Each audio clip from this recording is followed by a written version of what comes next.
Hey, who go come fix our Niger? That's the question we'll be asking this evening. Good afternoon, good morning, good evening, ladies and gentlemen, brethren, and brothers and sisters in the church and mosques of violence. And people are saying I will start adding mosques in it. So it's church and mosques of violence. You guys are welcome. Another beautiful evening from my side. Thank you one more time to all our wonderful first responders, all our early church and mosque goers, all of you that always come out here on time, even before we start this program. You guys are always out here. Thank you for always sticking with us. Thank you for always believing in this platform. Thank you for always coming out to join us in conversations that we always have 3 times a week. It's not easy. It's not easy, but I think it is always worth it at the very end of the whole stuff. So thank you guys for always coming to the Church of Violence, the Church and Mosque of Violence. Yes, let me rephrase that very well. Guys, today's gonna be one more amazing weekend to all our new listeners. You're welcome.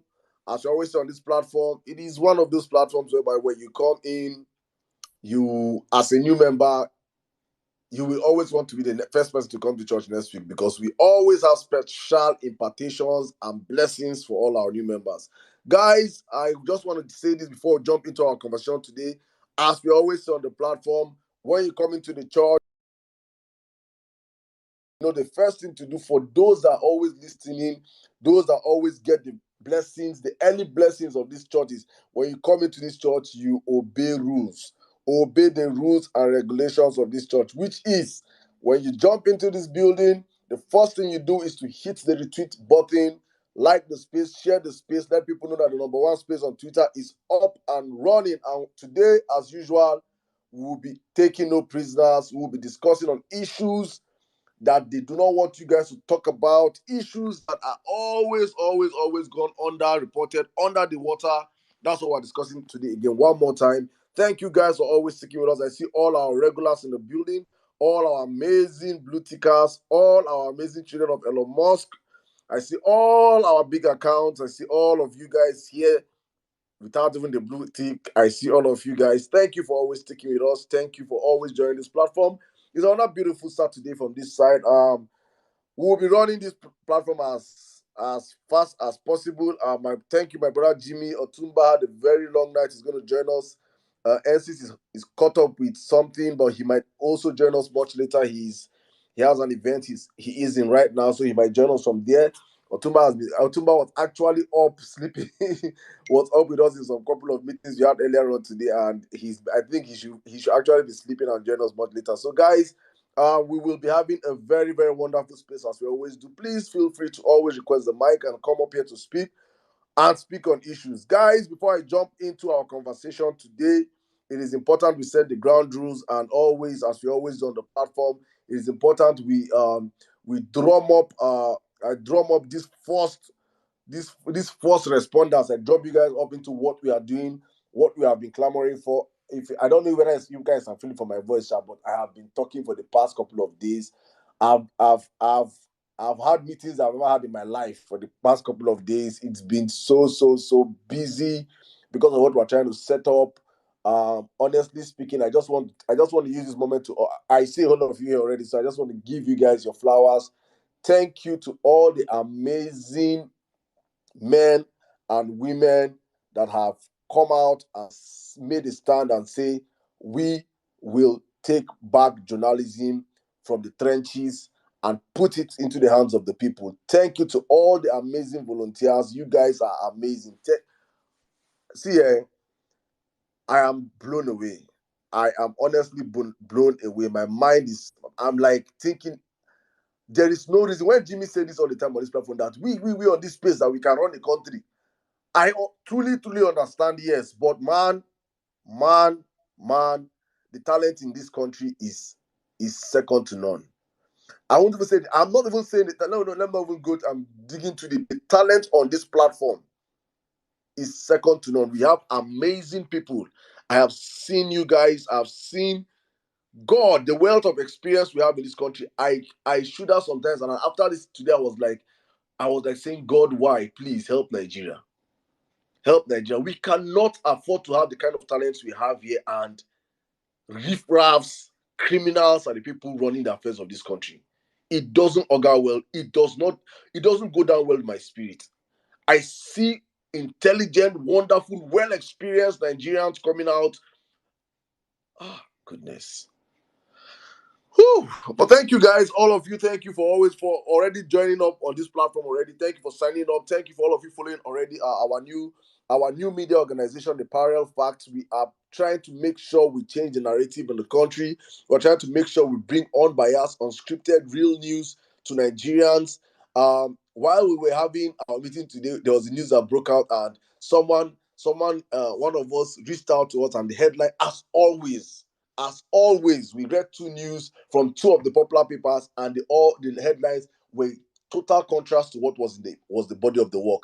And they always know this: Nigerians do not read beyond the headlines. So we are trying to come and help the whole situation and change the headline. Even if you don't read beyond the headlines, if you just want to read headlines, the headline you will read from us is the story. You're not longer going to be reading headlines whereby the headlines is telling you Obi is a boy. When you open the story, it's talking about Funshaw is a girl. No, no, no, no. Right now, we're giving journalism that as it is, as you read it on the headlines, you go into the body of articles, you're seeing what you are meant to read. So that is big up to all the people that volunteer. I just want to give you guys your flowers. Thank you so much. Thank you so much. Thank you so much. All right, guys, I just want to say one more time, please and please and please and please, one more, please.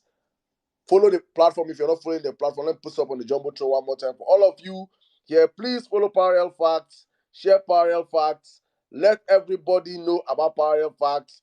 And if you're on this platform and you want people to join this conversation, I don't see any reason why you should not share this space to your WhatsApp stories, share this space to your Instagram stories, share this space on your Facebook. For people that that are on Twitter, we have our radio station. So definitely we are streaming live on our radio. We're streaming live also on our YouTube channel. We are streaming live from Facebook, all on Vawulence_space. Our radio station is radio.vawulencespace.com. Is an online radio station and is seamless, smooth transition. So please, guys, join the conversation. Share, retweet the space. We have close to 500 people on the space, and we have less than 200 retweets. It is not fair when you come into this church. You just come in here and listen to us, and you do not share the space. You don't retweet the space. What is your problem? I don't understand what your problem. What's the color of your problem? Do I sound like Buhari or do I sound like Tinubu? Am I your problem that I don't retweet the space? Please share the space, retweet the space. Let people know that the number one space on Twitter is up and running. And with that, I say let us jump into the conversation today. First of all, I think I wanted to have a conversation glaring when we're coming up today. I was like thinking, okay, let's have a conversation today on our judiciary starts next week. Even though not the main stuff, we're just going to be hearing readings. So please, I just want to put this out for everybody here now, please. For those that are already thinking, judiciary is starting next week. Why are we not doing this? No. I just want you guys to understand that what's happening next week actually are just hearings, just readings. So please don't go and be expecting from Monday. You know, say, go and judiciary. No, because definitely we also know that headlines will start coming out from Monday. These fake news channels and media will all have cons in their pockets. They will start trying to shape the narrative from Monday and start selling fake news to you guys. So please, it is important to educate ourselves, educate our people as you're getting this information. The most important part of information gathering is that when you get information, you gather information, you decimate it yourself. Do not wait for me, do not wait for anybody. I say this all the time. You yourself, please, when you get this information from this platform, do not be stingy. Do not hoard information. That's why there's WhatsApp stories. That's why you have Instagram, Facebook. You get information. You can even be doing real time. While we're speaking right now, you're hearing some stuff that you have not heard before. You could be typing it, you could be tweeting it, you could be posting it on your stories, educating one mind at a time. You don't need to have a million platform, a million followers. One mind at a time. Get educated. The story keeps passing. We keep spreading the real message. So please, guys, it is important why we say this stuff here that Nigerians should understand that what is starting on Monday are just preliminary readings. Please, it is very, very important. So whatever news you get breaking out from Monday from the judiciary is all fake. On time, now let me put it for you now. On time, it is all fake. If they're not going to tell that, okay, they read this, they read that, they read that, it is all fake. But while we are anticipating for this week, hopefully from while the week goes up, I think probably from the third day we'll start having to get the feel of what is really going to happen. So I just wanted to clear that air and jump back into our conversation for today, because people are in my DMs asking me that we should talk about judicial, and I'm like, I don't want us to start dwelling on what or preempting what we don't know yet. All right, guys. Yesterday, I think we all saw the news. As hard as it seems, some things that we have been saying for the past couple of months, for some of us have been saying for the past couple of years, is happening right before our eyes. And when we talk about APC, when I talk about APC and I call APC a terrorist organization, I know when I started calling APC a terrorist organization and people were like, no, that's too brutal, that's too harsh, that's too this, that's too that. And right before our eyes, we have seen them unfold to truly becoming the political wing of terrorism in the country. We have seen them unfold to become stuff that, to support stuff and bills that have been anti-people, that have been pro-terrorism. You've seen them, people that over the years have rehabilitated terrorists. Actual, not when we say supposed, actual terrorists, Boko Haram terrorists that were caught and arrested. This government rehabilitated them and pushed thousands of them back into the society. So on the next flight, you might be taken from probably Lagos to Abuja, or Lagos to Kano, or Kano to Abuja, or Kano to Lagos, or Kano to Enugu, or Owerri to Lagos. You might be seated next to a terrorist that has been rehabilitated. And we all know Nigeria, not just Nigeria, we all know APC. That APC are not good at anything. There is nothing APC has proven to be good at. Not to even talk of now saying they are good at rehabilitating people that are extremists. I can give APC anything, but I can even pass them for anything. I will even give them an A in these elections before I believe that APC really rehabilitated terrorists and changed the mind of terrorists to commonsensical people. It's not possible.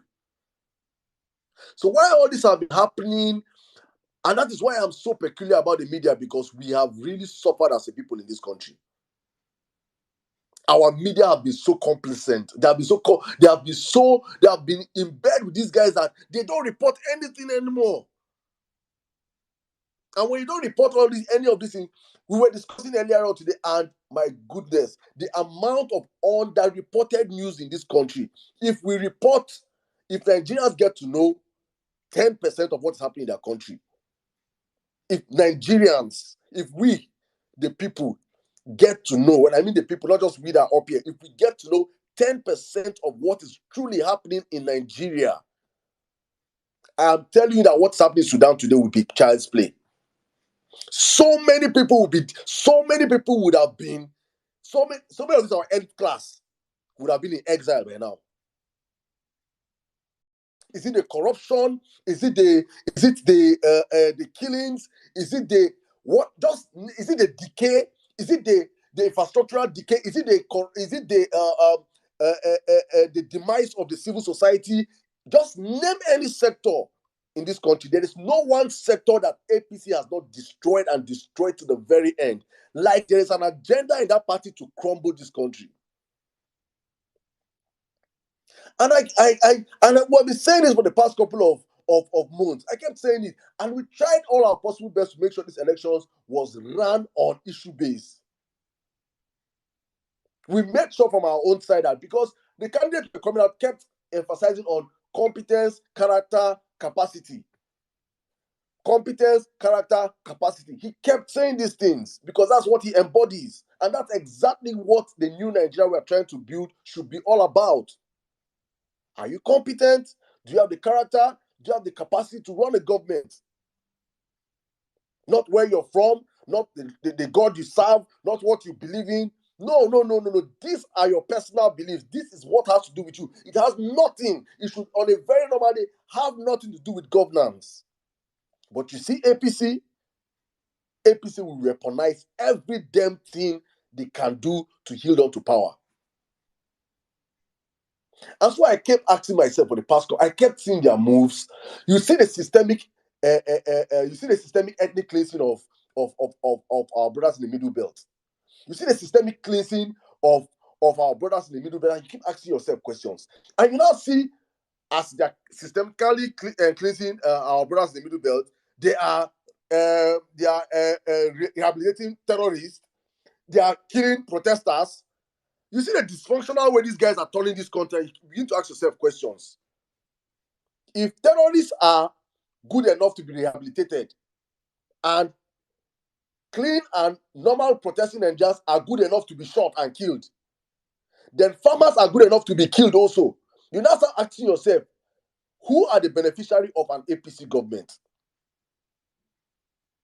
And so while we have been asking ourselves these questions, we know how much we try to make people understand that these elections must be about, because I say this all the time, when I say APC, when I say APC Islamization agenda, it has nothing to do with our fellow Muslim brothers and sisters. They are just using their religion to achieve their own satanic aim. There are a group of people in APC that are using their own, because they understand very, very well. I say this all the time. They understand very, very well that Nigerians, the moment you call religion, you call tribe, many people, even to professors, to PhD holders, we lose our ability to think. We lose our ability to think. We just look like, I don't call my religion. I don't call my tribe. No. Whatever that he's saying after that doesn't make sense to you. And we tried our best, but it is glaring. We kept saying these things, and we keep saying these things for people to understand. APC have a satanic evil agenda. I don't understand, and they are trying to use the Islamic religion to achieve it. I don't know. I'm not going to hide. I think let me check. I think I bookmarked that tweet. One of the popular handles, one of our popular handles here, he made a tweet and said, "Soon, very soon,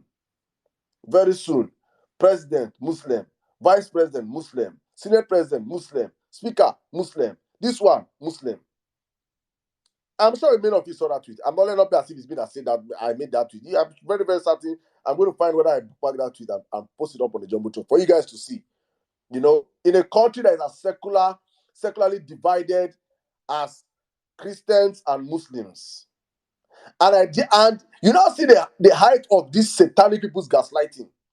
Then they now come and tell you that even if, let me accept and say, Peter Obi now carried his phone and called all the pastors, bishops, in fact, every Christian, and say they are trying to Islamize your country. Tell me one justification to say Peter Obi was wrong if he made that call. Give me one justification to tell me that if I pick up my call, if I stay on this page and say APC plan is to Islamize Nigeria, can any person in his right mind come up and tell me right now that Saddam, no, it is wrong? It is false.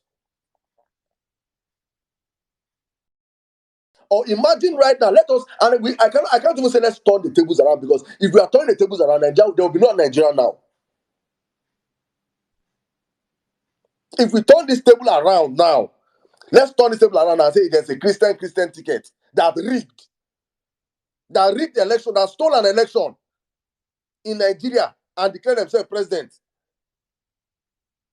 Nigeria will be burning by now. So why some people choose to act the big side, the big boy? Oh, you're the big boys. No, don't talk about this. You don't talk about it, and you drag yourself into oblivion. This is the reality of what we are facing right now. And you don't sit down and you see that a bill to regulate and set standard for Christian practice passes second reading at the Senate. On a very normal day, for people like me, I can say, wetin concern myself, make it happen. Make many of these so-called our so-called people who don't get sense, because many of these pastors that ate corn, and felt that by eating corn, you cannot speak. The ones that told us that Saul will come before David and the rest, they can understand, because I'm very certain that now it has come to their own side, they will speak out. But if we keep quiet, because it is going to affect people that probably we know that did not work, or probably we know their agenda, it affects the whole country. There is no reason why on God's earth, in God's own Nigeria, should we today be sitting down and be listening. Just imagine a part of Nigeria. Just imagine Nigerians on this platform. Our greatest problem is hypocrisy. Imagine for once a bill to regulate, set standard for Muslim practices passes second reading in the Senate House. Bro, we don't pass second reading now. It's almost on the fourth reading now. No, I'm trying to give an instance. I'm trying to play it back now. Say this bill is for Muslims. Imagine, we know what happened just few weeks ago when they said probably in, I don't know the church, they said that some of our sisters with hijab were not allowed to go into one of the schools. We know the outcry.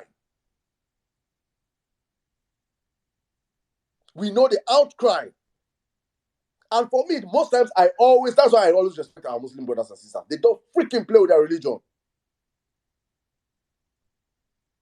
They don't play with their religion. You dare not play with the Muslim religion. They will fight you. But you foolish, stupid Christians, I'm saying it for all of you that don't have sense, that you think that it's just by my politics, this and this and this. You don't have sense. You sit down and some set of people just come up and make rules and make you a second-class citizen in your own country. In your own country, where if you check out population, if you even pass a number, if you check out contributions to the country, if you say you bring things past for the country.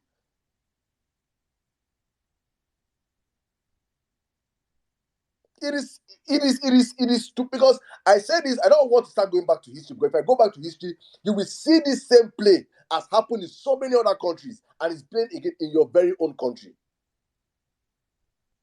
I'm just going to keep quiet here and move on to the next topic. That is why you can see a man that it was acclaimed.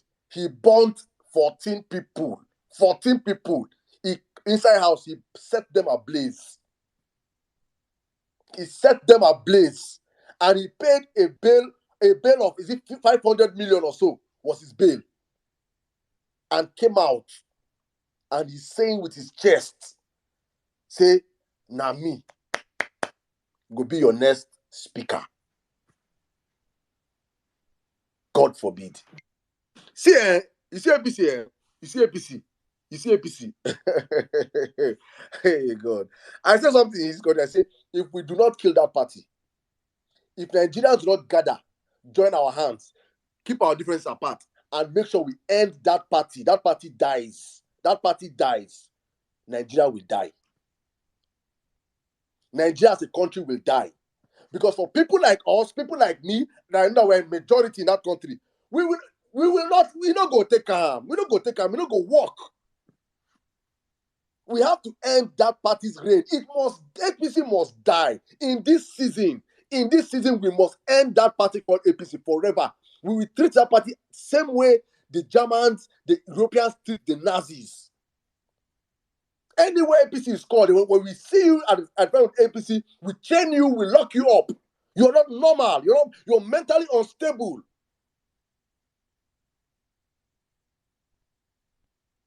That a man will kill people. Not even, and let's put it. He did not kill, he did not kill Southerners. He did not kill Christians. He killed his fellow brothers and sisters. Fellow Muslims. So when I'm saying these things, it's not for my Muslim brothers to understand that we are not fighting, me and you on the ground. We are just pawns. We are not fighting ourselves. They are using your religion to achieve a satanic aim that they have for themselves. The people that Doguwa killed were not Christian, not be Chinedu, not be Yemi. Now Musa, Abdul, and the rest. Your brothers and sisters. And he did it with his chest. Nobody to talk. He came out and he's appearing on TV. Kai! What happened in AP? What happened in Nigeria? Honestly speaking, it can only happen in most times.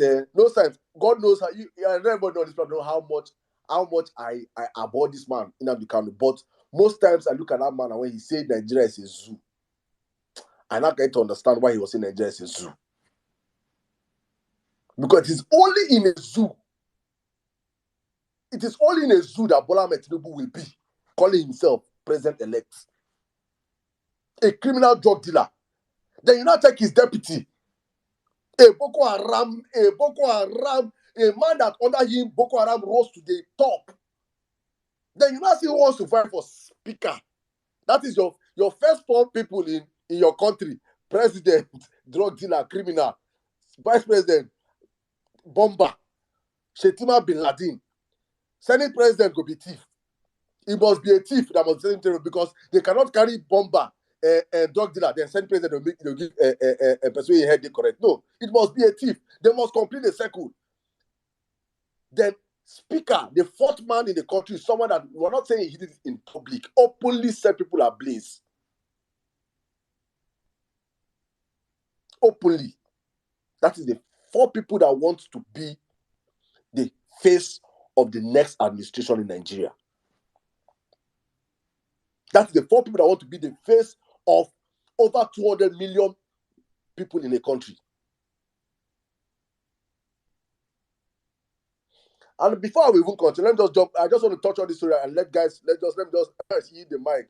Then I now come down to Ekweremadu. And I say, look, if Ekweremadu was in Nigeria now, we all know on this platform, he will be returning back to the Senate. Okay, no, probably he will not be returning. The only reason why he will not be returning back to the Senate is LEP 75, LUP 76. That is the only reason. That is the only reason. But he would have been a strong member of this coming administration. They would have encouraged, you sabi human trafficking. My brother, come and get position. You're rugged enough. Because you just have to be a criminal, you have to be a murderer, you have to be a master of the dark arts to be in an administration of the APC. You must know how. Did you see it, Wike? Did you not watch the Wike? Did you guys watch the video of Bagudu saying today that all their rigging in his life, that he's a professional rigger? Bagudu said, I know election numbers. I know how I used to do my thing across the country. In my life, APC have never got to 25% in Rivers State before. Wike performed the magic. He called it magic. They were thanking Wike, not thanking the peoples of Rivers. So that means Wike voted for them, not the Rivers people. Wike manufactured fake votes for them, and in public display, they came out today to acknowledge it. You saw the video. These are the kind of people that are fit and worthy enough to be in the cabinet of an APC government. Not sane Nigerians, not hardworking Nigerians. Otumba told me a story. Probably I believe he will say it on this platform. He called me yesterday. As I said, he was sleeping. He just came up. He was in a meeting yesterday. He was saying, Saddam. He called me in the middle of the night yesterday. We were having this intense call of the meeting he was in yesterday, with the kind of Nigerians he sat down with yesterday. And when you're in such gathering and you get to see such people, your heart can only cry for your country. You can only feel pain because you understand that Nigeria should be working. I am so heartbroken with this country because the amount of talent we have outside this country is too good enough to fix Nigeria. And I'm saying this for all Nigerians to understand that no matter who becomes the next president, the development of Nigeria is not in Nigeria. It resides outside Nigeria. People that will fix this country are in the diaspora. And they're never going to come back to a country and fix their country if they do not align with the people that are going to govern that country. So I'm saying this for you guys to understand that the next few months, when our mandate doesn't, because for me, I'm saying it here. I'm not going to hide my fact. Let me say it now. If the judiciary do anyhow and not do the right thing, that should be. And that is the first of all. If there's any swearing in that happens on 29th, that is the end of democracy in Nigeria. If anything happens on May 29th, that is the end of democracy. Democracy has died. The moment you swear in an unconstitutional government, it is a coup on the constitution. There is no democracy there, so we do not even recognize whoever they want to swear in that day. That is one. And if in the eventuality that the judiciary go out, I don't want to even believe that one, because the pressure will mount on them in the course of this tribunal. They must stand up and do what is right. Because if you don't do what is right, there is no more country. You cannot be a judge over the ashes. You cannot rule ashes. There's no more country. Because we cannot stand 4 years of another APC government. It will not happen in Nigeria. It cannot happen. It is better we start getting used to the reality now as a people, that we cannot afford another 1 year of APC in government. That country will burn to ground. And it is better we now start saying this on time. Because look at now, I'll wrap up my submission now with Ekweremadu, because we are going to spend that in my head. I, in my heart of hearts, have zero empathy, zero pity, none for that man. I do not have any pity. I just hope he serves his term and come out and probably come back to Nigeria and serve more. Because such people are the reason why we are where we are today. Otuba, I remember you posted a picture. I think you quoted a post.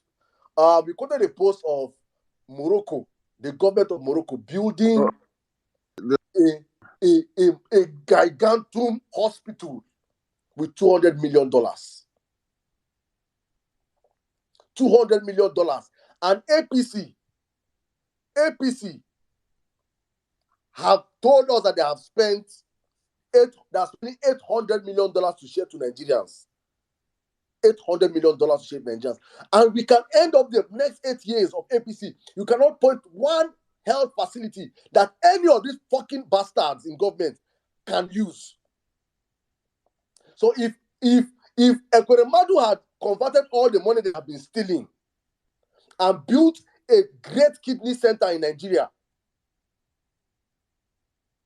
a man that they have confiscated over 40 properties, if he built just one kidney center in Nigeria, probably he would have done that. He would have successfully stolen somebody's kidney in Nigeria and do it successfully. And this now comes back to the part of, because this to put in topic here is very, very long. It now comes back to the part of ritualism in Nigeria. When we hear rituals. Apparently, our political colors have been carrying people, killing them, cutting out their organs, selling their organs, using their organs to replace themselves own and their children, because their children are the worst of us. First of all, the causes that people rain on politicians every day, their children, kid is supposed to be born every day. Every politician and their child, their kid is supposed to destroy every day. And normally they are rascals. When you go to the clubs, their children are the highest spenders, they pop the highest bottles, they take the highest drugs. So normally they are always going to be having failed organs. So I have no pity, no empathy for Ekweremadu, what he is passing through. I wish him more and more long sufferings, and for his kind, for them to continue to get exposed until they learn to do what is right. You do not steal the people's money, take it and go and buy houses in Dubai, buy houses in London. We are seeing that the freaking drug dealer has over 20 properties in UK. Over 20 properties in UK. Not one. One of the houses that he stole, that he bought, he did not build one health facility in Lagos. For all this, I can be. If by mistake one of Akambi truck knock you at the Akambi for road, they will take you to, hey, what do they call this place? This local bone, this place where they drag bone. Igbobi. Now Igbobi, you end up in Igbobi. You cannot have access to good medical care. I am a victim of it. I keep saying all the time. I lost my dad to the healthcare system in Nigeria, so I am a victim. And I saw firsthand how I saw the decadence of the health system in Nigeria. Nigeria is a. I tell people in Nigeria every day wake up. That's why Nigerians pray a lot. For people now on this space, I don't understand why Nigerians will always pray. Please understand this. Nigerians pray a lot because it is God that is our doctor. God is our traffic warden. God is our pilot. God is everything in Nigeria. The normal thing that we are meant to do for ourselves, we call God main do. We do not have anything working in that country. But some people still want us to continue to empower people that have kept them as slaves. No wahala. My people, good evening and welcome to the Vawulence Space one more time. Hopefully, this conversation today touches somebody. So happiness, please. I saw your request. Okay, please come back up ahead. You don't to accuse me everywhere where you go. Say I know they give you mic for this platform. Please come out. If you come to the Church of Vawulence on time, please, I request the mic on time. We will not hold the mic from you. But if you come late and you request late, it'll be like say they hold the mic from you. Yeah. So please, thank you guys for always joining us on the platform. Thank you, all of you. I don't know how many of us on the platform. Over 700 of you. Thank you so much. Please retweet the space, share the space, let people get into the building right now and understand that we are up and we are running. Thank you so much. All right, let me yield the mic right now to my brother Otumba and Jimmy. Jimmy, this is your face, and God have mercy. Thank you for joining me. Thank you for helping us. Sorry, good evening or good afternoon, people. Yeah, I swear, I slept off. I had to get up early this morning for like a call, like 3 a.m. And I think it was up to like 5. And it's usually bad when you go back to sleep, man. I felt like I just started sleeping from the get-go. But, I mean, Saddam, man, as in, I think my gist yesterday, see, when Peter Obi used to say, when Peter Obi says, the amount of talent in Nigeria, outside Nigeria, is what is going to come back and develop Nigeria. See, I was privileged yesterday by virtue of Honorable Udeng's. So we're going to win by Elsa, Honorable Udeng's to sit in the mix of some people. And these are people that normally I saw some of them during when Pio came to Houston, and you don't really, what, Nigerians now, you don't really, those that have money really don't show off. See, if you have real money, you don't show off. Those that really have Otumba, sorry to chip in. I spoke with him. He did a video chat with me and Oga Mag too. Man, we go retain that bias. That one is I have no confirmed. single doubt. I have no single doubt. I beg. Yeah. So so yesterday I was opportunity to sit in a it was a pretty nice lunch, and when they started introducing themselves and they call names and certain things, me, I'll get on my phone and I'll start, curious me now. I got on my phone, I'll start googling stuff. I'm like, wait, this guy called this name, and I looked up this name. Like, wait a minute, this is one of the biggest construction companies in Texas. Not even Texas, like I'm talking of people that have the state of Texas has entrusted them with hundreds of millions of dollars worth of construction for years. These people that, if you're in Houston or in Texas, you've either driven on a highway or visited a hospital or somewhere where they built that you would, and they're Nigerians that you would never know. See, I used to think we ran the violence space, that always the user energize. See, the older generation, they are more when they go on their Nigerian rant. See, we experience Nigeria more from an operational, from a perspective of where, we can't go to hospital. See, they have tried to work with state governors or the federal government to do things that they are doing here, and when they give you a lowdown of the bullshit they have to deal with, oh my God, hey, yeah, I was like, if Nigerians really hear some stories on what their state governors have prevented them from enjoying, just on corruption, just on the fact that they want bribe or they want XYZ, the people will pick up arms. And if that's one of the reasons why I'm happy of parallel facts. If people start to hear unreported news about the way Nigeria is a criminal enterprise. Yesterday, I heard some information about, we should say subsidy. Man, Nigeria is a crime scene. I swear to God. See, it's hard to wrap your head around it when you're far from it. But if you have someone that is in the thick of it, that is in the middle of it, and they start talking about these things, I swear, it felt like I was listening to a novel. Like what they were saying it was not realistic. Like my anger was, I can't say that. My anger was just, I didn't say with a para. Nigeria. See, we have to rescue Nigeria. Story to cut the story short, man. When Peter Obi used to say it, see, if the moment Peter Obi wasn't beating it, he wasn't making empty promises when he talked about the direction the country will go if he takes over. See, when we get our mandate back, I swear it's not. I'm not mincing word. Nigeria can the developments we can experience in 4 to 8 years. It will shock people. Like it will shock because there are people that have, and this is not one to people with years of expertise, people that have access to banks and finance companies that you be like, wait, what? You have dinner with this person? Like you be listening, like, how did you from here to that place? How do you talk to this person? Oh yeah, we do business together. So Nigeria is one successful, and I'm glad you need to hear the things they said about all our governors. Oh my God, it's just crazy. I can't go into details, but yesterday I was more, I think I was energized yesterday, and I felt like we were on the right path. Like these are captains of industries in the US here that have name integrity that you can Google, that you can see their footprint. Very passionate because all they want to do is be able to come back, and it sounds very mundane, and drink fresh palm wine that was tapped from a tree without having to worry about security or they having headache and have to be scared about what hospital they go to. Like the things they talking about how one rich person in a village is so stupid. Like everybody has to be able to, like when they were talking and talking, and I'm thinking, oh my God, this is what we complain. These people are talking about it from a different, higher, upper angle. And man, I see it seriously.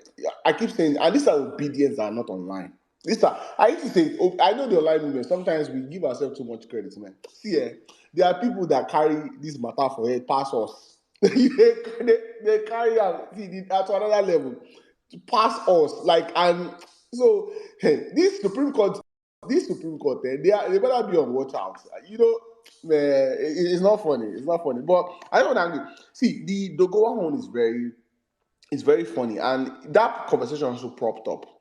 Where remember Saddam when we took shots at some pastors and some Christian bodies, and people were saying we were being alarmist. It just this whole Islamization agenda or whatever they're trying to do, it's not even for their own benefit. It's just because they want to push an agenda, and I don't get it. APC has to die. The fact that, and Saddam, you made it clear, APC is just full of criminals. And I think the criteria to be a high-ranking member of APC is actually your criminal record. You know how, They don't blend. See, we can pass in test now. yes. Yeah, like this, it's even, man, like, I mean, don't get me wrong, PDP ruined this country. But PDP at least still had, there was a limit PDP will not cross. PDP had limitations where some things they wouldn't do. APC is just downright pure evil. I was telling Saddam, I was telling Saddam yesterday, I was joking to Saddam that, I was the only Yoruba person there, and, when we say Igbos are the least tribalistic people, the most detribalized people, for real, I swear to God. See, I was sitting in this meeting. See, first of all, yeah, I'm coming, hold on. First of all, I'm old enough to be these people's son, like child, and I'm the only Southwesterner there. And they intentionally stopped speaking the language when they found out, and we just conversated in English all throughout to make me feel among. Like the way I felt sitting there, apart from when I told them I was a Yoruba person, the tribe and never came. Like it was so. I mean, I don't know. So I was telling you now. I was like, man, even the connects I got and the things we were talking about on the side, like, hey, interested in what you're doing, or what's your family? Let me get your number. Like, it didn't pop up again that I was a Yoruba boy and they're from the southeast. It did not. It was just like, oh, we have the same ideology, we have the same goal. That's it. That's all they cared about. That it was never about Oh, man, Nigeria, seriously. APC, I was telling Saddam saying yesterday, I think what pains me most is we've always known we're different. Like, nobody hides it. I know I'm Yoruba, you're Igbo. I know there are things that are different about our culture. Like, we know it. But APC weaponized it. Like, APC took it to another angle where they crossed the line. Like, we understand we are different. We know, we mingle, intermarry. But if I'm as a Yoruba guy, I choose to marry a Yoruba person. There's nothing crazy about it. But APC went to a different dark place, and that's why APC has to die. APC has to die, and I think the Ekweremadu one. I was actually disappointed. 10 years was so small to me. I thought that guy should have gotten more, because. And I actually feel that 10 years was probably because of the letters or Obasanjo and a lot of people wrote. See, what Ekweremadu did there, if that boy, I just want to put ourselves in that boy's shoe. Imagine you just growing up in the street, someone comes to you, a very powerful person, promises you he's going to take you to London to, whatever, better your life. The boy has probably been praying. His parents have been praying all his life, fasting like one day God will send an helper to me. And then they show up, and you are thinking this is answered prayers, like God has sent me an helper. My prayers have been answered. My life is about to change. That kind of mindset, like praying for something, not knowing is the devil that showed up at your doorstep, not God. And this was the devil. The devil came, and they will have taken this boy's kidney. They will have done what they wanted to do with this boy. This boy will have probably been flown to Nigeria right after. God knows the amount of complication or things that, like, that's why I don't have pity for them. I do not. And sometimes you see, someone has said it right. If these people, and sometimes if they have spent money to develop hospitals in Nigeria, they might have gotten away with it. So yeah, their own corruption also killed them. Yeah, because they will have gotten away with it. And the fact that they can't even do a kidney transplant, trust anybody to do a kidney transplant in Nigeria, tells you how much they themselves do not trust the medical system in Nigeria. So I just want to say, yesterday was a real moment. I'm energized. I can't wait to have Honorable Denks back, Ekweremadu back on the space. Obedient, man. Bayelsa is one state that we are going to go ham for. We are going to and my Abians, man. At this point, I define change of origin. I don't know if Abia they sell change of You origin. don't believe say Abia go pay over? Guy, I define change of origin for, man. State of origin. Abians, and I need to adopt me, because what you guys are about to experience, you're about to see, governance in a way that will blow people's mind. This, no, man. See, it's no, You can take that to the bank. no. See, when some of the things we get crazy about. Like, you remember how we were saying, oh, why are people building airports? When you listen to people that have spent years, decades, managed multi-million-dollar contracts or construction and stuff, and they have so much insight into business. These are people that attend Texas governors meeting. Like, these are people that go into those rooms that a governor will know them, and they start explaining that what is Nigeria doing in airports. Like, what are we doing? Like, they start breaking it down. Like, we're not crazy for calling out people for wanting building airports instead of building roads. Like, why can't we spend that money on a major area and connect the southeast and the south together, or connect the southwest and the south? Like, man, some of the rants we go on here, we're not alone. We're not alone. We are the obedient movement. I keep saying this, man. This is the greatest collection of smart people Nigeria or the world has ever seen, man. And from the young to the older folks, like, accomplished. Nah, Nigerians in the diaspora. The moment we get our mandates back, see, we don't need. PW was saying it like, and people thought he was bragging like, what will you do with the debt money? The amount of money and expertise that will fall back into Nigeria within 6 months, it will shock people. We don't need to borrow a dime from anybody. There's money. There's money in the diaspora. There's expertise in the diaspora that you don't need to go borrow to turn your country. You do not need to go borrow money. Like, people have money just sitting in private equity firms here, sitting in banks here. People are moving their money to Ghana. Some of the developments in other African countries are Nigerian money. I swear, some of the money you see in Ghana, you see in Kenya, are money that Nigerians that worked hard for their money.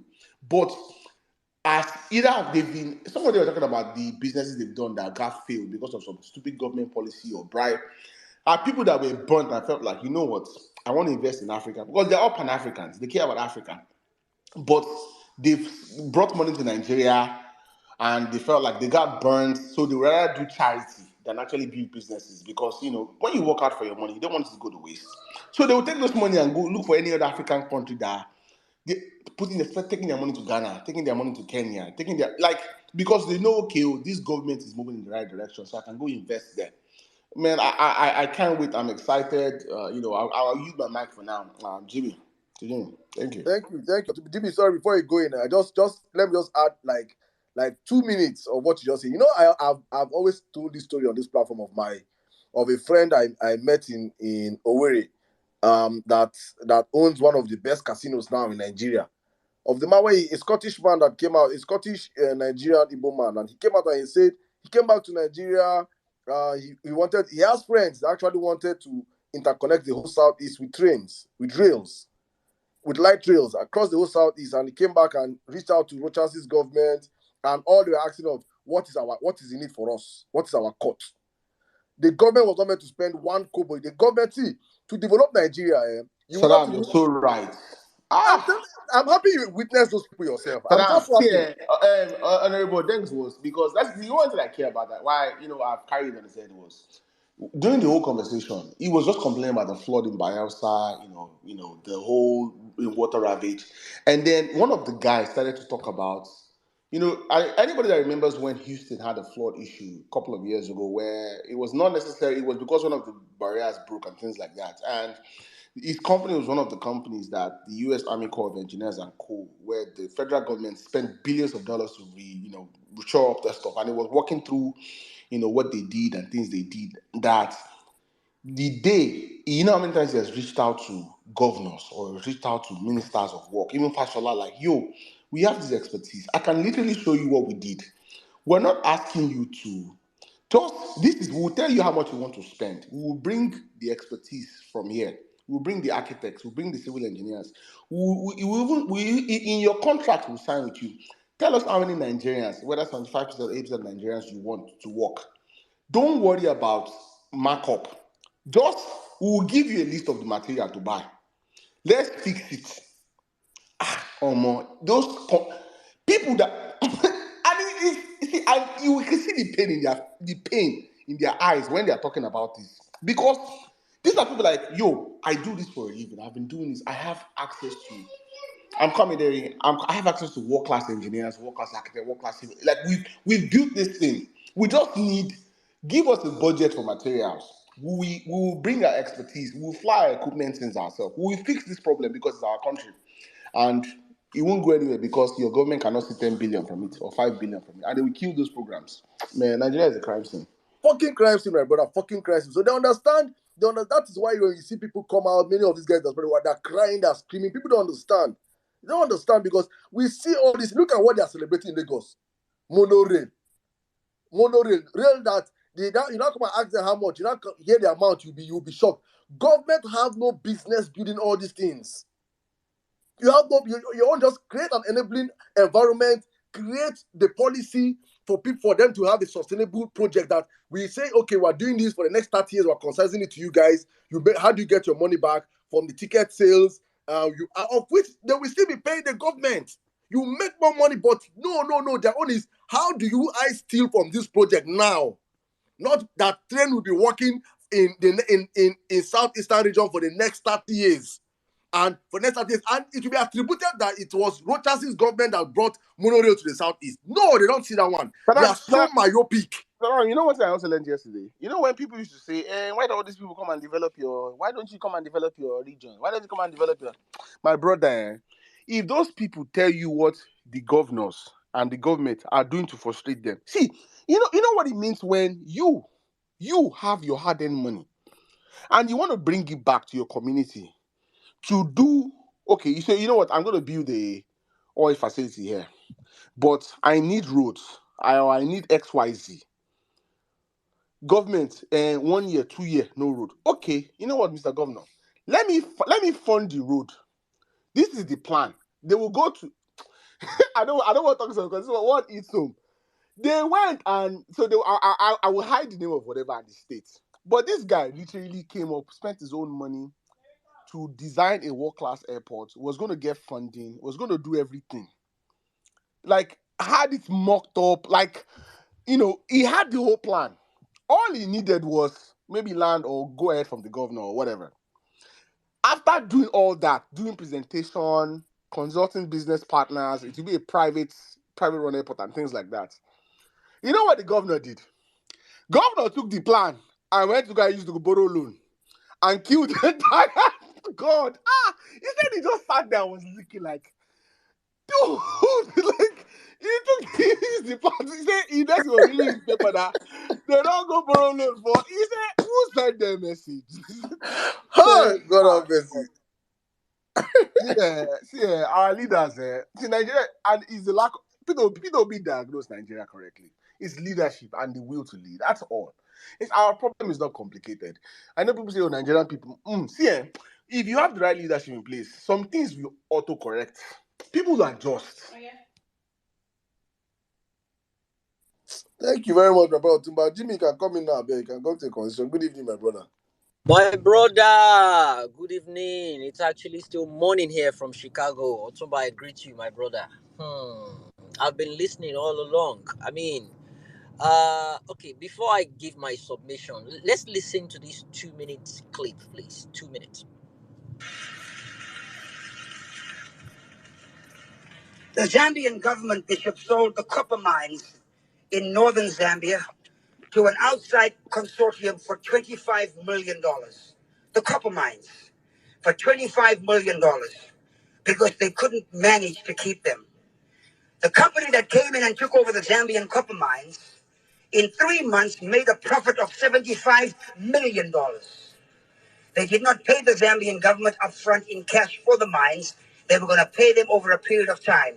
Here we have this company that has an understanding of how things work, raised the money at the government's expense, took money that the company the government should have been making, and gave it back to the government and said, we paid our debt in full, and give them now 0.006% of the proceeds of copper mining. When right outside the door there's people in poverty, people in not eating, people ignorant, people dying, high levels of AIDS. And what's the deal? Churches are full, people are praising God, Africans pray all night. Prayer is not in the success equation. Prayer is in the revelation equation. Decision making is in the success equation. You have to make a decision and be sound. We have to be disciplined and make sure we go and get what God has called us to get. You can be full of the Holy Ghost, but you can still be ignorant. But as for me and my house, I will get understanding.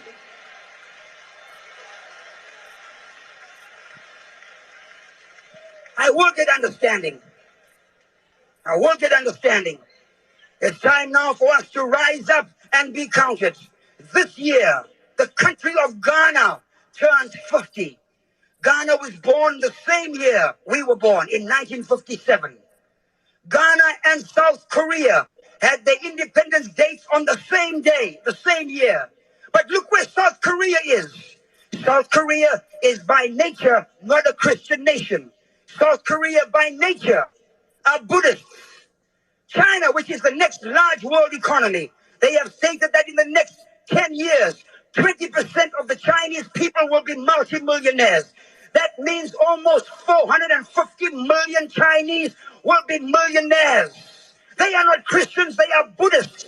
The Japanese are Shintoists.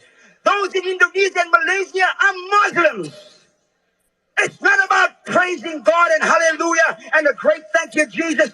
It's about possessing an understanding as to how things work. Yep, you just heard it.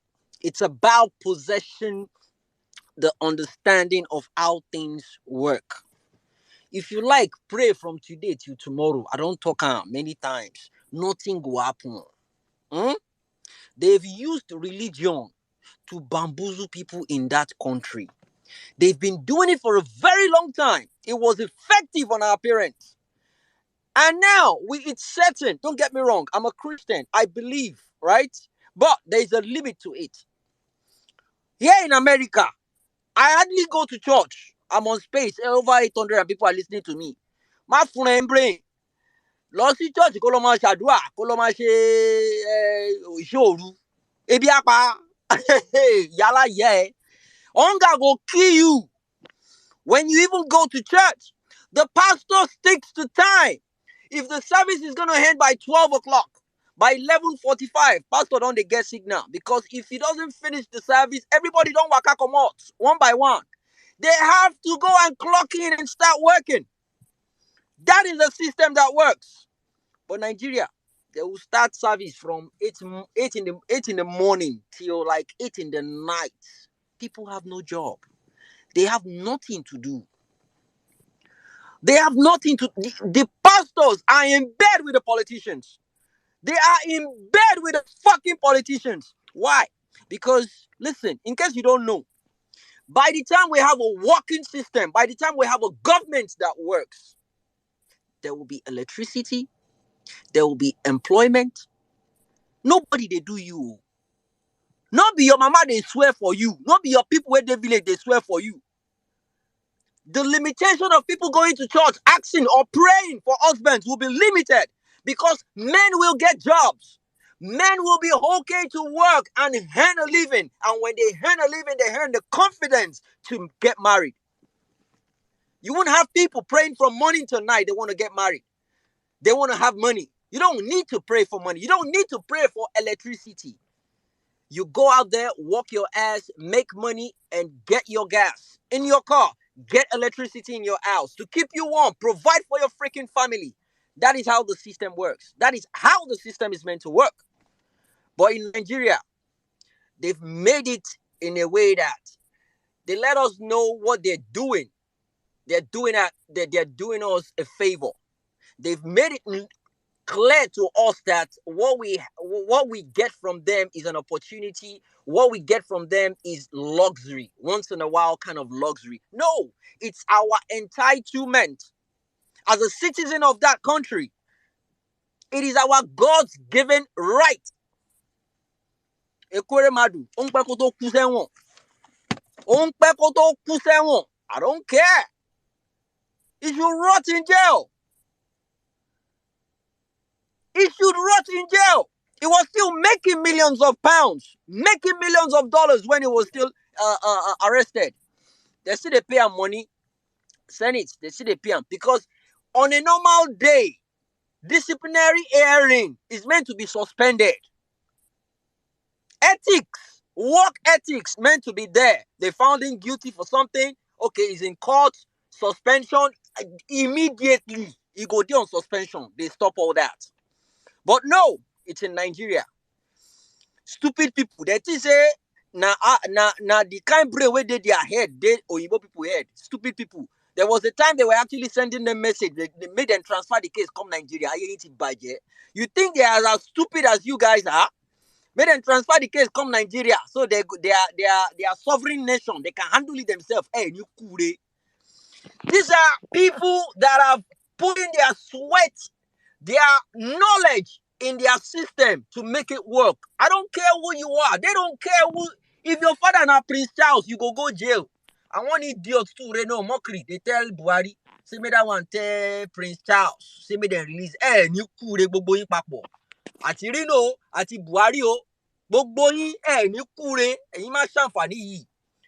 This country will be fixed at all costs. You see, we coming on this space, talking about this thing all the time. We are not stupid. We are here to let you guys know, because every single day when you come on social media, you get derailed, you get depressed, you see different news, you see different tweets from different bigots, and you feel discouraged, and you be like, you know, election don't go, election never go. It hasn't gone. Koiti law, we are still in that era, and we will see to the finish. We will see to the finish. A lot of people have given up. A lot of people have lost hope.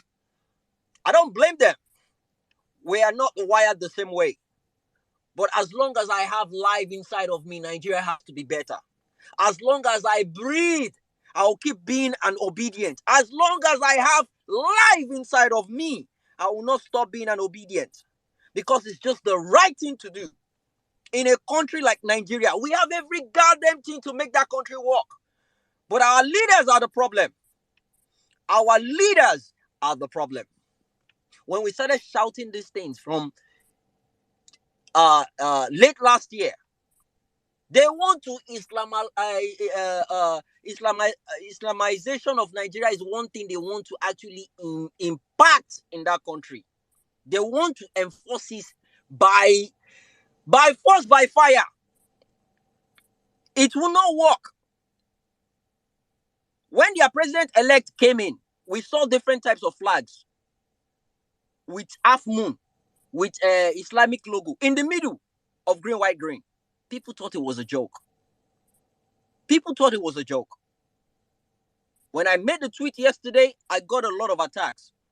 People were telling me it's propaganda. Well, I'm glad everybody knows it's no more of propaganda now. It don't pass fourth reading. They want to regulate what pastors will be preaching. And you have the pastors, CEOs, the ones that are meant to be speaking out, but they're not speaking out. Let me tell you how this thing works. They've used the people we look up to in our society. They've used them to bully us. They've used them to oppress us. And they've built those people in a way that they've given them this figure of respect that you don't talk down on them, you don't insult them, you are not rude to them. Muslims leaders, Christian leaders, and they've been part of what is happening in that country. Pastor, tí o bá sọ̀rọ̀ síbi tọ́rọ̀ wà, kò ní kúre. If you are a pastor and you're not speaking to the truth, you won't die well, because you're nothing but an hypocrite. You are nothing but an hypocrite. What's the name of this cardinal that spoke recently about it doesn't make any sense swearing in Tinubu when we have case in court? You see the way them bounce on top of him. That's the way it is. When someone says it out, it hurts. That is a man of God speaking out. But a lot of them, they don't collect. They don't collect money. Once you get dodo,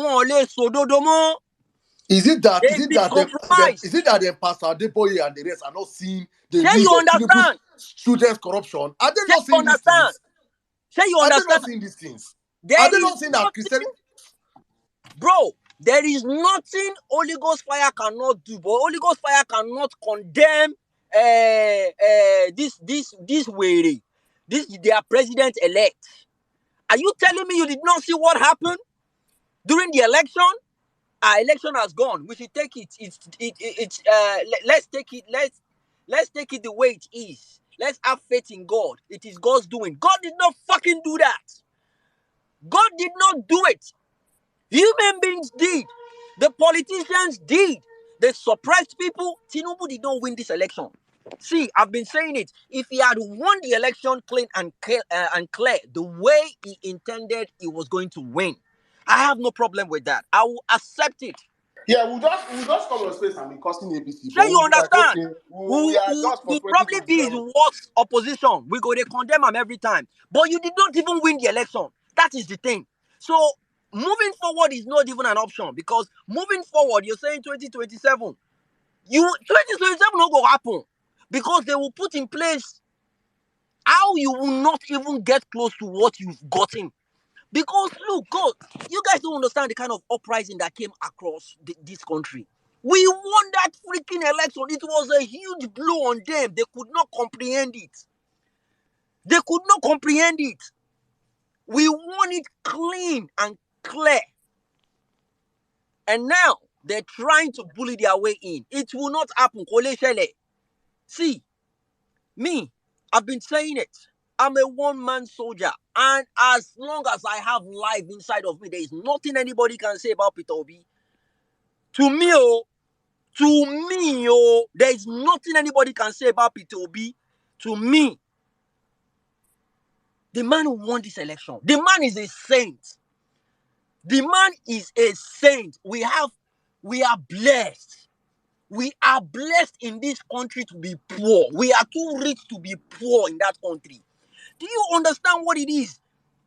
The caliber of people we have on this space right now, not even last Saturday, right now, we can run a nation. I've been saying it. People don't understand. The amount of people on this space right now, how many are we? 947. We can run a country. We can run a country perfectly and nothing will happen. But we have animals. We have imbeciles ruling us. It's not going to work. Ekweremadu deserves what he got. I'm actually surprised that they gave him just 10 years. I was expecting him to just rot in jail. That will pass a message across to others. That is a system that works. They don't care who you are. They write letter. Obasanjo write letter. Senate. All of them, they write letter. All of them join signature. All of them, they gather signature. They send to them. Say, make them please, make them forgive. Who are you? Who are you? That is the system that separates human beings from animals in their own country. We have our own country. What Ekweremadu, Tom, Dick, and Harry are ruling Nigeria like it's a jungle anyways. When you have snakes, monkey, and termites, what do you expect? It's a jungle.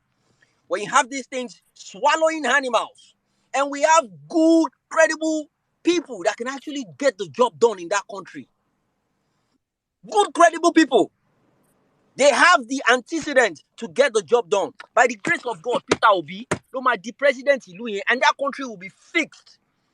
They don't expect what is going on right now. They don't expect what is going on right now. And that's the reason why they are hungry. That's the reason why they are doing everything they are doing. To my Yoruba people, I've said it many times. Tinubu kọ́ ló gbégbá orókè o. Òun kọ́ ló yege. Our judges, ẹ má búra fún. Swearing in Yoruba is búra. Ẹ má búra fún. Òun kọ́ ló yege. He wasn't the winner. Èérú ló fi débẹ̀. He cheated his way there. Èérú ló fi débẹ̀. Kò ń ṣe ọmọlúàbí. Òun kọ́ ló tọ́. Ìdá mẹ́rìndínlọ́gbọ̀n tọ́ní kan ní l'Abuja. That's 25% in Abuja. Kò ní. Àmọ́ Peter Obi ní. Òun kọ́ ló yẹ kó wà ń bẹ̀. Igbákejì ẹ̀ is vice president. Shetima. Ìbò méjì ló ń lọ fúnlẹ̀ kan náà. You can't have dual what's it called? Dual positions. Dual Double registration. Double registration. You can't. It's not possible. Kò sínú constitution. Constitution in Yoruba, ìwé òfin orílẹ̀-èdè. Ìwé òfin orílẹ̀-èdè Nigeria. It's not in our constitution. And you want to swear him in?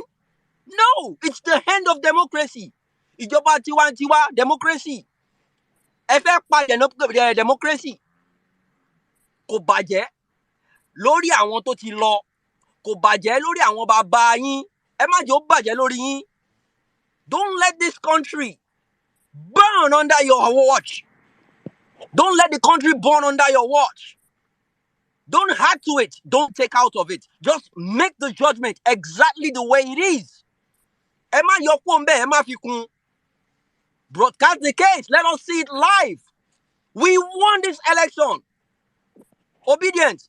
Anytime you feel otherwise, go through the videos. Check what happened during the election. Election day. The LUP videos. The campaign. When people came out, when they were campaigning, when they were doing rally, it was raining. People were still out there. Majority of people voted for Peter Obi. Everybody, we did our fucking grassroots work. And it worked. Every single day for 9 bloody months.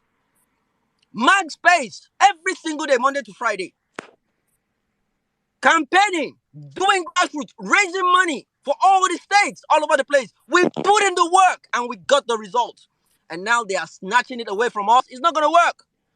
You've snatched it. You've grabbed it. But God damn it, you're not running away with it. Oh, no. You did not calculate obedience. Le salo, you can't. You cannot steal. You say you snatched it, you grabbed it, but you can't run away with it. No, you cannot run away. You cannot. Le ho. You can't. Le salo, you cannot run away with it. We are here to stay. Everybody listening to the sound of my voice. I'm Jimmy. I'm a Yoruba man. I'm not a bigot. I just want a country that works. Peter Obi won the 2023 election. Clean and clear. In a landslide. We won so much they thought we rigged it. Ní kúre APC. Gbogbo yín pátá ọkàn yóò ní balẹ̀ lẹ́yọ kọ̀ọ̀kan. Ní ṣàǹfààní. And the bigots among all of you coming up saying all sorts of rubbish. Look, we don't look for problems. We don't look for troubles. But when you come out to discredit Peter Obi or the movement, ayé ẹ̀ máa bàjẹ́. Ayé ẹ̀ máa bàjẹ́. A máa ṣíwèé kàn ẹ́. The bigots in Missouri wrote a bigoted article about Igbo people. I married an Igbo woman. So, he started his article with, I'm not a bigot. Olori Buruku. He has a criminal offense, so he has a criminal case. He has a criminal case. L'American Biba. He has a criminal case, and I'm not sure the university he works for knows he has a criminal case. He hasn't answered that, and he refused to even answer it. It happened in 2008. His criminal case was in 2008. The case number is 449672. In Missouri there. Don't you see the irony that all of them usually have some... They are all criminals. They are all... Jimmy, your passcode to be an APC member is that you must be a thief, you have drug to be dealer, a cultist, a criminal. You must be one. You just find one of the dredge of the society. A runs girl. Find it. You don't see that one where you just go the line say she be UN this thing. She be UN ambassador. She go UN go talk. APC member. Just check them. Check them out. Bro, across all board. The worst of us. But go on. When they start talking, you will see, you will know clearly, you will know this one is a bigot. And the way they just approach, I love the fact that when they even approach, due to my name, they think I'm Igbo somehow. But when I engage them, they realize, okay, this one is the Omuale Yoba. Yes, I embrace it. Omuale Yoba ni mi. Oh my goodness, the badge is bang on my chest. Omuale Yoba ni mi. Let me swim in it. I love it that way. As long as I know the difference between right and wrong, no. I'll keep being that Omali. If following Peter Obi is being an Omale, oh my goodness, my kids will be bastards. I love it that way. All my family members, including whoever, my pet, dog, everybody. I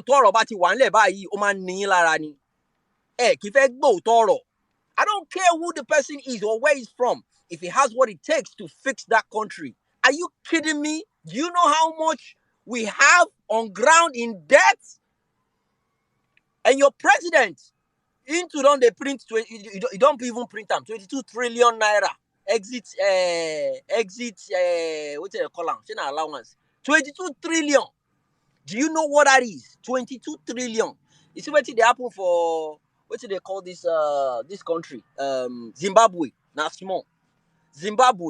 Zimbabwe have their money into trillions. You don't see Zimbabwe money. If you want to go buy a egg, you guys, your money, now inside wheelbarrow, you go pack your money. Wheelbarrow. Bundle. A egg, just one egg. A egg for a child. You won't buy just a egg. Now wheelbarrow, you go pack the money. You say you want to go buy a egg or bread or a orange. Olori buruku. Ẹgbẹ́ mọ́gàjí àwọn àtọ̀lé síbẹ̀ olódò bàbá kò mọ̀rọ̀ sọ àtọ̀ sára ìgbà díẹ̀ àtúnjọ́kù wọ́n ní kọ́dá sínú àtẹ ó tún kógi sókè. You want to bring out someone that will represent us, you brought the worst of us. Ẹ ní kúre APC, ẹ ní kúre ọkàn yóò ní balẹ̀. Wọ́n lọ gbé àtọ̀lé charge and plug and play. Wọ́n ti ń charge bàbá báyìí. Wọ́n ti wọ́ọ̀kì sọ́kẹ̀tì sí lápá tó ti ń charge ẹ̀ báyìí. Ọkàn gbogbo yóò ní balẹ̀. You said plug and play. Plug and play ti wà lápá wèrè. Wọ́n ti gbé plug and play sí lápá. And you see that, what do they call this one? Murderer. Doguwa, what they call him. You see that one, no be in fault. We've allowed so much nonsense in that country that it's now a norm for such thing to happen. And I love what is going on. You see, a lot of these things are just by the way, by the way, by the way. Even this one now, waking 50 people, it's just by the way. You see, the main objective, make Obi enter. Aye gbogbo yin bàjẹ́. You see, the moment tí Obi bá ti wọlé, because wọ́n ní tí òkè bá ti dá, ìsàlẹ̀ máa dá. Àtòkè báyìí la máa ti máa wò bọ̀. When the top is okay, every other thing go conform. Let's just focus. Make Obi enter. You see this one? It will be easy to take them out. As in, they go vote them come out. And as then they vote come out, then they go jail. Initially, when I joined this movement, I came into this movement to support Peter Obi. Clean and clear. I have no affiliation. I have no intention for any position. But you see right now, I want join EFCC. I want to match one mark ball. And I want to give Wike beans. I want to be the one to serve Wike. I will serve him in beans. In beans, go get water. I don't go put salt. I will serve Wike beans. He go chop that beans. Wike must chop that. And you see that FFK? With pepper, with attaché pepper. Plenty You pepper. see FFK beans, I go serve him. I go put plate there, make him vomit and later on. He go chop her again. He go chop that vomit again. He go chop her. Because these are the kind of animals we are dealing with. We are the ones that can handle them. See my DP. Igboro niye. Igboro, we not even worry. When you give them that look, the limitation at which APC are engaging me now, OT reduce. I like it. Tomati bere with it. Please just tag me. I like it that way. Let me not rant for too long. We have engineer Udengs here now. He's probably going to join us, give us his own submission, have a chat with us. But before then, let me welcome people to Vawulence Space. And for those of you that always complain that I shout, Kokaye, wala yala yaini, I don't care. I've been saying it. There is no way. There is no way. Oh, I just want to talk about the whole report is there. Oh, my DM don't fool. Don't say, please, Jimmy, please, I beg, please, you unblock some obedience, please. You go unblock some. I go send you some names, please. Yeah, in your jail. Yeah, in your jail. They say Jimmy has jailed us. Please. You have to unblock these guys. I beg you, God, please. Okay. No, but I mean, you know, I keep they think it's a joke. I keep telling them, I'm not here for family. For family, I'm not here to familiarize myself with anybody. I'm not here for friendship. Toba sorry, blocking danuni. Even obedient people. Toba blocking. I beg the pity obedient. I beg pity obedient, please. Bro, I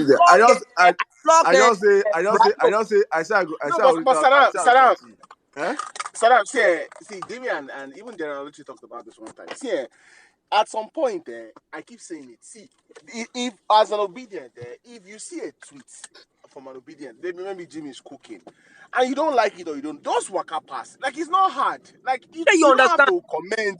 Just walk. Like, you know what's here? It will take you 2 minutes, two seconds to just scroll down a little bit more, and it's going to leave. But you want to act ITK, you chop block. Then you understand? They will come. They do. Bro, and I'm actually following you. I'm disappointed that you are vile. You are this. You are. I could just look the See, this one, you two they talk. I won't blocking. I don't care. I cannot hold one sword. They fight enemy. Can't they use another sword? They fight. I don't get time. I go block you. I do it with ease. It doesn't affect me. Now, who one they use Twitter, they do business, they acquire followers, go they bother about the people where I don't block now. I feel another person they look for those people they do followers. 4,215 now. Where I don't block. I don't get time. You talk rubbish. Jesus. Jimmy, Sada, why our space is suffer man? Men now no use me do calls. I don't talk am. Men now no use me. I tell Oma to when Oma put me for parliament, people's parliament. I don't get time. You talk anyhow. If you don't understand sarcasm, that one are your own wahala. Now who send you go buy beans when they teach English class? I go block your Jimmy, father. what you go do? Be say, we go begin put it for speaker section. You'll be returning back to your speaker I section. think so. Yeah, it's better because if people come, Because honestly, people, people, we are the victims of your blockages is too much. It's too much. I cannot be control. The tears in my DM is too much. It's too much. bro, No. make I make my submission. I will go back to speaker Uh, section. I prefer make I dey speaker sef because I know want the stress to dey unblock themselves. They even affect me. I no get time. They unblock who? Ni who re? Emi mo gbé sẹ́rọ̀ ya yín. I beg, oh no, I want to call say make I bring women in Nigeria represent you, but no. Bless you. Women in Nigeria, if you wake up every morning, you could not post. I have blocked 300 today. I have blocked 400 today. If you like say you don't get the spirit, the spirit of Jimmy is upon you. It's upon you. Women in Nigeria, so Why you? All right. Thank you, my beautiful people. please Welcome. let Jimmy before you start. Yeah. Let me quickly wish our. I don't know if she's here already. Safe. Nello, Nello is the beauty. Happy birthday, Nello. Nello and David And Uday. David Hunday. Happy birthday. See, people they say make I put woman for co-host. Vawulence space is pro heart. If you have a rugged heart, please. Salam, boss. I want to say me go commit. No, wait, I don't want to. No, wait, I want. Don't worry. I know I'm cooking. Just allow me. You're supposed to say I will cook this away. If you have a rugged heart, a violence woman, please request the mic. Please request the mic. Now, I raise your hand. I want to give you mic, please. If you're on this platform, If you get rugged mind, I go drop for you. You can't do co-host. Come, for yeah. they're not there. All our ladies, they heart now. This thing. They no go. The heart now. Chingom heart.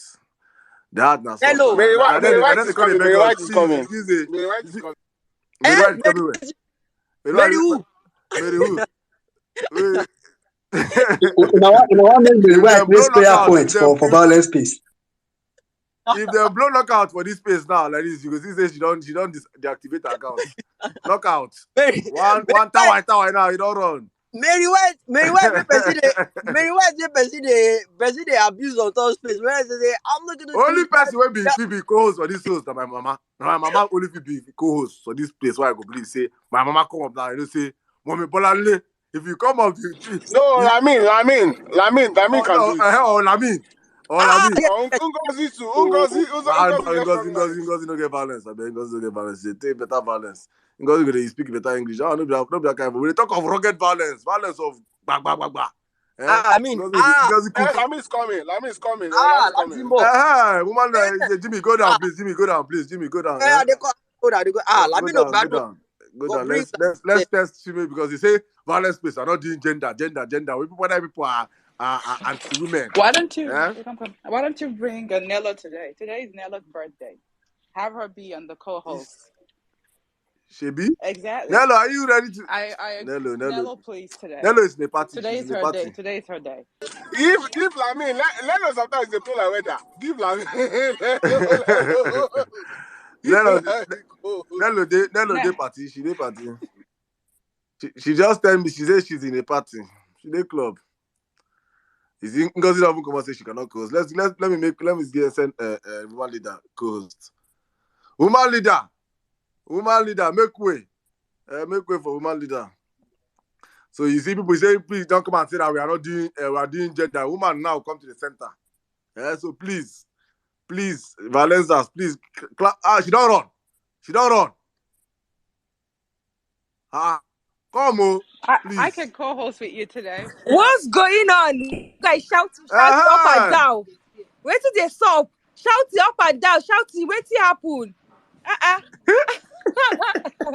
Harassing Nello and Mary White up and down. What's the problem?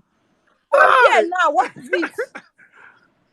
Yeah. What is it? Welcome. Please welcome. And they say that on this place that we don't allow women to co-host. we say women no get mind. I better rest. Which mind? So I get mind, Abi. Rest.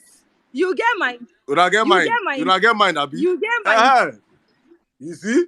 You know, the kind of person who I don't talk first. Well, I need to I don't be mood co-host. I don't feel meet co. I So don't welcome, my sister. I So don't please, think you so co-host today today. you're doing. I did for Bauchi. What did happen for about you, please? I can't walk now. I can't see sight now. I'm back to Abuja on Monday. You never get say Lamina a businesswoman. I forget. No. I want to forget some business. I forget. I won't forget. Say, I didn't say she go weekend. Maybe she go Yankadi game reserve. Go chill. Hey, I can't. Abi women leader don't follow Lamidi. Papa go hold meeting for Bauchi. No, let me see, but I can't kill her here. I can't kill her. I can't kill the foolish man. They say you know they again. Don't go. Because as you come Bauchi, I know say Lamidi dey Bauchi. As I come here, I find the man up and down. Up and down, I dey find the man. They say the man know they again. Don't go. Foolish man. Yes, say they come. Thank goodness. Yes, say they come. Welcome, Good my sister. evening. Thank Good you for evening, joining us guys. on the What's platform. up? Welcome, Saddam, Lamin. Otuba, Welcome. Jimmy. I just hear your Ekpe. They dodge Ekpe. I say before the Ekpe going come mistakenly they find people obedient. I'm in Nigeria. What's up? Hello. Nello, Goodness, happy birthday. Happy birthday. Now, Let me just I will let soon me drop hail our Jimmy. I just came here because you guys are harassing Nello and Mary White. I said, okay, what's going on? Why are you harassing my girls? That's why I'm here. Temporarily. Okay, nice to have you around. Where did Mary White go to now? I don't see him Me again. too. Mary White, she'll be back. She'll be back. As I no gree give her co-host, she don't come out. No, No. Nello, you can't co-host today. You are no. Make I drop. No, I can't. Let me I drop. Mary can't. White, please come. I want to drop. I'll drop. Come and be host. We can hand the space to me. I drop. Give Oh, Mommy Madonna. Oh my God, Give Saddam. Mommy Madonna. Lady Madonna, where? Now I want burn this space now. You know, now kamikaze. You want to turn this into kamikaze space. Lady Madonna go preach for now. Honestly, we have amazing people on this platform, guys. You guys are amazing. Thank you. Yeah, thank I you think so much. we just okay. Mary White, Mary White, I got on before now. Thank you guys for always. May I hail our people? I beg before. I beg Jimmy, do that one. Do your work. I beg. Yeah. Thank you guys. Please start from the people that you have blocked, please. Man, send me their names one by one. I could consider. I go check their names one by one. I don't get time. I beg. All right, guys, welcome. It's another lovely segment, Saturday special edition of Vawulence Space. Welcome. Our regulars are here. Sparkle, I see you. You see Maxwell, my brother. Thank you for coming. Oge God, Epita, Attitude, Eze, MKJ, Kamba. I see you. McDonald's. I see you. Try and request. Okay, you've requested for the mic already. You'll be brought up in a minute. A new Nigeria indeed. I see you, my sister. Shilalu, welcome. Anka Dede, Olawaski, Archie, Doctor, how you doing? Ayobami, Auntie Dunke, how you doing? Ladi, God bless you, welcome. Nigeria, US, I see you. Omwaka, I see you. Madonna, I see you, ma. Auntie Bolanle, God bless you. Ngozi, Grandmaster, my brother, God bless you. Napam, I see you. Lady Liberty, I see you. Auntie Meg, God bless you. God's will, Osaro, Toluwalonimi, Tech Mayor, Dr. Olu, Comrade. In-law, what about me? In-law? You I forgot don't see you. Oh, you just a dodge for one place. Mary White, you're already on speaker section now. Abi, I see you, my lovely in-law. God bless It don't matter. You still call me. I be your in-law. I beg. Papa Chilo, I see you. Professor O'Brien, I see you. Mazi, I see you. Chief Oekena, I see you. Dr. Barry, Simka, Dew, all the others, lovely people, I see you all. SM Namdi, it's been a while. I've heard your submission. Always funny. Let's have you speak today, please. Attackers, thank you. Tachi, Lady Prisma, Nima, I see you. My sister Okhogan, I see you. Ochi, Uncle Winston. You know they see me. Don't you see me? Who's that? Please, who's that? My name is Udengs. Oh, I'm strong. I see you. Mayo, I see you. Just OJ, Happiness, Fetch. Ogateke, OYRES, I see you guys. Joe, Jacob, I see you. Shilolu, I see you, my brother. Steve, Captain Niger. Rookie, I see you. God bless you guys. Thanks for coming. Mazi Obi, Akoni, LP, Emmanuel, Tony, I see you. Regulars are here. God bless you all. Dr. Jeff, I see you. Always representing the obedient. In America, God bless you. God bless you. We love you. Thanks for joining. Omega X, thanks for coming. Thank you, guys. Clarita, wonderful lady. God bless you. Thanks for coming. Ikene, Deep G, Derek, Dr. John, How much, likewise. Jimmy, were you a class captain in secondary school, primary school? Just a call, roll call. Just a call, roll call. I beg. We don't see. We see No, all you of you. don't We do. see all of you in the. We see every single one of you guys. I can't keep, shouting all the names, but yeah, we appreciate your presence. Thank you, God bless you. Engineer Dex don't give me name. I spoke to him recently on a video chat, and he called me the excavator. He said I went ahead and dug his past. God bless you, my brother. God bless you. We had a very wonderful conversation. Is one person we should not miss out. Is a bright mind we need in Nigeria. And when we have his type in Bayelsa, I'm not from Bayelsa. I'm an Ibadan man, but having spoken to him, his level of understanding and what he has to offer the states, man, we can't miss this guy. Please, guys, I've done the diligent research on him. Is credible. He's clean. We've done the background check. He's clean. No crime whatsoever. From ION, you guys can do your own search as well. He's clean. Honestly speaking. Honestly speaking. So it's my pleasure meeting you. It's my pleasure knowing you. But Jimmy, you've not met him. Me, I've met him. So I want to You understand? I won't brag.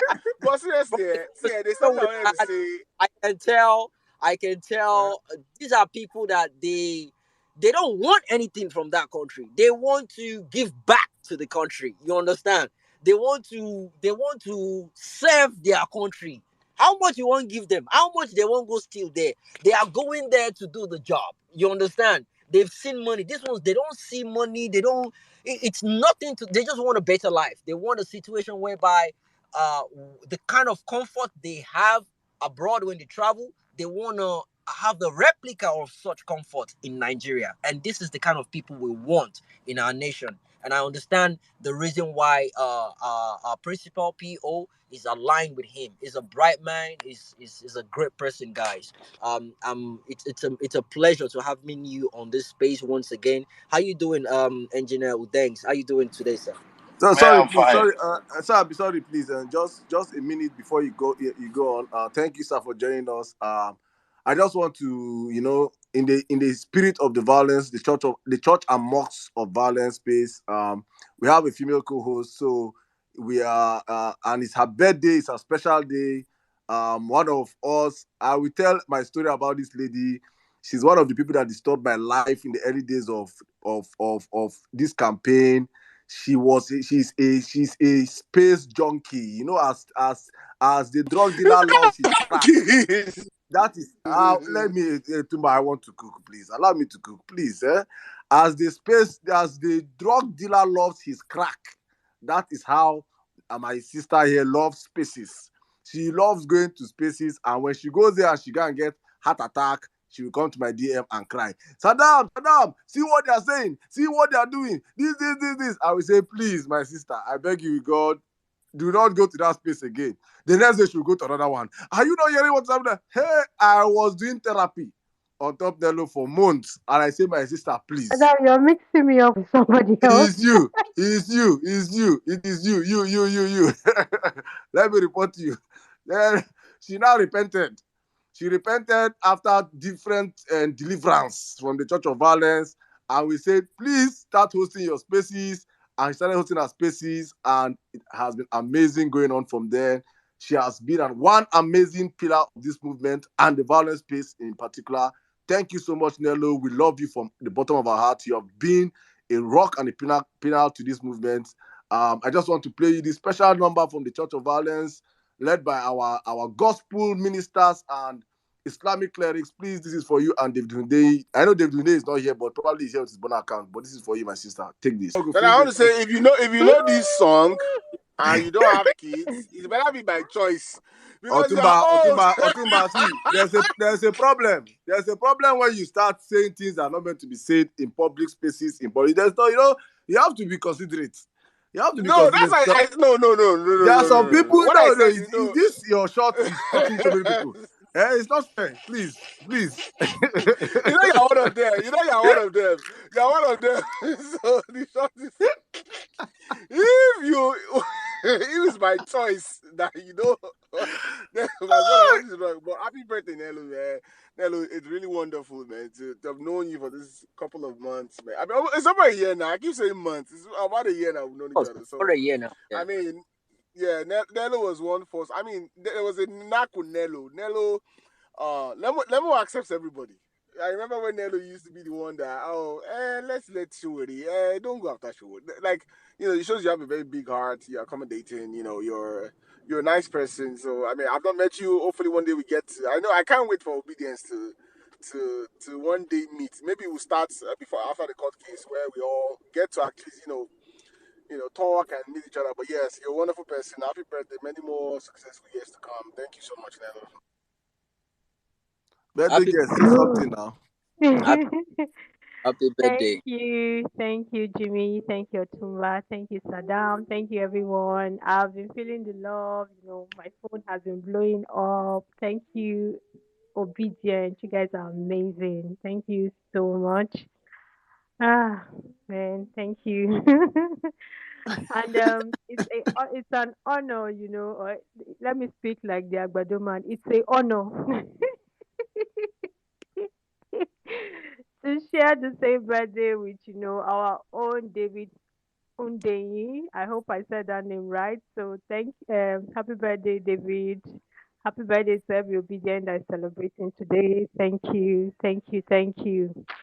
I don't know whether I should give my own submission now or I should just wait. You can wait, though. You can wait.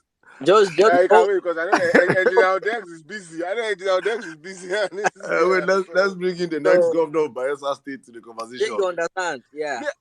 Let me. I want to say something because I learned this yesterday, and when I was talking to Engineer Dex, I mean, what Jimmy said about him is 1,000% correct. See, Engineer Dex never become governor. Engineer Dex done the great job for civil service, and I will let him tell the story. But he has already started creating jobs by not even. He has not been sworn in. We've not voted for. They've not voted for him yet. But he has started creating jobs in the government, holding the government's feet to fire. So I mean, man of pedigree. We're working on his website. There's so many things we're going to have rolling out pretty soon. But Wike bonehead in the south, but Engineer Dengs is someone that we know is going to be, and he's young, very young, but it doesn't sound like when he speaks, it doesn't sound like, but he's very young and it's going to be a launching pad. He's going to be the example of what, I mean, Alex Otis is going to be an example and a dog, but Engineer Dengs will be a proof that yes, young people can take governments, can take power and do things the right way. So I'm excited. Just listening to him talk, you can tell from when someone is very relaxed and eating and he's saying exactly what is in his mind.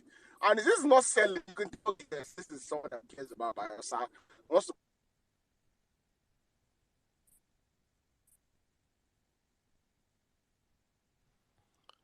Otumba, is it me or are you back in Lagos? Let's say don't do body long. Nah, you know, say AT&T. I go want switch my network carrier. I go move guys. It's AT&T now. Error. Your network now PICC. No, I am using the Glow of America. AT&T. AT&T is the worst. I thought go AT&T is horrible. I was switching Verizon. AT&T is horrible. Lord. It's the Glow of America.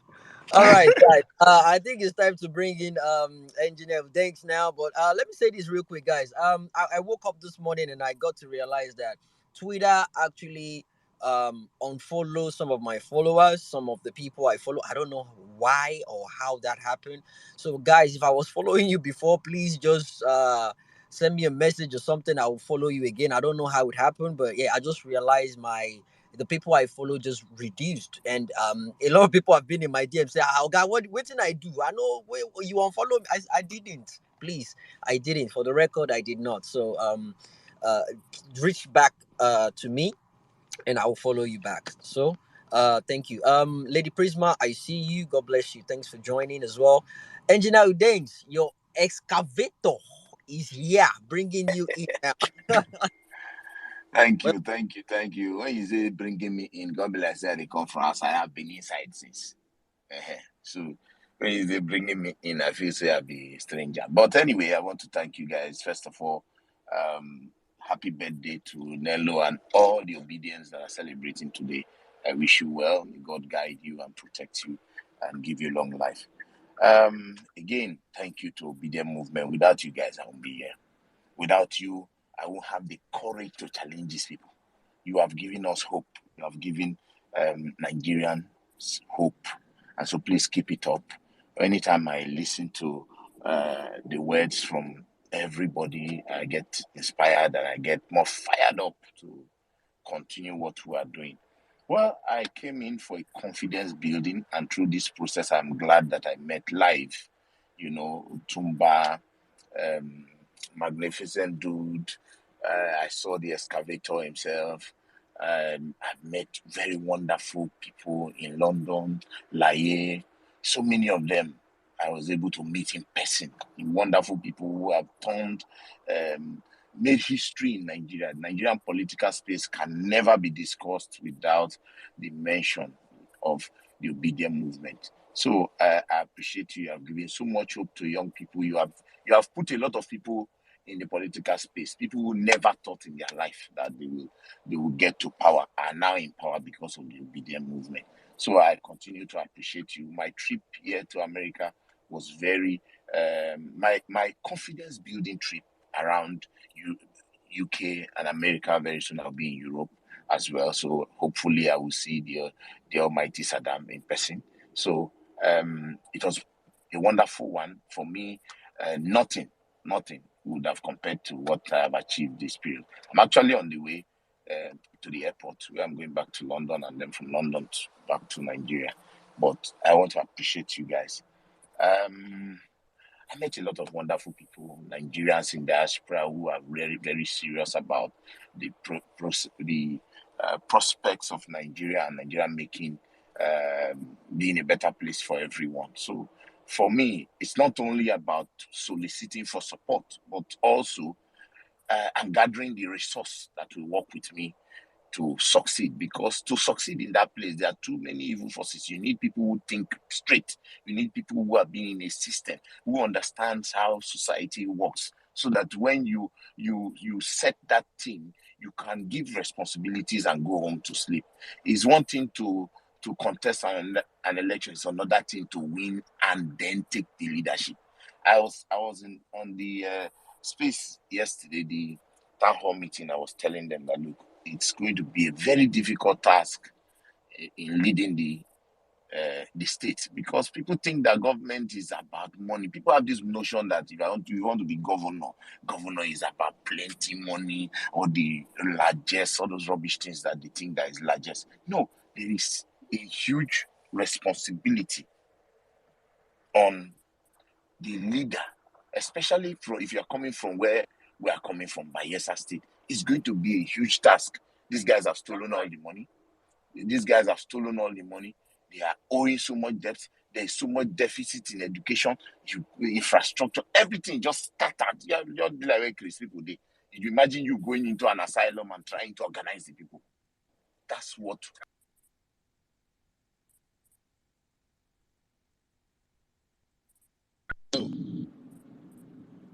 Hello. Yeah, we can hear you going, sir. Because some people for Nigeria, this way they worry person don't they call me once. But you see, the task ahead is a very huge one, and we need all of you again to put machineries together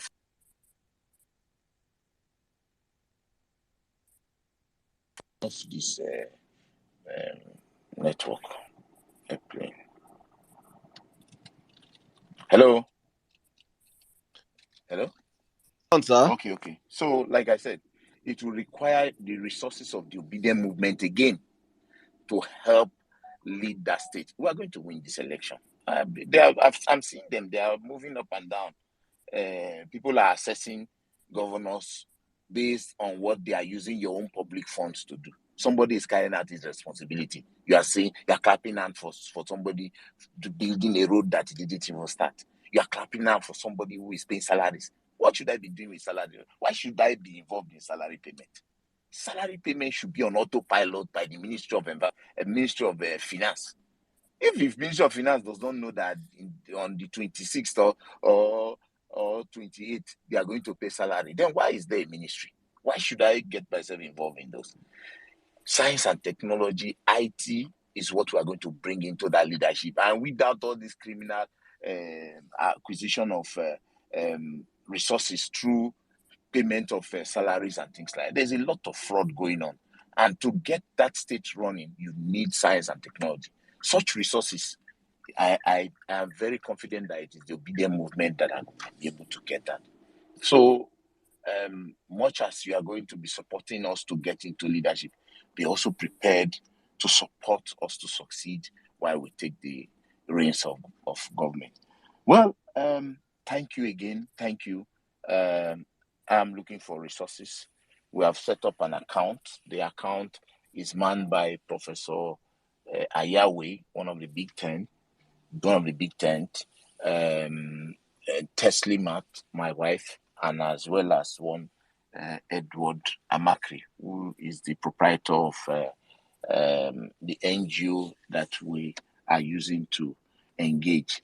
That NGO will be, every penny that they get will be given quarterly, as a monthly statement of account. And we have set up a team where we picked a few people. We got an accountant from the obedient movement.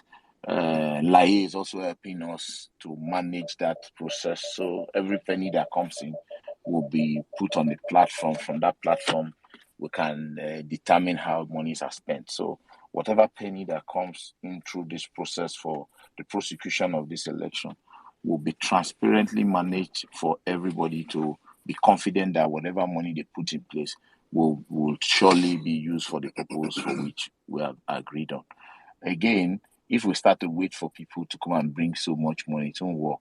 If we tax ourselves as young people to say each person won 1,000, you can imagine the network of the obedient movement and the amount of money we can raise in a very short period. We need to begin the processes that will lead us to win this election. Elections are won before election day. And so whatever we are doing now, we need to begin to look at the IT space, prepare it. Of course, Otumba is going to be helping us handle a lot of back-end IT with respect to data concerning this election. So at all times, we'll be doing our feedback and the assessment of the process to know where we are, where we'll be lacking, so that we will win this election before the election day. We would have coasted to victory before the 11th of November. So thank you. I'm actually trying to reach one of our leaders that I met here. In fact, you will not imagine the weirdest place to have raised 20 million naira is.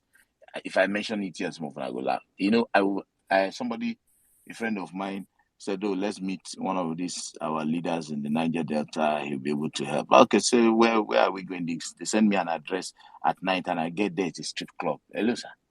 I get to strip club, and we start talking. And the next thing, the guy donates 20 million in a strip club. Who will ever think that the first amount of support I will get will be where somebody is on the pole dancing? So I'm here to say a big thank you to him before I begin to head to the airport. So I want to I'm just branching his house to say thank you, and then head to the airport. I'll be in London today. Hopefully I will see Lai before I head on to Nigeria. By Monday I should be in Nigeria, but we will be communicating. I will be on the space listening. Where I will not comment, I will be listening, and then wherever there are issues, I will bring it to the team, because a leader is he who can identify a team. I am identifying that team. The people I have met through this process are a formidable team that I can use to achieve the results that will see Bayelsa as a happy people. For Bayelsa to make progress, I need a team. And you, the obedience, are the cesspool where that team, for us to succeed, will be identified. I've already identified a lot of you good guys. I pray that God also gives you the strength, bless you, give you the power and the foresight and the resilience for us to see this process through. It is a process, because Bayelsa is just the starting point. It's going to be a springboard for us to look beyond Bayelsa State, look regionally, and look nationally. So I want to thank you and say that I appreciate. No amount of money would have compensated for this trip that I did, and I thank God. I told you guys that once you are focused on an issue and you are sincere about the process, the positive energies that will make you succeed will gravitate towards you. I don't believe in luck. Those positive energies is because we made the conscious effort to come out here, and I have identified a lot of you and a whole lot of other resources. Thank you, and let me listen rather than talk.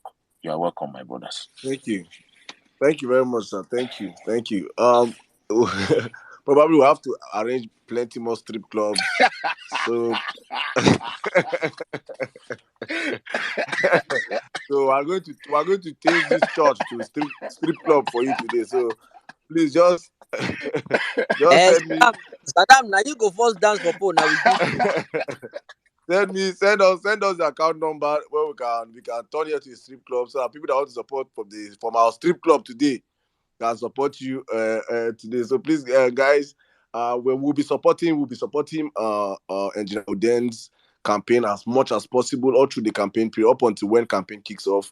We will be supporting him here on this platform. So partly, whatever you think you want to support him, do it. Please shoot. We know we're doing for the the strip club of violence. And today is a strip club. I've turned it to a strip club because let's have a strip club right there now. If I know, no go shout this thing for outside, so let it end here before the Nigerian pastors go hear them. If they hear them say people they donate that kind of money for strip club, they could just go turn all this cathedral where they suppose they use the whole government accountable to strip club. Thank you, sir, very much. Let us move on. Jimmy, I think I'll allow you now come in here. Please allow our speakers justice to the space. Back to topic, please, guys. Let's go back to topic. We're discussing important issues. We've had a lot of banter. Let us get back to serious talk right now. APC Islamization agenda. A criminal, a murderer, a man that killed over 14 people, burnt them alive. He set them alive, as in he's an arsonist. He paid his bail. As a normal self, that is crime alone. Should not have it should be an unbailable offense first. But as you know, this is Nigeria. Anybody, and Auditor Kalu can be jailed for 2 years and they'll cut down his jail term and he comes out and go back to the Senate House. Yes, that is Nigeria for you. So criminals are allowed to, you must be a criminal, a hardened criminal before you join APC. You must be a hardened criminal before you join APC. That is where we are right now. So please, guys, let's get back to the discussion. Let us make sure we amplify this. And please, we're also trending. All eyes on the judiciary. We're also trending Broadcast Peps Live, and Parallel Facts Media is here. Let the world know that the next biggest organization, you know, we said on this platform, we say Vawulence Space become the biggest Twitter space in Nigeria, and by the grace of God, we are here. By the special grace of God, with hard work. You see what I say? We say God. We talk God and with the work. We are putting in the work. People are putting in the work behind the scene. Hard-working Nigeria. So it's not just saying God, like Nigerian pastors come and tell people, Monday morning, come to church. Monday morning, you come to church for 6 hours. How can you be in church? How do you want to eat? How does it work? How can you, and you now come and see, they will tell you, no, God will solve all your problem. No. There are problems that God has created government. That's why after God, government. After God, the most powerful thing is government. Government has the duty to change 90% of your prayer points in Nigeria. It is in the hands of the government, not God. Unfortunately, we have been hoodwinked for a very long period of time, and we are setting those records straight. Thank you. Please, I want to reach out again to all you whistleblowers that you have information, critical information that you know that if you send to any media house, will not air it. And you have it with proof.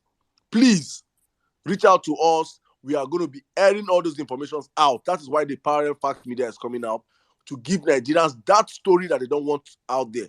We are not, politicians not sponsoring us. Now we they do them ourselves. We are letting Nigerians know the information. So it is not this, we the people that own that media. So please, if you have information, I already have some damning stories already that we're going to be breaking up on that on our platform when it comes out. Damning stories, you'll be shocked with evidence and proof. I know that Nigeria is truly a crime scene under APC. So let us get back to the conversation. I just wanted to shift back our minds to where we are and what we are discussing today. APC Islamization agenda, the moderate and Doguwa man and Ekweremadu's issue. Please, guys, one more time, please.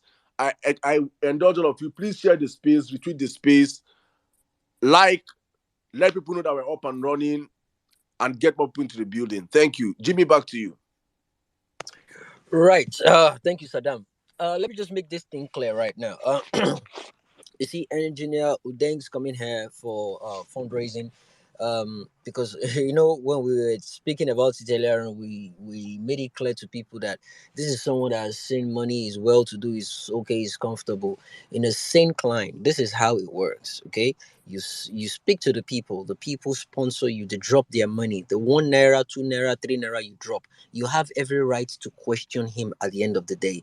So people like this, they don't put in their own money. By the time they do that, they feel like they've spent money. When they get back, when they get into office, all they want to do is just recover the money for us. They will steal it. But he's coming out. He's transparent. He has no right to actually tell us what happened. He has no right. It's not mandatory for him to actually tell us he's been given 20 million. It's not something we should know about. But out of his own transparency act, he wants us to know what is going on, and this is just an example of the kind of person that wants to go into power. So he is being accountable based on what he's getting, and this is the kind of thing we want in the new Nigeria we're clamoring for. So, guys, please don't get it mixed up. He's not begging anybody for money. He needs support for his campaign. It's different, okay? And this is Obama does request for campaign funds when he ran, or Trump did it. It's a normal thing. It's what you're meant to do in the same client. But Nigeria, they don't steal all the money. Now them go run the campaign, do everything. When they enter, they go steal the money back again. It's not going to be business as usual. So thank you, guys. God bless you all as you help with the little you can. It doesn't really matter.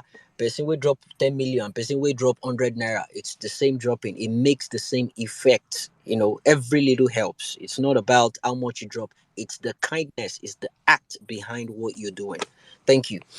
So let's start getting speakers now. Oh my goodness. Let's start with a lady, actually, please. We guys have been speaking. Let's have a lady come through and give a submission for us. So let's go with Mary White first.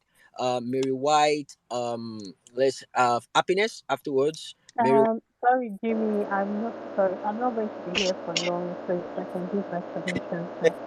Okay, so you want to give your submission and drop, right? Yes, please. Okay. Yes. All right. Let's do it. Wait. I'm sure Mary Wise understands. She was the one that actually asked us to bring you up. So let's do Nello. You go now. Let's do ladies. Ladies, no. Let's have two men on the toxins now before they say this is anti-gender. So okay, fair enough. So Nello. two ladies, three ladies, in fact. So where the third lady? You? Happiness.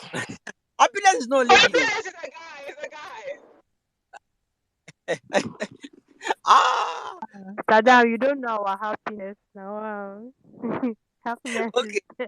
So let's do Nello, Mary White, Happiness, well-meaning Nigeria in that order first. Then afterwards we'll take a new cue. Thank you. Nello, how are you doing? Happy birthday, my sister. Thank you. Thank you. I'm doing fine. I could be better, If these guys hadn't stolen our election, I probably, would have been over the moon by now, but it's fine. I mean, we're here. We keep fighting for this mandate. We're going to get it back. We are not going to move on. Speaking on this Islamization agenda thing, I saw that. Nello, please remove your earpiece now, please. Okay, let me remove it. All right, give me a second. Let me move.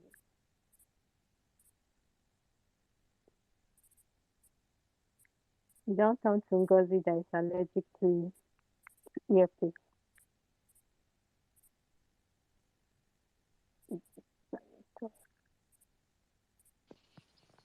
All right. Ngozi just there, just collect 3 blades. Ah, Ngozi, they're allergic to earpiece. Once you come, are you on earpiece? Like literally, everybody can hear the person. But anyway, all right.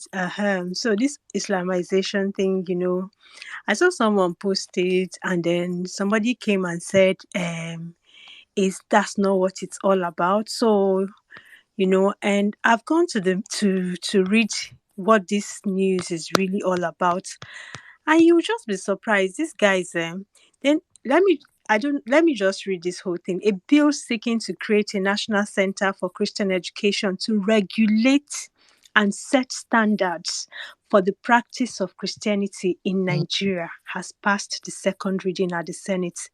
The bill was sponsored by, okay, who sponsored it?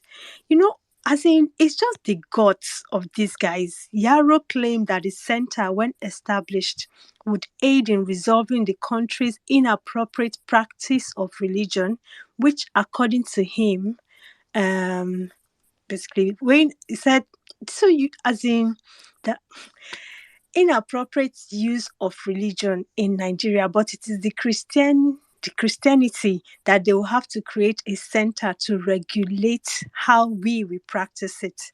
Do you understand the dubiousness of these guys? If you want to create a center to regulate, why must it be only Christianity? Create a center that will regulate all the religions that we have in the country. If you know that what you're doing is there's no hanky panky in what you're doing. So I just want us to understand how these people always tend to use words. They say it's a Christian education center, but it's not just a Christian education center. It's the underlying aim behind it is to regulate how we practice religion, because according to them, like when they try to do things and you see some pastors are speaking, and you see someone like Keyamo, I'm disappointed that you're using your position to say this, say that. Are you not? Are you trying to tell me that if this was a Christian ticket, do you know what the imams, what the mosque, what would have been going down right now? In fact, it would never have even gone down. That's just the truth of the matter. By now, we wouldn't have a country called Nigeria. But these Christian leaders, the people that are speaking, they are very cautious about it. They try to speak to the conscience of the people. But still, once they open your mouth and talk, they will just come. You see all of them. You're trying to use religion. You're doing this. Haba. The level of gaslighting is insane. It's crazy. And I know that there are also Muslims that know this thing, that know. And I thank every single one of the Muslims that come out and say, see, I'm a Muslim and I know that we will never have allowed Christian religion ticket. Thank you to all of you who come and stand for the truth. Because we all know that this thing is totally unacceptable. They will never take it. In a country where we're almost 50-50 Christian Muslim, this APC, they have ruined this country. Someone was talking about these ways. I was just, I don't know, we're not really talking about this ways and means thing that Buhari did. Literally, this man got the Central Bank of Nigeria to print 22 trillion naira for him, for his to do. I don't know what they did with that money. Please, if you look at Nigeria right now, can you see 22 trillion naira at work? What can this government point to and say, okay, this is what we use that money to do? They printed 22 trillion naira. And this thing that they have done is even illegal, because according to what I understand, there's a limit to which the central bank can print. If they print above a certain account, if anybody knows the amount that they are not supposed to print, above, please let me know. The central bank, according to our constitution, there's a limit to how much the central bank can print. But they went above that limit and printed 22 trillion naira. So first of all, they've gone against the constitution. And then now they've now gotten the Senate to securitize this money, essentially to make, pass this money as a loan onto Nigerians. We are going to pay this money. We are going to pay it along with the interest that's been accrued on this money that was printed for Buhari and his cohorts. This is money that we don't know what they did with, money that we cannot see what they did with in our country. It's not power that we have. It's not water that we have. It's not roads that they used it for. What exactly did this government do with 22 trillion naira that they got CBN to print for them? Man, the kind of things that is happening in this country is almost as if we're sleeping. Now, you and I, we don't even know what they do with the money. Now, that money is literally on us, on our future generations, because it's going to take 40 years to finish paying this 22 trillion naira that Buhari and his cohorts they spent. A lot is happening in this country, you guys. The way the things are going, honestly, I'm hoping that the judiciary, they will do the right thing, because with this crop of criminals that have just hijacked power, because nobody gave them this power, nobody voted for them, they literally hijacked it. After hijacking it, they went and threw a party for themselves in Rivers State. Wike threw a party for them, and they are coming out boldly to talk about, how they successfully, committed a heist on this country. These guys are so brazen. Me, I don't want to talk too much, but I know if the judiciary, and I hope that, everybody is with me on this, the judiciary should do the right thing, should save this country. Literally, it's like in your hands. The future of this country lies in your hands.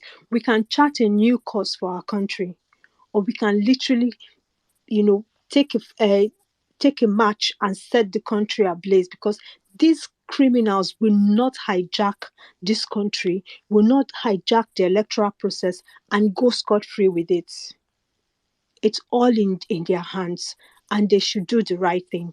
Because another thing that they keep saying, oh, if we did not rig the elections, then how come you were able to win Lagos? How come Buhari lost Katsina?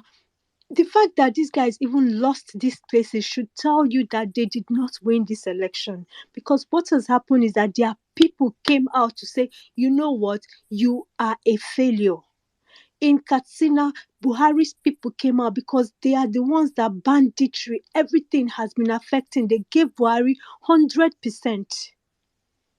They gave Buhari 100%, and Buhari showed them shege.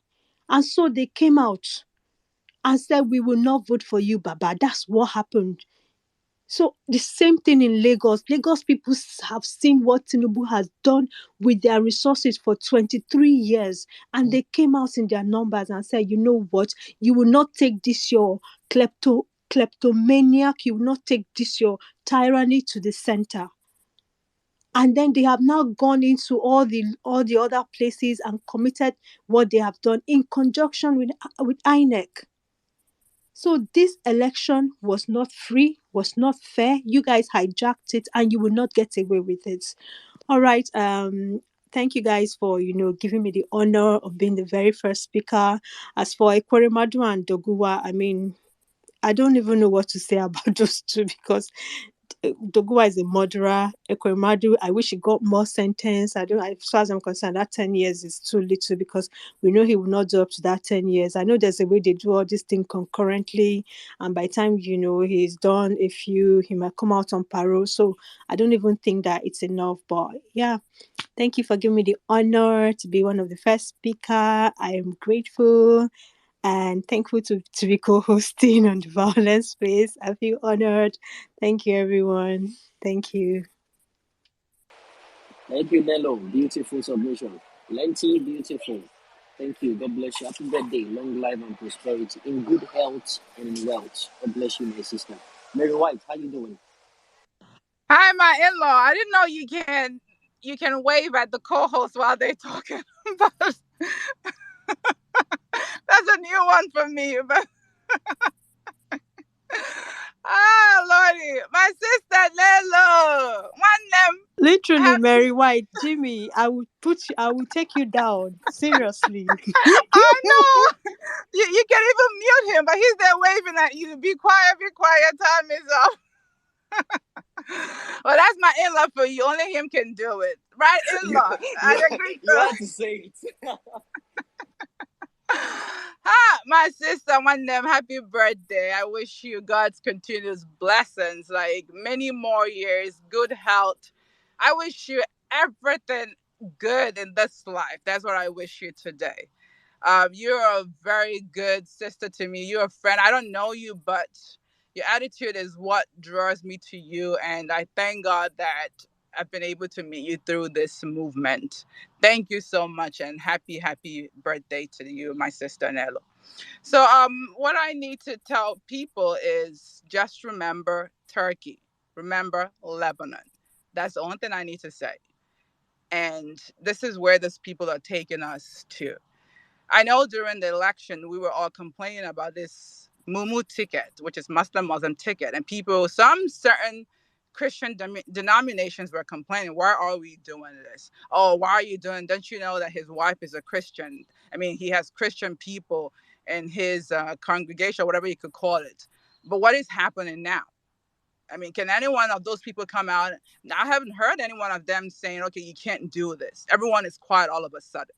This is the reason why we were all screaming. You cannot, in a country where we have almost the same equal amount of Christians and Muslims, take a ticket which only shows one religion. Not that I'm not against any religion. Please do not get it wrong. I am not.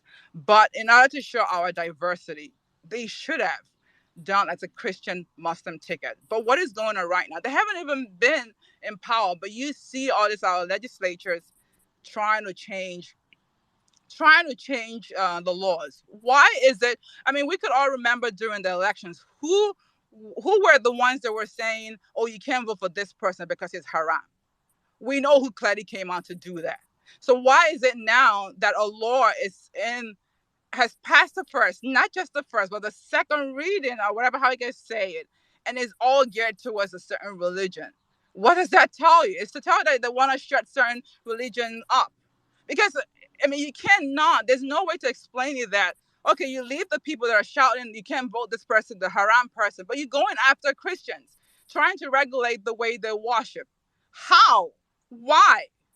I mean, for me, when I learn things, I learned, especially in a democratic, in a what do you call it, secular government that we do have, there should be a separation of state and religion. But in this case, you could see clearly that it's not happening.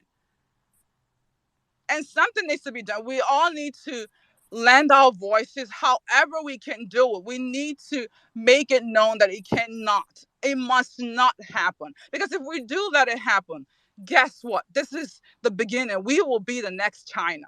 We will be the China in a country where you have Christians. They can't even openly come out to worship. You have to hide in order to pray to your God. So people, this is a time for us to make it known to whoever, whether if it's the or a representative, make it known that they cannot make the stupid laws that do not make sense. I mean, I don't care, even if a pastor comes out and yells in the pulpit, whose business is it? He is there trying to pray to his God, who trying to make I mean, for crying out loud, Nigeria is a country where you could still, there's freedom of speech. Unless you could tell me that it's changed, then and maybe you could have, I mean, the other day we heard someone come out, the same thing, that they have already passed the first, I guess, stage of like, okay, when you come to protest, that it will be illegal. I mean, what are they trying to change our country into? I really don't get it, people. I do not. And also, this is not just up to the obedience. I know there are other people that listen, APC, PDP. This is how democracy dies. If you keep quiet, when things like this happen, no one speaks, and you be like, oh yeah, I'm not a Christian. I'm a Muslim. I'm a Buddhist. I'm a traditionalist. So it's not going to affect me. Guess what? It will affect you one way or the other. Maybe not now, but it will. So, I mean, it has to stop. We need to make sure. I don't know how we're going to do it. I mean, maybe bring it out to the burner. Like, if we have to go through, I mean, I know if people like Rufai are listening, or OG or whoever, maybe we should make it trend so that way they could bring it up to the forefront. Because if this doesn't happen, we Nigerians will be the next Turkey. We will be the next Lebanon, and we cannot let it happen. I mean, that's basically what, for me, yes, I'm a Christian, but to me, this is just the beginning of us losing our secular government and turning it into whatever I don't know. And it can happen. And then I would say, for this Doguwa or whatever guy is, for me, to him, on his part, is the effrontery. The things that you committed murder. And the last time I checked, when you have murder, I guess you shouldn't be given bail. But obviously, he was given bail. He won the election. And he's coming. I heard that next that he's trying to, I guess, run for the speakership. How can you have such? I know I'm also a believer in like guilty. I guess you're innocent until proven guilty. But hello, this is someone that I guess there is evidence that he did it. And if he did it, why is he going for speakership? Well, you know that if he does it, he's likely going to change the law to favor himself. So, like we all say, like Nigeria is a crime scene, is really a crime scene, and we just need to keep speaking. Must make it. I mean, I don't know how we're gonna keep telling people to know that this country needs a change. I mean, and the only person that can change it, that can like stop this rascality, that the way he says it, is Peter Obi, and we have to do everything in our power to ensure that he is the next. I know it's with this tribunal, it's likely not going to happen now, but eventually that he will win and he'll be the next president of the country to bring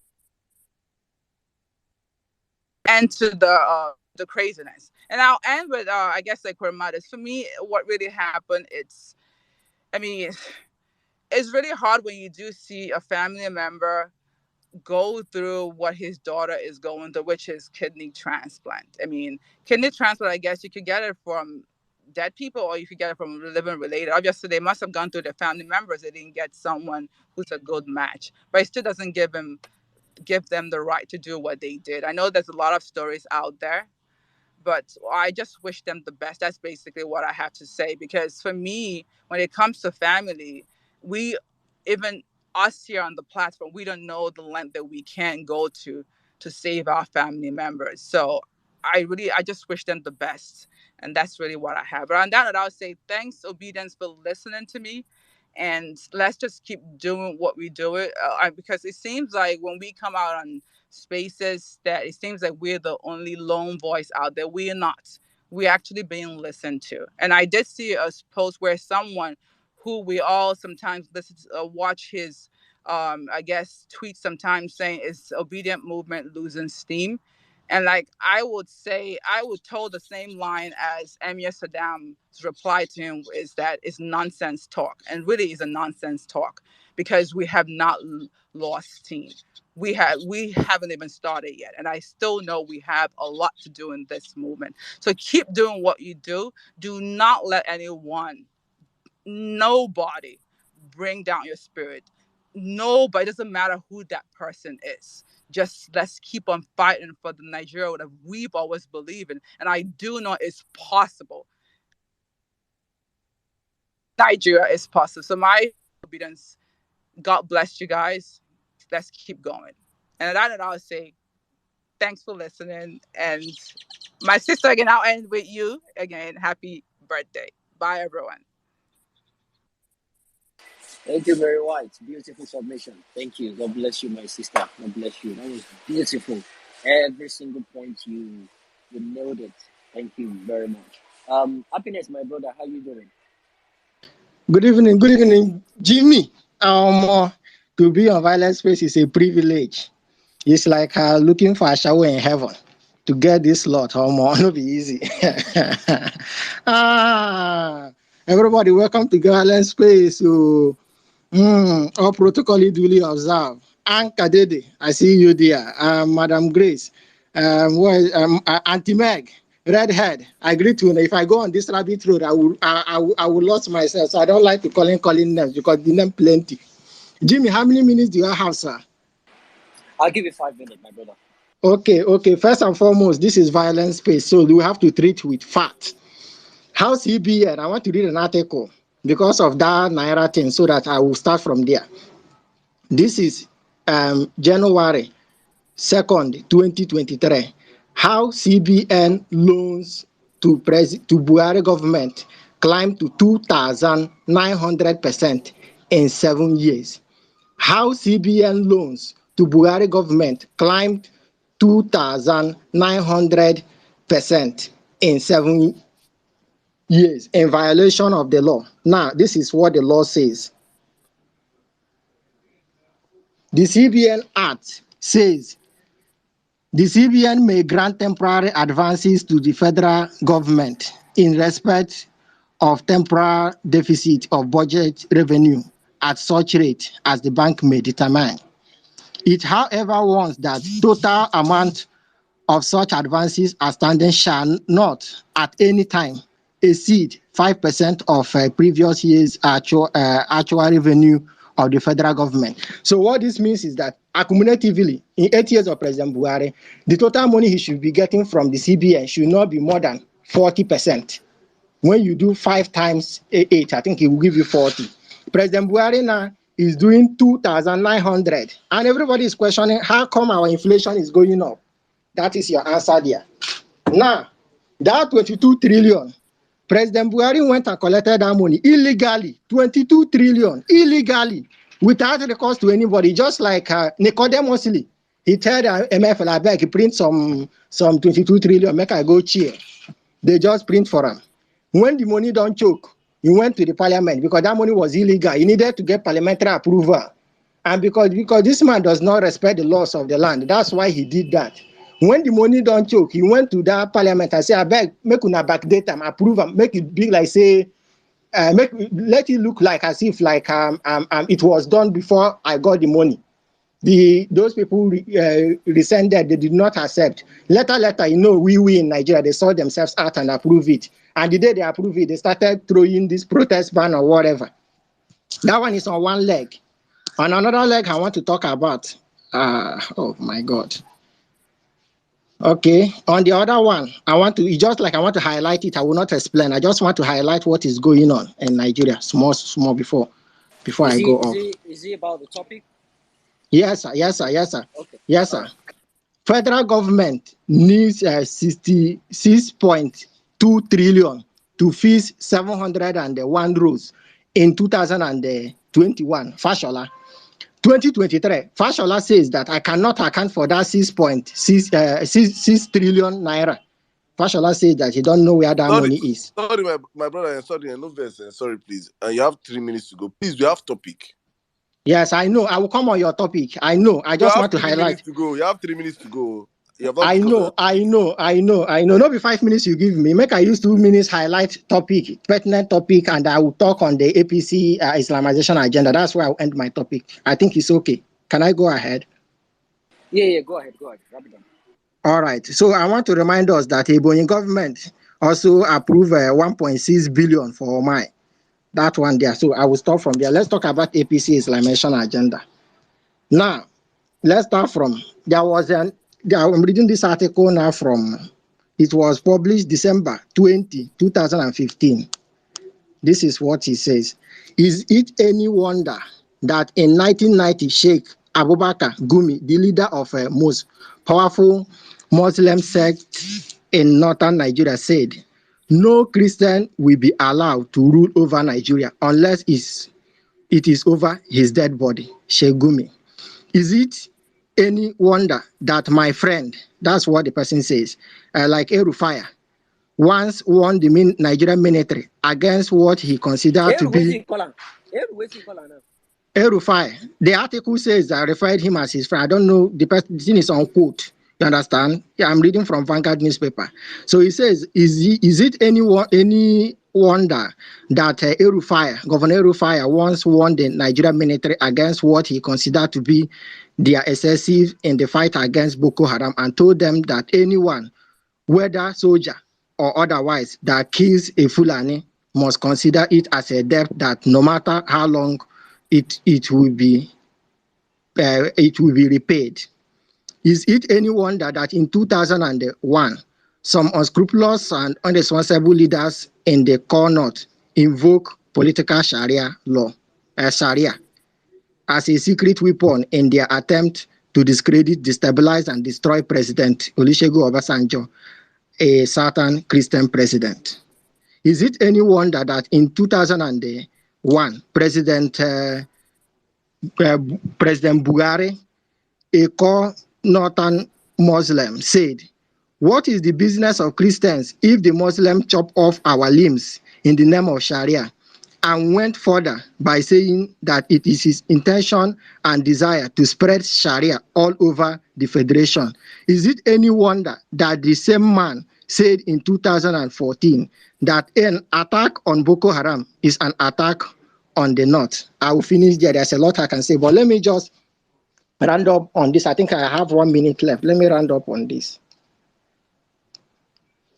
This is Goodluck Jonathan, 2015. Goodluck Jonathan slams APC, says there is bitterness in their heart. I want everybody to listen. We can no longer go backward. We must move forward.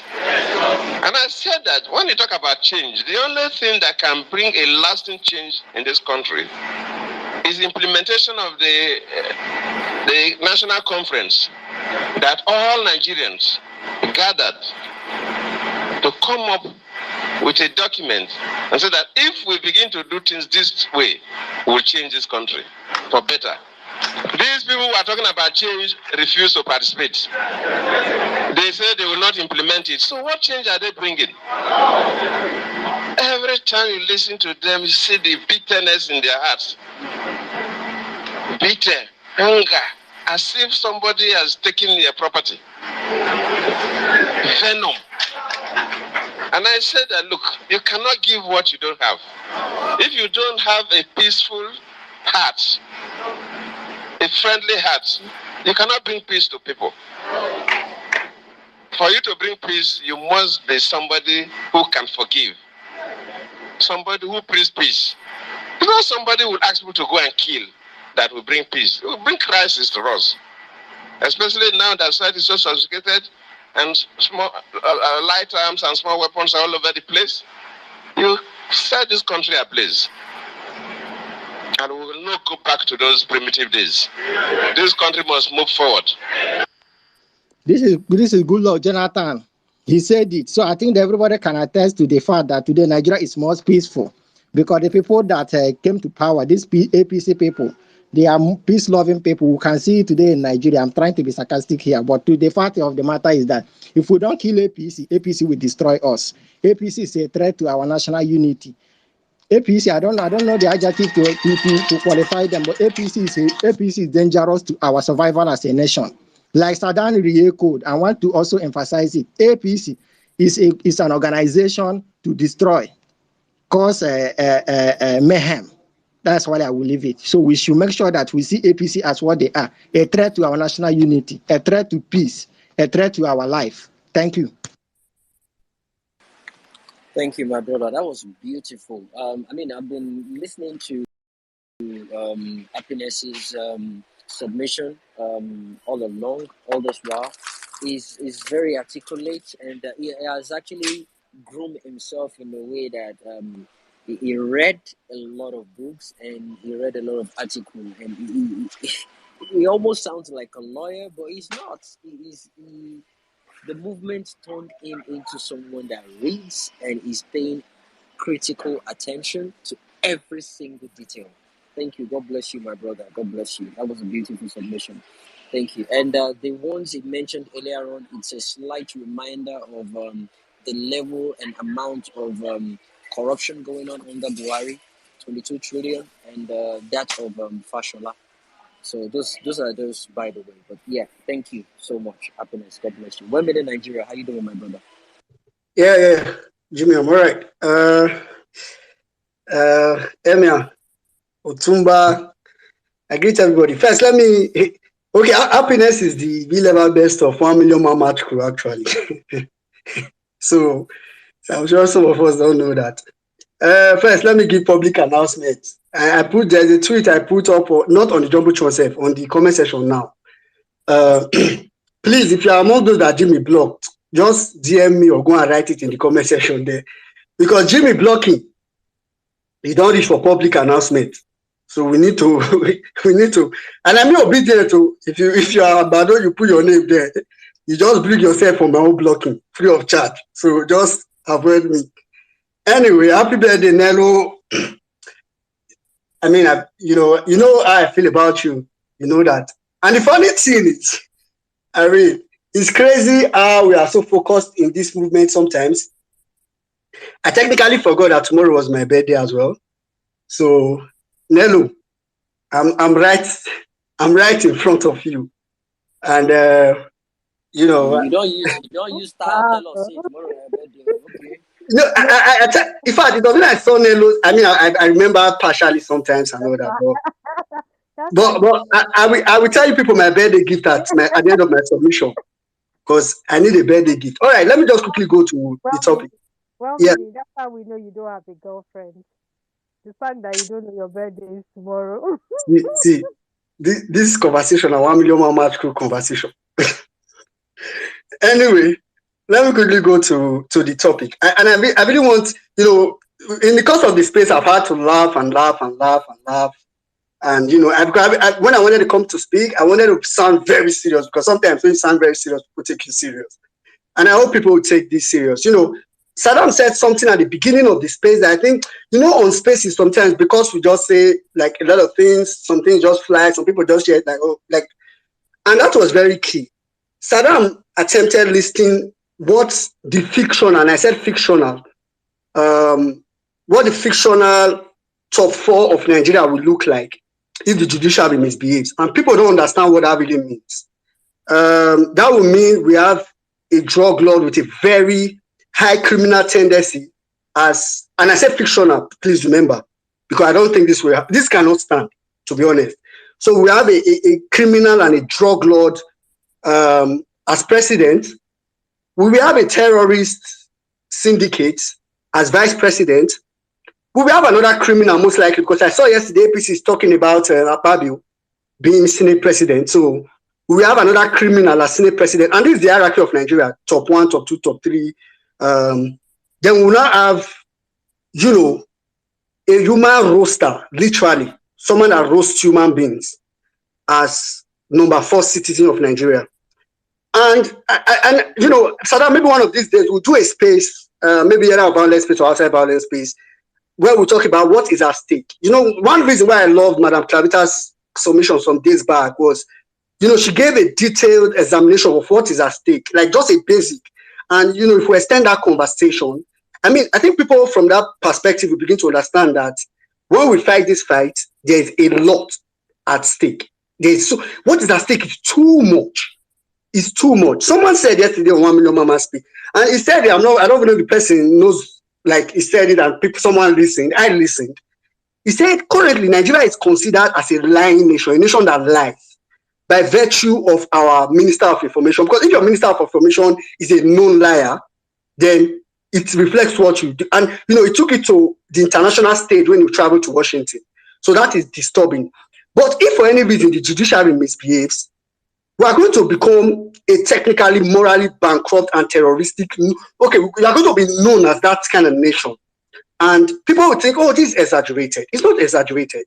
I think some of you have seen recently that I think today I saw Amnesty International or Transparency International, I don't know what they call them, you know, tweeted about, and this is the official handle, international, I don't mean the Nigerian branch, I mean the international handle, tweeted about the fact that if the news about Tinubu's, and I'm saying all this in relation, because I want to link the Doguwa, the entire process together.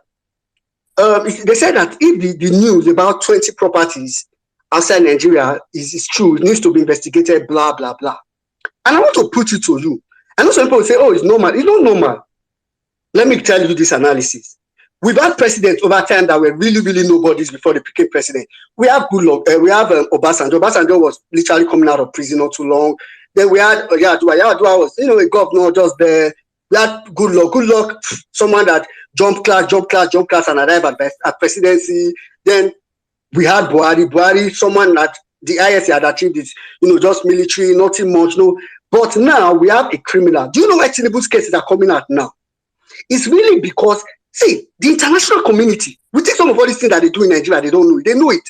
The international community knows everything that Shettima has done to support Boko Haram. And they will release it gradually. And you notice that we are not the ones releasing this thing again. It's not David Hundeyin. It is the international community. So what is at stake is high. There's something that NCT also always says a couple of times. And I did a calculation just now. Currently, Nigeria owes about 77 trillion naira. And NCT used to call it 44,000. I did a calculation. If you do 77 trillion naira divided by 220 people, technically every single soul in Nigeria owes 350,000 naira. I know Jimmy will say he's not part of that. Anyway, that's just a brief idea of what is at stake. I need people to understand that this is dangerous. In the religious agenda, what I'm going to say is very simple. To our Muslim brothers, personally, I haven't just called it, I call it religious agenda because I don't think it's APC. The first problem here is the APC. The second problem is the Church of Nigeria, the Christian in Nigeria. And believe me, this is coming from a Christian. If you go to my bio, the first thing you see there is Christian before you will see proudly Nigerian, proudly Edo, and all that. I'm a Christian by all standards. At least I try to be a Christian as much as I can.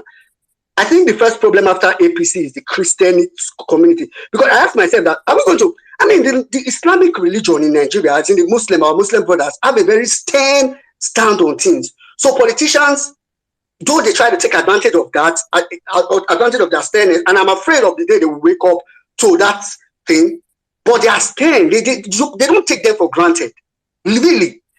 They don't bond you well. You can't take the Islamic religion for granted. They're mad. And I think the Christians have just been there. Okay. So I really think the problem is more of the Christian or the Church of Nigeria. I usually call it the Church of Nigeria than the Islamization part. It's just that APC now takes advantage of that divide. And I really want to tell our Muslim brothers that, believe me, APC does not really love you. APC does not love you. APC just knows that you are people that will stand for your religion, so they take advantage of you. So if you think APC loves you, it's a lie. And if you're a Christian in Nigeria, Jimmy said something earlier, and I'll round up my submission very soon. Jimmy said something earlier about prayers. One of the first things you will realize if you leave Nigeria, your prayer point to change. I currently attend a Nigerian church where I am, right? But before then, I attended like a foreign church and, a Nigerian church. If you attend a foreign church, like a church pastored or where the members are predominantly, are non-Nigerians basically, you discover that there's a difference. Why in Nigeria churches, our prayer point is like, every enemy of my household die by fire. In the white people's church or church of non-Nigerians, basically, the kind of prayer you hear is, Father, teach us to share love with our brethren. It's different, totally. If you try it, you see the total difference. And I end my submission on this note. Obedience, we have to be doing something. Every time I come, I talk about the judicial process. We have to be doing something. On Thursday or thereabout, I put out, like a list of things we can do. And one of the things I put there, I said we're going to talk about it on today. I was going to talk about it on today's space. And please, Jimmy, maybe after I can keep reminding people. One thing I think we can do to also add pressure to the judiciary is that we put out something that is a little bit uniform in form of speaking out, right? A kind of uniform. So, like I said that day, our brother Mikael, came up with an idea, and I bought into it. I worked with someone like Joe Obedient, and we were able to pick out something from what someone had even put out before, an obedient person, and the post is on the Jumbotron. In this whole process, we can only think of something, bring out the idea. Pushing it is really dependent on obedience. And I really want to beg us that, it may not go out fully from the beginning, but I want to beg us. The post is on the Jumbotron. Try to share it, and particularly about WhatsApp status. I don't really care about Twitter a lot. If you put it on Twitter, it's fine. But please try to share that with your family people. Encourage them to put it up as their status. You put it up as your status, especially on WhatsApp. Share it on other social media. But that picture, so that, like I said, if judges have WhatsApp, they go to their WhatsApp status, they can look at, and there are still many images of people saying, oh, judiciary do just, judiciary do, all eyes on judiciary. And that will also, prick their mind. And in that note, let me just say, that is what I would demand as Bedeki. Please, tomorrow, nobody, I think probably a few people have my picture. physical picture. Tomorrow, if you are looking for women's picture to use to wish happy birthday, don't find my picture. Just post that picture. That's my picture. Till judiciary has ended this matter. On that note, I hit my mic. Thank you, woman in Nigeria. Beautiful. Happy birthday in advance, just Yeah, in happy case I birthday in forget. advance, my brother. Happy birthday in advance. Vawulence go still do when my birthday go reach you. So Happy birthday in advance, my brother. God bless you. I mean, yeah, that's a very important point we need to take note of.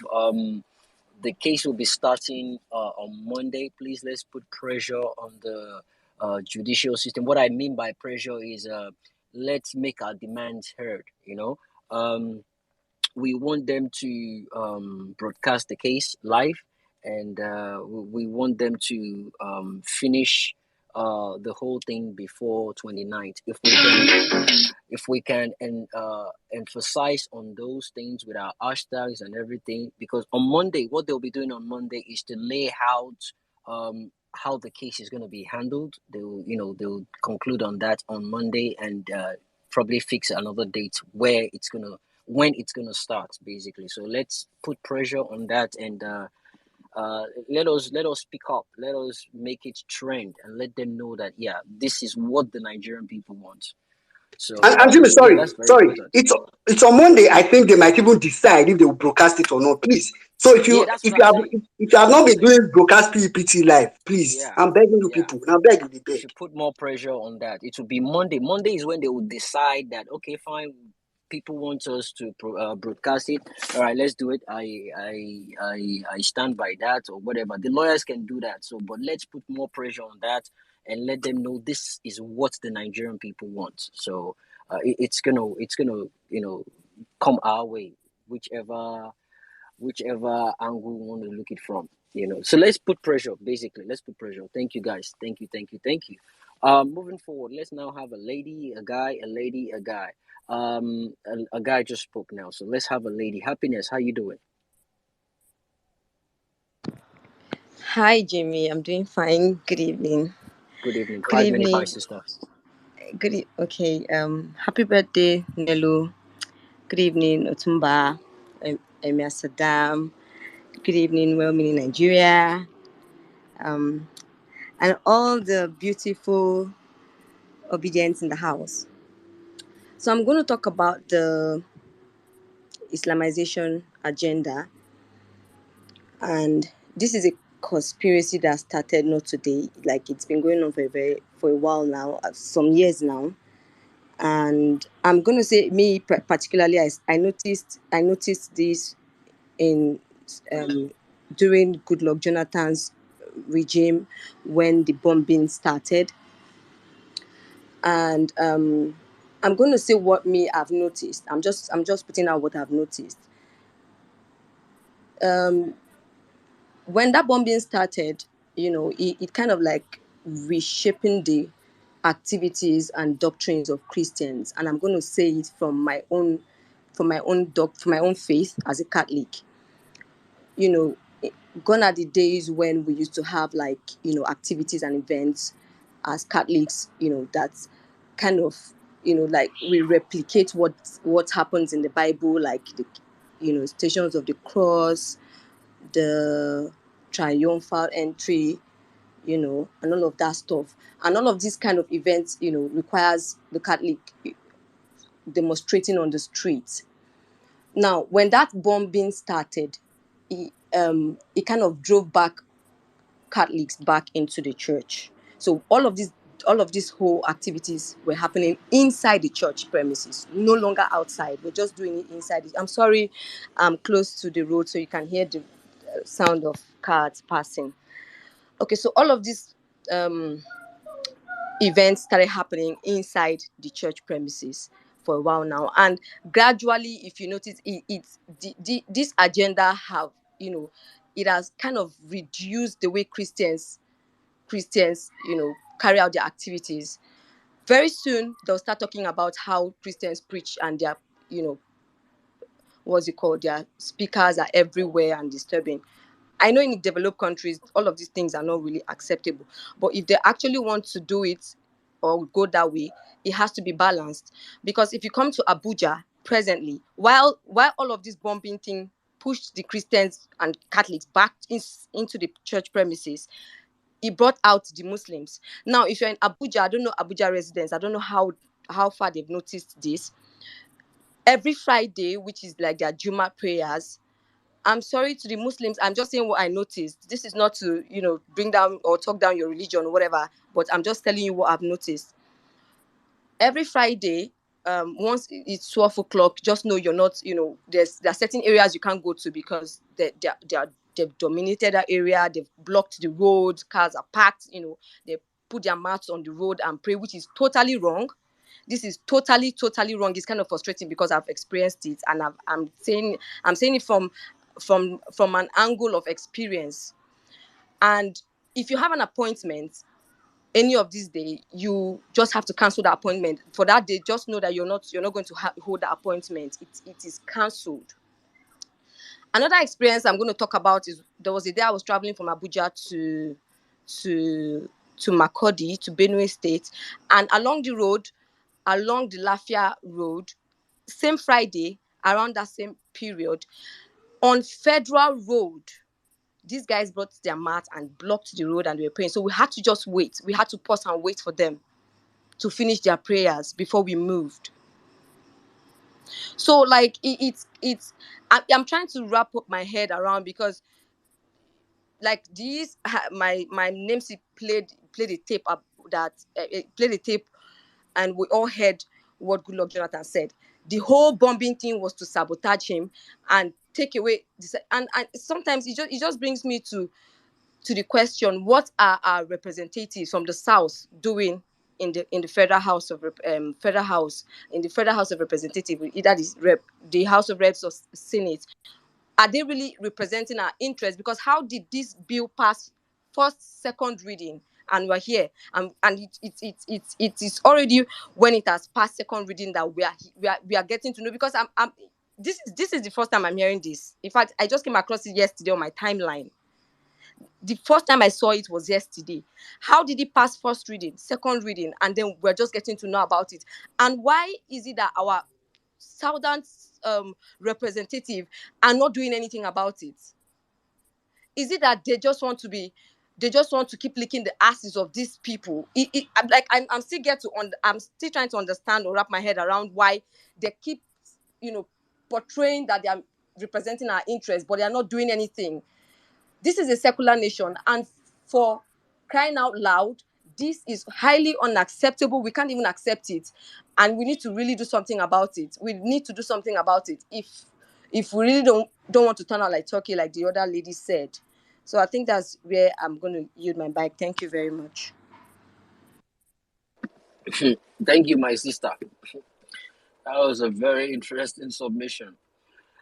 You see, what you just said now is just the fact. And I see no reason why some people will take an offense out of it. It's the fact, and it's not meant to be. Let me share a little story with you guys. When I first got to America, no papers, nothing. I wanted to work. So I was working with a company. So all I had to do was just to drive staffs to where they will be working, the factory. I drive them for like 1 hour, 30 minutes, go and come back. I drove them there to work. So I turn back. So I go back to pick them up around 1 a.m. in the morning or 3 a.m. depending on where they work. And I got there, everybody is in the bus. Just one woman left. And I was told she was praying, a Muslim woman. She too just she just came from Nigeria. She was looking for how to work. And I was told she was praying. Okay, we waited for her. About 40 people already in the bus. We waited for her. I was the driver. When she got in, I told her, I said, "Ma, please let that be the last time that happens. Please, I have to go and do my other work. Please. You need to see the fight that happened in the bus that day.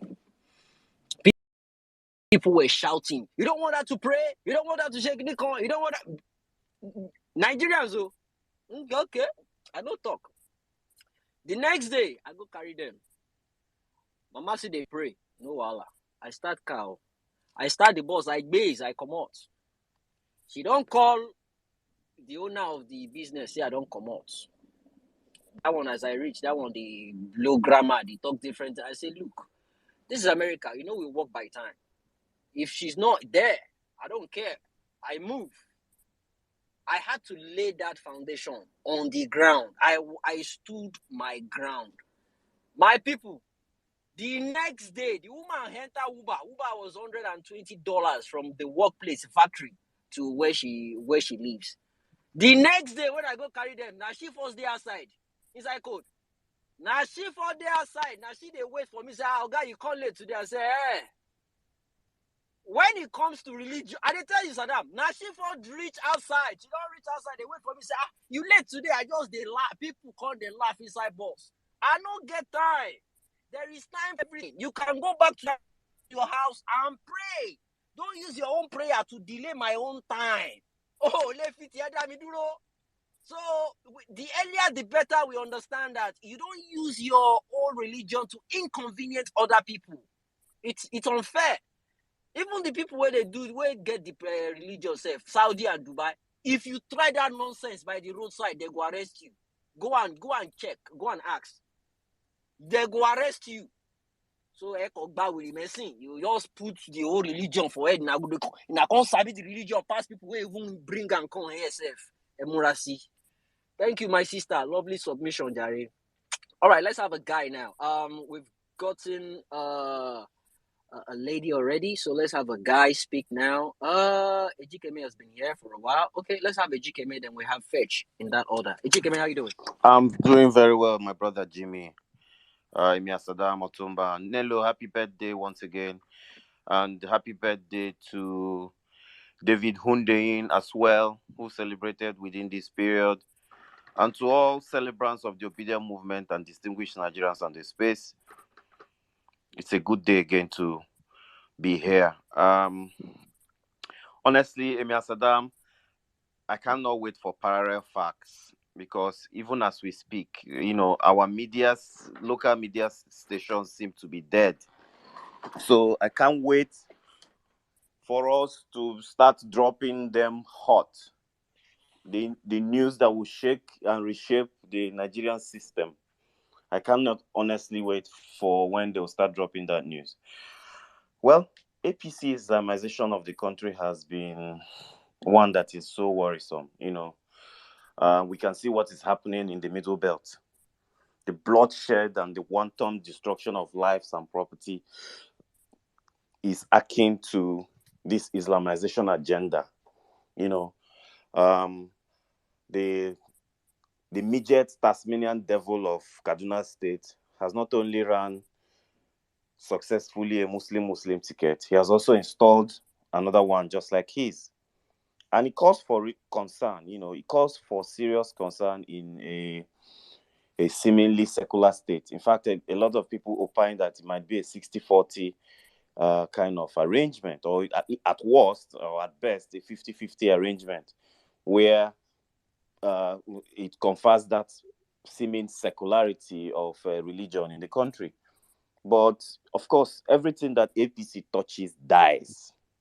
Everything that they touch dies. Everything that they even thought in their mind also gets destroyed eventually when it comes to fruition. So I am not surprised. But my own concern is the brutal killing that must have necessitated this Muslim environment that we are having. It is destroying the very fabric of the nation.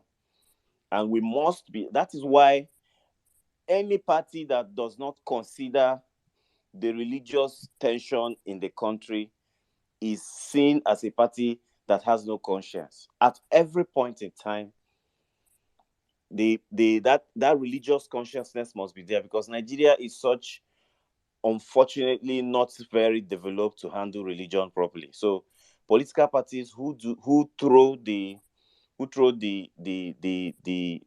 that importance of balancing a ticket on the religious line also runs a risk of putting us into this kind of quagmire that we have found ourselves. It's unfortunate, really. It's even more painful to have somebody who is on trial for arson and supposed murder of not just one person, but more than 5 people, wanting to be the number 4 man in Nigeria. I mean, Nigeria is a crime scene. Nigeria is nothing but a crime scene.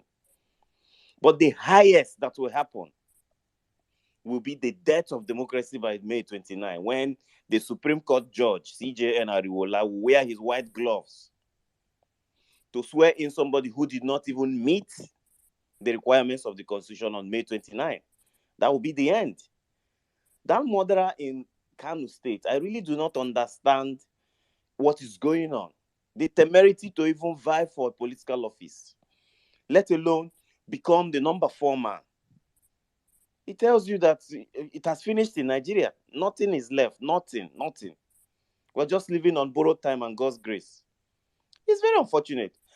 I also joined people to give my own submission that Ekweremadu should have gotten a life sentence. I mean, you would not want me dead by taking my vital organs, and I will pray for you to see the light of tomorrow. No. You should remain where you will not see. Bro, did you read the full breakdown of the case? I went through the breakdown of the case. The boy did not know that they were actually going to take out his kidney. The boy doesn't even know what kidney means. He doesn't know. That's how terrible the level of illiteracy the guy has. He doesn't even know they were going to use his kidney. And Ekweremadu tried to distance himself between the boy and himself, right? But the doctor was the intermediary. He paid 4.5 million naira for the boy, but the doctor gave the boy 270,000 naira. The boy did not know they were going to even operate him. He did not know. The boy did not know. So now, white people, that when you have a system that works, they broke these things down and they told him that he wants to hide behind technicalities. And because what he's saying is, he doesn't even know the boy. He didn't know that was what they were going to do. And they broke it down to him. They told him, we know your type. It's a big marism kind of attitude. You try to distance yourself from this person from afar, but you are paying for something like this. So that is not an excuse. He tried to use that technicality, but it did not work in a system that knows the rules and the law of the land. That's the reason why they gave him 10. The 10-year service because of after so many apologies, diplomatic involvement and all that.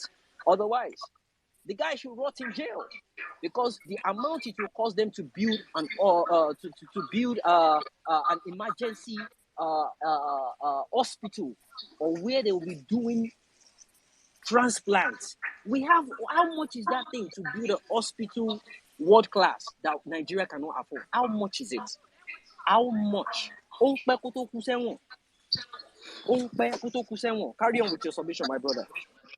Yes, when you talk about, diplomatic emissaries, these are diplomatic emissaries of criminality.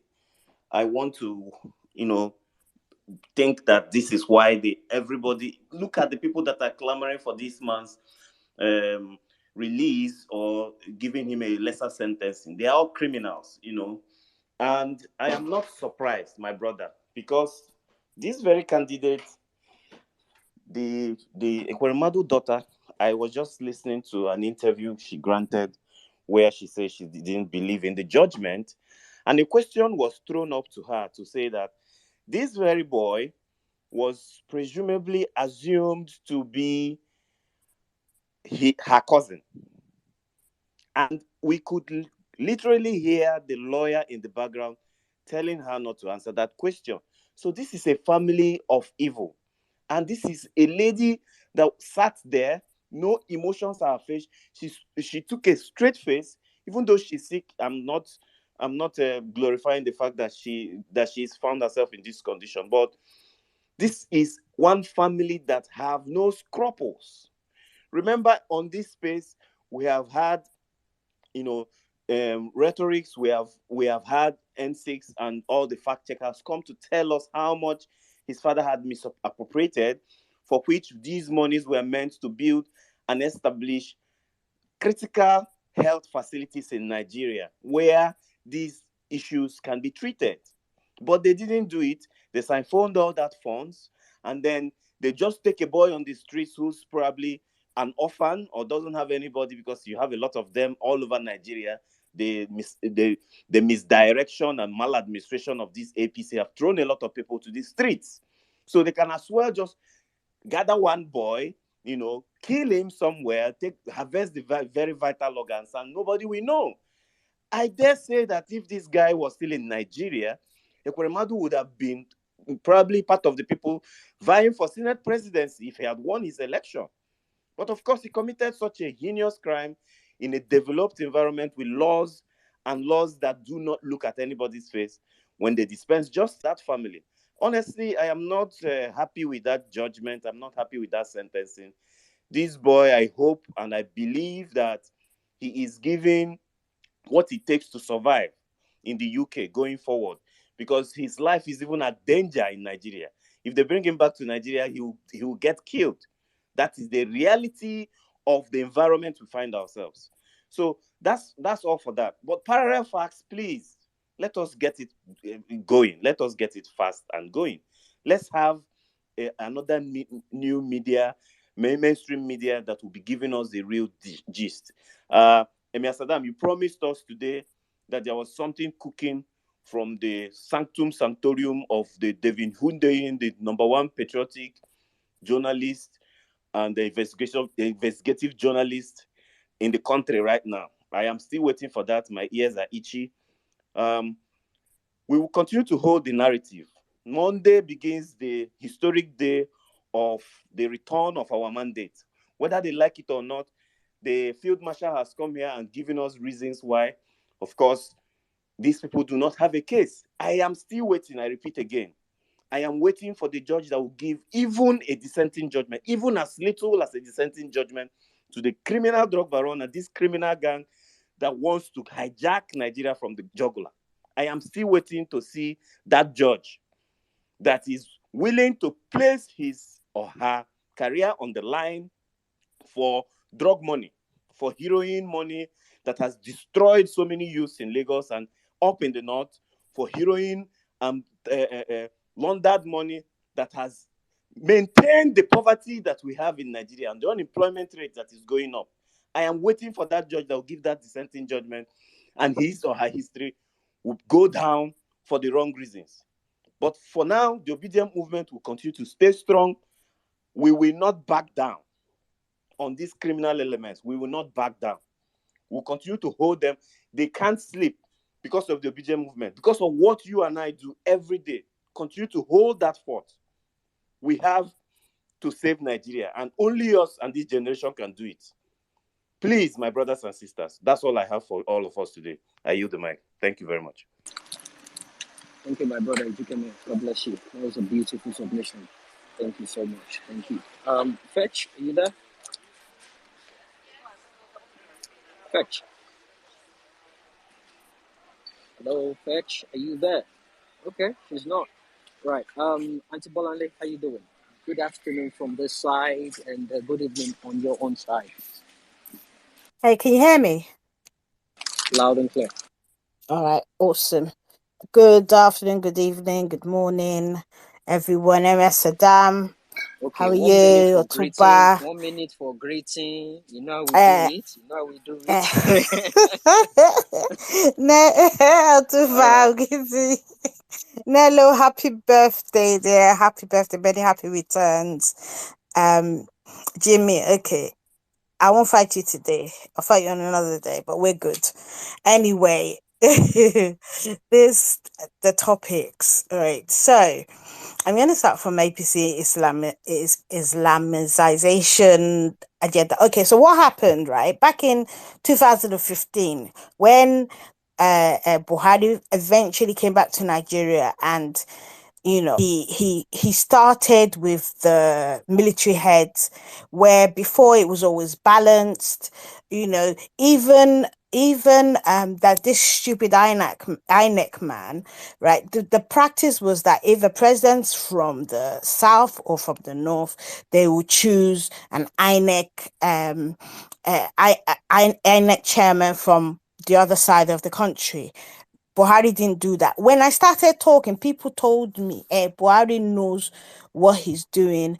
Are you saying that the ones the people he has brought on board are not competent? Or what exactly am I saying? And I kept on saying, hey, this thing that you people are starting, right? But they kept on saying no, right? At the time when the killing of Christians in the north escalated, the Nigerian media was quiet because they had been told not to report it. But thankfully, thank God for social media, we were still hearing it. It got so bad to a point where recent stats show that the number of priests that have been killed in Nigeria is more than those that have been killed all over the world. And it is one of the reasons why the two Republican senators were saying that Biden should redesignate Nigeria as a country, in which Christians are at risk, right? People are ignoring it. Now, this so-called legislation that's gone past its first reading, are you telling me there are no Christian senators? Are you telling me in the lower houses there are no Christian representatives? You see, right, when you start to put your political loyalty ahead of the needs of Nigerians in general, this is what happens, because they won't talk, right?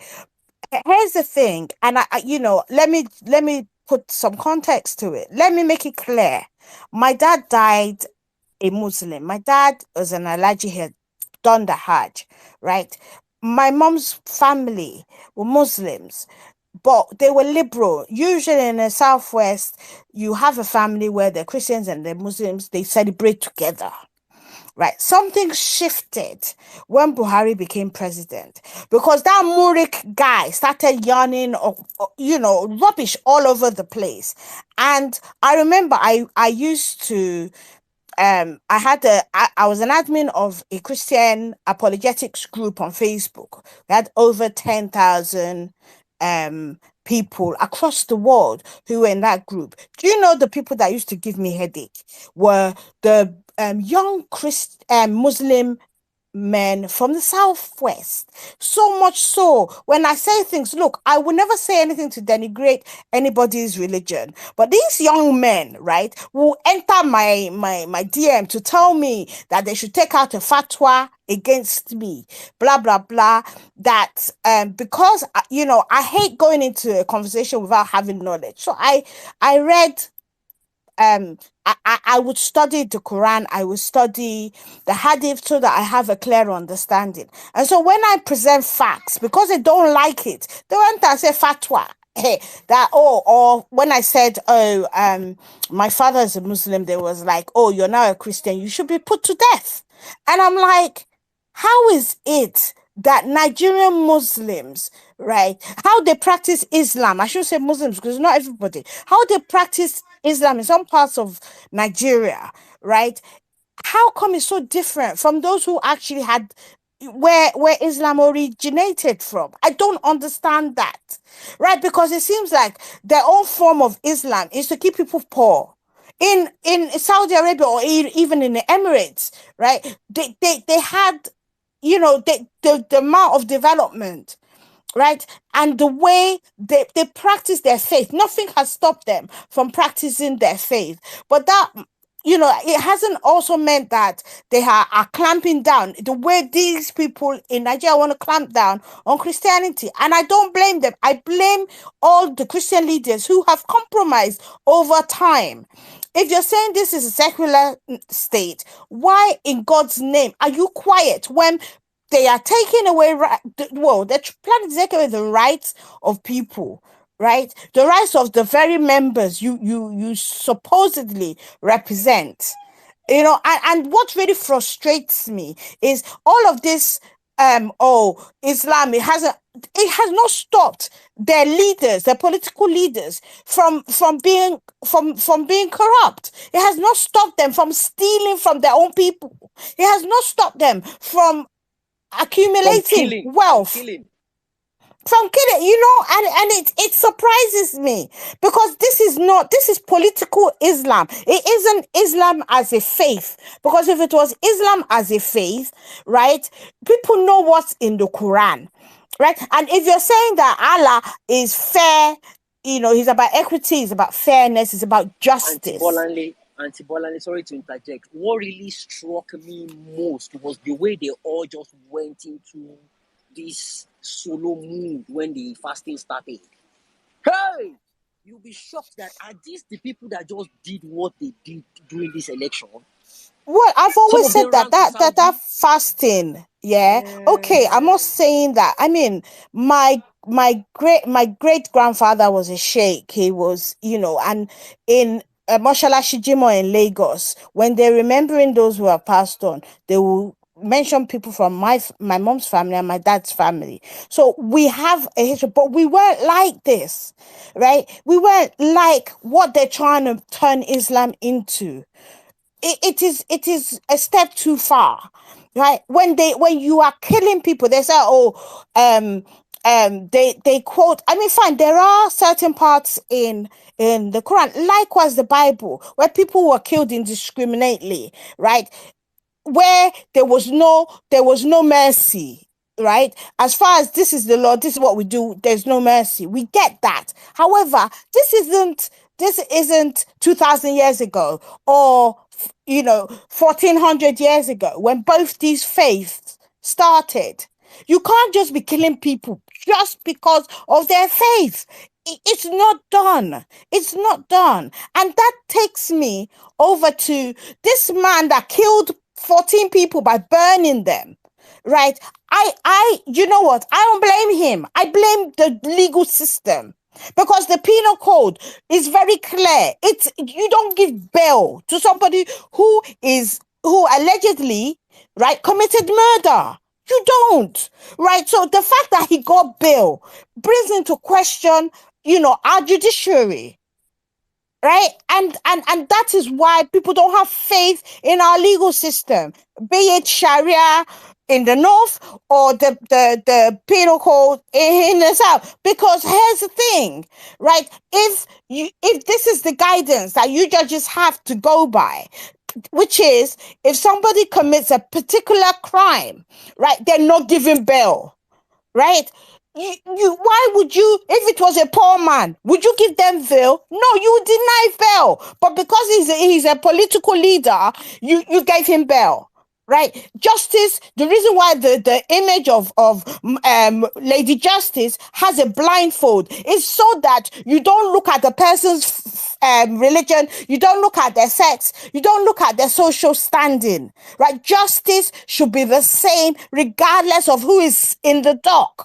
And the fact that they keep on compromising, either because they have been induced financially, right, or because they feel a certain type of way about the person in particular, maybe because of politics, or because they have been appointed with the influence of this person. This is why Nigeria is like it is, right? Which takes us quite easily to what happened in the UK, right? So this is a new piece of legislation, right? So modern slavery, we I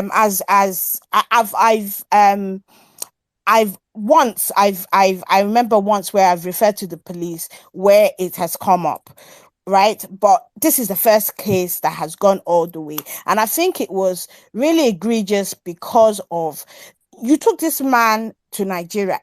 People give family members, extended family members, even strangers, they sort of can give people an organ, right? And a kidney, you can live with one kidney, right? But you can't do it if you've not explained to the person the procedure right? And possible side effects going forward, or how it might limit their lives in any way, shape, or form, right? So the first stage of this thing was the doctors looked at it and thought, after speaking to this guy, he can't give informed consent if people have not informed you about what you're going to do.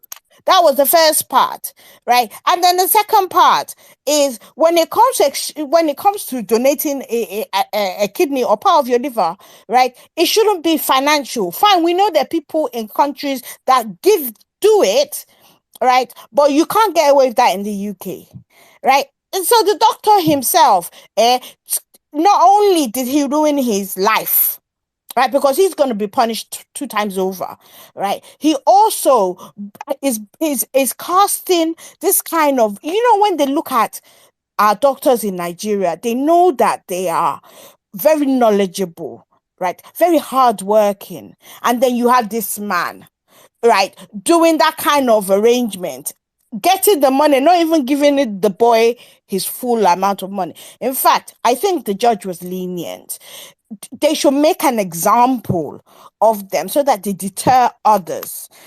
We know that in Nigeria, we see people who go missing and they find them and organs are missing, and people don't understand that it is not a cultist thing. It's not that. It is organ harvesting. It happens in the whole of Africa, right? And unfortunately for this man, he came to the UK where it will not happen.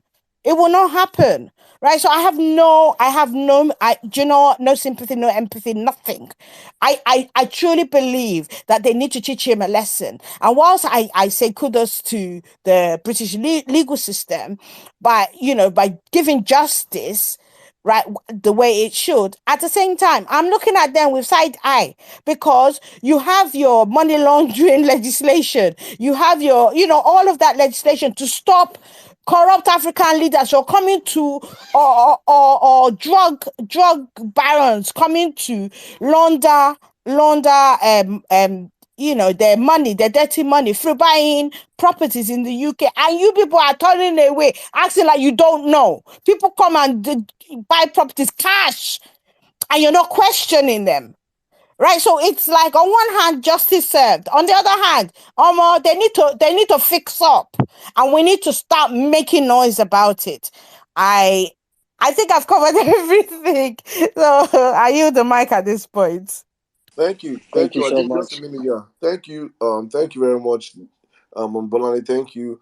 I just wanted to drum our normal, regular vibe on the house and play our anthem that we always play on this platform all the time.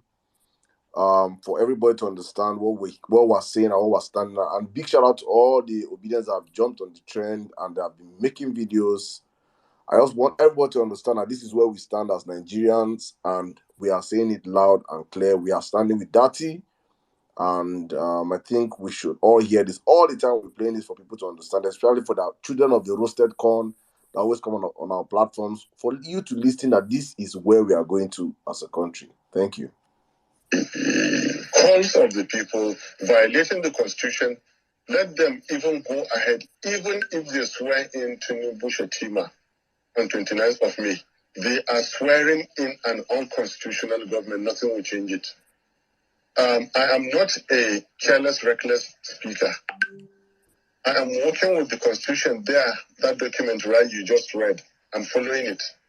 And I dare to tell you that swearing in Tinubu and Shetima is as good as swearing in the Nigerian army on 29th of May. If you swear in people that have not satisfied the requirement, you have by so doing ended democracy. The crisis I'm telling you now is that this our democracy is going to end. By the way we are going, this democracy is going to end on the 29th of May, 2023. Please write it. You know my name. I am very, very happy to say it. You know my name. You introduced me. Listen, no. You dwarf, don't stop you. You dwarf, caution, don't stop the people violating the constitution. Let them even go ahead, even if they swear in Tinubu Shetima on 29th of May. They are swearing in an unconstitutional government. Nothing will change it. I am not a careless, reckless speaker. I am working with the Constitution there, that document, right, you just read. I'm following it. And I dare to tell you that swearing in Tinubu and Shetima is as good as swearing in the Nigerian army on 29th of May. If you swear in people that have not satisfied the requirement, you have, by so doing, ended democracy. The crisis I'm telling you now is that this our democracy is going to end. By the way we are going, this democracy is going to end on the 29th of May, 2023. Please write it. You know my name. I am very, very happy to say it. You know my name. You know, you introduced me. Listen, no, I will, because those are extremes of. You know why? Because there are allowable language to be used on television, especially as it relates to our nation and the unity of the. Put your question and let me answer you. Put your question. I know what I'm saying. If there is an official, if you breach the Constitution, is it not left to the court to decide otherwise?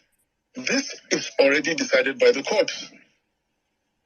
But the authority in charge of the election gave a declaration. Sure, if you are afraid for some things, don't ask for them. I am not afraid. I will, as a citizen of the country, by the ethics and the guidelines of my profession, live by it. Yes. What is lawful? And I hope that you're a lawful citizen of the country. Very, very. And so whatever the stipulation of the law guides, if you are agreed about something, you go to the court to seek redress, isn't it? This document is a product of the legal system. Educating. It has been signed into law by the President, Commander-in-Chief, Federal Republic of Nigeria. I believe in this document. That is why I'm so lawful. That is why I'm so confident. And that is why however extreme it is, Sean, I am saying it on national TV. Thank you very much. Just for those that don't understand. And I'm saying this also on National Space TV. Vawulence Space TV, swearing in Bola Ahmed Tinubu is the end of democracy. And I'm saying it because you animals, you children of Sango, you people are you are smaller in number. You now not reach our number. You people are you are smaller in number. You now not reach our number. We are 10-1. You guys are just noisemakers. We will anywhere where we enter meet, we go deal with you now. Swearing in Bola Ahmed Tinubu is the end of democracy. If they pay you, go and transfer for Nigeria, say no, they work. That's the unfortunate part. Once they go jump into the lagoon. Lagoon say don't feel like sand safe. So I don't know where you don't know where I go. Tell them where I go. But just kill yourself. Yeah, kill yourself. That is for you. But we're telling people today, no eat and no peace. 29th of May. Now all one bear when I won't go do. All one bear. Now, party I just want to go do party. There is no government coming in 29th if it's not the government of the people that was voted in by the people, not a criminal drug dealer, a fucking drug dealer with a Boko Haram deputy, with a murderous speak. Are you guys not ashamed of yourselves? Are you guys not even ashamed? Just look at the people that you surround yourselves with. Look at the people that you surround yourselves with, and look at who you people look as your mentor, who you want to call your president. A fucking criminal. All his children, houses everywhere. No job, wealth without enterprise. You can't point to any work they're doing and say this is what this man picking they do. Just stealing your commonwealth. Tomorrow night, if you have kidney problem, you can't drink something cleanser and Goko bitters, Odogu bitters. You gonna drink bitters to cure your own kidney. Asiwaju bitters. You gonna drink bitters to cure your own kidney. Then they go find your pikin, kidnap and carry and go abroad, cut in kidney, put am for their body, heal, come back. You will not come on Twitter and be begging for giveaway, up and down, and bet Naija sleep. I beg, give me 2 odds, give me 4 odds. Fucking hungry, blameless people. Now come and be shouting, school na scam. All of you have turned to Yahoo. Imagine the future you're creating for yourselves. In a country so rich and so blessed.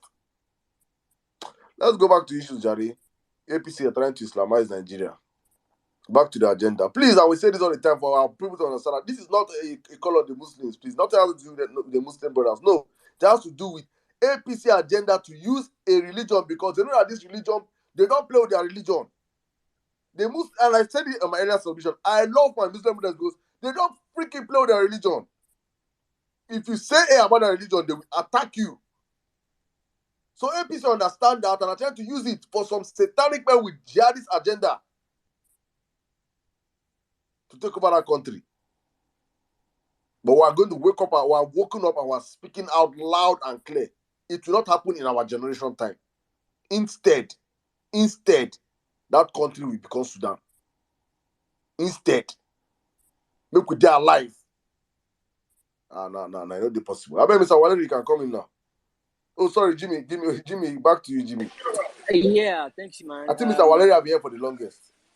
He was obedient. ITK was actually here before him, so I'll do justice to that. Don't worry. I know how it became obedient. ITK, how you doing, my brother? 4 minutes, please. Okay, all right. Good evening. Brilliant submissions, 4 hours plus, leading to listen to brilliant submissions from beautiful minds, from sound minds. First things first, the APC Islamization agenda is dead on arrival, simply because Peter Obi won this election fair and square. Every indices points to the fact that this man, Peter Obi, won the election, and the mandate must be restored. They must return back to him because the majority of Nigerians voted en masse for Peter Obi.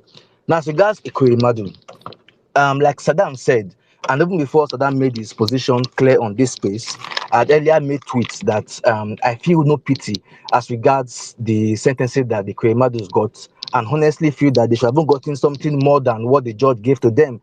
It might appear as though I lack sympathy, or how you want to put it, but the truth of the matter is that why should I feel sympathy towards people who are clearly evil? The ruling class we have in Nigeria are a bunch of evil people who intentionally set up policies to perpetuate poverty in the land. So what happened clearly was the Ekweremadu took advantage of a boy who was uneducated, which ordinarily should not have been the case. They took advantage of a boy who was poor. So because they know fully well, the ruling class know fully well that if poverty is perpetuated in the Nigerian system, it means that the ordinary masses will not have a voice. It means they will be clearly disregard. There will be a violation of human rights, as well as the fact that there will be exploitation. So clearly, this boy was being exploited, was taken undue advantage of, and so they made promises to him, just like a typical Nigerian politician, where they always make promises and they always fail in their promises, just like APC. Tinubu is out there making promises that we know for a fact that they will not fulfill. Buhari is a classic example. He made promises that he never fulfilled, and Tinubu is right there making promises that we know for a fact that he will never fulfill. They're only interested in themselves and what they can gain from the whole system. Now, I've seen some arguments. Some persons have made some tweets trying to defend Ekweremadu, that okay, you can see the action this man can go just to save his daughter. But then my response to these persons who bring up this flimsy argument is this: what about those in Nigeria, the ordinary citizens who have lost their lives due to the fact that they have a dysfunctional healthcare system? We have parents who have lost their siblings who have lost their parents due to the fact that we have a healthcare that doesn't work. It's not rocket science. It's not as if we can't make this system work. But because we have the worst of us at the helm of affairs, it's looking like an impossible task, which ordinarily should work. There's a case in Edo State. It's making the rounds in Edo State. There's a case of a man who lost his pregnant wife, that was in the hospital for delivery. The man's wife was being operated by a student doctor, not even a professional, a student doctor. One thing led to another. The woman's kidney was tampered with. She lost blood, and eventually that woman died. The reports going on right now, the reports I'm seeing out there is that there's even an open challenge to the man that even if he goes to court, that he won't win.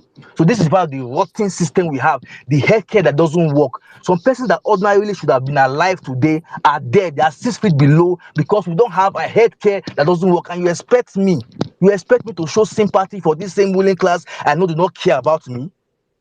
If the Ekweremadus were good people, why didn't they go to the proper channel?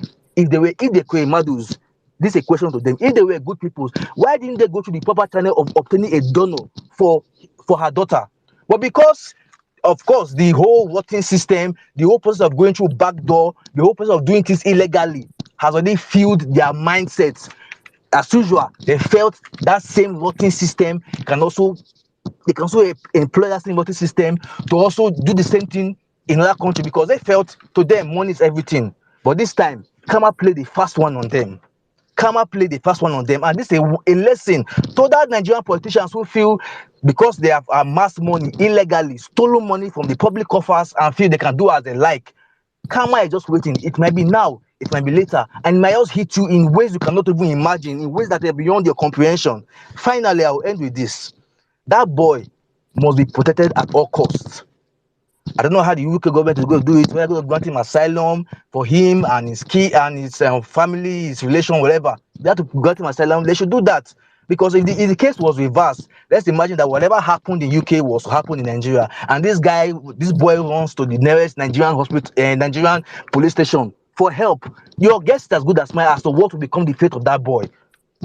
So please, and those are the brains are doing, we must reclaim our mandate back. We voted en masse for Peter Obi across board. And we are saying enough of the bad governance. We have had it here. We have had it, and it's enough. And enough is enough. Judiciary, we're expecting that you look at the facts of the matter on ground and dispense justice. This is not like other cases that you just do and just put on the carpet. We are on this matter. The whole world is looking. And we expect that the right candidate that Nigerians voted for will reclaim his mandate in the person of Peter Obi. We need good governance. We need the breath of fresh air.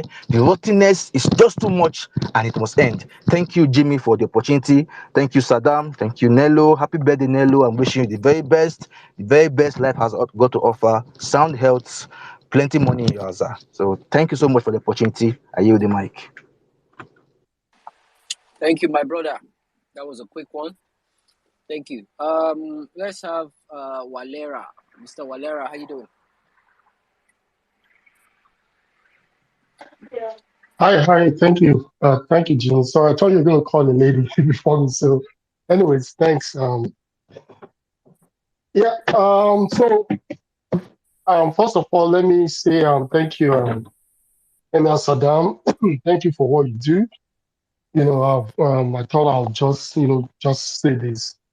I can imagine what it takes for you to, sacrifice like almost like 24 hours or more, among your days of the hours you have in the week, right? And I can only just pray to God that Nigeria that you want, you will live to see it and you will live to enjoy it. And Jimmy, I hail you. Otumba, I hail you. I hope you guys can hear me clear. Am I clear enough? Am I audible enough? My brother, you get 3 minutes. Okay, I know. I know. So one of the reasons I picked up the mic was to, just talk about the Ekweremadu, issue. But before, I jump on that, let me just quickly touch the Islamization, APC Islamization agenda.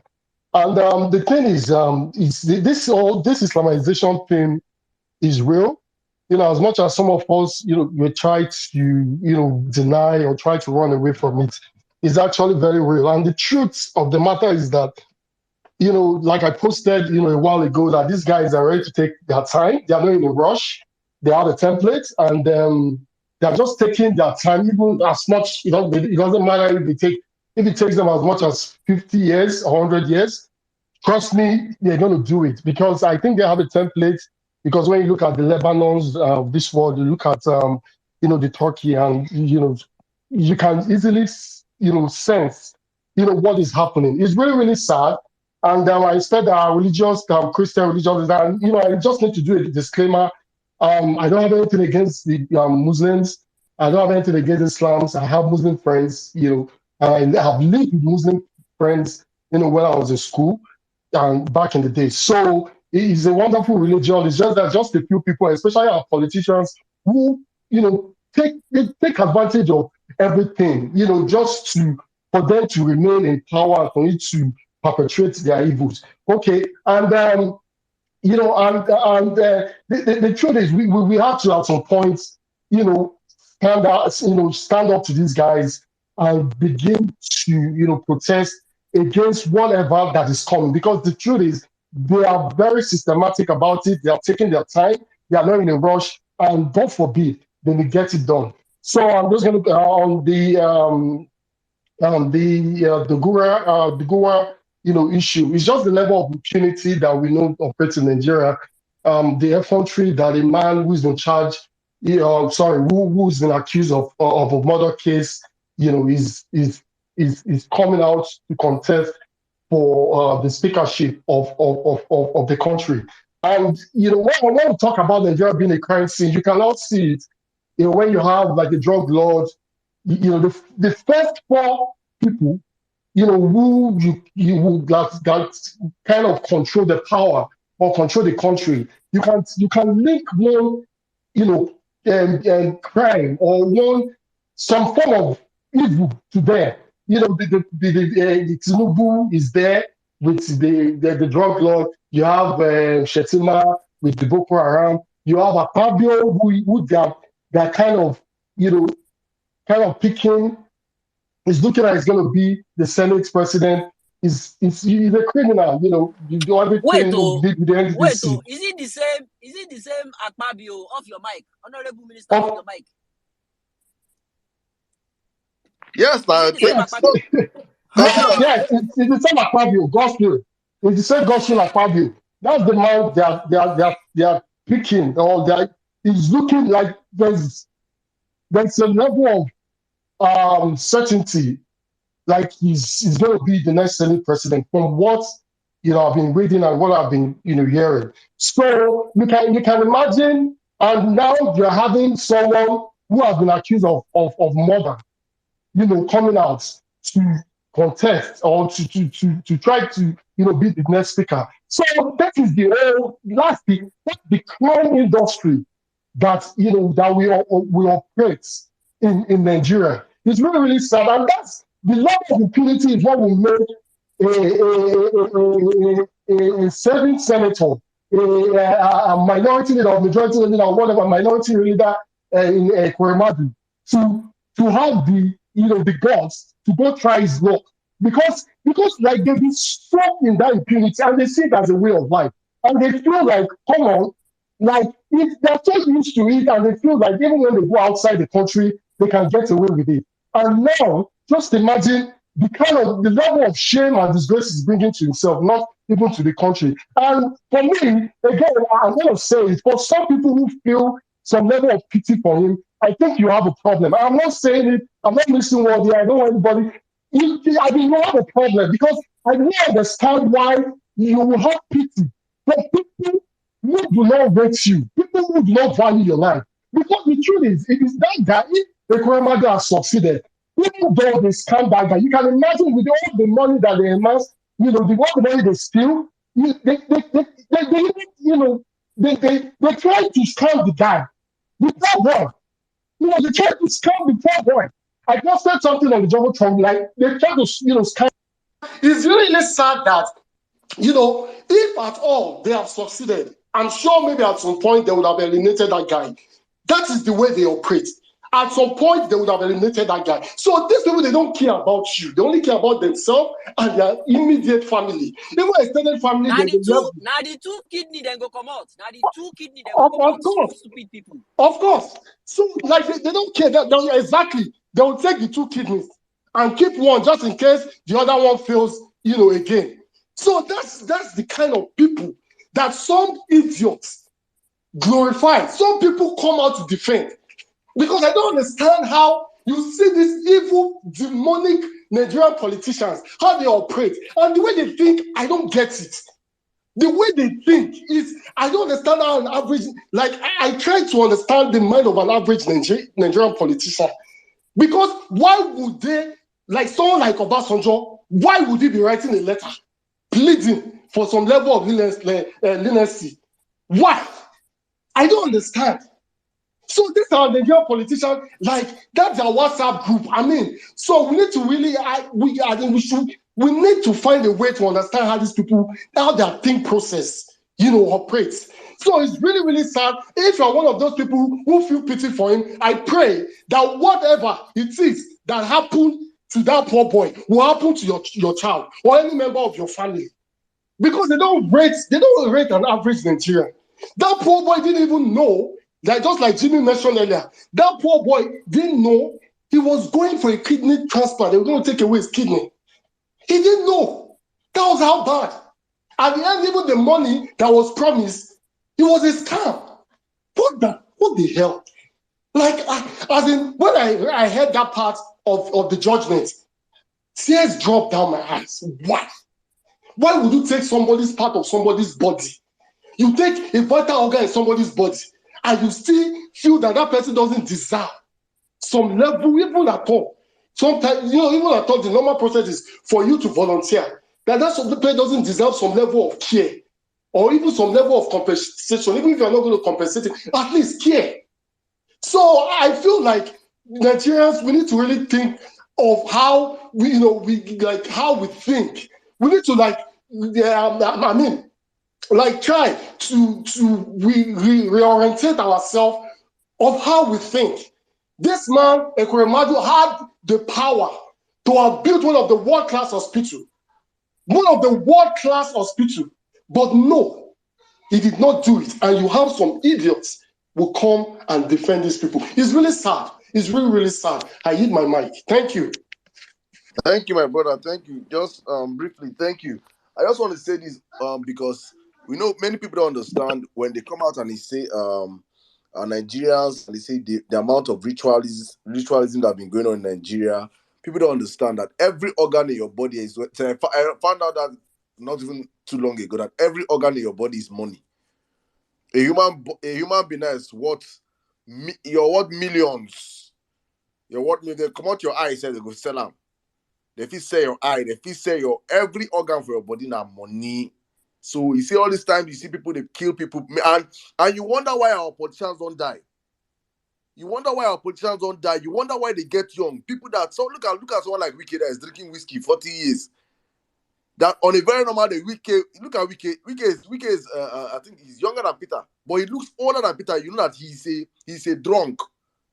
He's a drunken man and his kidney is messed up. But they know that when it reaches that point whereby their kidney is almost dying, maybe like 10% life in their kidneys, they will just find one Nigerian. Put a knife to that person's tummy.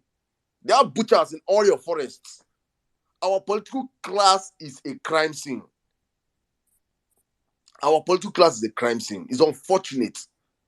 It's unfortunate the kind of information that we get to hear.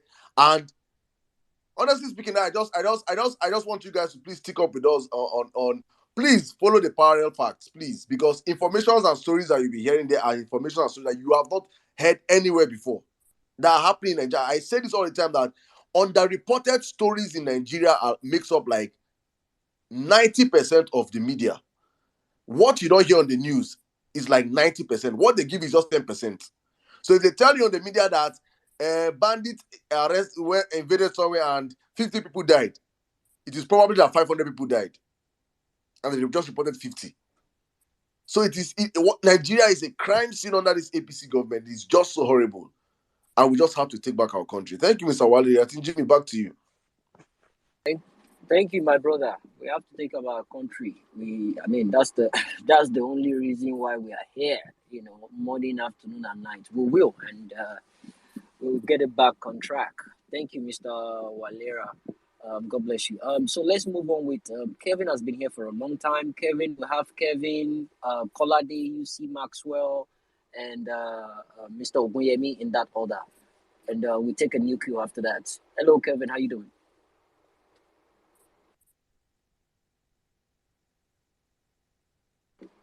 Hello, Kevin, the satirist. Are you there? Yeah, sure, I'm here. My brother, Jimmy. Yeah, I agree the house. Okay, so am I audible? Loud and clear. 4 minutes, my brother. Okay. All right, no problem. So yeah, one of the reasons why I write very hard for the violence space, so I would always want to commend the idea behind the violence space is the fact that they are very, very sensitive, hard conversations that we can actually bring to the fore on this platform where you might not be able to discuss in some other platforms. And I could remember when Saddam started, a lot of us were going to preach the gospel of Peter Obi in other platforms. We got gagged, we got embarrassed. We're not allowed to air our opinions. When you are talking, they tell you, where did you get that from? It's not true. This is not something everybody knows to be true. They'll tell you it's not true because it doesn't fit their idea of what should be termed as truth or false. So why did I say this? Yeah, to the topic, Islamization. This is one of the topics, especially religion per se, is one of the topics that we always try to shy away from. We always try to, whenever we talk about religion, we are always very, very careful. We are always very, very careful. And it is not good. It is not going to help us. It would never, ever help us. We keep shying away from this very important conversation. It is not going to help us. When we are saying one party is trying to Islamize Nigeria or something like that, we are not being true. We are not saying the truth. We are actually economizing the truth. The truth is that if there's any party or if there's any group of people trying to Islamize Nigeria, then I think it should be the Christians and not even the Muslims. Because it is the Christians that have decided that they want to be docile. It is the Christians that have decided that it is only prayer. I mean, are we not seeing it? It is only prayer. It is only when you are close to God. It is heaven is the only goal. So you should be if you are a mediocre on earth and you go and you can make heaven is better. You are better off that way. That's how we have been programmed. Imagine the kind of denomination, big Christian denominations we have in this country. Just for instance, let's take that Owo massacre for an instance. Owo massacre. Let's say that it was a Christian group that perpetrated that kind of carnage. Just for 1 minute, just imagine it. If Nigeria would have been Nigeria today, it would never happen. But we are always very, very conservative with we are always okay. Let's just allow it be. God will take care of it. I mean, for a country that is very religious like Nigeria, imagine the person who we have as president-elect. On the day of the inauguration, pastors will come there and pray for him. Some of your pastors, they will go there, they will lay hand on him and they will pray for him. So what are we saying? What are we saying? Nobody. We are the one that is Islamizing ourselves. That's just the truth. We are the one that we have Islamized ourselves when we reduced our voice to only preaching Christ. Only saying you have to be. To me, religion is a personal thing. Religion is a personal thing. I grew up in the church. I was born. My mom is a deaconess. My dad is another in the church. I grew up inside. I grew up reading the Bible. I grew up having debates. I grew up reading memory verses in the Bible. But would I go and kill somebody or would I go and fight somebody because of Christianity or Jesus Christ? I won't. If you tell me your mother is an idiot, I will likely deal with you than if you even tell me Jesus Christ is an idiot. Because I was not there when this religion started. I was not part of the people that started this religion. So why would I put religion above every other? Why would it be that by the time I just hear anything religion, some people now they'll start in fact they are so sensible to this thing, to this topic that you dare not raise it where they are. You are insulting daddy, don't insult daddy. You man of God, God will fire you. God, and you are mediocre. You have not achieved anything in your life. You will probably suffer on earth and still suffer in heaven or whatsoever afterlife that there's going to be. So we should have these conversations. We should have this conversation. It's not something we should always shy away from.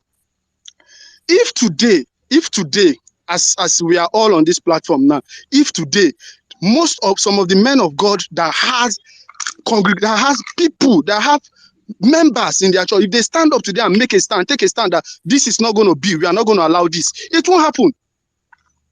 Nigeria will be on a standstill. But where are they? Where are they today? If not for this period that many of us we mobilized, did so much canvassing and the rest of them, Have you ever seen, aside some very few denomination of the Christian sect, have you ever seen a concerted effort by by our religious leader to mobilize people to get their PVC, to get engaged or involved in politics? Has it ever happened to you? Has it ever happened? Jimmy, your own pastor, I believe say they go church, your general overseer of the church, has it ever happened that since 1999, when we entered democracy, they've used they've tried to use their platform to say, okay, this governance, so let people should go and get their PV. Aside this, just this last year, that a few of them did it. It has never happened. But in the other side, they always, in fact, before anything, before any other thing, they see their religion first. Before they see.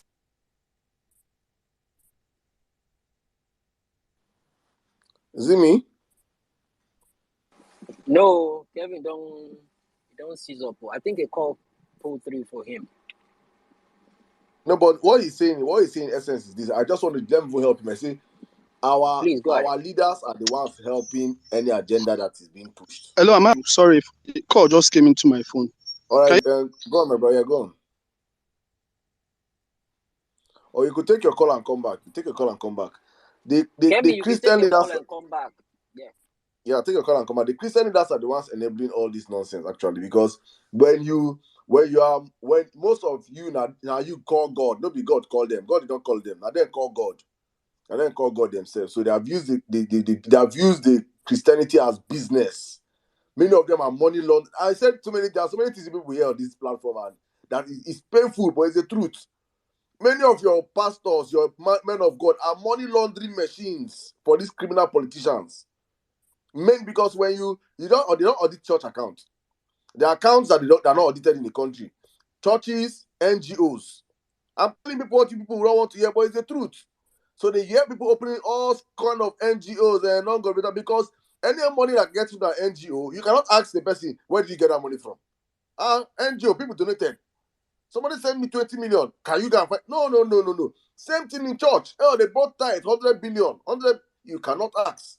So when you see them flying private jets, only 3 jets, only building universities, and they are only opening church from the southwest to the southeast to Abuja. When they reach Jos, their church, their signal will off. They don't know that they can carry church to Medugri, to Sokoto, to this thing. They don't go all those places. Then from there, from Abuja, they not fly. They go to Ghana. From Ghana, to London. They now open branches across the world. Other parts, they're calling it to win solo, but not the soul of Nigerians in northern Nigeria. It is because they know that place, they will not even get customers. Customers are not there. No customers there that will pay tithe. You understand? So all this is business for many of these men. That's why they cannot even speak out now. Unfortunately, that's the truth. And many of your daddy GOs are sitting on this table. They are on this chair right now. And it's unfortunate. But if they will not speak out, you that have small voice, speak out. It is important to understand that this APC have a satanic, evil agenda against this country. I know it's not on the Muslim religion. It is on the satanic evil leaders. Let me bring back Kelvin. Kelvin is back, so I think we'll wrap with submission. I'll move on to the next speaker. Kelvin, come in.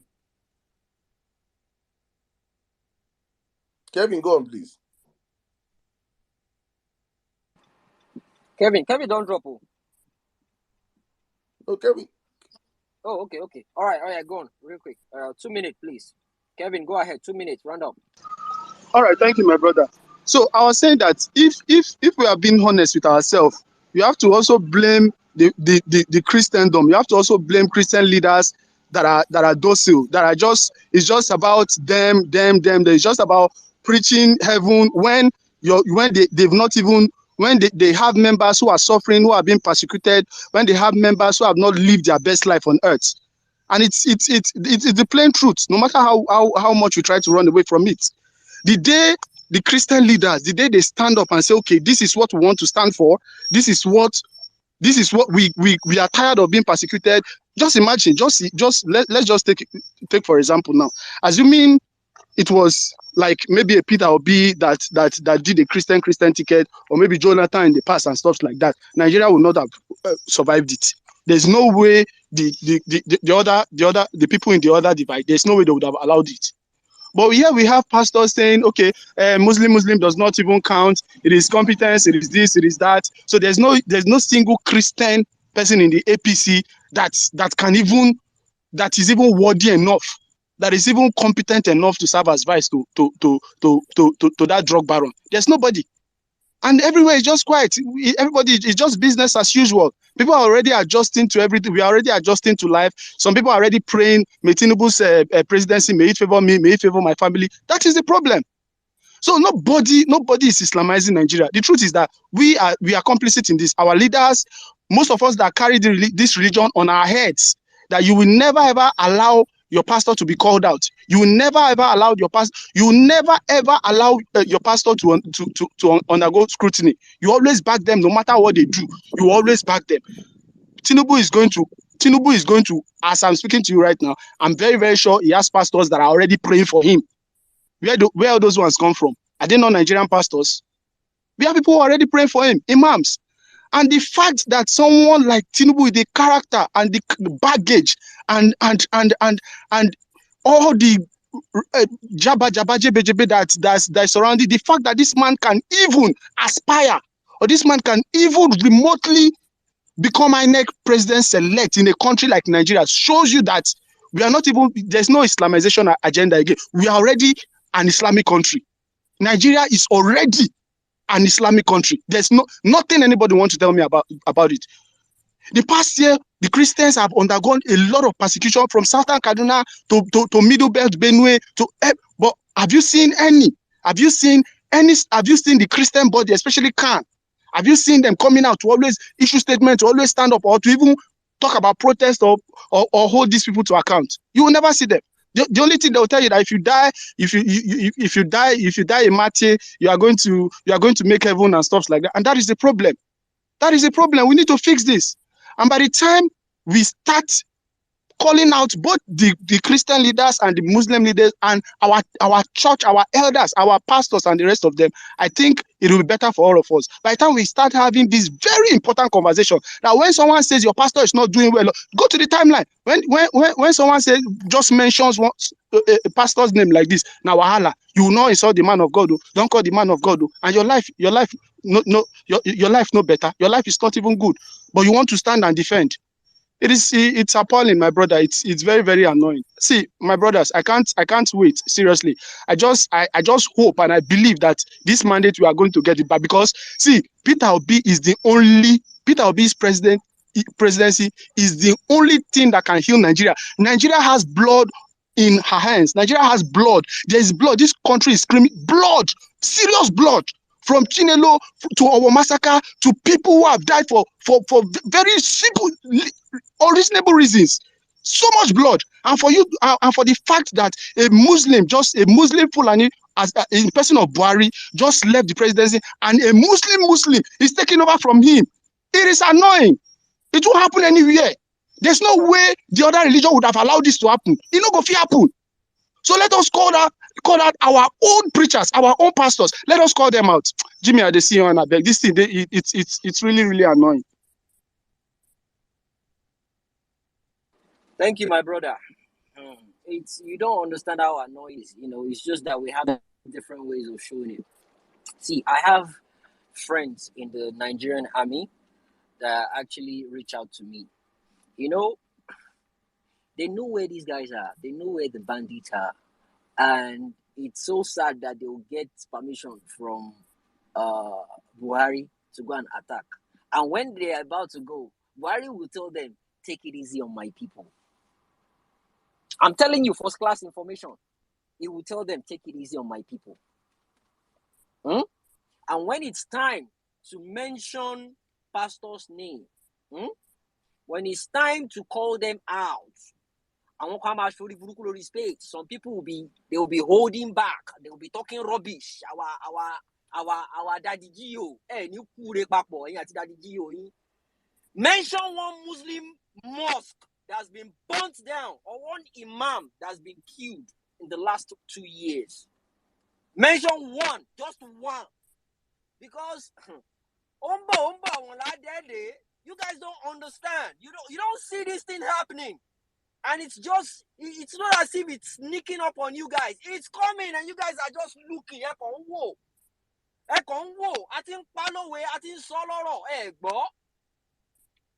coming at you guys.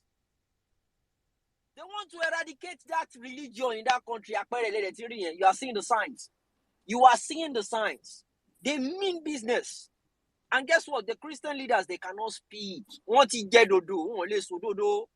are in bed with them. They are in bed with them. Jimmy, let me ask you a question now. Let me ask you a question. Please, go ahead. If as Ekweremadu's daughter had kidney problem, yeah? A typical Nigerian now that, and a poor Nigerian, the first thing they'll do is they rush her to hospital. They say it's kidney problem, or to treat kidney, you're going to spend like, let's say, dialysis, being on dialysis will cost you a couple of millions. To have a transplant will cost you close to 20 million. Let's just estimate that 20 million. The next thing that person family will do is to what? Take that person to church. 100. That's the next step. That's the next step in Nigeria. Guarantee, 1 million guarantee. That's the next step in Nigeria. Take them to church for prayers. And look at me. I say this all the time, because people that don't know that every day after I've done all my work, the first thing I post on Twitter is prayers. It's my Bible verse. I am a very firm believer of faith. I understand I've watched miracles happen in my life. I've watched miracles happen in so many people's life. So I'm not going to come out here and I'll never ever look down on miracles. No. But when you enable a system and everything you depend on is God for what God has given you power, human power to do, then that's where the problem comes in. So I look at it and say, the pastors understand this business with the government, keep the country down, keep them economically in bondage, keep them suffering, keep their health system up, because when you have a health a panic or a health attack or something, and you have good hospitals everywhere, you will not go to church.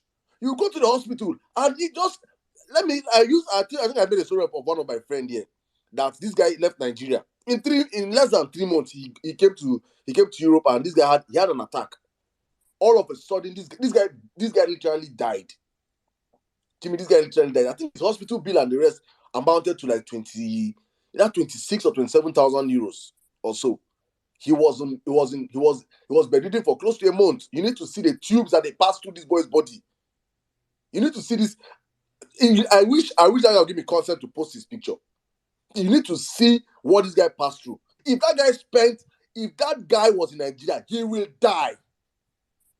There is nothing that you want to stop that one. He will die. And do you know how much they charge that guy? $20-something thousand euros bill. He did not pay a kobo. Why? Because he has paid insurance of 600 euros earlier on. He has paid insurance of 600 euros that has covered his hospital bill, ranging into 26,000 euros. Convert that to naira. That is close to 15 million naira. Similar to a kidney problem. So if you have a kidney problem in somewhere like in Europe right now and you're insured, they will treat you free. These are the issues that these people don't want people to understand in Nigeria. They keep you guys poor. So all you do is pray. And they're in bed with your freaking heads of GOs and the rest. If your GO has health problem, we tell you he's praying. He will fly out and go and buy kidney. He will go to India and go and buy new kidney. You think he does not know that God can give him kidney? That's how what happened to Sulaiman. Look, then you see why many of them don't like Peter. Is that Peter is one of you. He said, a man, you will see a man that today he's your church member. He has 0 naira. You know, he has no business. He now contest for elections and win chairman of a local government. In 4 months, he builds a mansion. He will come and meet with Daddy Joe. Daddy Joe, you will go and bless the house and say, where this is coming from, let more come. Let what come? You did not ask him the source of that. How can a chairman in 4 months build a mansion, you see, with chains of cars? Where did he get that money from? Money is meant to build community clinics across his local government. He has taken it to his personal use, and he built, and he call you pastor or bishop. You come and pray for him. That is the kind of religion we practice in Nigeria. It's a shame. It's a shame. Jimmy, let us move on to the next speaker, please. I don't know who is next, but we'll call the next person. I think we have a lady here. I think Pedro is here, a lady. So let's take her, then we'll come back to the other speakers. Who's that? Who's the lady here? Peju, where's Peju? I can't see Peju. Hi, Jimmy. Oh, a new Nigeria. Okay. A new All right, go Nigeria, ahead. yeah. How you doing? Hi, Jimmy. Hi, Saddam. Hi, Otumba. And everyone, good evening. Thank you. Thank you for hosting the space as usual and all the hard work you do. Thank you so much. Wow, you guys have said a lot. Oh my goodness, Nigerians' problems so much. Um, so there's one thing about this APC people and issue. And when APC says things like fascism, and they talk about religious war, and they accuse PO of of that, and of obedience of fascism and stuff like that, they're actually projecting. It's actually what their goal is and what's in their mind. In 1999, the Sharia Court of Appeals, was, instituted into constitution so that, they can be reviewing cases of Sharia law in north and northeast of Nigeria, of the country.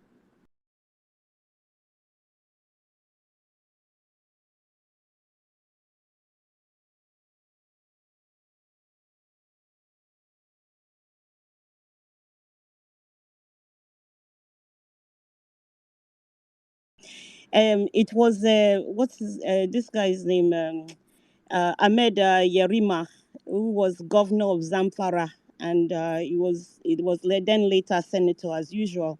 They're usually governor when they finish chopping.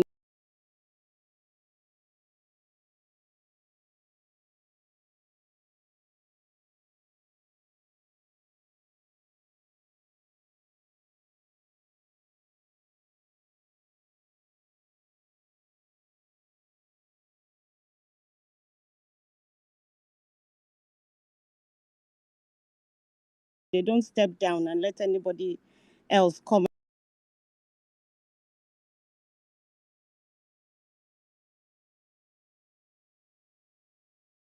and do a better work. Instead, they promote themselves and stay there as senator and finish all the money. So this particular guy, Yerima, he married a 13-year-old. And human rights were questioning him about it. And he said, no, that it's legal in Islam to marry a 13-year-old, an Egyptian girl that is 13-year-old. It's amazing how we interpret religion, and I have a feeling that the way we interpret religion is not the way God does it, because across religions you see that God is about love. So I don't know how a 13-year-old can be old enough to marry an old man. Old, I'm not talking old like 20-year-old man, no, talking old. 60-year-old. It's just abominable. But this is what's happening in our north with our people. This is our people. This is our children. That 13-year-old, even though she's from Egypt, it doesn't matter. She's a human being. You don't have to be Nigerian to get our love. Human being, period. So, I can't imagine pedophilia is not against any law, religious or civil, in Nigeria, that these people should be punished for it. So they feel entitled when it's what they want to do, which is sinful and evil. It's okay. But when but to give us our freedom, to give us who we voted for, it becomes a problem. Anyway, the other person that was doing it, I know some of you here like Abacha. Or Saddam, I've even heard you talk about Abacha, so I'm not trying to offend any Abacha lovers on the space. But For me, Abacha was, Abacha was a dictator and also a criminal with all the money that he hoarded and everything. So, but he was also part of this architect of this Sharia law that actually instituted it. Besides this, Yerima starting it in the 90s. So Abacha also played a role here. And so the thing now is this, is that now Muslims in the Muslim youth in Lagos, an organization, they were asking the court, they were asking Emma, please, just let me do a quick disclaimer before you continue. Please, okay. none of us here is an Abacha lover. Please, we are just Okay. saying that Abacha is 10 times better than what APC Buhari is doing now. Under Abacha, there was no the theft then is not what compared to what's happening now. That's just what I'm saying. Not like who But he likes stole money. Abacha stole Abacha plenty. stole money, but these people have stolen 10 times more than Abacha. Well, how much was oil in Abacha? These people are from hell. That's what I we're saying. Not agree. that we're not saying These Abacha. people are from hell. I'm not even saying, even under Abacha, life was better under Abacha than it is now. Yeah, that's true. I agree. I agree. But Abacha did his own evil. Plenty underground evil too. Yeah. So please don't let us make him look righteous. I know these No, people are he's a really devil bad. now. He's a devil. He's God a forbid. devil. Thank We you. know, These yeah. ones are devil extra with infinity squared. But yeah, thank you, Sadam. So the youth, the youth group, this national Islamic youth group, and I've said on this space before, I love my Muslim brothers, and I'm a Christian. I believe in God, and if you believe in God, you believe in love. So I love, regardless of the religion or whatever, you're a human being, you're loved. So, one of the things they requested, this particular organization of this youth group, which in a way, when you talk about religion, it's like sometimes you want to be a little sensitive, but at the same token, when you have a constitution, you have to follow the constitution. So what they were asking was that they wanted an amendment to the constitution that every state where there was 100 Muslims, and this was particularly in Lagos, if there were 100 Muslims in Lagos, that there must be a Sharia court of appeals. So they put in, that was last year, the Guardian reported it, that they were requesting that.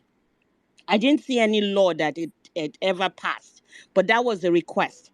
So now, when we are now talking about this Islamization and everything, it's making me really wonder.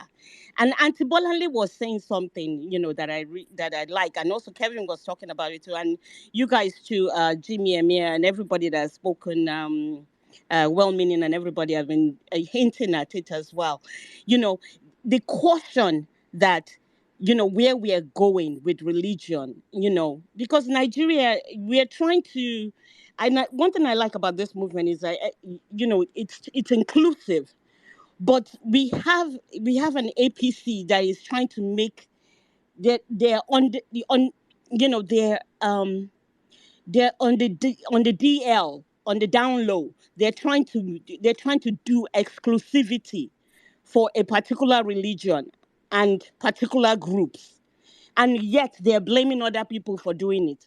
So I just it's just their evil is just terrible. So that's something for us to keep an eye on, in the fact that in 2021 this particular group was requesting that, because if you have a Sharia court in Lagos, now what starts to happen, because there was a kid, there was a 13-year-old that was sentenced to 120 it was sentenced to 120 days. I mean, sorry, 120 months. It was sentenced to 120 months. It was sentenced to 120 months prison sentence by Sharia court for blaspheming, for blasphemy. Sorry, I can't say that word right. um, so and then also and then there was also another guy again that was a 20-something-year-old that was all sentenced to death because he actually shared a song that was that they claimed was also blasphemous.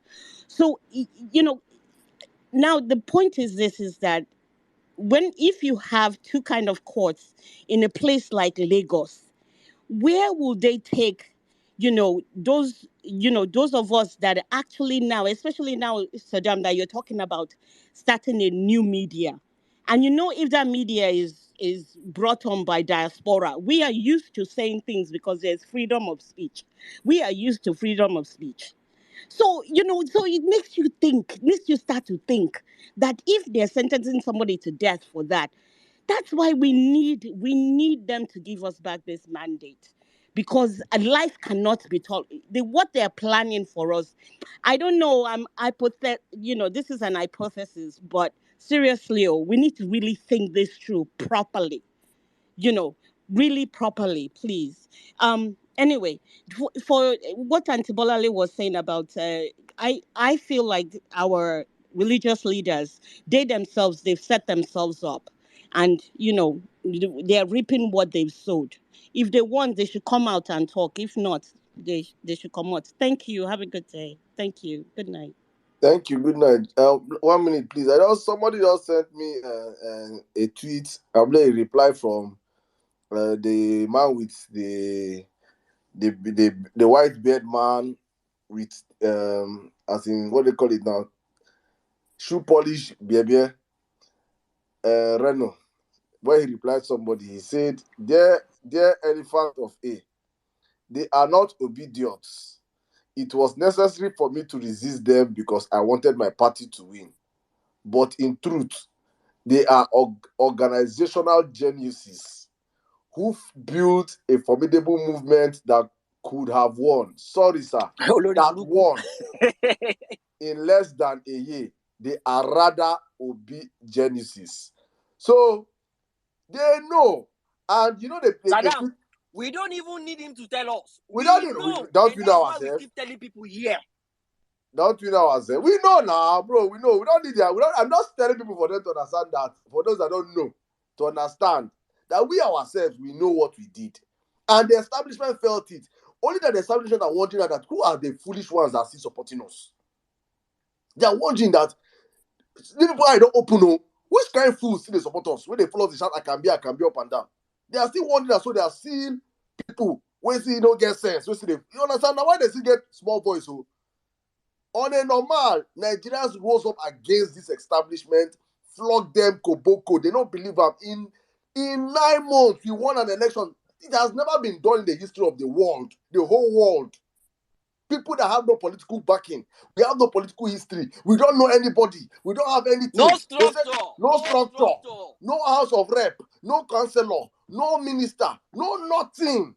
We just dey tweet and dey shout. We go win am. We go win am. They shout, noise makers. You don't go win 500 votes. You don't go win one local government. You don't go win one state. We won an election, beating 2 established parties filled with criminals with their billions.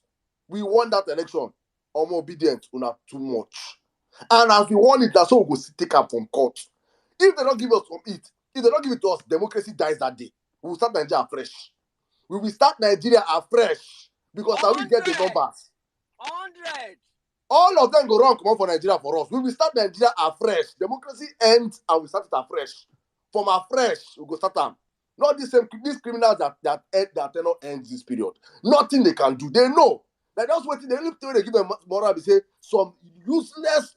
Look at someone come and say that his benefit of this election is that he got a car, Toyota Camry 2003.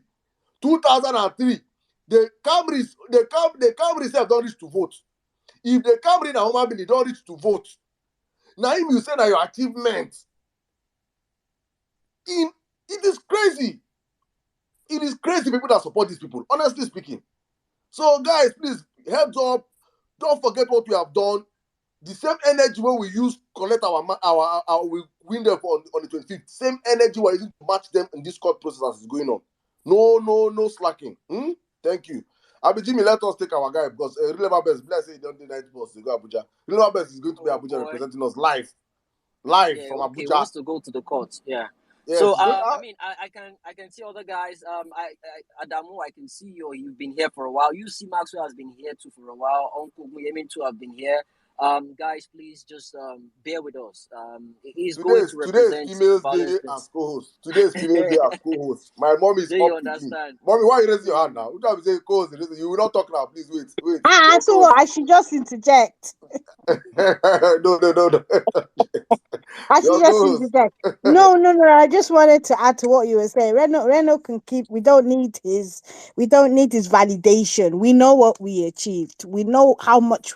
I mean, it's like never in the history of Nigeria. In fact, I can almost say in the history of the world would a movement start, right, to a point where we not only won the election, we changed the Nigerian political space, right? I mean, before the election started, see people from other candidates from other political parties were claiming to be obedient. They were putting obese because we made sure that our messaging was so acceptable to everybody, wherever you were. We kept it issue based. And in terms of money, we were raising our own money. We were using our own money. And when you use your own money to do something, you are so much more committed to achieving your aims. So it's like when they say, "Oh, no, you tried." We did more than try. We won. I just wanted to make that clear. And we'll collect it back. 100%. We're getting it back. Oh yeah, Jimmy. What did you You don't? see say my co-host now. My co-host now na gang. Me, sir. No, Una Sada, what is I don't happening want go there today? Two because the female people where I co-hosts. don't block, Vanessa, now they see I'm not going to clap for me now. All the people say I'm bro. anti-woman. When I see say me now, na two gang, dey my side. Okay. Jimmy, please don't interrupt Bro, them. They will drop you. the people where I don't block, I know if you co-host, then go they drop. They know if you request for mic. So I guys calm down. I guys call otherwise violence may not go hold again. People don't dare my DM already, save. So I mean, guys, we're one family, but moving forward, Real Ever Best, are you available to speak? Because I know there will be network issue along the way. I'm not sure if you have a stable Please, network. can you hear me? Yes, we can for now. Can you hear me? Are you in transit? No, I'm not on transit. Can you hear me? Loud and clear. Oh yeah, go ahead, my brother. All right. Good morning. Good afternoon. Good evening, depending where you're spacing from. Saddam, I've been on the printer. Like these guys delayed me. I couldn't finish the printing. No, I was printing the sticker and what we needed to do. But so they delayed me. I didn't get them on time, but I've got them now. So I've got this printer, the stickers for our parallel for the what you asked me to do. So I have them here, and I've got all the stickers that I did today. So they delayed me. So I'm leaving early morning tomorrow. So I'm leaving early morning tomorrow. So I think this topic is an interesting one, and it's one that it's one topic that I actually like speaking on because most times in this country when it comes to religion it's something that we are not actually ready to talk about. We shy out about it. We don't want to talk about it for I don't know, for reasons I don't actually know, because most time people say it's sensitive, and I don't know why religion should be sensitive. It's something that people should talk about. It's not everything about religion is something that is personal to people. It's a belief system that you cannot really explain it empirically. So since it affects our life, it's good we discuss it. And nations who have taken initiative to discuss religion have actually made reasonable progress. In UK there's a place they call Speakers Corner. Speakers Corner, you go there, you can say anything you want to say, discuss any religion, say anything you want to say about any religion, and nothing will happen to you. And there are debates also in campuses, in schools. People organize debate, they come and discuss aspects of religion. And the reason is because it makes people to liberate themselves from the ideas of the last centuries. Most of those ideas are not compatible to modern realities. It gives people opportunity to interrogate some aspects of their religion, and therefore you just have to believe it the way you want to believe it, and believe the part you want to believe and move on. Because this whole thing is that for the Christians will say, oh, if we die today, where are we going? And if by wake up tomorrow morning and Jesus Christ comes, where is he taking us to? So if we wake up tomorrow morning and Jesus Christ comes, whatever is it is personal. Salvation is personal. So whether it's your father is a pastor, whether your mother is a prayer warrior, it doesn't matter. It's something that is personal. So if your mother is righteous and there is reality of Christ coming and taking people to heaven, they go to heaven. So I don't know why it should actually define our national life. It shouldn't. And when people bring religion into the center stage of politics, it becomes problematic. And I think that is the dilemma we find ourselves in this country, that for real, some people actually want to drag us into believing or into making a nation say, oh, we have to practice a particular kind of religion, or we have to live our life, even if we don't want to live our life like that, that we have to allow certain people to have their own laws, and these laws are going to be dictated by religion. So if we're in the same country, we have a constitution, we should have one constitution, except we are not saying we want to practice, Islamic laws and Sharia. Then if that is what we want to do, it's going to be chaos. There's no way two constitutions can actually exist. And the complication about Islam is that it's a religion that actually encompasses politics and religion, and therefore it has its own law. Everything is defined in Islam. Every aspect of life is defined, how everything should be done. And therefore, that is why most times people have actually tried to find a way to make it a personal something. You become religious the way you want to, you pray the way you want to, worship God the way you want to worship it. Because when you bring it into a national life, it becomes a problem. It becomes something that cannot work. So when people express fear that these things are possible, because it was possible at some point in history. If those of you who have read, denominational, read church history, have read religious history, you will know that in centuries, even Christianity, if not that Christianity, Jesus Christ came and actually redefined, the way people worship God and not the rest of them. Christianity came into existence, and if we are still practicing Judaism, you see the wars of Amalekites, the wars those Amalekites fought, the wars that David fought, it would have been a child's play to the kind of war Christians will be fighting now. I want to repeat that again. Had Jesus Christ not come and we are practicing Judaism, perhaps those wars that they fought would have been a child's play, because those wars they fought it with bow and arrow and not the rest of them. Today would have been fighting with nuclear weapon, biological weapon, and it wouldn't have been easy. But somehow Jesus Christ came, there was reformation, and Jesus Christ said, somebody slap you on this cheek. So there was total separation from church and politics. There is total separation from it. And even when Europe tried it to encompass all these things for so many centuries, people like Martin Luther, Milan Wheeler, all these people came and said, no, this thing is not Christianity. It doesn't have any bearing in the Bible. If you know anywhere it's in the Bible, tell us. And they separated church from the society, and church becomes a separate organization, a separate thing, and the society runs its own. So, and that is the only idea that has actually worked in our world today, that church should be a separate something that is free from how government functions and all the rest of them. If you want to be a prayer warrior, if you want to be an imam, it should be your personal business. It should not use it to actually define how the societies will work.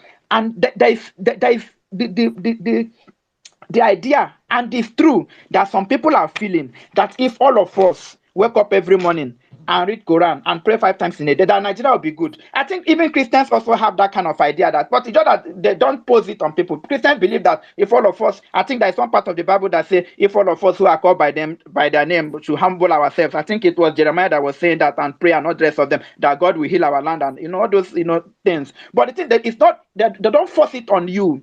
So Christians also believe that if all of us become Christian, everything will be fine.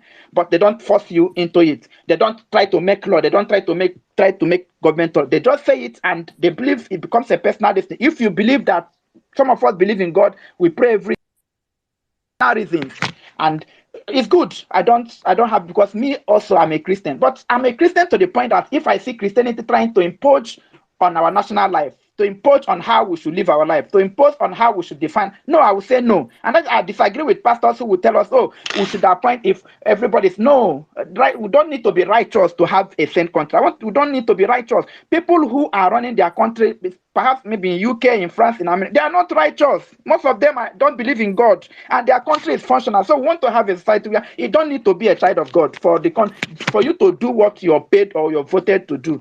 And therefore, those people who the whole idea of Muslim ticket is going to give rise to a whole lot of things in the coming. God forbid it happen. But the whole idea is for just little by little. They will introduce this one little by little. People will say, no worry. And that's why Christianity, those who profess Christianity are not opening up their eyes to reality. And I think there's somebody who made that point that it's not even about Muslims, Islam, it's about even Christians who are actually close, because people should come out and speak. Nigeria is a secular state and it should remain a secular state. That people, when people try to bring certain tendencies, even this Muslim ticket, we should have killed it. It shouldn't have come into, like, immediately somebody knows that idea, because it's one thing. If you give somebody one leg, the person will look. An ordinary person, Muslim does not care about all these things. But there are people in that religion, those imams.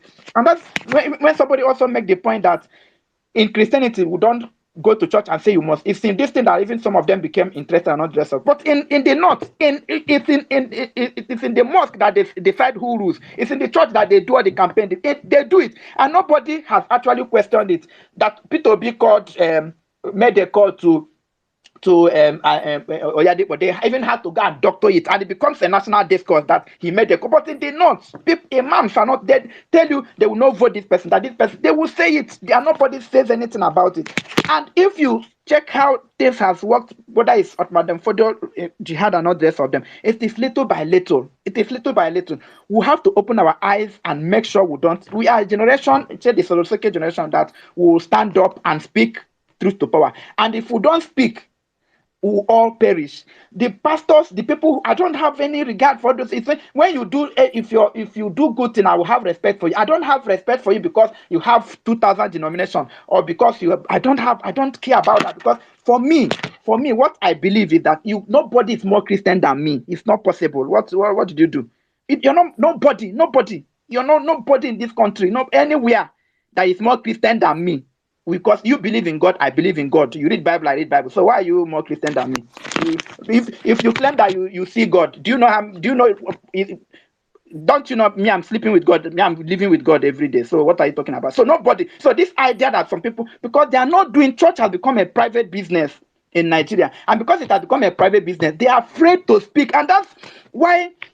Even the way Christianity is supposed to be done is in such a way that it should not have anything to do with the society. It should something that should run on its own. So these pastors, they've thrown their hand. If they speak, government will take their land, because they will come and take acres and acres and acres and acres of land. So when they speak tomorrow, government can tell you, oh, that place you build your church, you want to take it, and because they have committed themselves. They have gone on a business that nobody has sent them, and therefore they now become the God that people see on earth. And that's why they cannot speak. You see a man of God that will go to somebody who is a terrorist, a known terrorist in this country, and say he's a good man. How can that can? Because these people are supposed to come and speak irrespective. Even if you want to kill them. They have to speak the truth to power. But they don't speak truth to power. And that's everything they try to say, okay, don't worry, just calm down. Well, let's pray, and God will not allow this thing to happen. We have to start speaking up. I think Nigeria have prayed enough. We have to start speaking up. And I think also when we have these discussions, just like we're having it now, our minds will be open to it.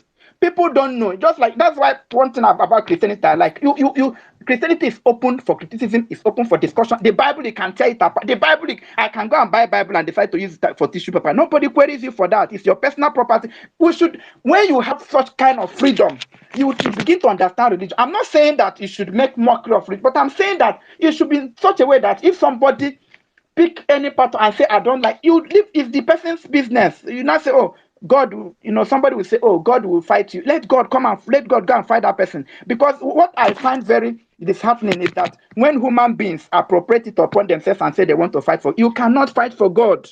If God is not too powerful to fight for himself, he should not be God. And that is why also when people make the case of African traditional religion and say the European came and they took our religion, I say no. If the African religion is so powerful, because when these people came, the African leader, the African traditional religionists, they went and gave them forest, the place they call evil forest and all the rest of them. And the idea was that if the people go there and build church, that the spirit of the land will fight them. These people went there, cleared the bush, build their church. They were singing Amazing Grace and all the rest of them. And the African gods ran away. So if those African gods were not able to fight, their ground, why would somebody now want to go and fight for the African gods? So if they were so powerful, they wouldn't have allowed the religion that they brought, this religion we are professing now, come. So if that means the power that came is more powerful than the power that, I'm just saying that on a lighter note, but it's just for you to understand the power dynamics. Therefore, any God that cannot be able to fight for itself, that God is not actually worthy of worship. If anybody does anything wrong, leave it for the God and let God fight the person. And I know that God can fight. And if he can fight, let him fight. But don't take it upon yourself and say you want to begin to legislate something, you want to begin to impose on people's rights. I cannot live in a country where some people will go to Sharia law, or have Sharia law, they will not go to say, oh, because you've committed this thing that Sharia law says you should be killed. No, it should be Nigerian constitution. This is what the Nigerian we should not have a parallel constitution. And maybe we'll still have another time for to expand on this topic. But what happened to Ekweremadu is something I listened. I think it's either if you have opportunity, go and read the details. I think it was Jimmy that was talking about it. Go and read the detail of that case. I watched that a video clip where that man. What actually got me was the way the judge took his time, right, to break the case down. Like it was so detailed that even when Ekweremadu's daughter was interviewed, you could see that it was difficult for her to say, what they did was right, because it was so clear. And that is this a society that works. It doesn't matter. That man, even though he was calling him senator, the man knows his position in Nigeria. He knows how powerful he is. He knows even how much investment he has in the UK. And that man was actually treating him like every other citizen, interpreting the laws and say, because you have, even when they raised the case that he was sick, the man said, yes, I understand you're sick. I understand you're fighting for your daughter. But the fact that you're sick, you're fighting for your daughter, it's not an excuse to break the law.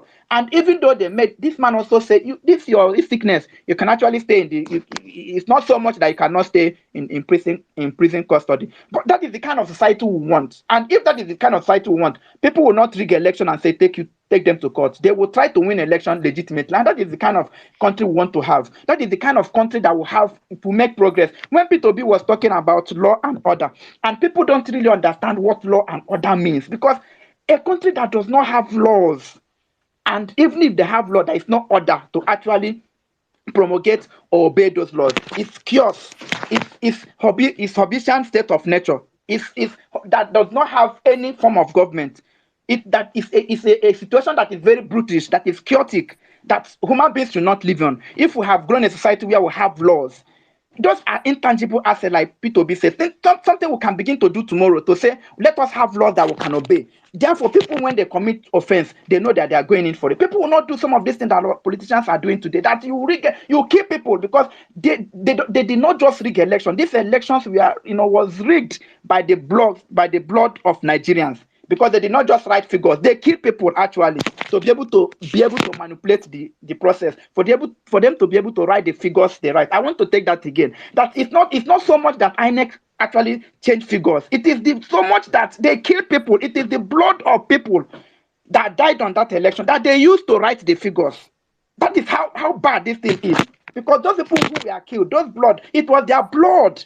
That was because if they did not kill them, they wouldn't have been able to manipulate the process the way they manipulate. For them to manipulate the process, there was need for them to use the blood of those people to write the result.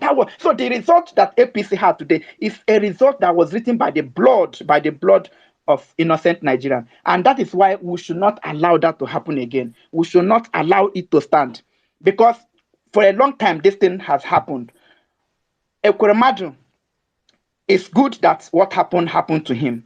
And I think that should be something that we begin to look at and say that is the kind of society we should have. A society that does not have respect for people's position or the name, whatever name they call themselves. If we have such society, it will make our state to work. It will make us to have respect for the dignity of the human person. And that is the kind of society all of us are fighting for. We cannot wait for a day that we'll have that country. And that country is here, and that country is coming very soon, because P2B regaining its mandate, it's just a testament that Nigeria has actually broken off, from the bondage of mediocrity, from the bondage of criminality, from the, bondage of these people who came from nowhere, to come to steal our collective destiny. Somebody was making the case about, I think it was Saddam that was talking about human pass costing money. I don't think Tinubu's pass will cost money because there is no part of his body that will cost money. His eyes are gone, his skins are gone, his blood is dark. His heart are no longer working. He's been riddled by cocaine, and marijuana. So there is no part of that. So it's not every human part that actually costs money. At least I know one person, and that one person is Bola Ahmed Tinubu. The man is far gone. There is no part of his body that will cost any amount of money. So, guys, it's real. Let's keep our eyes open. Let's keep fighting. You can imagine somebody who killed people on election day like that. He wants to become he wants to become a speaker. That is how bad this thing is. That is how bad it is. That's when I said the results we are written by the blood of people. That is for you to understand what I'm talking about. He killed people and he's still there. Nothing, because no law. These people you now imagine when he becomes the speaker, how many people he would want to kill. And because our eyes were open in this election, that's why we are saying all these things. And that is why it's also become important that we also have our own news media. You understand that use news platform that we use to propagate facts. And that is why what the violence space is doing is timely. Is something that is noble. Is something that all of us should contribute in whatever means that we can to make sure that because Nigerians need to hear facts. For a long time, our media is gagged. They cannot speak because they are part of the system. The churches in Nigeria cannot speak. The imams cannot speak because they are just part of this conspiracy. Nigeria is a crime scene. I've said it, time without number, that this thing cannot work. Fully work, it can no longer work. And because for it to work, it's just that all of us will stand up. For a long time, we have been sleeping, but I think we have a generation that is going to say enough is enough. So thank you, everyone here, who is fighting. Jimmy, Emia Saddam, everybody that is here, Madam Bolan, Otumba, Lamin, Archie, I can see Archie, Mary White, and Sister Dunke, Joe Obedient, Mark, everyone on this place. I cannot call your names. I'm just still packing my bag, but I don't. It's Sweet Angel here. Everyone here, all that you do. So I've got everything that you needed me to get today. So very early morning tomorrow, I should be leaving for Abuja. So thank you very much, guys. I appreciate you guys. Keep fighting. Keep fighting. We cannot stop. Remember, the result that the result that they wrote for APC, it was actually written. The ink that was used to write those results were actually the blood of innocent Nigerians, and we cannot allow that to continue. So thank you so much. Thank you very much. Jimmy, go on. That was beautiful, real ever best. As always, thank you so much. Lenti, as you always come with your monologue, very long one. Is it me though? Is it that real ever best always have a paper and a pen when he gives the submission? You can hear the paper waffle when he changes or opens the page. Thank you, my brother. God bless you. That was beautiful as usual. Right. Let's go to UC. Maxwell has been here for a while. So after UC, Uncle Boyemi and Adamu in that order. Fair Chiefs. Oh no, I think she didn't speak earlier on. She dropped. UC Maxwell, how you doing, my brother? Welcome. UC Maxwell, are you there? Don't sleep. UC. Going, gone. Okay. Uncle Boyemi, how you doing? Can anybody hear me? I can hear you. We can hear you. Oh, I don't know what's Okay. going on. All I right. can hear Okay. you. All right. How are you? All right. Brilliant. I'm fine. Uncle, it's been a Okay. while. How you doing? Sir? Good. How are you, Sister B? Hope you are good. I'm good. I'm good. Thank you. Yeah, and Saddam, I've been listening to all the conversations since. It worries me and bothers me that we find ourselves in this kind of mess. That a country of ours will now become a religious hub where people discuss about religion. In Nigeria, my mother, she's late now. She was a Muslim. My father was a Christian. We both live in harmony. My father was a knight of the Catholic. My mother is a Muslim. My grandmother is the Yadini of Ijebu land. We never had such conversation in this way things are going in the country. And I found out that it's not this about the practice of Islam. It's about the practice of looting by the criminals who call themselves political leaders. Who want to use religion as a model or means of continuing to loot the country. Sometimes in the beginning of the new dispensation, as at 1997, I was with I've said it here before, the former governor of Zamfara State, Alhaji Erima. Then it was the secretary to the asset sharing of the state. The guy never talked about the Sharia until when he became governor in 1999, towards the end of tenure, beginning of the second tenure, and started coming up with things. And I was wondering, was not this guy was with this? And I found out that our leaders are using religion or as a means. But we also have Christian leaders who are, many of them are convoys. We can see Yemi Oshibajo. We have series of them that have gone in their pocket. Many of them are shame. They're very shameless human beings. I'm sorry, I'm a pastor, I'm a Reverend, so I know what is going on. Sometimes we have some of this money drives their faith, not Christ. Money drives some people's faith. And so people have moved out to the common man himself, which is Agbado, Tinubu himself. Money drives them. The faith does not drive it.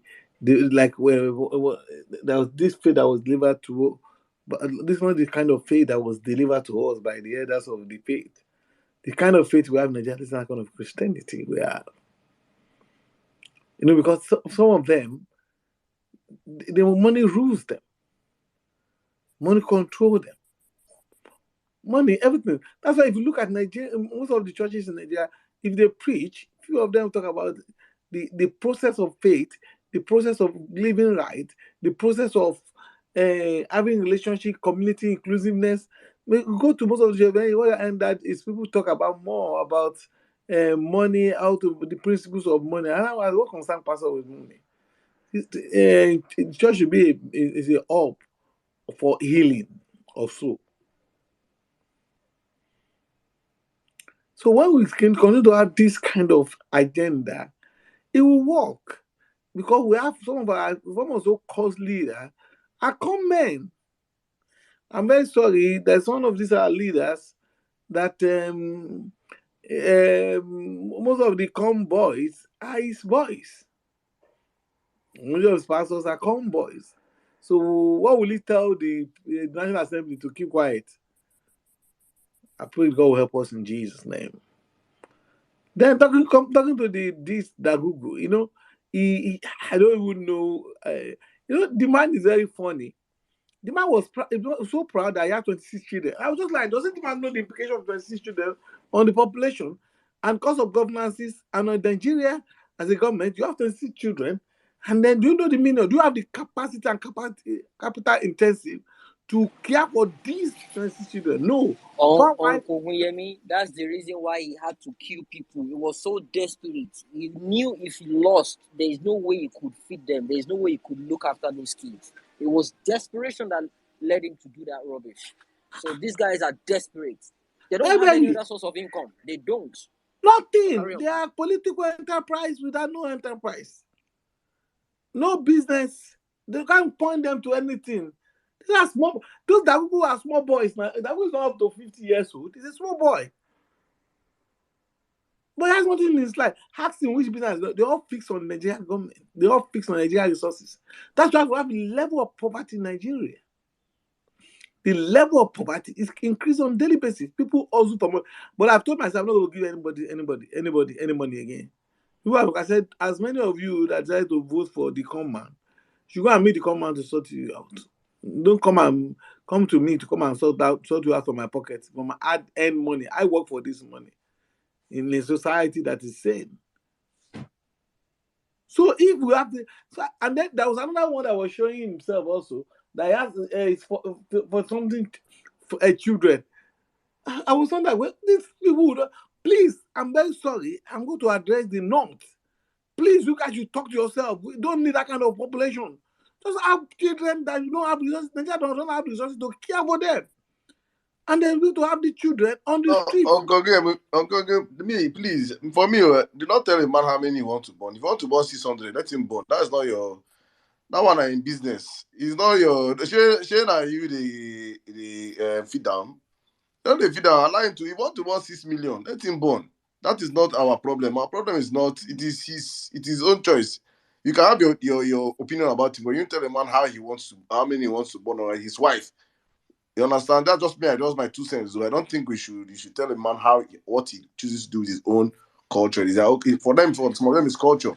Please. Saddam, at a point in time, I think we'll get to that position whereby we'll have to be putting it across to people regardless their religion. It happened in China. No, They it's had to culture. do it It's to not. control. No, Jimmy. China is not. China have billions of people. Billions. I know. My point is we need to regulate because these are the same region that they are coming up with a lot of people. They are not looking after them. They are not taking care of them. That is exactly what I'm saying. But I mean, that's a topic for another day. Okay. If it's that one, there's a problem. That's the problem. For me, if you can born 100 children, as long as you can take care of those kids in this world, no wahala. But not when you born and abandon them to go and. That's Saddam. That's what I'm saying. They don't have that thing. Even the country does not have the resources to take care of those children. Do you know that I was in China sometimes? Chinese government at a point stop people from having more than one children. They just ask them back now to start having 2. At a point, you have to stop.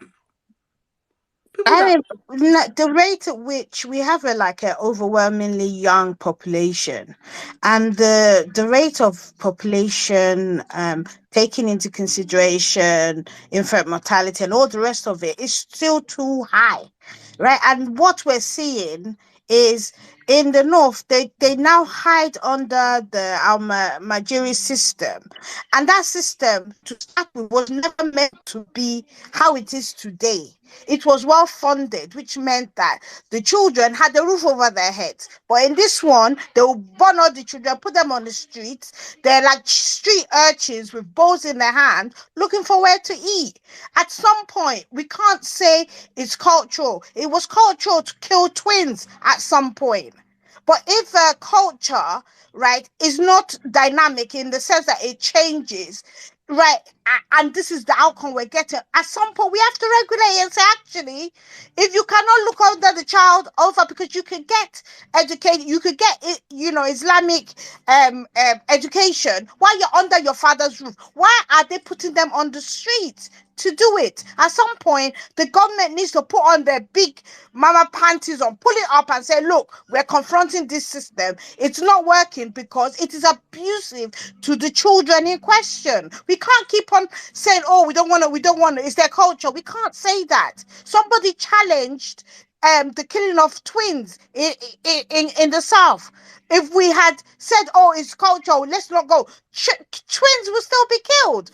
At some point, even in the Western world, they had certain things, practices, culture that has been challenged because they've seen the outcome. They've seen what happens when you continue with that culture. So there's positive cultures that we will continue to have. Respect for elders, looking after elder parents and all of that. But cultures that put children on the street is child abuse. And somebody needs to speak up. That's the long and short of it. Yeah.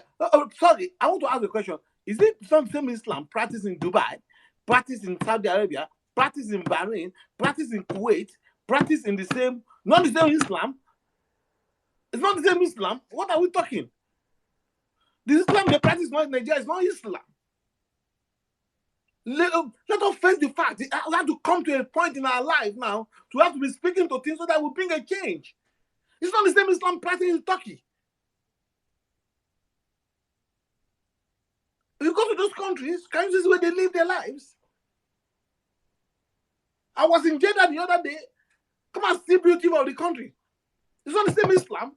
Every Nigerian goes there to Saudi Arabia to go and pray. It's not the same Islam. When you visited the king of Saudi Arabia, how many children does he have?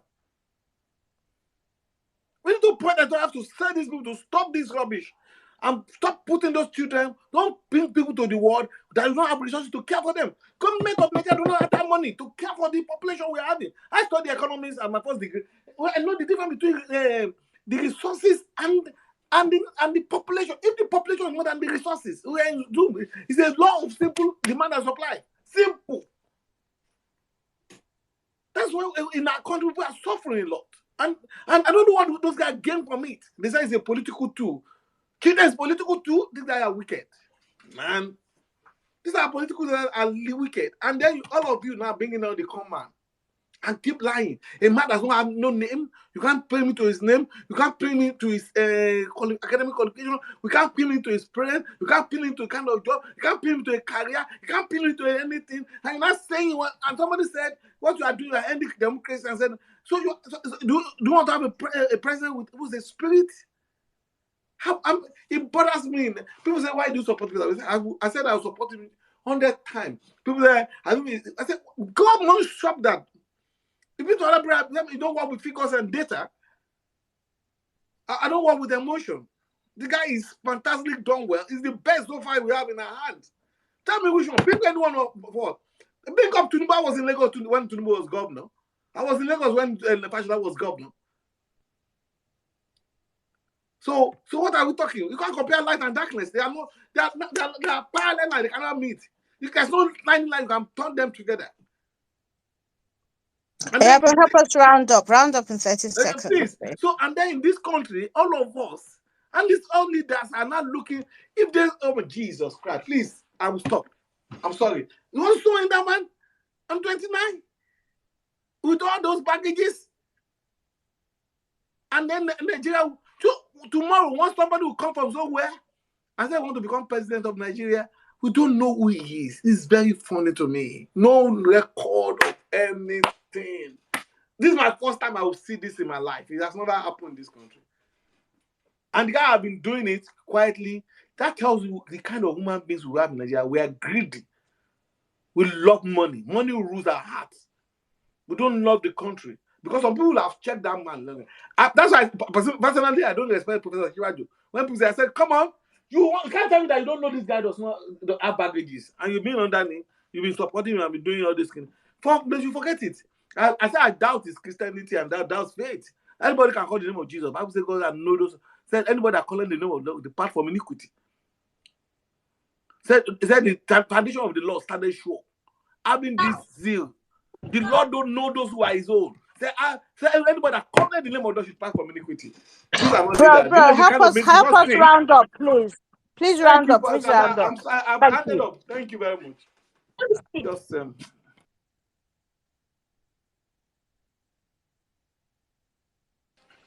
All right, thank you so much, Uncle Guyemi. Thank you. I can feel the intense anger in your voice. Thank you. That was a good submission. I mean, at a point in time, we'll get to that. Fact that we need to address the situation of having having uncared for kids all over this, the country. They're the one causing all this, mayhem. They grow up and just become nuisance in our society. But it's a topic for another day, anyways.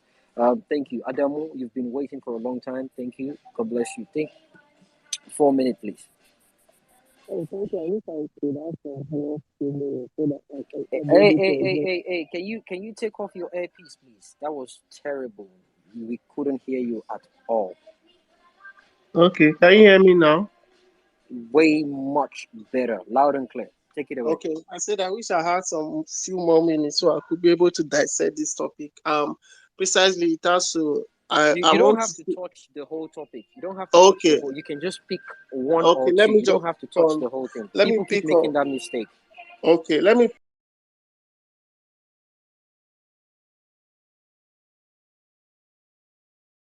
Speak on the APC Islamization agenda. I want to say this from a very, very open-minded perspective, very, very from the experience I've had over time.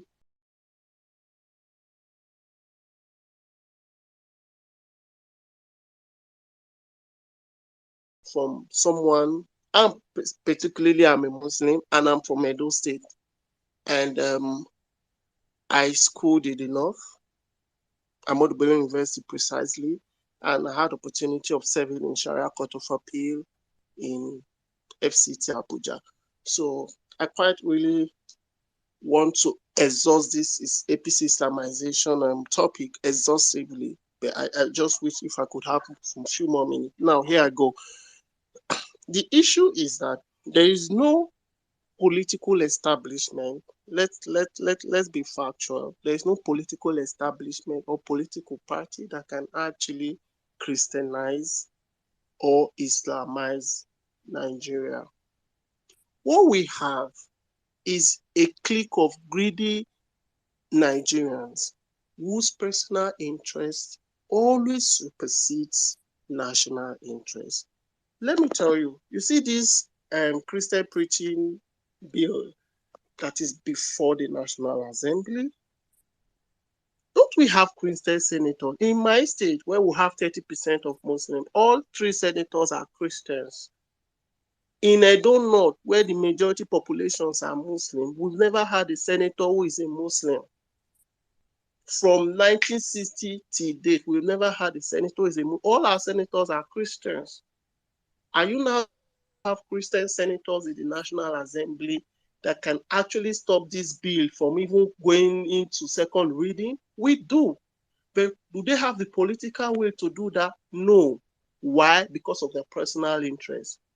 You want, for example, a senator like Senator Orji Uzor Kalu to counter the Christian preaching bill, because if he does that, the Muslim senators will invariably not support his Senate presidential bid, and he wouldn't do that.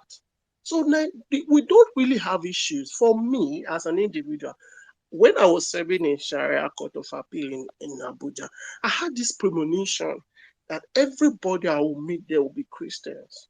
I had it in mind, even while I was serving there, when I was posted there. Let me shock you guys, Jimmy, Bolali, and the rest, Saddam and the rest. My immediate boss, who was the DFA, Director of Finance and Account, was an Igbo man. He was a Christian. They will not say, oh, they benefited, from everything in the organization that was going on. They work there. We have Christians working in those places. They won't speak out.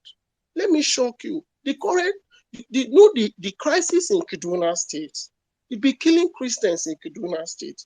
We've been very vocal. I myself, Kaduna is more of like my second home. Kaduna State, I grew, like I've spent close to about 15 of my adult life in Kaduna. I've done school there. I've done my MSc there. I'm doing another second master's, same in Kaduna. My grandparents were there. I was visiting there while I was even in primary school. So I quite understand the feelings of Southern Kaduna people. And we've been calling these people out that, oh, there is a crisis. Christians are big. Now the Christians in Southern Kaduna, the CAN president, Christian Association of Nigeria president in Kaduna, is in my estate, in Abuja. In my street, 3 houses away, he's balling. He has 3 SUV cars. His kids are balling. These people, they don't speak up because they are beneficiaries of the system. He doesn't even stay in Kaduna. He has police escort.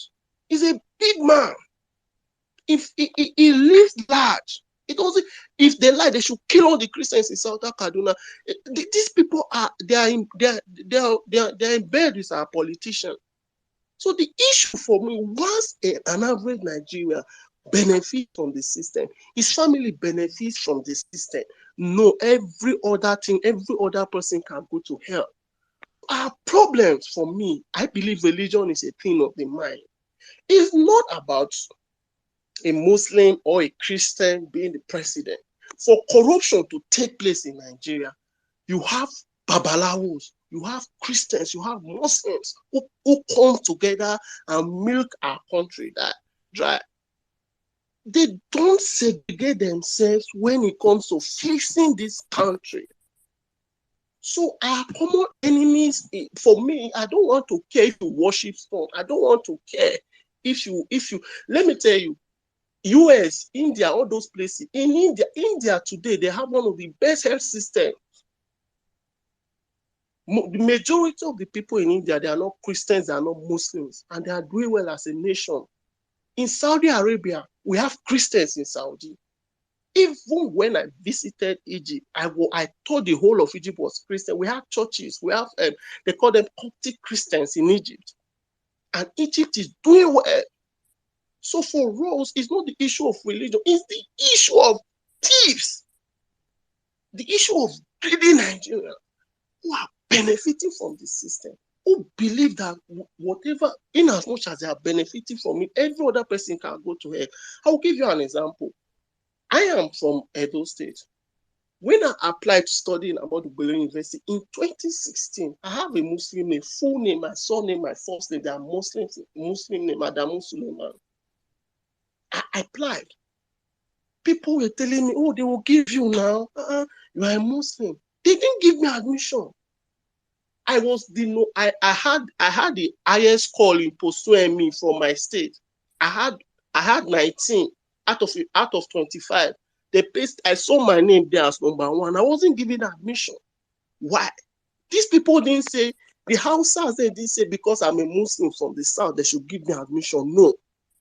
They saw me as a stranger. So for me, it's not about religion. It's about tribe. It's about greed. It's about people don't want this country to work. Our imams, our malams, our pastors, the DOs and the rest, they are beneficiaries of the system. So for us, as New Nigerians, as obedient, this issue we are facing, you see, this preaching bill, it will get into third reading. It will possibly be passed because the Christian senators that we have as dummies in the National Assembly cannot speak up because of their greedy personal interest. Bloody people everywhere in the country. And we have persons, and when they come to their constituencies, we clap for them. Senators, reps are supposed to protect the interests of their constituents. That bill was not supposed to scale up to second reading. If we had, look at the population of Nigeria. It's more like an equal population of both Christians and Muslims. So why will the bill fly? Have we asked ourselves? Nobody, no bloody individual, no bloody political party can Christianize, Islamize Nigeria. Nigeria is a secular state. And let me speak about the Doguwa issue. When I was in Kano a few months back, I went to run an interview for my friends and family. The issue that happened in Kano was that this man actually burned people. He committed arson, burned people in a building, and today is contested to be the number 4 man. And we have, I could remember when I went there, then I was carrying hair in Kano. You know, I had this hair very long when I went to Kano about a few months back. And there's this, what they call it, they have this religious police. What do they call them? Hisba. Hisba. Good. Hisba. They used to wear green. And I stayed directly opposite BUK, Bayero University, because my friend there was doing a master's program. So I actually stayed with him. They stopped me and were like, that I should go and barb my hair. I said, why? That it's not Islamically, it's not halal. I said, so I'm a Muslim. My name is Suleiman. I came visiting. But I didn't sign. I didn't sign that this your Sharia law in Kano should be applicable to me. As a Nigerian, the 1999 Constitution is paramount. And I have to consent that I want this law to be binding on me before you can tell me to go and barb my hair. We drag. Then my friend came and, they wasted my time for like 4 hours before I went back home. So see, anytime I was leaving, then I wear their cap just to avoid embarrassment. The law in Kano, the Islamic law, is meant for the poor people. Okay, why didn't Isba go and arrest Doguwa that he has killed someone, that they should hang him according to Islamic law? Why didn't they go and hang him? These are some of the issues. So let us, all of those things they are doing in the north. If we start reporting events as it is in the north, I'm telling you, Nigerians will weep. These people have continued to use religion to pay. People who are enlightened, who are professors, who you feel they are well educated, they are well enlightened, they have seen it all, they have traveled, they've been to different countries, they've been to Saudi Arabia, they've been to Qatar, those Islamic countries, Kuwait, where things work. They will come here and tell you nonsense just because of, religious extremism. The religion extremism in Nigeria is very high. If it's favoring the Christian, you see the Christian, they will shut up. If it's favoring the Muslim, you see them, they won't talk. But if the thing now turn to the other side, you now see them talking. Let us hold our religious leaders accountable. I was in the mosque prior to 2015, this current election. Then my imam in the mosque was saying we should go and vote. Bro, please, can you round up in 30 seconds, please? I'm rounding up in 30 seconds now. That we should go and vote, and let's ensure that we vote for a Muslim. I countered. I immediately countered him. I said, we've been having Muslims. Of what benefit? I didn't allow it to fly. So basis countered. So all of those narratives, let's continue to counter them as they encore. Nobody, no party, no element can Christianize or Islamize Nigeria. Nigeria secularism has come to stay. Thank you very much. Thank you. Man, that was beautiful, Adamu. I always enjoy yours. I can listen to you all day when you have your submission. Beautiful submission. Thank you so much. And it's insightful too. Thank you. UC Maswell is back now, but let's have Chioma go first. A lady, if you've been hearing guys speak, let's have a lady go. Then after Chioma, we'll go to UC Maxwell. Good evening. Can you hear me? Loud and clear. Okay, thank you, Jimmy. Thank you, Saddam. Auntie Bolande, good evening, ma. So I think I'll start with the most disturbing one here. The one that shows the death of democracy and a flagrant disrespect or disregard for the rule of law. And that's Doguwa, the murderer. 40 people burned in the process, burning down NNPP secretariat. And he is gunning for speakership. I've spoken about him in the last 3 church services here. And you would wonder also why Kwankwaso is not saying anything. Because is he not, by virtue of being the presidential candidate of NNPP, the leader of the party? Why is he not saying anything? And so it's easy to see, why Nigerians are rallying around behind Peter Obi. Somebody who will not betray the people's mandate, who will not go behind to cut a deal for himself. I don't know many politicians in Nigeria that would have weathered the storm that, Obi has weathered, regardless of all that's been thrown at him as decoy to demoralize him. And I'm also very excited as a youth in Nigeria. So I'm also very excited about Badibo. I feel that Jarovi is Tinubu's first real opposition in Lagos. All the offers made him thrown out just to defend the mandate given to, because I feel that he did convincingly win Lagos. So I'm still talking Doguwa, right? APC collaborators have been trying. I think I brought that to the floor here as well. They've been trying frantically to whitewash Doguwa. Oh, he's a feminist. Oh, I'm beginning to like him. I think he's not that bad. And then you're asking, I wonder, how do these guys sleep? How are they able to look in the mirror and see a reflection of themselves? Because they're despicable human beings, actually. Doguwa is a perfect fit for Tinubu's circles. You don't get in this circle except you're stained.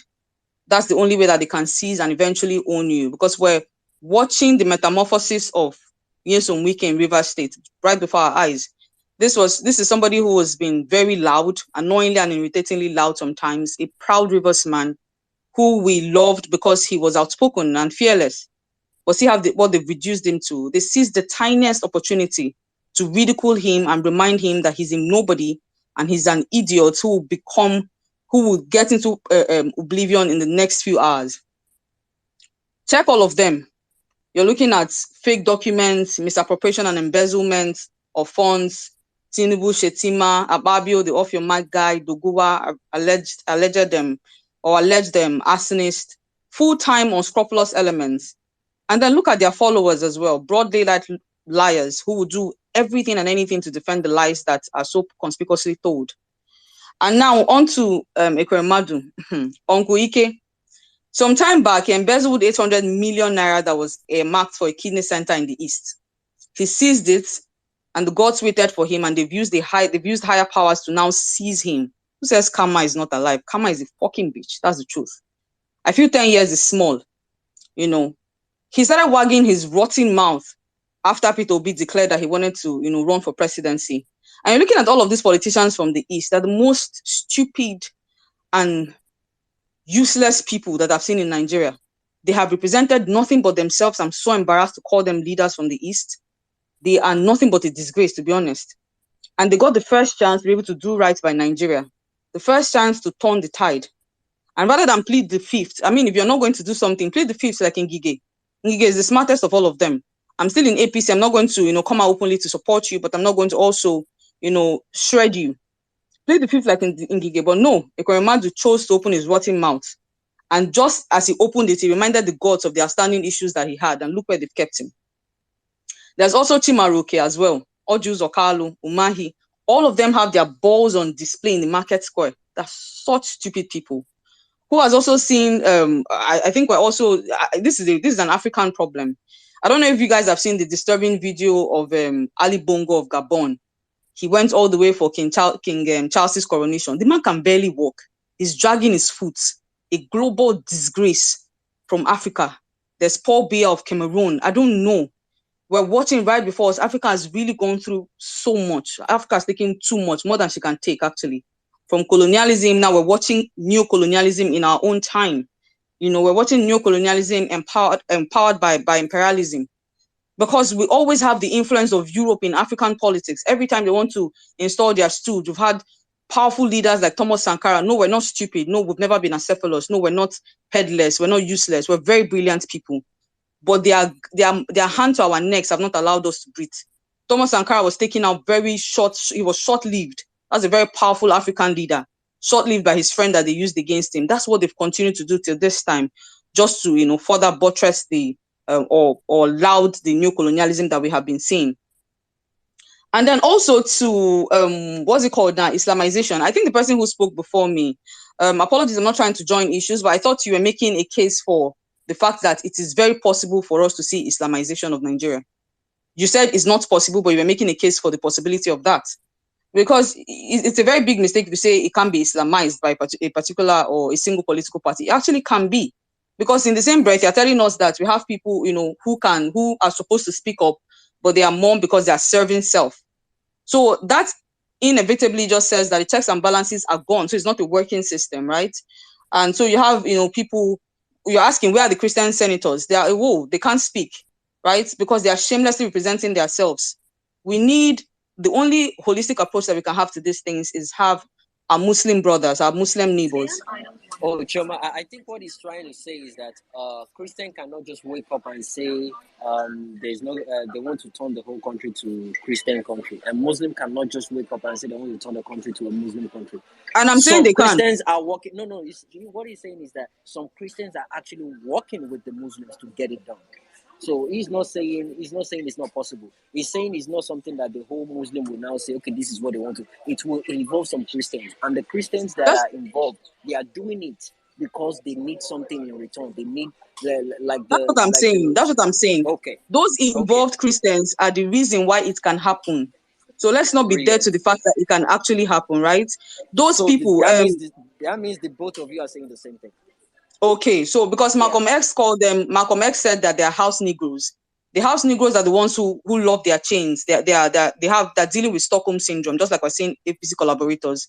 They want these things to happen.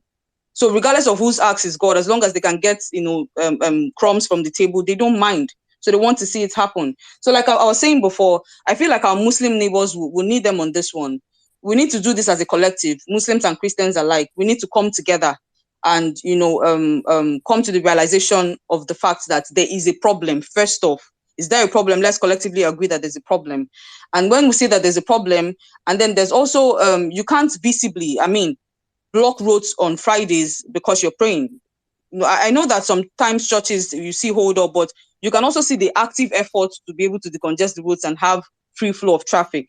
But when you come and block the road completely, shut down the road to have prayers, I think that's out of place. No disrespect, because it's just like Christians having crusades and you're shutting down roads to have crusades. It doesn't happen. And I feel that you guys will have to have this, real talk among yourself in your community. What do we do that make us appear unaccommodating to other people and other religions? Nigeria is multifaceted. We're different people. Our diversity is even the beauty, but we just have not been able to properly harness it. I feel that there has to be a holistic approach to this thing. Religion is an actual opium, like our Marx said. And I feel that we need to stop being politically correct and call things out when we see them. My pastor kept saying during the elections, he said it didn't matter who won. It didn't matter who won. It was a shock to me at first when I heard him say it, because he's a very intelligent man, saying it didn't matter who wins, But the next days after the presidential election leading up to Guba's, his clandestine moves became more conspicuous to me, painfully so. It was a bitter pill that I had to swallow, knowing that, all this while he knew what he was doing and it was all to a particular goal. So, like I said, I think that the only way to do this is to shun political correctness and call a spade when we see one. That's the only way that we can move forward religiously. No one religion owns Nigeria, no one tribe owns Nigeria, own it collectively. And for it to work, we have to come together as a collective to make it work by understanding and respecting each other. Thank you so much, guys. Honestly, Chioma, you've come to be one of my favorite. I listen to you on those space when you give your submission. Always See, but brilliant submission. Jimmy, I would naturally not do this. Sorry to cut you off. Chioma, if I wasn't following you, I would have looked for a gun and then shoot myself in the leg, because Honestly speaking. I had to go to her profile, and immediately I saw that sapiosexual, I had to understand why we already have a thing in common. So I was blessed, basically. Beautiful, beautiful. I've been listening to her submission for a while now, and she's just one of the use of words, use of vocabularies. It blends it in with the Nigerian, the Nigerian ways, and it's always beautiful. And she speaks to the topic, and she hits the nail right on the head. She says what you actually think in your heart before you even think of it. Thank you so much. That was a beautiful submission. Always love listening to you. God bless you. Thank you so much. UC Maxwell, take it away. Okay, thank you very much. Before I go with my submission, Chioma, I am happy that your voice and your diction is actually as beautiful as you are. I was blessed to have listened to you tonight, and Hey, funny hey, enough, hey, hey, hey. No please, constitutions here. No You know they shoot constitutions please, shots. here. Thank you, C. Maxwell. Thank you. I've always known Chioma on spaces where I am and the rest. I've had her, but this time around it was so elaborate. In fact, I just saw intelligence speaking, basically. So down to my contribution for all those who now person will get gun, get bullet, now if you shoot shot. So if you get gun and bullet, shoot. Um Emia Saddam, good evening to you. Um Lady Bolanle, good evening to you. Plenty, plenty. I'm happy to see you tonight on the co-host. My brother Jimmy, I greet you plenty, and everybody standing on all existing other protocols. You see, I would like to be very blunt tonight. I want to be blunt about a lot of things, because it has gotten to a point where we need to understand some of our problems for us to be able to solve it. Now, we have a constitutional order in Nigeria that is only focused on consumption rather than production. We have a constitutional order in Nigeria that allows state institutions to promote religion and religious activities in Nigeria, thereby violating the fundamental rights of a people blatantly. What am I trying to say? You know, you would agree with me that the provisions of the 1999 Constitution had defined citizenship on basis of a person even being indigenous to a particular ethnic group. That is already profiling by the 1999 Constitution as a document. How can we be claiming that we want to correct a system? We want to correct a system. But here we are in a country that has given priority to a particular religion to operate its judicial system concurrently with a legitimate judicial system in Nigeria. These things are facts which, except we face them in reality, we cannot solve the problem. There are no ecclesiastical courts that carry out judgments or proceedings on the basis of the provisions of the Bible. So there should be no Sharia courts running concurrently in Nigeria that carries out judgment and proceedings in line with the provisions of the Holy Book Quran. I need to be blunt about this, because then you would have a judgment that is given by a Sharia court asking for the hands of somebody to be amputated or amputed or whatever the word may be. But when the persons go on appeal at the Court of Appeal, which operates a more liberal piece of document or law, that judgment is overturned. Then what is the essence of at first allowing such to operate? Nigeria recognizes the place of customary law. No matter where you are from, you have a custom that is peculiar and particular to your people.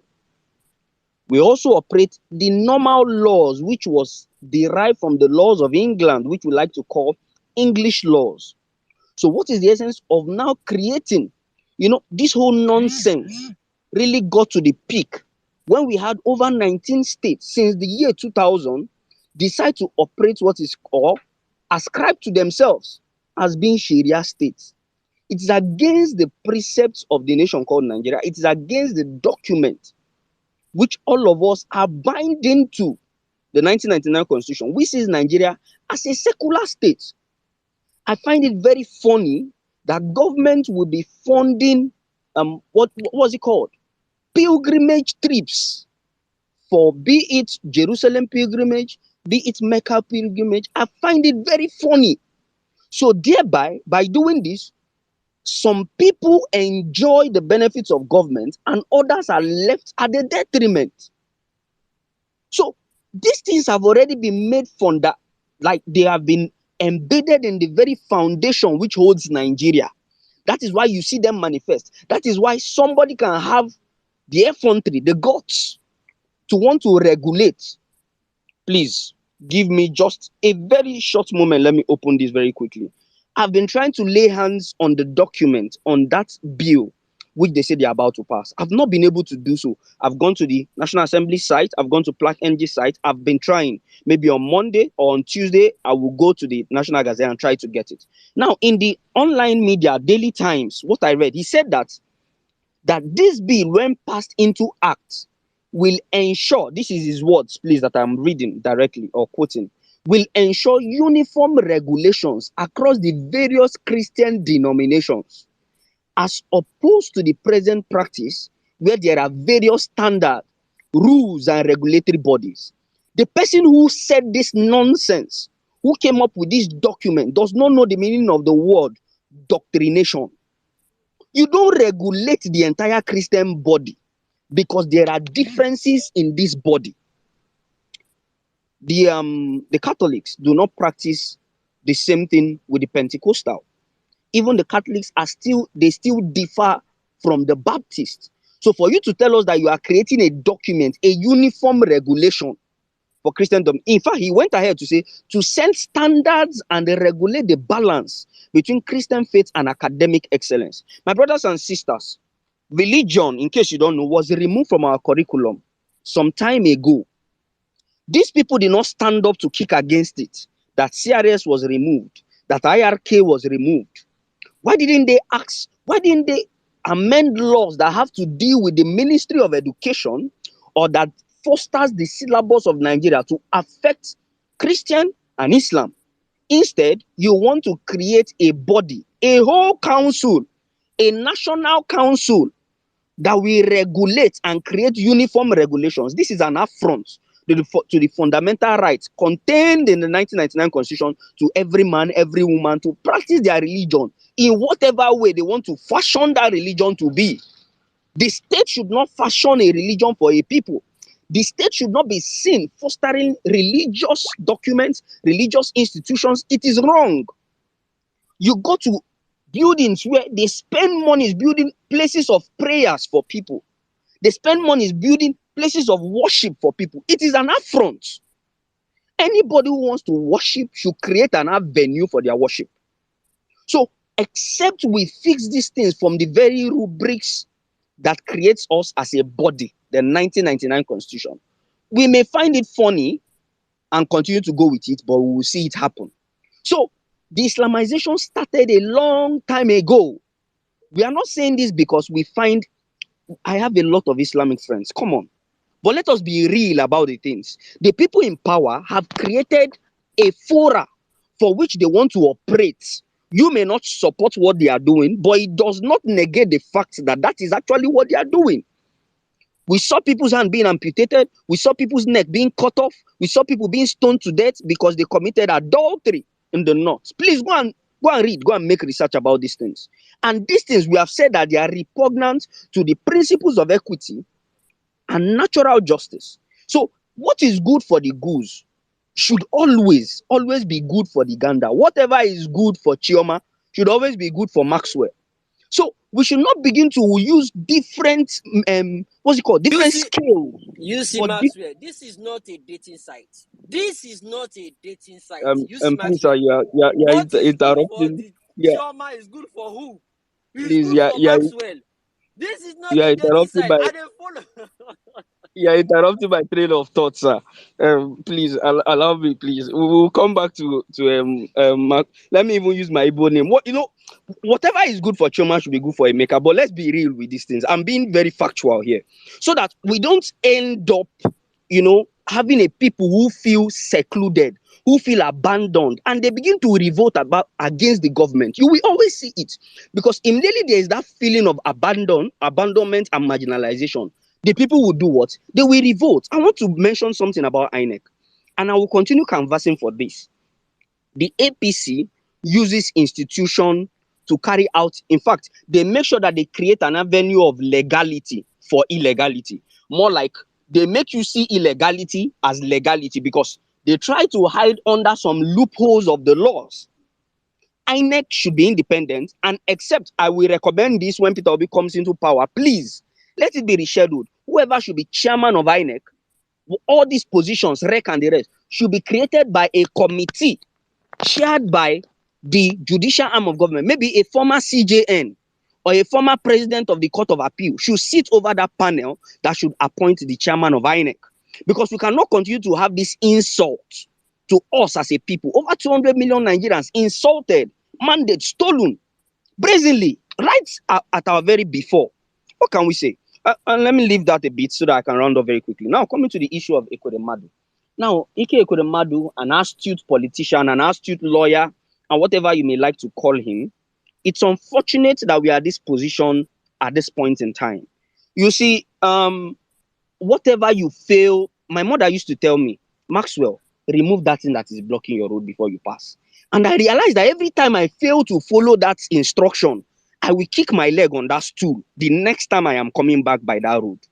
So this is a man who failed to fix and help the healthcare system in his place for his people, because he felt he had the luxury to enjoy it somewhere else. But, there is something about luxury. Injustice does not look at luxury sometimes. When it wants to come at you, it will come at you with full force, in the same force that you have meted it on other people. I am not sorry for him. I will say this categorically. One thing with law is that no matter the consent that is given, the law will weigh the consent. So if somebody who is 15 years give you consent and you sleep with the person, we don't care. It is rape, because a 15-year-old person does not have the capability to give you consent, whether the person agreed. So this person, whether he gave you consent or not, as far as you used undue influence as a politician, If he had said no, probably you would have killed him. Probably you would have done one thing or the other. So on this basis, I see your hands, I'm rounding up. So let them start fixing these things. For all of them who are appealing to the British people to forgive, to bring him back and the rest, he should not be forgiven. We have a lot of Nigerians who did not do anything, who died abroad. They refused to do something when they were supposed to do, and these people languish in jails abroad. So the same thing should be meted. This was a proper judgment that was given. Read about it, please. Research. Don't just go be doing bandwagon, followership. And thank you very much for the opportunity to speak. And may the good Lord bless each and every one of you, and especially may the good Lord bless you. And good evening. Oh yeah, you don't do, What is good for Maxwell is good for Choma. You don't do. Hey, you don't do. Jesus. Hey, Choma, wait, Choma, make una two go get space. I beg. Men I go create space. What is it? Hey. I'm sorry, Jimmy. Jimmy, do you know what they call me in school? They call me, say that they call this guy Stan. They call me Sal, SAL, Senior Advocate of Love. Thank you, my brother. That was beautiful submission, and it's quite interesting that it came after a beautiful submission from a lady as well. Thank you, guys. That was lovely. Moving on. I can see Fetch is back now. Are you available to speak now? You were dropped earlier on. Yes, I'm available to speak now. Okay. All right. Let's go for it. Take it away. 5 minutes, please. Good evening, Mommy Bolanle. Good evening, speakers. Good evening, every single person on this violence space. I think some of what I wanted to say, you see Maxwell and Chioma have said it. In fact, speaking after them is like an anticlimax for me. But anyway, I'll make my submission. I'd like to speak first of all about topic Ekweremadu. I work in the health sector, so Fetch, wait. What is it with this UC Masui and Choma? Why can't you just say the previous speakers have spoken about it? Why must it be UC and Choma? Hey! Hey! Una for this up, I dey fear una. Which one be UC? Okay, the previous speaker, they've spoken about it so simple. It's a UC and Choma. Now, wow! Okay, Mashelo. Carry on, my sister. Jimmy, you don't go keep person. Anyway, the previous speakers have said some things I wanted to say. But I'd like to speak on Ekweremadu, and I want to say that anybody say when you gather the firewood that has ants in it, you have invited lizard to come and eat. And then also, whatever you sow, you're going to reap. I work in the health sector. There's nothing that they are doing for his daughter in the UK that cannot be done for her in Nigeria. You just need to import the right technology. And if you feel you need one or two extra brains to add to the ones here, you can do that. There are hospitals in Nigeria that do all those surgeries that they are doing in the UK. Anyway, I just feel that the young man is fortunate because if it were Nigeria, they would have brought him, they would have removed his kidney, and then he won't have recourse for anything. If there are complications after the surgery, he's on his own. So in a way, he's better off for it. I'm sorry I can't feel any pity. I see some few people posting on the tier that they are feeling sorry for him. Well, now them Sabio, me, at the health sector, I know what is happening to people in Nigeria because our politicians have refused to do the right thing. Our politicians have refused to invest in education and health. And these are the consequences. Unfortunately, they will not learn from this. Our politicians will not learn from this experience. They will repeat this same nonsense themselves. Some of them will feel, Ekweremadu was not smart enough. He should have gone to another country, shouldn't have gone to the UK. And they will make the same mistakes, unfortunately. Anyway, I wish them the best, Sha. That will not concern person. Murderer Doguwa. I don't know what to say about that one. That one, get as he do, they do person for body. It's just a mess. I think it's incredible that somebody I watched him partly on Arise, or was it Channels? I missed it on TV. I was watching it on YouTube and I realized I can't waste my data listening to this rubbish. It was rubbish. How can and he was going on about, innocent until proven guilty. There's nothing like that too. A criminal case like that, he shouldn't even be appearing on anywhere. And the person interviewing him was just looking at him and then nodding his head, and I don't know, Sha. Honestly, we need our parallel TV. We really, really need it. Or our parallel facts. We really need it. I mean, what we see on TV is incredible. The Islamization agenda of APC. See, it's something that needs to be talked about. It's the elephant in the room, and we can't pretend it is not there. It didn't start today, but under APC, it has become a demon under APC. APC is using religion, especially Islam, to push their agenda. It's not really about religion, like somebody said earlier on this space. It's not even about Islam. They are just trying to consolidate the power, and they are using the vehicle of Islam to consolidate their power, to consolidate their reign of terror, to consolidate everything they are doing, including drugs, including reaping the mineral resources of the north, like what is going on in Zamfara. All these things are wrapped in religion, and they are not religious. These are criminal activities being wrapped in this APC Islamization. But the most painful part, I think, in this nonsense is the fact that Christians are sleeping. Christians in positions of authority, in the politics, in the religious ground, they are sleeping. They are sleeping. Take the constitution of 1999 constitution that we keep talking about that is faulty. It's faulty, yes, but let's be realistic. You see, Maxwell said some things. There are some hard truths. Take that constitution and check how many times you see the word Christian, Bible in that constitution. Check how many times you see the word Sharia, Islam in that same constitution. Compare. And then you start to ask yourself, or to tell yourself certain truths. Somebody said no one man or no one group can Islamize this country. It doesn't have to be written down obviously.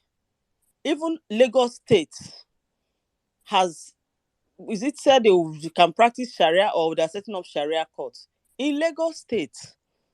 So it's something that is going on. The Christians are sleeping. The religious leaders are sleeping, but it is time for the Christians on the streets like you and I, and well-meaning Muslims that know the right thing, to wake up. But the Muslims cannot be in front. We have to be in front of this work. I read, like UC Maxwell said, I've not seen the gazetted copy, but what I read, this document was sponsored by a Christian from Adamawa, and somebody else from Plateau, and somebody from Kogi or so, are all supporting this particular, what do you call it? They're all supporting this particular bill. It's incredible. When you read what they are saying, it's incredible. You're talking about the senator from Adamawa South. You're talking about the senator from Plateau North. You're talking about the senator from, where is the other place now? From Benue South. These are all Christians talking rubbish on the floor of the house. We need to do something. This cannot continue. It's a terrible, if it was a bill to regulate, what is the word now? A National Center for Religious Education. You can even say maybe, but at the same time, there should be no such bill, whether it's for religious education, whether it's for Christian education, whether it's for Islamic education. There should be no such bill. It's just APC and their shenanigans. Saddam has said this several times. APC is a terrorist organization. Once we understand that, anything that comes out, we start looking at how to checkmate. We don't put our hands on our head. And I have to say something on a lighter note. This violence place has so influenced me that I just realized today I was talking to someone. I told the person, APC is a terrorist organization. It is evil and diabolical. And the person said, I don't say that. I said, no, I'm saying it. And I realized that the violence spirit has come inside. You know, when you come to this church of violence 3 times a week, twice a week, the spirit of violence will be inside you. It will be just inside there, turn inside your stomach. And then sometimes it will also explode. And I just said it, and the look on my face, she couldn't say anything. I said, that's what it is. It is evil, it is diabolical, it's a terrorist organization. That's what it is. That is the only reason why we can have something like this Islamization agenda. That is why a murderer like Doguwa can be coming out on TV to talk nonsense. Honestly, anyway, make I not talk the one where I go talk, made people not understand. But somebody like this is not even, there are some things you should, it's Sharia they should use to try this man. It's not shouldn't be going to court. And that's the horrible thing about Sharia in Nigeria. It is for the poor people. This man, they should use Sharia to try him. This is where I want them to use Sharia. They should take him to Sharia courts and use Sharia law to try him for the people he killed. Let us now see what the consequence will be. Other Islamic countries, this is not how they practice their Sharia. They would have cut off some people's hand, cut off some people's, castrated some people, and other things in all those countries. The kind of money that is being stolen in Nigeria, in Nigeria, they should try it in other Islamic countries. They not born them well to steal that kind of money. Where you go even see them? Try and for Saudi Arabia see this kind of money now. They go print money for you. You go come back data. In the Islamic countries, doesn't happen. So I just want to conclude by saying this Islamization agenda is just a terrorist plot. Terrorist, corrupt plot wrapped using religion to package it like wrapping a present. It is not real. This is not how Islam is practiced in other countries. Thank you. I leave the mic. Thank you. Thank you, my sister. That was beautiful. I mean, that's not the way they practice it in. That's not the way they practice it in Saudi Arabia. It's not the way they practice it in Dubai and other Islamic countries. So I don't know why Nigeria won't just they always did different. But yeah, we know better now. Anyways, thanks for that submission. Kolade, you've been here for a long time. Thanks for your patience. How you doing, my brother? I'm doing very good, my brother. Emir Saddam, I salute you. Auntie Bolanle, well done, ma. All my fellow comrades out there, I hail all of you. I'm going to be very brief as usual. Well, for me, something that just very funny. I will start with Ekweremadu. I'm glad this happened in the UK because if it was in Nigeria, we all know what would follow. We all know how it will go. But it happened in the UK, and I'm glad about that. But in a lighter mode, let's just imagine Ekweremadu now finishing his sentence or doing it halfway and they free him, now comes back to Nigeria and now say wants to run to be the president of Nigeria. That is exactly where this judiciary and where these court judges wants to take us if they fail to do the right thing. Yeah, because I've been thinking about it. Yeah, it will be free now. We now say tomorrow he will say wants to. Yeah, he has the right. They will allow him. They will now say, no, it happened in UK. What the crime was in UK, it was not in Nigeria. Can you imagine that? Well, so I'm glad that happened. My brother, that's where APC will remember that an Igbo man can be president. They will say this one is really an Igbo man.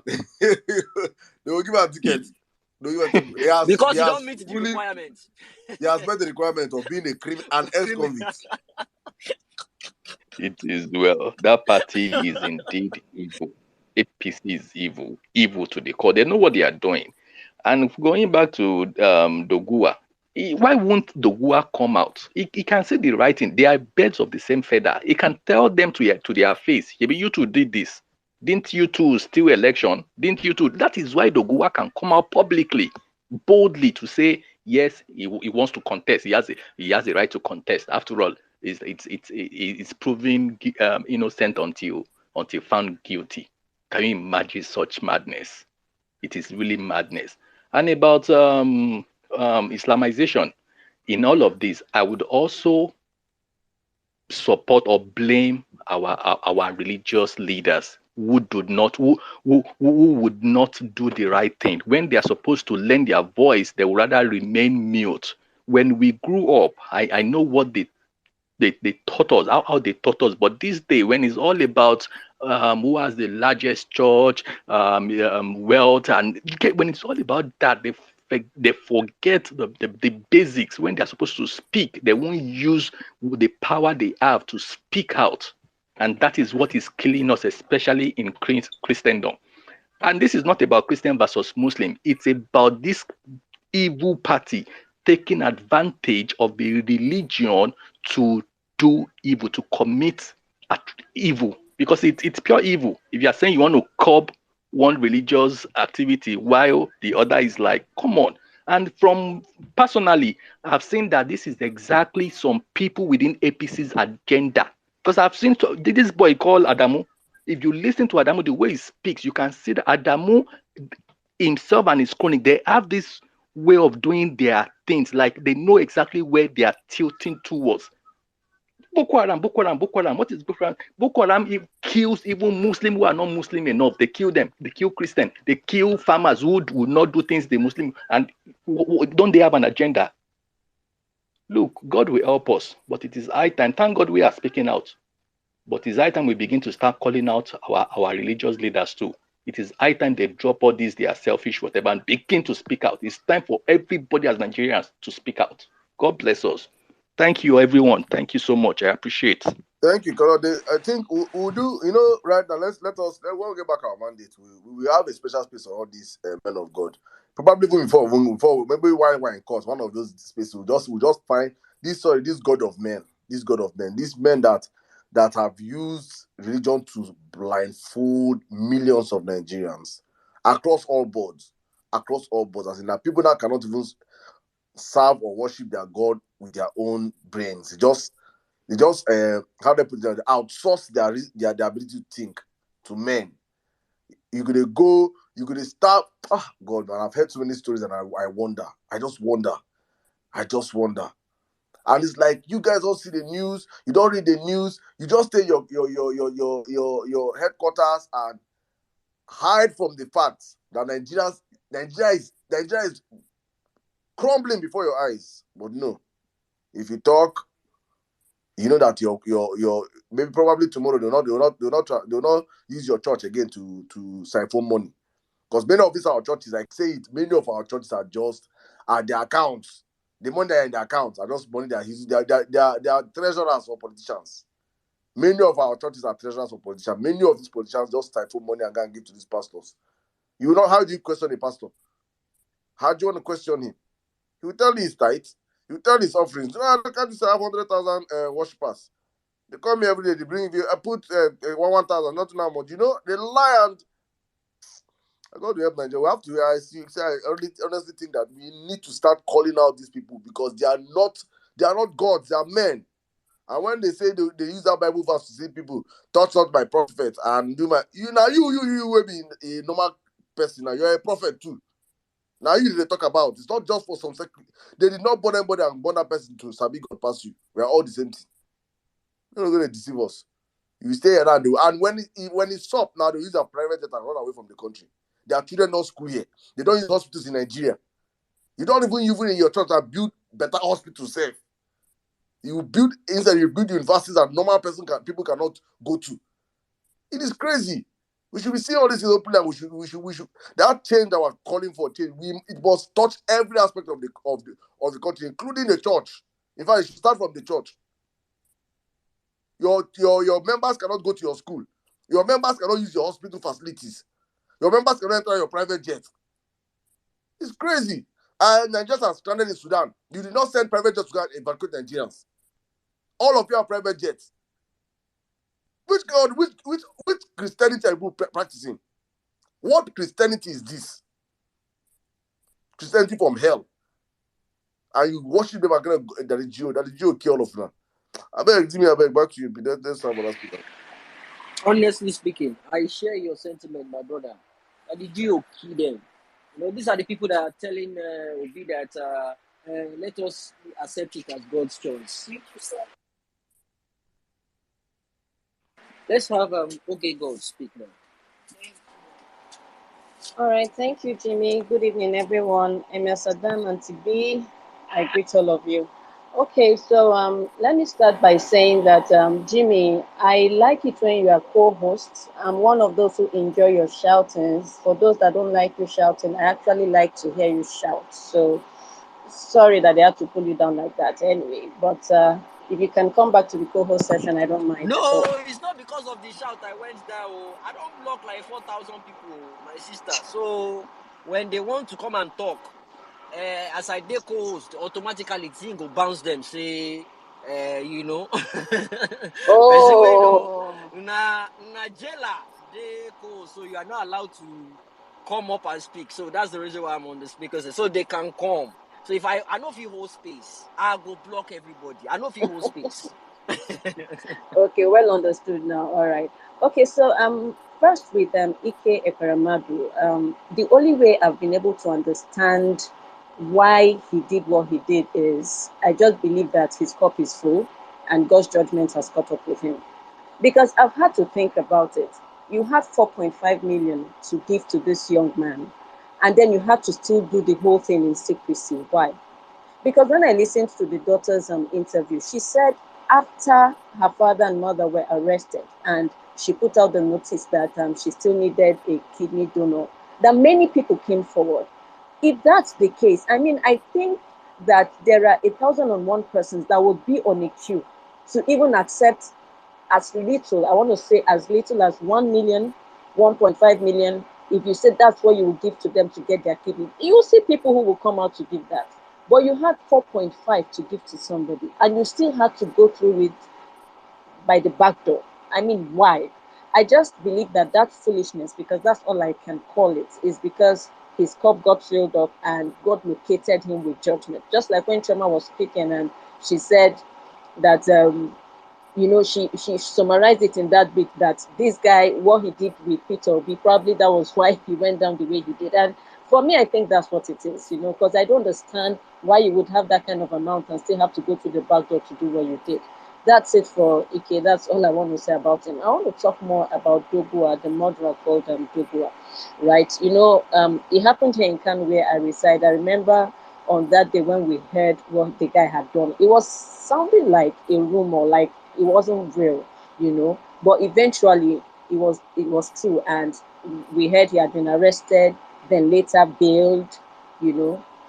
Then the whole thing was looking like, how will it be going forward? Because by then, when this thing happened, it was 25th of February. So we suspected that this was going to cause a lot of chaos during the Guba elections because NNPP, their people know they hear what. They are guys now, the kind of people where they say then they smoke shit. When I say smoke shit, I mean literally smoke shit, not just weed and the rest. They smoke shit. So that's the kind of people that Konkoso has. Like the Yandaba guys, he has a lot of them. So we just suspected or expected that something bad would go down. Now, when the elections went down and then NNPP emerged winner, one of the reasons why Ganduje did not push back with a lot of force, like, hey, we know Gugre and all that, is because they knew that if they tried it. See, Ganduje is in all his madness, in all his corruption and all that it is in the negative and belonging to APC. One thing Ganduje has refused to happen in Kano is crisis, riots. Somehow, that thing doesn't go down well with him. So anything that will bring that up, the guy has a way of just killing it. So I think that's one of the reasons why APC just allowed NNPP. On a normal, they will not. APC would not have just, Mona collect and like that, they go your way. Even though they protested like 2-3 days later, but then that one was their initial gra. But I want to say this to everybody, right? Because people have asked questions, why is he and all that. I don't think it is that he's not talking. I think they are bidding time. That's what we are also looking at here in Kano. Because remember that APC until 25th February, APC is still the ruling party in Kano. And this Doguwa guy is in APC. And that's why he's getting away with what he's getting away with. Nothing else. If Doguwa were an NNPP person and did this to APC, or SDP and did this to APC or any other person, it would not be what we're saying now. It is what it is now because APC is still the ruling party, both at state level in Kano State. So we are still watching to see what these guys want to come up with after 25th of February.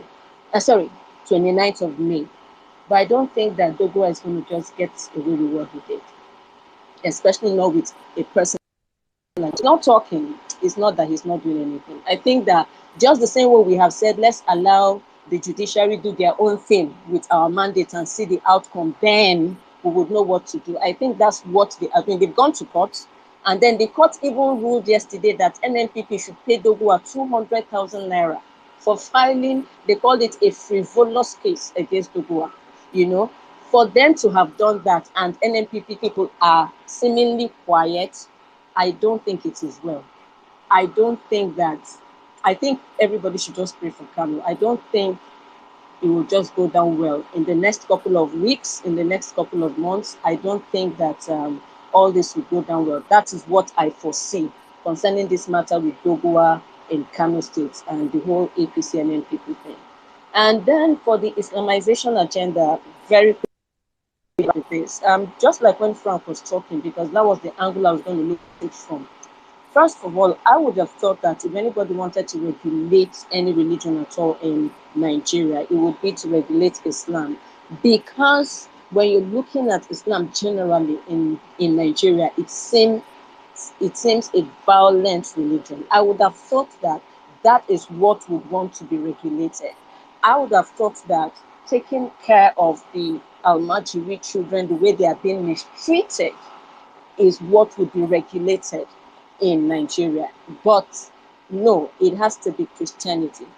I, for one, would simply just want to plead and pray God that this same revival, this same wave of awakening that happened in the obedience movement will happen in the church. Because until the church awakes the same way the youths of Nigeria awoke in this time, I'm telling you, these things will continue to happen. They will continue to happen. I have issues in church. I mean, personally, as an individual, I have issues in church because I get to talk about these things. I've had to be queried. I've had to be shut down. I've had to be, what should be the word now? Because I always bring up these issues. Why can't we talk about these things? Let's talk about these things. And when I talk about it, they say, no, you are inciting fear. You are inciting this. You are inciting that. I've had to be shut down. As we speak, I've not been to church in a couple of months. I'm not gonna lie. For months now, I've not been to church. Like, I do church online. I do church any other way, but not church because I'm done not being able to talk about these things in church. So it is the revival that has happened in the obedience movement that should come in the church, especially among the youth of the church, before anything can begin to happen well for Christians in Nigeria. Just to round up, I want to say to every Christian that they say, there is this thing that our preachers use in shutting us up when they come and tell us that if you speak against your church leaders, the leprosy of Anna will catch up with you because Anna did the same with Moses and God gave her leprosy. See, if you read that scripture again, Anna was right to condemn what Moses did, but she wasn't condemning what Moses did because he sinned against God. She was condemning what Moses did because she wanted his seat. She wanted to replace him. So stop allowing people gag you and I with that thing that if you speak against what the wrong thing a man of God has done, then God will send you leprosy. God will not send you leprosy when you speak against the evil that is happening in church. He will not. I mean, I'm still here. I don't, because I've been speaking against it. I do that a lot, not to cast a man of God so much so that I lose respect. No, but to point out the issues. So forget about the leprosy thing. So long as you're not doing it out of your own selfish interest, you are well online with God. So this is where I yield my mic. Thank you, everyone. Thank you, Oge God. That was lengthy, but as usual, thank you. I'm going to take a new cue now, but I'm not sure. Auntie Bolanle, do you want to say something? Saddam, do you have anything to say? No, take a new cue, but I just wanted to buttress what she just said based on the mass hypnosis that have been going on. Imagine a God name don't suffer, honestly. The name God don't suffer from the mouth of Nigerian preachers. If you say something bad, they'll tell you that you have leprosy. Hey God. See, even when when Choma was speaking, I don't wanted to come in and I said, just keep quiet. You say you're in your church. You did church for 10 months. Church, pastor repeated and say, it doesn't matter who will be in this thing. I'm in that church. And I don't stand up and challenge you in the presence of all that crowd. That lie. Is that thing that people keep quiet and sit down there and somebody else stand and pulpit and bamboozle you people and lie to people that people unchallenged. If you people start standing up and tell them, sir, you lie. What will Jesus do? That's all the question I ask myself all the time. What will Jesus do? What did he do? What did he do with the Pharisees and the Sadducees? What did he do with them? He stood up and challenged them. Not when you people stand in front of the altar and lie to you, like you don't talk. You just swallow hook, like, and sinker because the man doesn't speak English. Ha! God have mercy. You just it doesn't matter. They are not telling some people now, be praying, no matter what, Tinubu regime will favor you. Will Tinubu regime build for you your special road? Or will Tinubu regime give you only you and your family light? Or will Tinubu regime make, if you go and buy petrol will be cheap for only you and your family because you're praying? Or will Tinubu regime cause that you have one accident that you go to hospital, you have health care? What will Tinubu regime favoring you cause that your praying and let kidnappers don't find you? Because kidnapping will continue. In fact, it will increase. Your children will be drug addicts. Let Tinubu regime. Tinubu regime is only is death, more death, sorrow, and blood. That's what is coming. So no pastor should deceive you that it doesn't matter who comes in. That pastor is fake from the devil. It's crazy how they have hypnotized plenty people in the name of religion in that country. It's just a shame. But Jimmy, please take a Nicky Jerry. Was very good. The day we open this pastor, honestly speaking, many of those men, Honestly. you guys need to go to church tomorrow, and when the man open, you stand up and say, "Sir, Gen Z now, Gen Z are supposed to do these things now. Nothing that makes it for Western world. Stand up and challenge these people. If your parents will not do Straight it, up. stand up and ask questions. It's So crazy. the thing is, for those of us who are usually outspoken, like if you go and say something against a particular Daddy Geo, right, who has said some nonsense, right, it is their members. It will come and attack you. I'm like, sometimes people, the way people behave, I'm like, so when you go into church, you suspend your brains? I don't get it. I don't get it. No way will a pastor say that in front of me that I will not challenge him. In fact, they would drive me out of that church, and I'll say, fine, I'm happy with it. Because it doesn't make sense to me. It doesn't make sense. I remember when I used to, back in the day, my mom goes to CAC, she's like up there in CAC and all the rest of it. So when I came back to the UK, it was automatic. I went there, and then this man came from Nigeria, right? And then started preaching. His preaching was, even if they steal money, we shouldn't talk. Massive walkout. We walked out.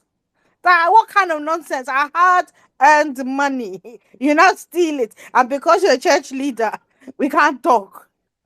You see, if they were talking about, you see in Nigeria, if they were trying to regulate anything about these churches, right? What they needed to do is to make them pay tax.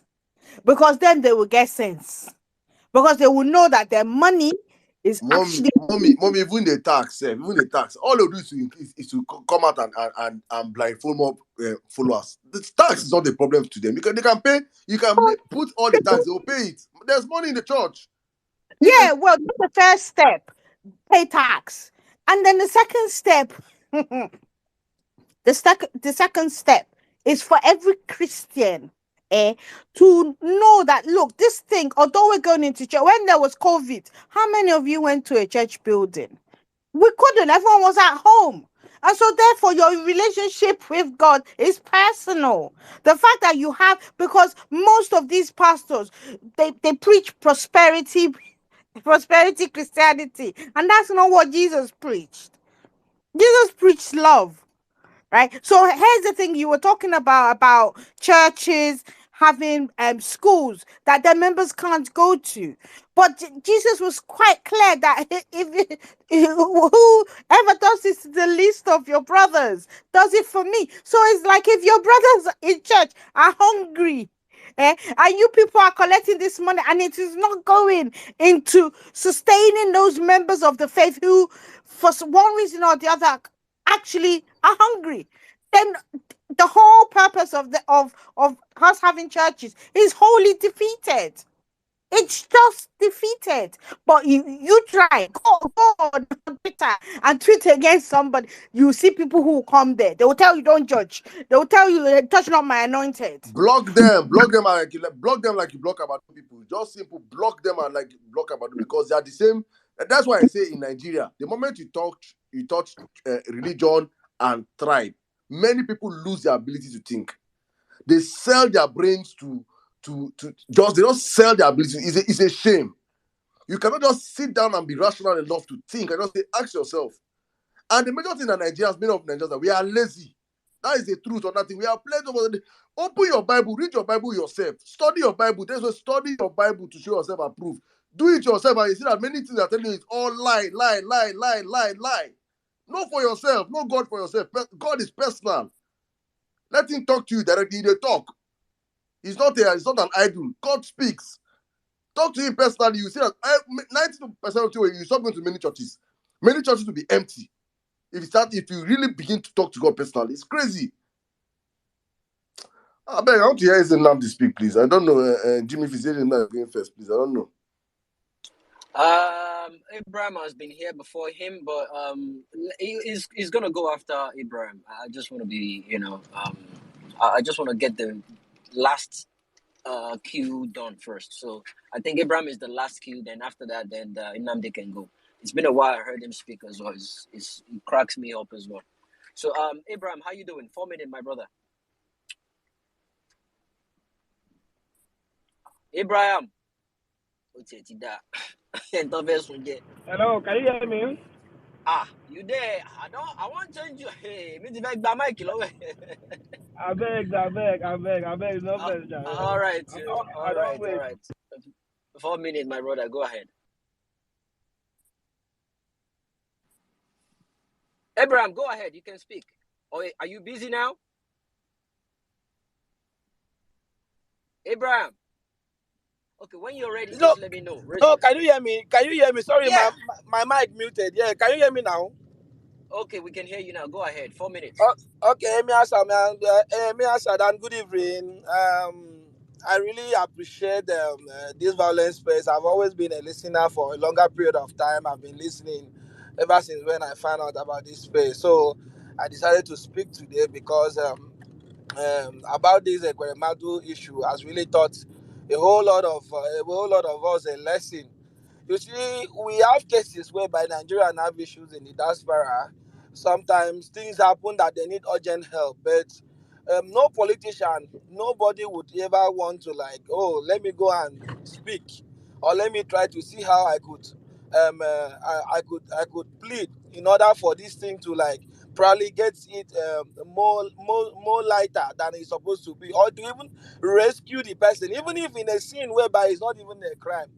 But you see, this shows that these politicians are just loving themselves. If you are not in that their circle of politicians, their circle of evildoers, most times you are just out of it. So I want every Nigerian to learn and make sure that we'll fight for our freedom, because you see what is happening. Imagine the Nigerian government writing UK for them to for UK government to pardon him for what he does. Hello, can you hear me? Yes, we can hear you.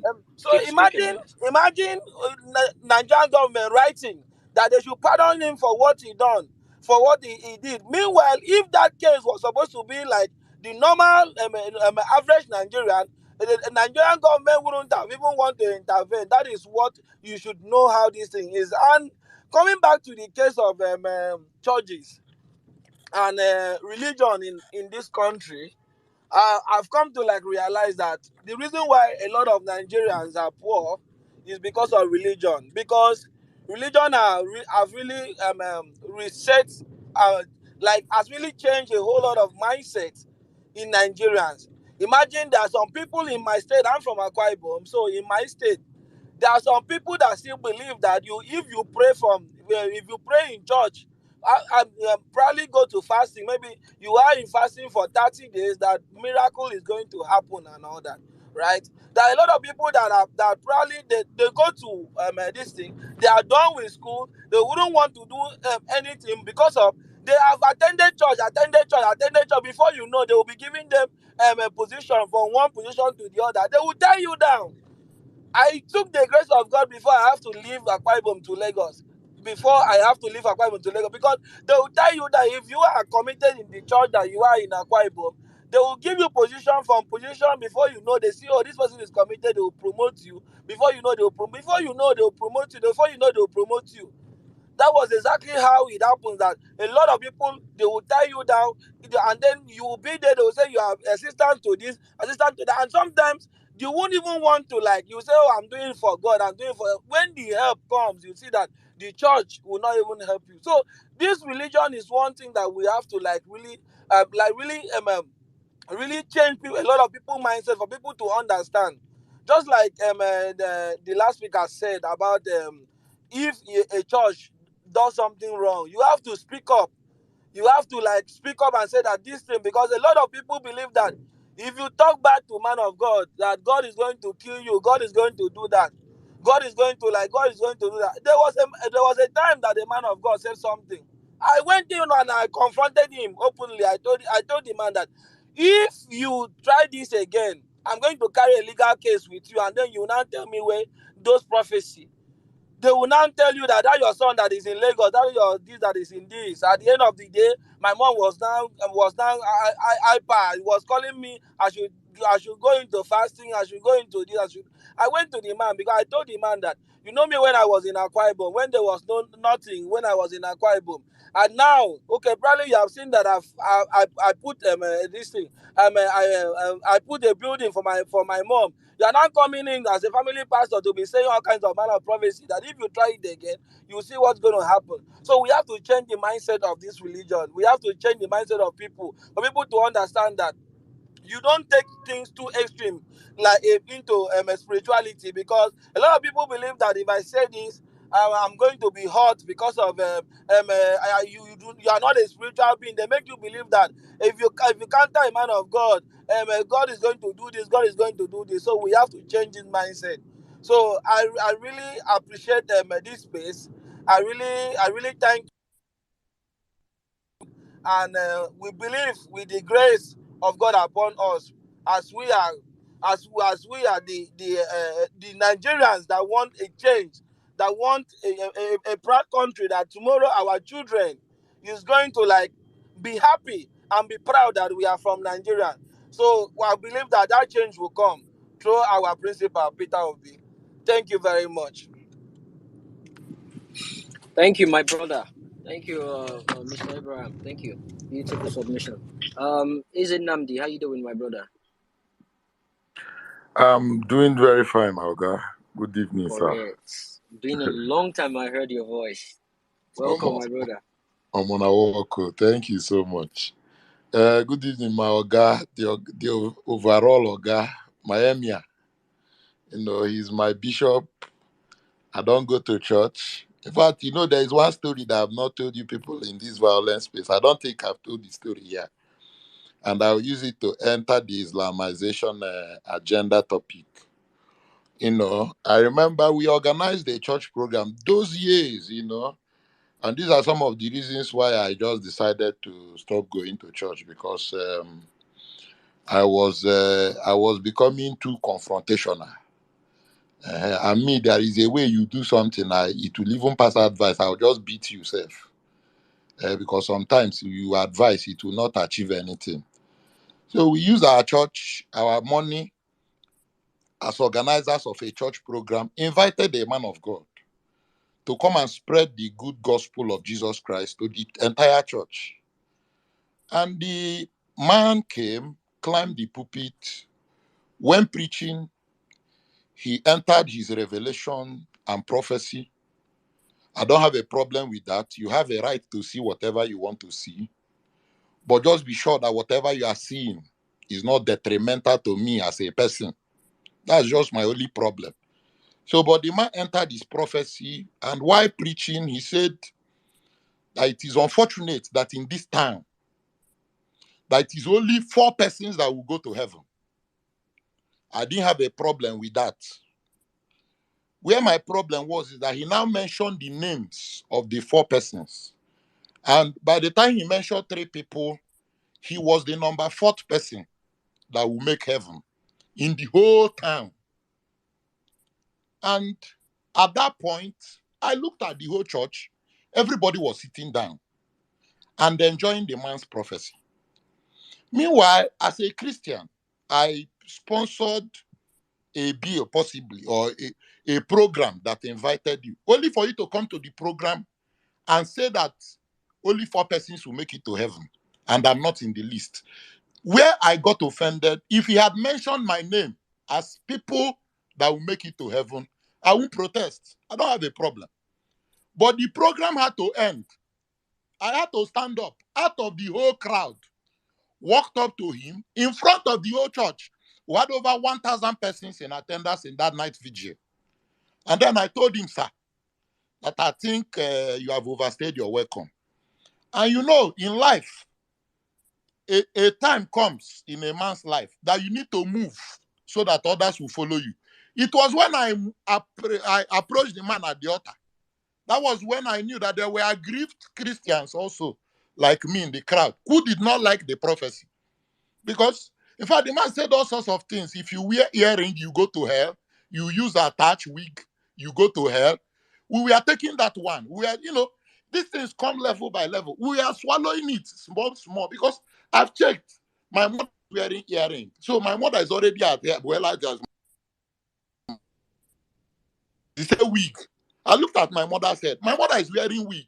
She did not complain. I didn't want to say anything. I say, well, that one is none of my business. But the point when he mentioned the names of people who made it to heaven, according to his prophecy, that year. I beg. This guy. So, concern you, as you mentioned your mama. No, my mother has to defend herself. That's this thing. So the time he got to me, was when he now said that I'm not among the people that will make it to heaven. After all I suffered. If you see what we suffered to organize that night vigil, you will know that my name not being in the name of people who made it to heaven. In fact, I can demolish that church. It caused, in fact, it can lead to crisis. So why I'm saying this is that there are extremists in both religions. We have extremists in Christianity, and I want to say it here. It is a popular teaching in the Christian faith. We don't say all these things because we are Christians, and then we try to paint. Yes, there are more people who are more extreme. But in the Christian faith, if you are not a Christian, you are considered an unbeliever. And in fact, some churches make direct preachings on the Muslim faith regarding them as unbelievers. And also when you come to the Muslim faith, you are not a Muslim, you are an infidel. But the only thing is that most of these extremists in the Christian side have the Christian faith, and majority of Christians have found a way to shut them down when they want to exhibit most of their extremism, which is what I will encourage some of my Muslim brothers. And I always say it. You see people like Ibrahim. People like Ibrahim in this obedient movement make me not to remember a lot of people. Like when you people complain about Islamization, the thing it's very difficult for me to buy into it, because just one Ibrahim to me means more than Ibrahim is worth more than 10 billion Islamic extremists to me. I would just use him and cancel a lot of people. But I like what people like Ibrahim are doing in the Muslim faith, which is to call some of those extremists to order. And when you go to his posts, he's not pretending about it. He's very ruthless and direct about the extremists that are found within their own religion. And please, I want us to separate APC jihad Islamic agenda from real Muslims. We have our lovely Muslims that, in fact, I tell you people, once we recover our mandate, I was with a colonel in Nigerian army, my very good friend. He left my house yesterday night, and we are discussing generally. He told me he has not even gone to mosque, that he followed to fast, to just that he doesn't even have time. Work does not give him time, but that he believes that whether you're a Christian or a Muslim, it's just a personal thing about you.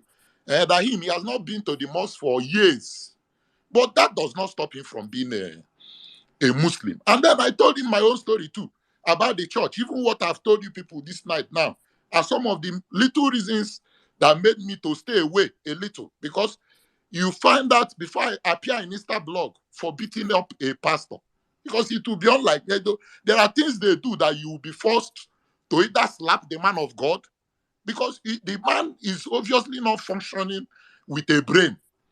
So please, going forward, we have extremists in both religions, but there are more in some. And I want our Muslim brothers on this space speak up and try to caution, be the first to stand against some of these extremists in your religion.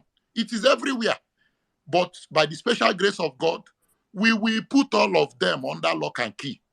Don't worry, this is the church. In this our own church here, we will settle everybody. Everybody will be paid in his or her own coin. Moving forward, I want you people to know that anybody I attack this night, the person did not lobby me. Because from President-elect, we have seen that if this charlatan is allowed to lead this country, it's going to be a government of lobby. Because he told the he-goat, the idiot that was laughing, the Obiakpo oil thief, the governor of the state, he told him to his face, if you need anything, you have to lobby me. And in all sincerity, I've been wicked did not lobby me up until now. Timbu himself also, I've been waiting for, he did not lobby me. So since the two of them did not lobby me, I'm going to tear them to pieces this night.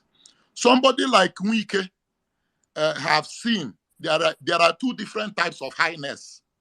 You know, when he was drinking a bottle of drink of $9,000, you know, he think he can compare, you know, when he's done drinking, he will now come out, gather channels and arise, and all the AIT, his voice will not change. Whatever. He thought that is highness past highness. Tinubu just needed to sniff his cocaine. Bam, one sip. Shum. Tinubu snuffed the thing. Bam. You know, let me tell you, when Wike is advertising bottle of drink of $9,000, Tinubu's one sniff. Oh, no, not now. Okay, go on. We lost you for like 2 seconds. Oh, yeah, go on, I beg. Okay, you can hear me now. So I said, Tinubu have come to Rivers State to prove to Wike that there are two different types of highness, and highness past highness. Let me tell you, you cannot compare the highness of drugs, cocaine, with $9,000. You know, he gathered, he will advertise where he's drinking a kai kai, you know, hot drink of $9,000. Tinubu saw those things, he just left him. He just, when he wanted to enter plane to come to Rivers, he just went and took sham. You know, one sniff of cocaine, I heard, is more than 10 million. No? It's over. Just one Tinubu. You know, Tinubu is smoking the real one, not the one that comes direct from Cuba. You know, the moment he did it, film, I think that one is about 200 million. Film, and then he know to charge himself, he will take like 3. Film. That's almost 1 billion. 9 put for head. Come reverse. You need to see. Forget, if not that we need good governance in this country, it would have been wonderful to watch the display. Tinubu would have dealt with this animal, this charlatan, this tout that is parading himself in Rivers State as a governor. And he told him there, if you need anything from me, you lobby me. And I will leave my boy, Sanwo-Olu, to reply all your banters. The idiot was laughing. He did not even understand the meaning of the English they were speaking to him. He did not, like he put him in his place. And you know, he was thinking tomorrow that he will blackmail APC with, I rigged the election for you people. APC is coming out to say we did We did not know. Oh boy, I like APC somehow. These people are wicked. If you see the level of wickedness they are going to show to Wike. Wike should better, if you are here in this space, you love him so much, advise him. I heard he has done Dominican. He should have citizenship of both Cotonou, the one that is very close, so that once he use leg and cross, because they might be aiming him, he cannot fly. I'm not sure he can fly. Cotonou, Ghana, the ones he can, let him also go and buy citizenship there, because they will deal with him. He does not know that he has made himself an island. He has isolated the hell out of his life. Both PDP and APC, nobody will accept him. Wike is running a single man party. And that is what that governor said. He said what Wike did till today, we don't know. Like, it is good. And APC is now the first to tell the world, this man rigged. The way he did it, we don't know how he rigged it. And somehow, They say that magic. The man said that magic. Magic. It is entirely his business. So please, my brothers and sisters, we should not expect anything from this gang of thieves. This jihad ticket is a jihad ticket. Muslim jihad ticket. That is what APC came for. It is a jihad movement. Let me tell you, you people have not seen any bill. Very soon a bill will come out that will declare Southeast a terrorist zone, a terrorist zone. In fact, you will see all kinds of bill. You've not seen bill now. Bill is still coming. What is bill to really regulate? Okay, you want them to start clapping for you. These are the types of bill you'll be expecting now. Bills that will even collect your private land and declare it government land. And as I use my brother Jimmy, my prayer is that these people, these criminals, by the special grace of God, we meet. Somebody's mic is on. Hello? Go on, Who will be that? bro. Okay, all right. And please, as I yield, I want to summarize. He likes the person carry babe. That's where we got the door. Sure you understand? Sure you get it? It be like, I think it's only me observe. There's still the negotiating mood. God go forgive you, Saddam, I swear. So, as I yield, my people, I want to yield with Ekweremadu. And I want to tell you people in this house that what that man did is the height of wickedness. Because I remember when we finished school, those years, most of us, due to how things were hard in Nigeria, some of my friends actually traveled to Indonesia.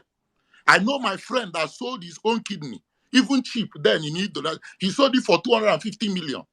He came back to Nigeria then, bought cars, bought houses, did investments, just for selling his kidney. It is this same kidney that a man, a senator in Nigeria, is paying 4.5 million for. And at the end of the day, it was 270,000 naira that got to that boy so that you evacuate his kidney. And you see the daughter now granting an interview to say that she does not care what happens. Let me tell you, whether you're a big man, when your time reach, I'm using Ekweremadu's daughter as a point of contact. If your time have reached to die, come out of the road. People, the poverty your father instituted in this country have killed more than 2,000 persons. So if your time have reached to die and get out. Let us see road. It's not time to grant interview. If you want to grant interview to whip up sentiment and pity for yourself, that one is your business. When it is your time to die. You are not better than the people that have died. You are not better than the people that were killed in Lekki toll gate. So even to you that granted that interview, we don't care whether you live or you die. That is your own cup of tea. It is not my kidney that have problem. If I have even kidney problem, yes, I'm not so buoyant like your father. People around my family that will match. If it was to be that the son or daughter, by now we have over 2 billion donors for kidney. But you see your shameless self, not even your family members can come out to donate kidney. You want to kidnap somebody from Lagos, take him to London, then evacuate his kidney, and then come back and tell us that you don't care. Oh, go kill you there, you're a bastard. So please, as I yield, I want to appeal to my diasporan brothers. In the P2B government, I am a civil engineer. I am talking from a biased point of view. Please, we will need expansion of prisons to have a conducive environment for where our diasporan brothers and sisters can invest. If we do not expand our prisons, I am on this place to say that I am not sure those investments will go where. We need to expand our prisons to accommodate people like FFK, to accommodate people like the weakest of this world, because these people need to be in. And I have a detailed information that our facilities, the thing is full now. So we should really please be looking, the diasporans, be looking into expansion of prison in the coming government, in our obedient government. That is where I want to function well. I am looking at, if it is the architectural plan you people need, the construction aspect of it, I'm really interested in that prison aspect of our government. Thank you very much, and God bless you. God bless you, my brother. Say prison, when we get back going, prison will be like tourist attraction. You will go sell for, they say, where do you want to visit? Sell hall 400. Okay, sell 419. You go see Wike. Sell 420. Tinubu. Sell 421. Yakubu Mahmoud. Sell all of them are so they go line up because them are fourth floor, they go there. Fourth floor, because of the crimes that have committed. If you understand why it is 420, you know the rest. But these people, we gas put them up. Then we send our children from primary school, secondary school to be going to go and see them. They say, if you are a thief, you end up like these people. We'll be carrying children from primary school as excursion to prisons to see these people. That's the only way Nigeria can heal. That's the only way we can get better. Because honestly speaking, if we continue to leave this same set of people running this country, yeah. Jimmy, who will carry this, abeg? Easy. That's the reason why I like listening to this guy. He go bust your brain. It's been a long time I heard him speak. He don't crack me up. Guys say they will evacuate your kidney. God bless you, my brother. God bless you. Always a pleasure having you speak, man. Oh God. Otuba, welcome back. We have Jimmy, can you hear me? You were saying? Oh yeah, I can hear you now. I couldn't hear you for a minute. He needs to stay up here and do a second submission. Honestly speaking, I beg. You should still hold on. The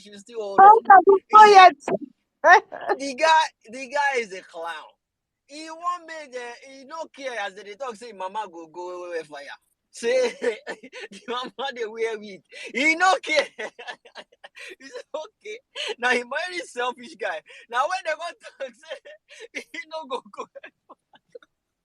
And that time the thing reach out. Oh my goodness. Oh God. That was beautiful. That was interesting. We needed that joke. That was beautiful submission. Thank you, my brother. All right. We should take a new cue now. Michael has been here for a long time. The Jack has been here. Bankole has been here. And Uzezi. I think Uzezi was actually here before you lot. But yeah, let's do it this way. Let's do Michael, Bankole. No, Olawaski first all of Nakomo. Olawaski, Michael, Bankole, and Jack in that order first. Dr. Lu, I see you. I will come to you in a minute.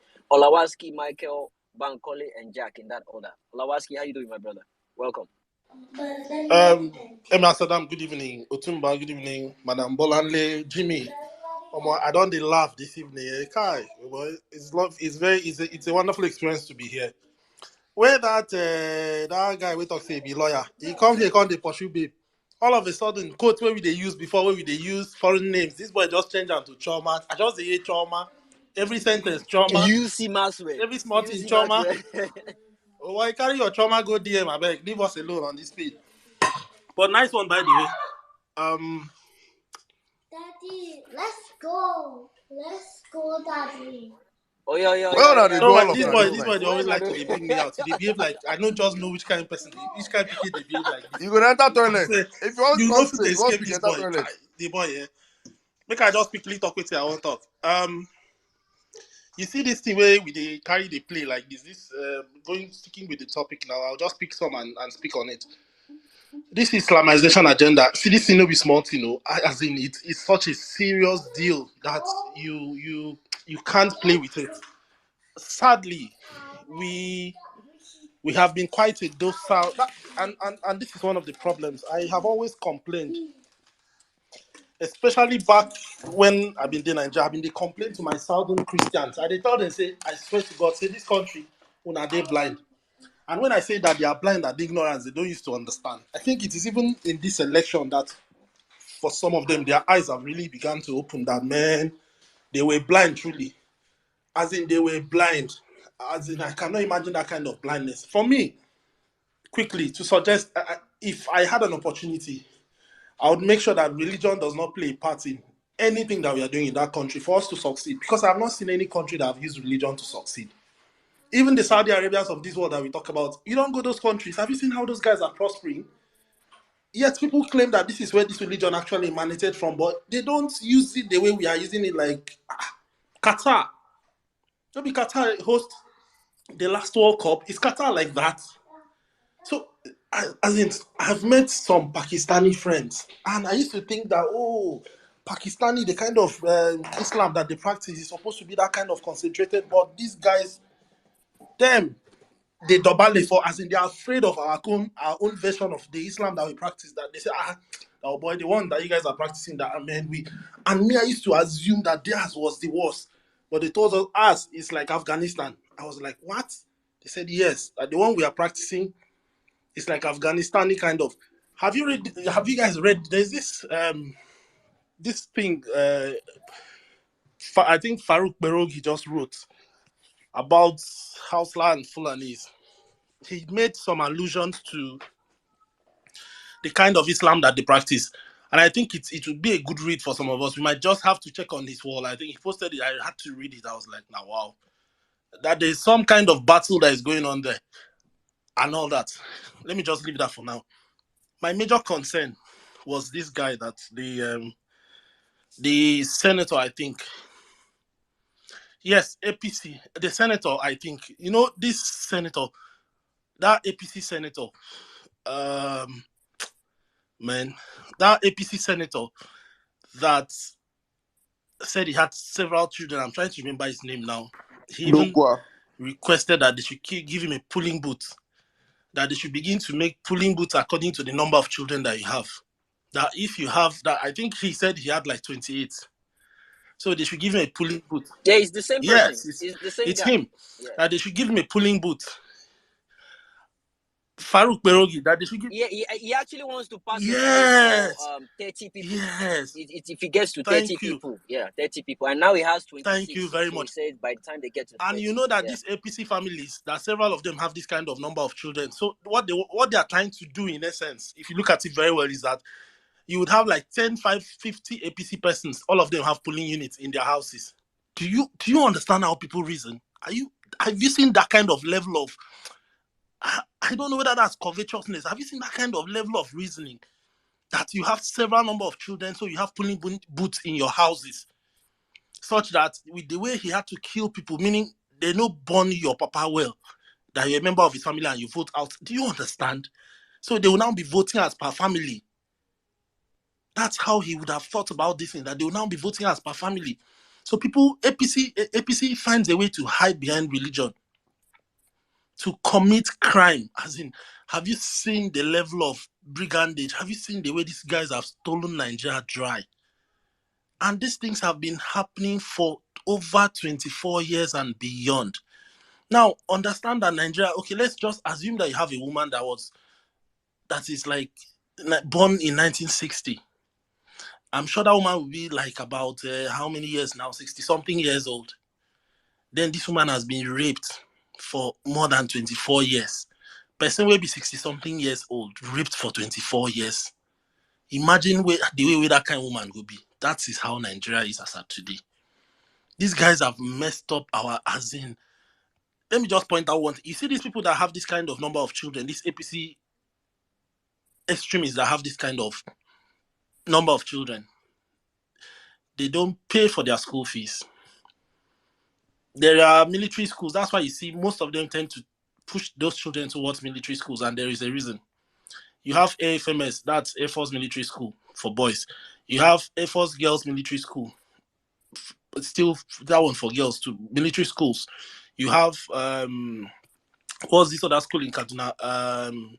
NMS. Yes, Nigerian Army Military School. Those schools, they don't pay school fees.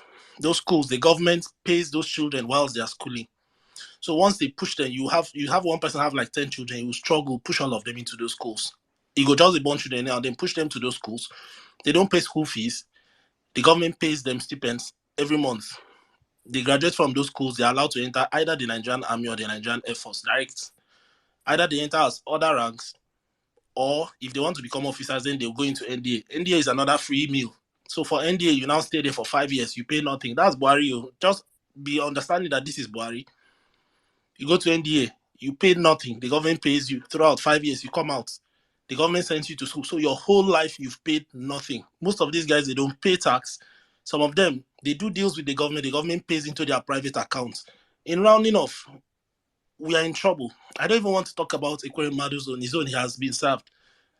I really wish that there was a platform for all these people to be served in their own way. And we need to. So for me, I am very happy that we are talking about this APC Islamization agenda. It is not a joke. This thing had started since. These guys just began to come together as APC. It has been there for a very long time, and they are not joking about it. So irrespective of whoever they put there as a front, they will come up with bills, and you think that bill is sponsored by somebody that you think is a Christian. Check the life of that Christian you're talking about. Might be somebody that's never gone to church for a very long time. Might be somebody that is not even a Christian, but they'll front the person as a Christian and they'll keep voting because they are giving them kickbacks and other appointments under. They'll tell you, I'll give you this one, I'll give you this one. Vote for this thing. And they'll vote and everybody suffers. Thank you very much for the opportunity, and I yield. Thank you, Olawaski. Beautiful submission. I beg, attend to that young king. I beg, Vico. Daddy, let's go. Attend to him. Thank you so much, my brother. Thank you. God bless. Michael, how you doing, my brother? Let's have you. Yeah, thanks for having me. Can you hear me? Loud and clear. Okay, thank you. And happy weekend to everybody, to the hosts and all the listeners. All protocols duly observed according to Nigerian speaker rules. Okay, so I just weak because all the things I've been hearing since is just tiring. But I want to read, take us back a bit to history. Now, listen to this. This is a letter from the ambassador of the US to Nigeria in 2003. This is what he sent back home to his superiors. A moment. Okay. Turning to the presidential election contest, Tinubu disclosed that he does not like President Obasanjo because he contributed to the end of democracy in Nigeria during his tenure and is now benefiting from that history. That said, he admitted that he and his party, the Alliance for Democracy, must support Obasanjo. Southwest Nigeria is Yoruba land, and the president is Yoruba land. Tinubu's party had no choice since it has not fielded a presidential candidate yet. Moreover, Obasanjo is the only candidate who stands a chance of blocking his rival, General Muhammadu Buhari, whose ethnocentrism would jeopardize Nigeria's national unity. Buhari and his ilk are agents of destabilization who would be far worse than Obasanjo. Tinubu said that many other governors are thereby implementing a strategy to re-elect Obasanjo, partly in an effort to prevent Sharia from spreading. Tinubu predicted that the president will follow his own course if re-elected, since he will not need many friends this second time around. This is an excerpt from a letter which was written. I can't go further, but this is an excerpt from a letter which was written from the US ambassador, which he sent back to Washington after his spies got information from Tinubu. Now, that said and done, this shows you that the idea of Islamization is not today that it started. And most of those today who are complaining about it, who are now the proponents of it, were the same people who were fighting it 20 years ago, 30 years ago. They have known this. This letter was written in 2001. They have known this. But what did they do? Nothing. They allowed it to foster. And today, that same thing he was telling the US that please help us, because this whole letter was meant to tell the US to make sure that Buhari does not win 2003 election. And they were trying to beg them, please help us, let this man not win the election. Those same people are the people who brought him back in 2015, refurbished him, cleaned him up, and sold him to Nigerians as they change. They sold a man who they had stopped in 2003. The entire military apparatus, everybody made sure he lost. He had a very huge chance of winning. In fact, Atiku Abubakar at a point would have helped him to win. But when he saw how bad that man was, Atiku had to support Obasanjo. Not because Atiku himself liked Obasanjo, but because he knew the alternative. But what did they do in 2015? Because of power, they did what? They brought him out. And this is what is happening today. You have people whose agenda has not been hidden since 2001, since the 1990s. Everybody knows what they stood for. But we package them. Now, let me tell you, many people might not know this. You see, when I see many of these urchins and these fatherless Abado children online shouting Yoruba, blah, blah, blah, blah, blah, blah, it's very funny. Many people do not know that in 2003, Tinubu endorsed an Igbo man to contest with Obasanjo. Alex Ekweremadu was endorsed to contest with Obasanjo and given the AD ticket. So most of the politicians today who are using ethnic jingoism as a means of contesting elections, they know exactly what they are doing. They are doing it for power. And then the poor masses or the stupid people who believe that because you and somebody speak the same language, that you and that person are friends or something. So because, let's take for instance, Russia and Ukraine speak very similar language. Does that mean that Russia and Ukraine are going to be best of friends? Or when they were fighting the world wars, the people that spoke the same language did not fight against one another. So people assume, when people talk about my tribe, Nigeria does not even have tribes. What we have is language clusters. Igbos is not a uniform tribe. We don't have the same ancestors. The Hausa had more than 7 different kingdoms. The Yorubas were not the same. They are not even the same ancestor. They don't even consider themselves the same. Up until 1990s, Ijebus were not considered Yoruba. If you were Ijebu, they'll say you are not Yoruba. So when people allow themselves to be taken over by ethnic jingoism or tribes that that your ancestors did not know about. If you landed in Nigeria 300 years ago and said Igbo, everybody will be looking at you surprised and say, what is Igbo? If you landed here 300 years ago and said Yoruba, there was nothing like that. But because the politicians have used it like a football club and say, oh, you are Chelsea fan, you are Arsenal, you are Man U, you are this. Everybody has picked the side. Can you hear me? Yeah, okay, yeah, you go on, bro. Then we allowed ourselves to be used by these people to fulfill their private political aspirations. These are people who are willing to burn the country down just for their own aims to be achieved. And talking about the Ekweremadu case is the same thing I've sang over and over again.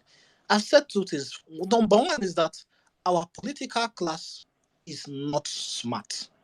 They are not smart, but we have giving them this view of them, giving them the feeling that they are smart and they are above the world, they can do whatever they want to do. They are not smart. And if he was smart, he would have never gone to the UK for that procedure. There are countries he could have gone and nothing would happen. Even if he wanted to stake the guy's liver and the guy's heart, he would have taken it and gone scot-free. But he chose the wrong place.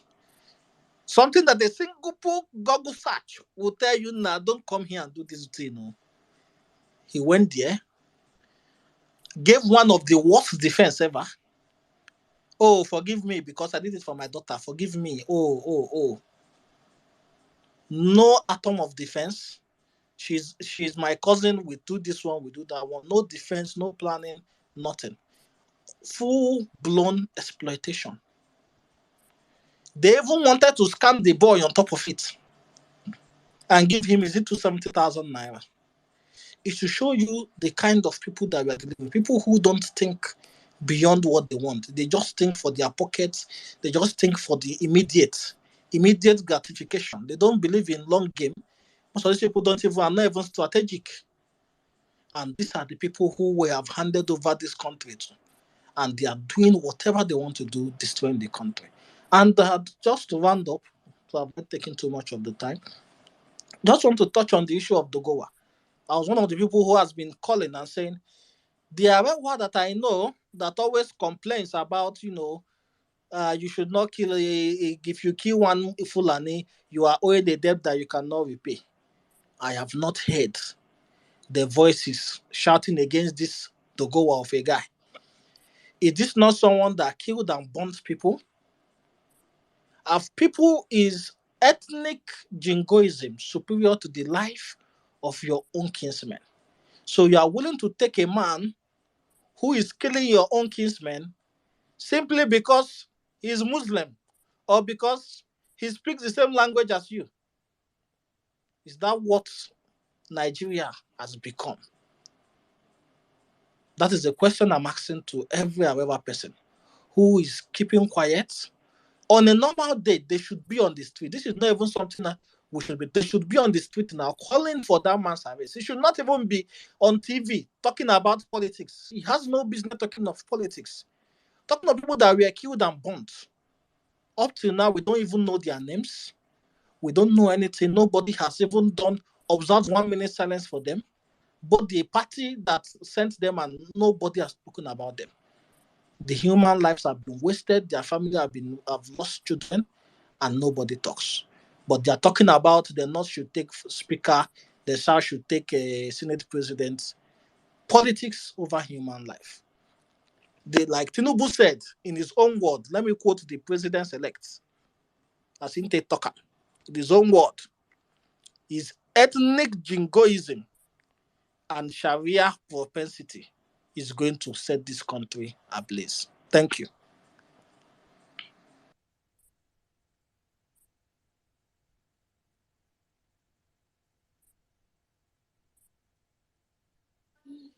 Thank you, Michael. Thank you. That was a beautiful submission. Thank you. I think who was meant to go next? Okay, Dr. Lu, you don't date toilet again. All right, 4 minutes, real quick, please. I have a Actually, I've not spent up to 4 minutes. Yeah. So, actually, what I want to discuss about, I think most people are not really talking about the case of Doguwa, this Doguwa from Kano State. People don't really tend to understand the impending anarchy that is already existing anyway, but that is likely to explode, considering the fact that this guy is aspiring to become the Speaker of Nigeria National Assembly. Somebody that was convicted, or let me say, is under trial for murdering, for killing about, not ordinary killing, burning people, close to 10 people on account of election, and was asked to pay about 500 million naira for a murder case. I remember one of my colleagues, a medical doctor in Lagos, the guy saw a patient The patient came in with incomplete abortion anyway. In the process, he just documented. It's not like he did not even see the patient. He documented and he left. And another guy saw the patient, happened to be a nurse because they don't have doctor to do 24-hour service, did a procedure, in a nutshell, perforated the uterus, and the patient later died when they were trying to do hysterectomy. The police came in, they arrested the guy because he documented. They arrested the owner, they arrested the nurse, they took them to Ogun State. In fact, I don't want to give you the grace, the history, but the point I'm trying to say is that this was just mere documentation, not even an act of killing. But we have someone that killed people, still have the audacity, the tenacity, the effrontery, the wickedness to be aspiring to become the speaker, the fourth person in Nigerian constitution in terms of the hierarchy. This is to let you know that APC does not rate us. Our politician does not rate us. They don't rate us. Our politicians are extremely wicked. How can you be so confident enough to even be saying, in the response to my Oga, is referring to Tinubu, saying a Miloka, me too, I will say a Miloka, it is my turn. After killing 4, 5, 6, 7, 8, 9 people. Not just mere killing, burning them. What kind of country are we practicing? What kind of country is Nigeria, for crying out loud? What happened to Ekweremadu, to me, is like normal thing. Is a normal thing in UK. I've seen a lot of medical doctors lost their license just because of mere prescribing different medication. Just because you prescribe medication and they feel like you are not competent or they can't trust and you lost, nothing is going to happen. But because we are used to bad governance, that is why people are celebrating Ekweremadu. That thing is a normal thing in the United Kingdom. Now imagine somebody contesting in Labour or Conservative, killing people, or even being alleged to have killed people. And yet, now say you want to become the mayor of London. You want to become not even the prime minister, mayor. These are the impunity we are talking about. And this is the reason why, Badaru, we have so much confidence to be talking in the presence of Wike that we know Wike, you help us. Because there is no punishment. If this Doguwa eventually become Nigerian Senate Speaker, we have Senator Akpabio, the man off your mic, with a series of allegations becoming the Speaker, the Senate President. God forbid, we have a known terrorist sponsor, and we have a known drug baron. So we have a baron, drug dealer, corruption personified. We have a terrorist. We have a corruption personified Senate President, and we have a murderer. Now tell me, how will Nigeria develop? How? How? What kind of country are we celebrating? These are the reasons why it is going to be difficult for them to accept Peter Obi. Because there is no way Peter Obi will support such wickedness. Somebody that is standing trial. You murder several people, and you still have the confidence to be contesting for the speaker. I don't think you guys are. I don't think you guys understand the kind of impunity that is likely to befall Nigeria. I don't think you understand. Because what they are trying to say is that you can eat your cake and still have your way. That is just it. You can whatever you do is you know what Yoruba used to say? Timba she moshila she gbeni. That is why I do it, nothing will happen. That is just the implication. Nobody is talking about the killer again. They have probably gone to their back to go and settle out of court. How will you, an homicide? You kill people because of election. And you are still saying you want to become the speaker. And you are not going to be giving law. You will not be giving, you will be moderating Nigerian constitution. You want to uphold our constitution. What kind of wickedness? How are we so? What is the problem of we Nigerians, for crying out loud? I saw a group of people on internet today, about 10 or 15 of them, demanding for the arrest of Nigerian Labour Congress chairman because he was saying that they should not inaugurate on the 29th, or they are from the north. They say Tinubu Arewa Youth Forum. See, the point we have is that Yoruba used to say something. That is, by the time that you will get to a stage where the revolution they are running away from is likely to happen. Because the point is, what have we done for APC? What is our offense? What is our offense? How long are we going to continue to endure this impunity? How long? What is our offense? They arrested the middle belt chairman, the middle belt, the kings from the middle belt. Everybody's quiet. Anyway, I just pray that judiciary will do the right thing. Thank you.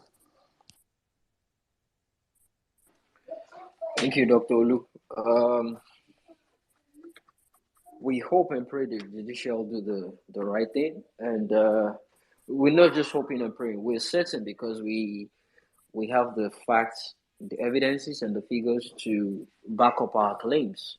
Peter Obi won that election clean and clear, no doubt, 100%. Peter Obi won it. So it's now left for the judicial people to do their job, and that's just what we're waiting on.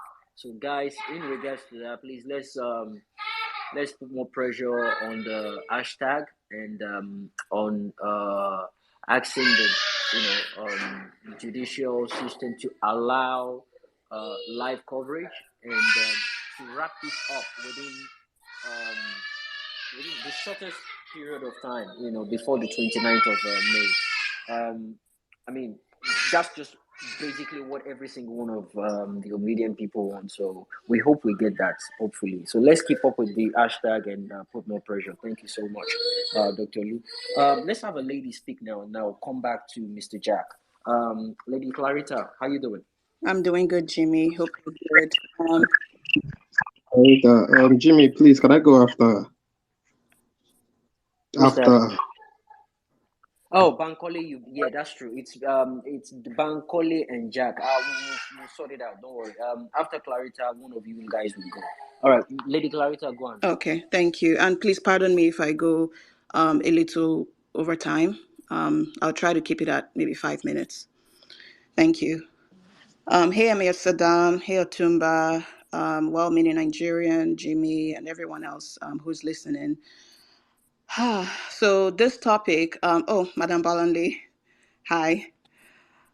So the issue of APC Islamization agenda, I mean, it has always been pretty obvious, especially to people who have been paying attention to, political undertones since the GJ administration.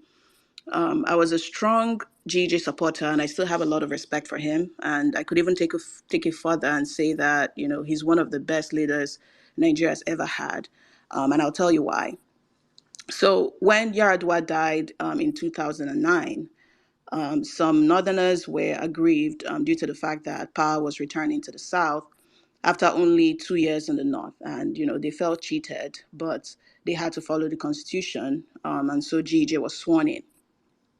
So what happened next? They made a decision to pretty much sabotage and embarrass the GJ administration. And it is interesting to note that Boko Haram actually ramped up their activities in 2009, which is the same year that Yaradua died. In 2011, less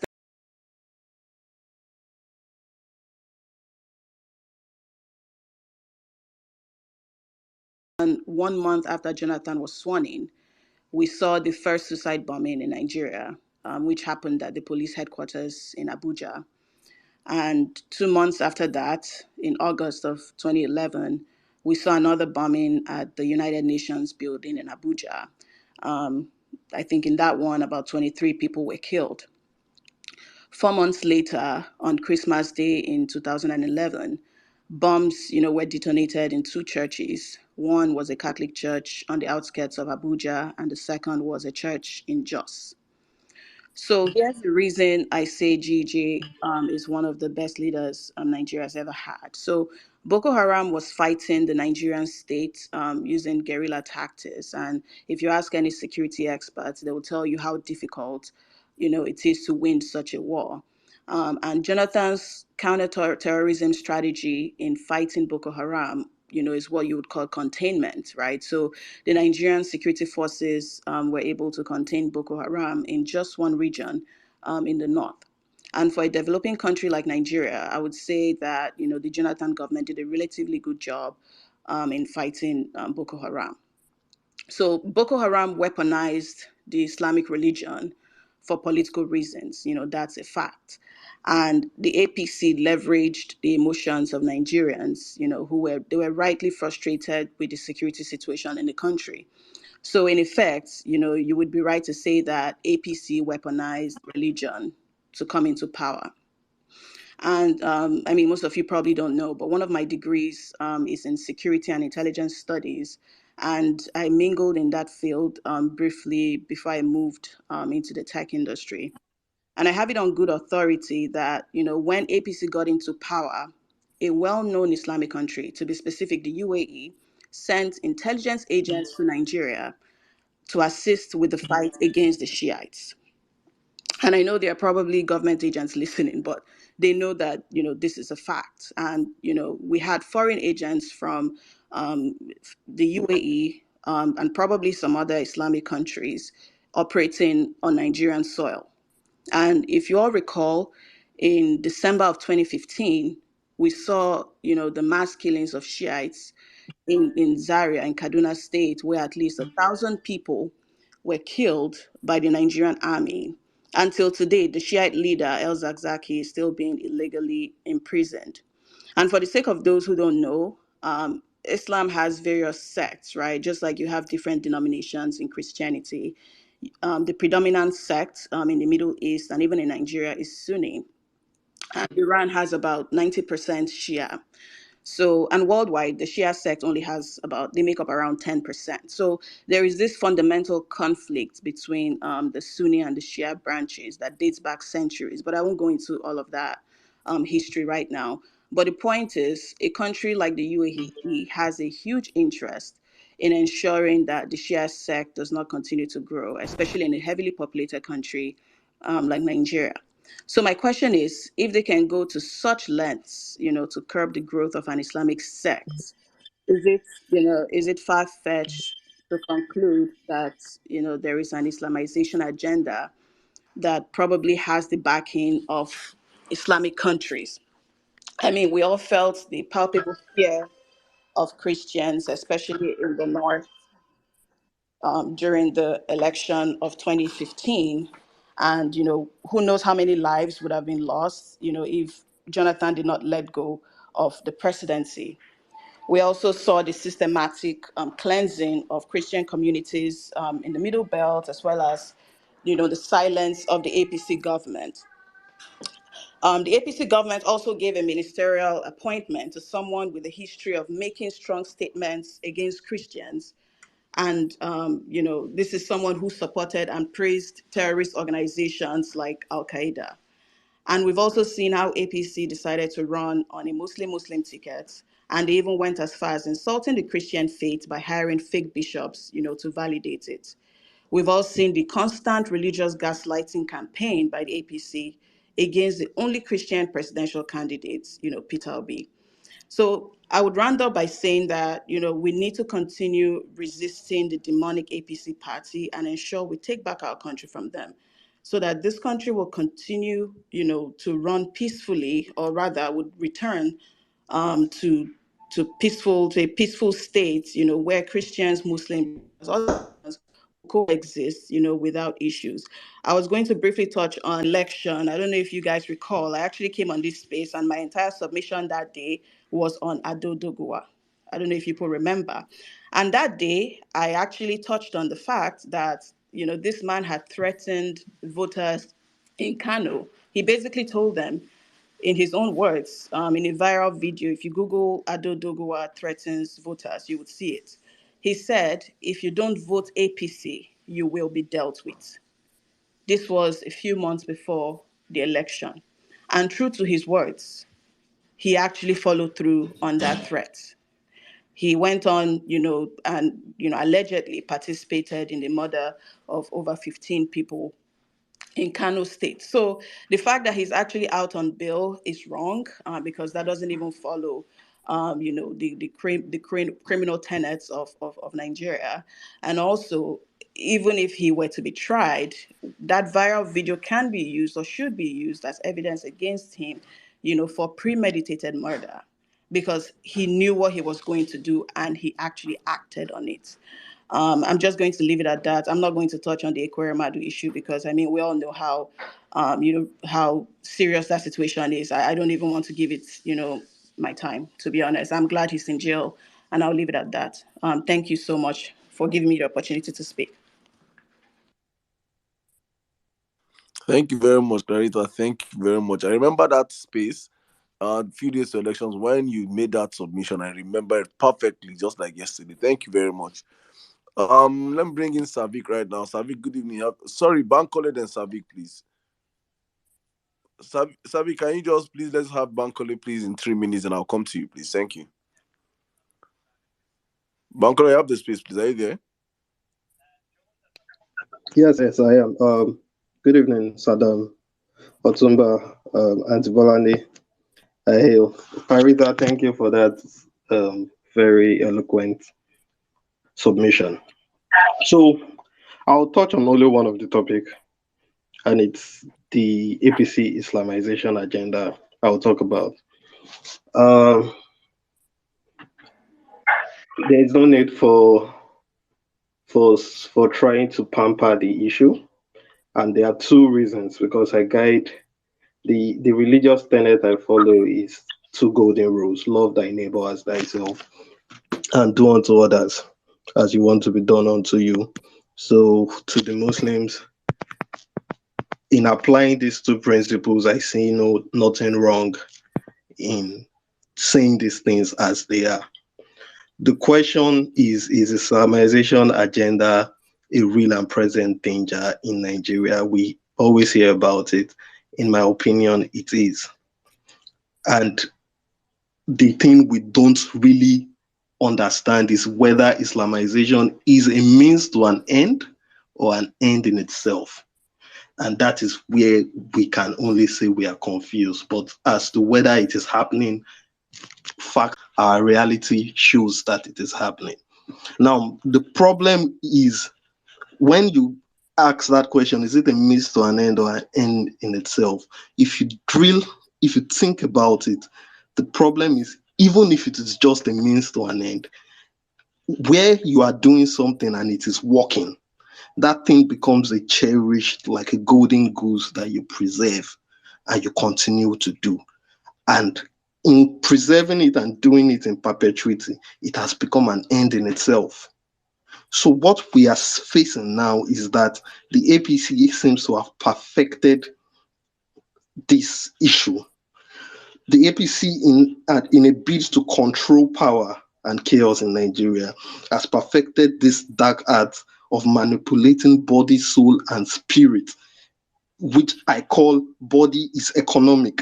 So people can be manipulated by putting them in their economic situations such that they can now do things just because of their economic situation.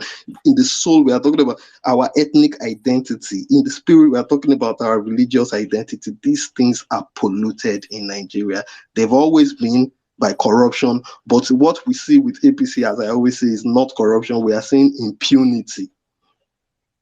Impunity is you are doing something wrong openly as if it is right. So right now, wrong is right in Nigeria. I don't know what is going on.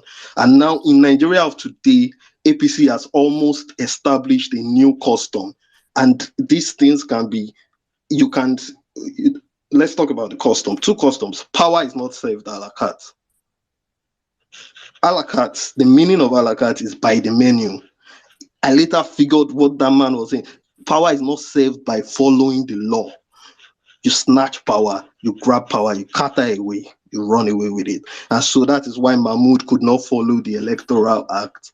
That was the plan all along. So we were just talking. Meanwhile, they knew they were not going to follow the law. It wasn't going to go a la carte. And the second thing is, good men are not suitable for power. Your VP select, I ain't talk that one. And these things are now established in Nigeria. Hence, people who can organize themselves to be violent and act with impunity in defense or in advancement of their economic, ethnic, or religious interest become hegemon, are promoted in Nigeria and rewarded. So the last 10 years in Nigeria, we have seen this reward accrue to people that have shown that they can be violent enough to defend and advance their socio-political interest with violence, with impunity. And these things have emboldened bad actors now. And that is why you are seeing such bills, such things happening in Nigeria over and over again. These people are now emboldened. Now, the problem we would have, Saddam, I see you're round up now, is that the bad actors, we are seeing them being rewarded. What will happen is many Nigerians will become endeared to doing bad things. We saw that in Nigeria in the 70s. Nigerians are not people that will stay down. If you say you are going to be rewarding bad things, people will do bad things. That is why them Tinubu were selling drugs in the 70s, and from drug to power was their story. That is why many people are doing Yahoo and prostitution today. Nigerians won't shy away from doing bad things. So if you are rewarding bad things, we will see in a few years, bad will overrun Nigeria so bad. And now Nigeria becomes an archetype of Sodom and Gomorrah, of Nineveh, of Sudan, of Afghanistan, of Libya. These things are inevitable. The Christians leaders played a role in this about inevitable consequence we're about to face. APC, you've seen where even Muslims are dominant in a society, they still go to war because at the end of the day, religion is nothing if you don't love your neighbor as you love yourself, and if you don't do unto others as you want to be done unto you. So I encourage us to, I don't know, but let us just be warned. We are following the path of the figurative Nineveh, Sodom and Gomorrah, the reality Libya, Sudan, Afghanistan. It is bleak. I submit like that. Thank you, Saddam. Thank you, Otunba. Thank you very much, my brother Bankole. Thank you. All right, Sabi, you can come in now. Good evening. Good evening, Saddam, Otumba, Mami Bolanle, everyone on the space. Actually, if you guys recall, Muhammad Buhari's administration, if there is one thing they have pursued aggressively since the last 8 years, was implementation of settling the herdsmen. You remember they've actually pushed for policy around cattle colony. They've pushed for policy around Ruga. They've pushed for policy water bill, a whole lot of policies, and all those things were all geared towards collecting people's ancestral land and giving it to these herdsmen. If you call it Fulani herdsmen, they get angry. And that's what they've pursued all this while. And it all ties down to what the topic we're discussing today, which is actually this APC Islamization agenda. Is there Islamization agenda? The answer is yes. And unfortunately, some of our friends that are not Muslims, they got offended when we say some of these things. We're not saying it to offend you people, but some of you people may not know actually that there is an agenda. And rightfully so, right? We understand that some of you may not know that.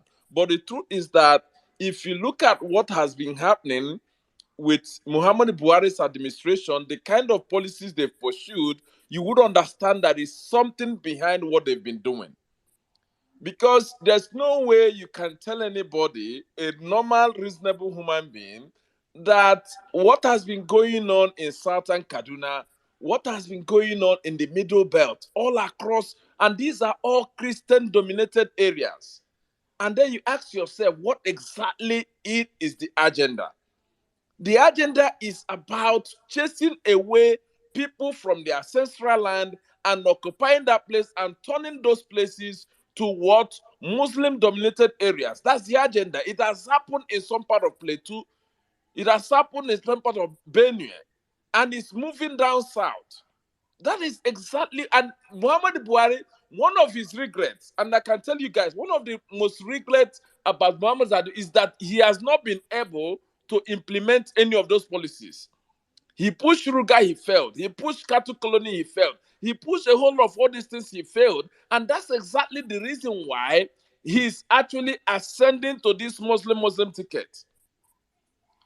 Prior to 2015, every one of us, whether the story is true or not, we were told that Muhammad Buhari rejected Muslim ticket in 2015. So why is he accepting it now? Because all the agenda he has already planned, with the brutal nature of how they wanted to execute it, with the level of killings that has gone on in Middle Belt and part of the South, that is to tell you that they actually was pursuing an agenda. Unfortunately for us, because of the way Nigeria has pushed back, that agenda failed. And so that's actually the reason why it is so deadly right now for Nigerians to accept a Muslim ticket. Even with Osibajo being the vice president, a Christian, they were able to push hard some of those policies. Push it hard. Just imagine having someone right now, or a government, that the president and the vice president are going to be Muslims. So when they are making all those critical policy decisions, non-Christian will be represented. So this agenda is real. And the way we are seeing it, Nigerians are, some of our pastors, our GOs. Sometimes if I sit down and think about the kind of role these guys have played in making sure that Christianity is drowned in Nigeria, you begin to wonder. These are people that are supposed to speak out to defend Christianity, but they're not doing that. They're not doing it. The reason is that most of them have been SPVs for all these corrupt politicians. They've soiled their hand. They can no longer speak out. We can see the brutal murder that has been going on in Middle Belt, but what are our pastors saying? Rather, they are going to Aso Rock and visiting Buhari and telling us, coming back, or tell us to pray. Pray for how long are we going to be praying? You are praying why the people you are telling to pray, they don't have any equipment, they don't have arms and ammunition, and those that are coming to kill them, they are equipped with arms and ammunition. You tell them to keep on praying. Praying for how long? Saddam, I like your submission you made previously. I think we should, what we have done before, we should bring out time to start calling out all these GOs. We've done it before, but some of these guys, we need to call them out because what they are doing to the Christian religion is actually annoying. Onayekan the other day said something about that the tribunal should, that he cannot congratulate anybody until the tribunal finishes that. And then this APC nitwits went after him. They went after him. They've gone after him. They've gone after Bishop Oyedepo. But people like what's the Redeem GO? He has not said anything with all these things that are happening in Nigeria. He has not opened his mouth to say anything. The one of Deeper Life, the same thing. They're not saying anything. They're keeping mute. And Christians are being murdered every single day in the country, and they're not saying anything. See, the truth is that if there's any legacy that Muhammad Buhari is going to leave behind, is the level of blood he has spilled on Nigeria. because he wanted to push through this agenda. But thank goodness that Nigerians were able to actually dismantle every move that he had made. The reason why they started registering NIN registration, all these things, they were all trying to gather Nigerians' information to know how they can go execute their plans. They were telling us, oh, it's for security purposes. You collected all the NIN that you did, but you couldn't see the bandits. The bandits that were in the forest, you can use the geolocations with all the geolocations and locate them, but you couldn't do it. You could not do it. The agenda for all those NIN registration was different. It wasn't for security purposes. It was actually to locate Nigerians where they are so that they can execute their plan. That was what they did. And so I think we should be talking about all these things. Nigerians should be vigilant. Nigerians should be vigilant, especially Christians. Unfortunately, our Muslim brothers in the north, once we discuss these things, they get mad. But the truth is that we need to call a spade a spade. That's what's going on. Christians in Nigeria are endangered species. You cannot get annoyed because people in Southern Kaduna, they are predominantly Christians. And they are butchered every day. People in Southern Boronu, they are predominantly Christians. They are butchered every day. The reason why they used the Chibok community to test run their heinous crime, it was because the Chibok community is predominantly Christians. That's why they used it. So some of these things we need to let Nigerians know about. Everyone needs to be vigilant. And that's why we are praying that the court should do the right thing. The court should do the right thing.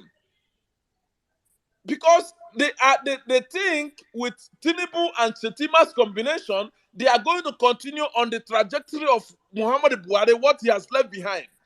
And that's to continue to push for that agenda. So we call on all the justices that are going to be sitting on this case. They should do the right thing. If not, Nigeria is heading towards chaos. And that we've been saying that it will not happen in Nigeria might happen before our eyes. Because we must stop this agenda. It can never happen in Nigeria. Is a secular state. It's more like a 50-50 split between Christians and Muslims. I don't even understand where these guys think that they can actually implement this agenda by brutally killing people and chasing them away from their ancestral land. Few weeks back, we heard that the people in some of these IDP camps in Benue, they are crying that their ancestral lands are being taken over by these Fulani herdsmen. They are crying that they need to go back to their ancestral land because the more they keep them there in those IDP camps, these guys are taking over their ancestral lands and converting them to Muslim communities. If that is not Islamization, tell me what it is. Because you are actually converting people's ancestral land to your own, and then you are practicing another religion that is not theirs. What is it called? So I think it's time for Nigerians to actually wake up from their slumber and continue to talk about these things. Because if not for the way Nigerians push back against Muhammadu Buhari, the story would have been different. I yield at this point, Saddam. Thank you. Thank you very much, Savik. Thank you. All right, guys, let's move on real quick. The Jack, you're next. Please, you have the space, please. Hello, Saddam. Hello, Tumba, Jimmy, everybody, Mommy Bankole, all the ministers on this platform, this church. I greet you all. Thank you for this opportunity to speak. And I want to start with Ekweremadu. I think this man actually is one of those victims you say, he who the gods want to kill, they first of all make mad. With this man's status, he didn't apply certain due diligence and went into a country like the UK for this kind of thing. I'll say his camera that started following him. Immediately, he mentioned Peter Obi and all of that, blah, blah, blah. Obi is this, Obi is that. He forgot to do certain things. And someone came up and said that he offered 4.5 million and paid 270K and all of that. That in itself, according to UK laws, actually indicts him, because the law in the UK is such that you cannot pay for those things. There must be no sign of monetary inducement. Me, I'm an embryologist. I know what the practices are in Nigeria. You cannot donate eggs and get paid for it in the UK. You will go to jail. So a lot of people go across the border, go to Spain to do these things and come back if they don't find somebody that is willing to donate to them for them free of charge. So we're not talking of something like a whole organ. And this man didn't do his due diligence. That one is on one side, Sha. He really got, I think the 10 years is low for me. I think the 10 years is really, really low for what Ekweremadu has done. And then secondly, we move to these pastors, men of God that we were talking about earlier. And someone came up and said that they have been, partakers of this mess. And I agree. I totally agree, because we were here when one certain Adefarasin came and said, Saul is not that bad. I begin to wonder, as Christians, is it that we just go to church, empty our brains, and we over-venerate these men? We over-venerate them. For Christians in the house, when Jesus died, when Jesus gave up the ghost on that cross, one of the things that was recorded was that the curtain was rent in two from top to bottom. One of the things that signifies that the thing that the priest used to do alone, you, churchgoer, you have access. You now in this testament, you have access. All those things that they will say, only priest can enter that place. Now lie. Oh, na boo boo. Everybody, it is Christ that died, and it was once he died. There is no other person that is supposed to die to give you access. So all this, my daddy Gio, my mommy Gio, my this, that, it's annoying. It's very, very annoying. And not to waste time, let me head into the cocoa of the matter, this Islamization thing. Everybody that has spoken in the last 30, 40 minutes, they have mentioned it. It has been an ongoing thing. And we will kid ourselves. We will lie to ourselves if we say we don't know Buhari's record. Buhari's record is such that Buhari was given a list of financiers of Boko Haram from UAE. Till date, he has refused to prosecute. Buhari catches men in Boko Haram who have taken up arms against the state called Nigeria. And he says, they are repentant. Releases them and put them on sponsorship. Buhari has a minister, a Pantami, who has been sympathetic promoting jihad and terrorism. And we say there's nothing going on. I beg to differ. There is a whole lot going on. One of the things Donald Trump did first when he entered that place in 2017 was he put Nigeria on the list of the place where religious freedoms are under threat. But I don't know what happened to Oga Biden. He said there is nothing like that going on again in Nigeria and removed Nigeria from that list. I think that's a very serious wrong move from the US part. And I want to remind you people, do you remember in 2017, 2018, when there was a time it was said from the coffers of paramilitary people and military guys that people of southern origin were being moved to the theater of war? I don't know if you guys recall, but I do recall. And what was happening was that people were being led to the slaughter. In 2018, I was in US, and I was with someone whose dad was an officer in that war. And on a certain occasion, they went on a mission. And what happened? He was the second in command of that troop. And what happened? The one that is his boss divided the squad into two and told them to wait. The guy checked after a few minutes and noticed that everybody that was remaining with him were all Christians. So he asked them to take cover and take vantage positions. Less than an hour or thereabout, people came in, masked, and started to open fire.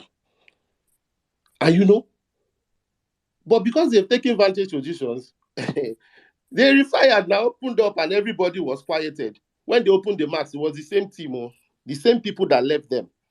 What are we saying? Even the military has been infiltrated. Except we want to tell ourselves lies. I'm seeing your hands, Sir Saddam. So I want to say that these things are, the signs are there, the evidences are there, and the only thing is the voice of the people. Because even the Ruga, the water resources bill, everything, the only thing that was able to stop all those things were the voice of the people that went and put pressure. The pressure from the people was what stopped all those things. So I also want to remind us that one of the things that feeds these things, that we said these people have children, they don't take care of them, all manner of things, is that the Child Rights Act has not been domesticated in most of the states in the north. The Child Rights Act is such that if you born Pekin, you must send them to school. You must do basic things round about it. If you don't, it is criminalized and you will go to jail like every other place in the Western world. So I want to use the mic at this point and remind us that we should just keep on keeping on and put the pressure, remain steadfast, and we will take this mandate back. Thank you. Thank you very much, Mr. Jack. Thank you. Let's take a lady now. Please, guys, if you're speaking, please, we want to make sure everybody gets to speak before we wrap up the space in the next couple of minutes, please. So, I'm raising my hand. You see me you at have all? spoken before now. Wait now. Make other people speak now, brother. And calm down, beg. Please, your own submission is 10 minutes. Make other people do short, I beg. Please, girls speak for Nigeria, I beg. Continue. Please, if you see me raise my hand, I beg, be patient, and please, just know you're wrapping up. All right, thank you very much, Saddam. Greetings, everybody. Mombolanle, good to have you here. Savik, Otumba, everybody, greetings to you. And happy birthday to our very own special, sweet, darling, honey, everything good, David Udehi. And then, of course, our girl, Nello, plus every other person celebrating their birthday this period. Long life and prosperity. I wish all of you in Jesus' name. Amen. Thank you very much. APC Islamization agenda. The Bible said in the book of Hosea, chapter 4, verses 6, it said, "My people perish for lack of knowledge." For some persons, this APC Islamization agenda is as clear as the word clear, even many years before today. For those of you who remembers very well, when they were talking about Ruga settlement, they kind of put so many things with it to make it so attractive. They said for every community, for every state that will accept Ruga, they will have constant light, they will have schools, they will have roads, they will have water, they will have everything, like all the social amenities will be made available. In other words, the APC-led administration, they know what it feels like to give citizens social amenities. They know how to make these things available. In other words, it is not rocket science. But for you to have access to these things, you must allow some certain people who are strictly Muslims to be in your community, to take a large part in your community. So someone like me, when OPJ talked about this Fulanization agenda earlier, I believed it without doubting it a bit for a second. And then for those people that call themselves men of God, these are our so-called men of God. A lot of them these days, like I said on our prayer space some time ago, some of them, they called themselves. God did not call them. They went into the ministry as a result of frustration. There is no job in Nigeria, nothing to do. They had to call themselves for their stomach's sake. And because some of us, We lack the will to read the word of God, to know what God really wants us to do as Christians. We follow these people stupidly and blindly, and they are leading us wrongly. And even at this time and age, we are still blinded by these people. When, what was his name? Omega Fire Ministry or something. When he was Suleiman, when his convoy was attacked, people were killed. But his a bulletproof car protected him and his family. Fellow Nigerians, our mumu, it don't do. It is time for us to begin to say things the way they are. For the ones you need to read and get knowledge. If not, you will die and you will go to God, and God will tell you He did not ask you to be that stupid. You will die, you will suffer on earth, and you will go to hell and die again. So you better start using that brain that God has given to you. You better start using it. I once saw a tweet or something, or a write-up where it was written there that Buhari said his aim is to spread Islam all over Nigeria. And the signs are everywhere. And still till date, some persons are still too blind to see what is going on. Just recently, I read that they have sealed it. They've already agreed that there will be world-class abattoir in the whole of Nigeria. What is world-class abattoir doing in the whole of Nigeria, in a country that does not have one world-class hospital?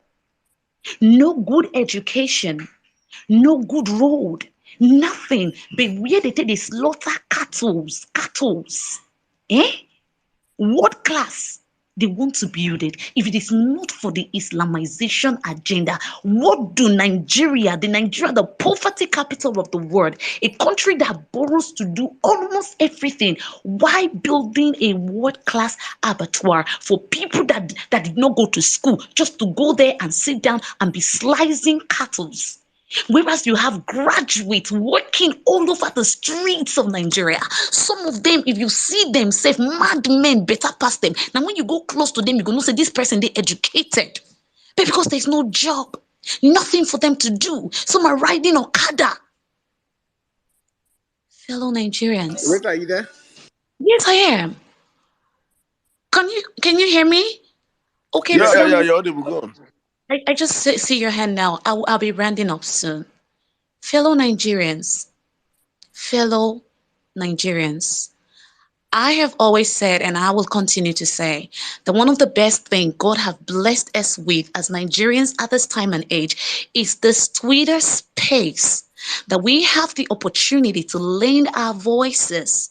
No more going to stand, those people stand, you just argue within yourselves, your voices are not heard. Now you have an opportunity.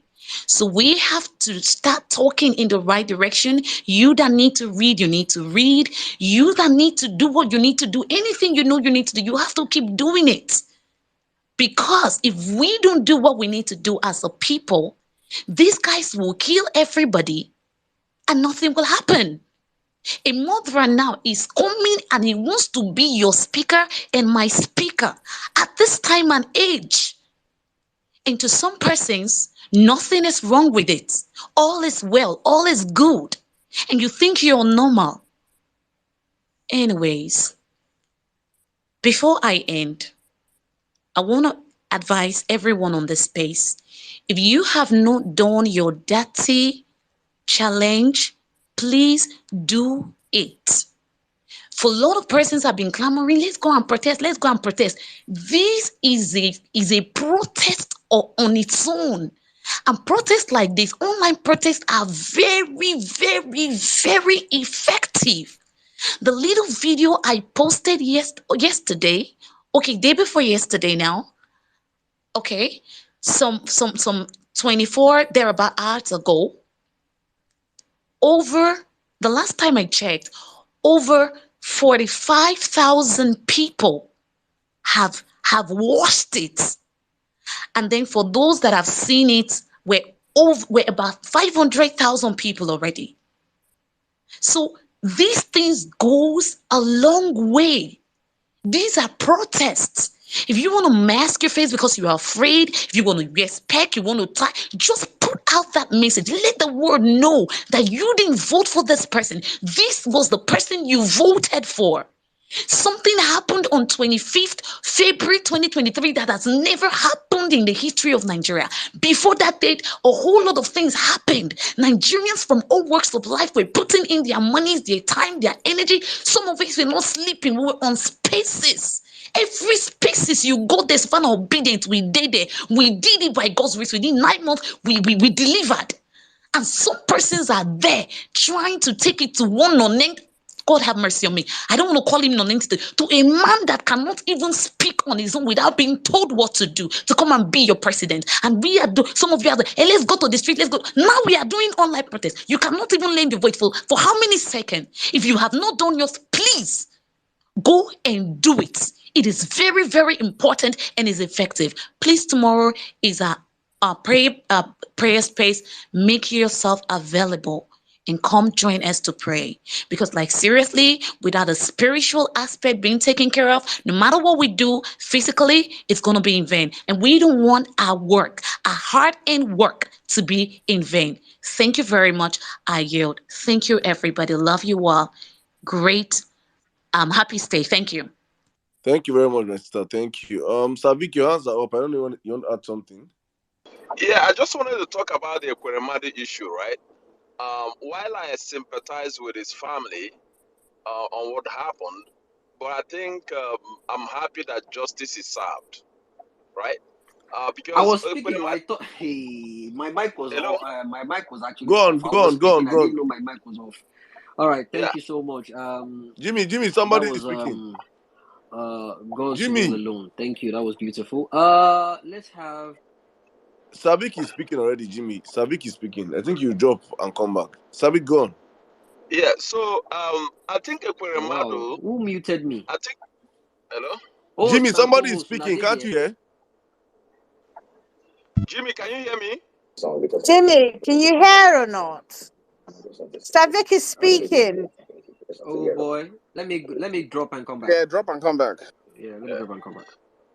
Okay, so I'm saying that Ekweremadu issue is something that I think, on one hand, I sympathize with the family, but on the other hand, I'm glad that justice is served, right?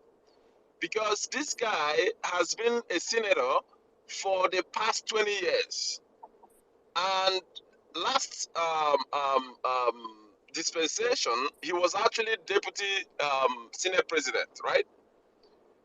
Then you ask yourself, if you go to his constituency, you cannot see any functional hospital. He has been a senator for 20 good years. In fact, rumors have it that half of Transekulu and all those places in Enugu State, he owns it. He has amassed so much wealth within Enugu metropolis, Abuja, London, Dubai, all these places, but he couldn't do something, to at least cater for his own family. That is just an example of a typical politician that you have in Nigeria. For 20 years, Ekweremadu has been in power, but he has not been able to do anything. See, even if he would just have used just 10% of the wealth he has amassed to set up a hospital in Enugu State, at least call it constitutional project. Just call it for your constituency, your constitutional project. Just give it there. I believe this thing that he's passing through right now, probably he wouldn't have been passing through it because the staff will be there to help take care of his family, help take care of his constituents, and help take care of ordinary Nigerians. It's not a big thing to ask. The truth is that whatever happened to him should be a lesson to other politicians. It should be a lesson to other politicians. And then we need to call out the UK. Yes, they were speedy in delivering this judgment, but it's still the same UK that Bloomberg is reporting that Bola Ahmed Tinubu has been hiding illegal wealth for over 20 years.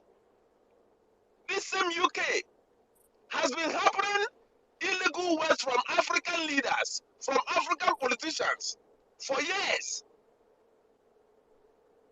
So are you going to tell me now that the UK government is not aware of all these, properties that Bola Ahmed Tinubu owns everywhere in the UK?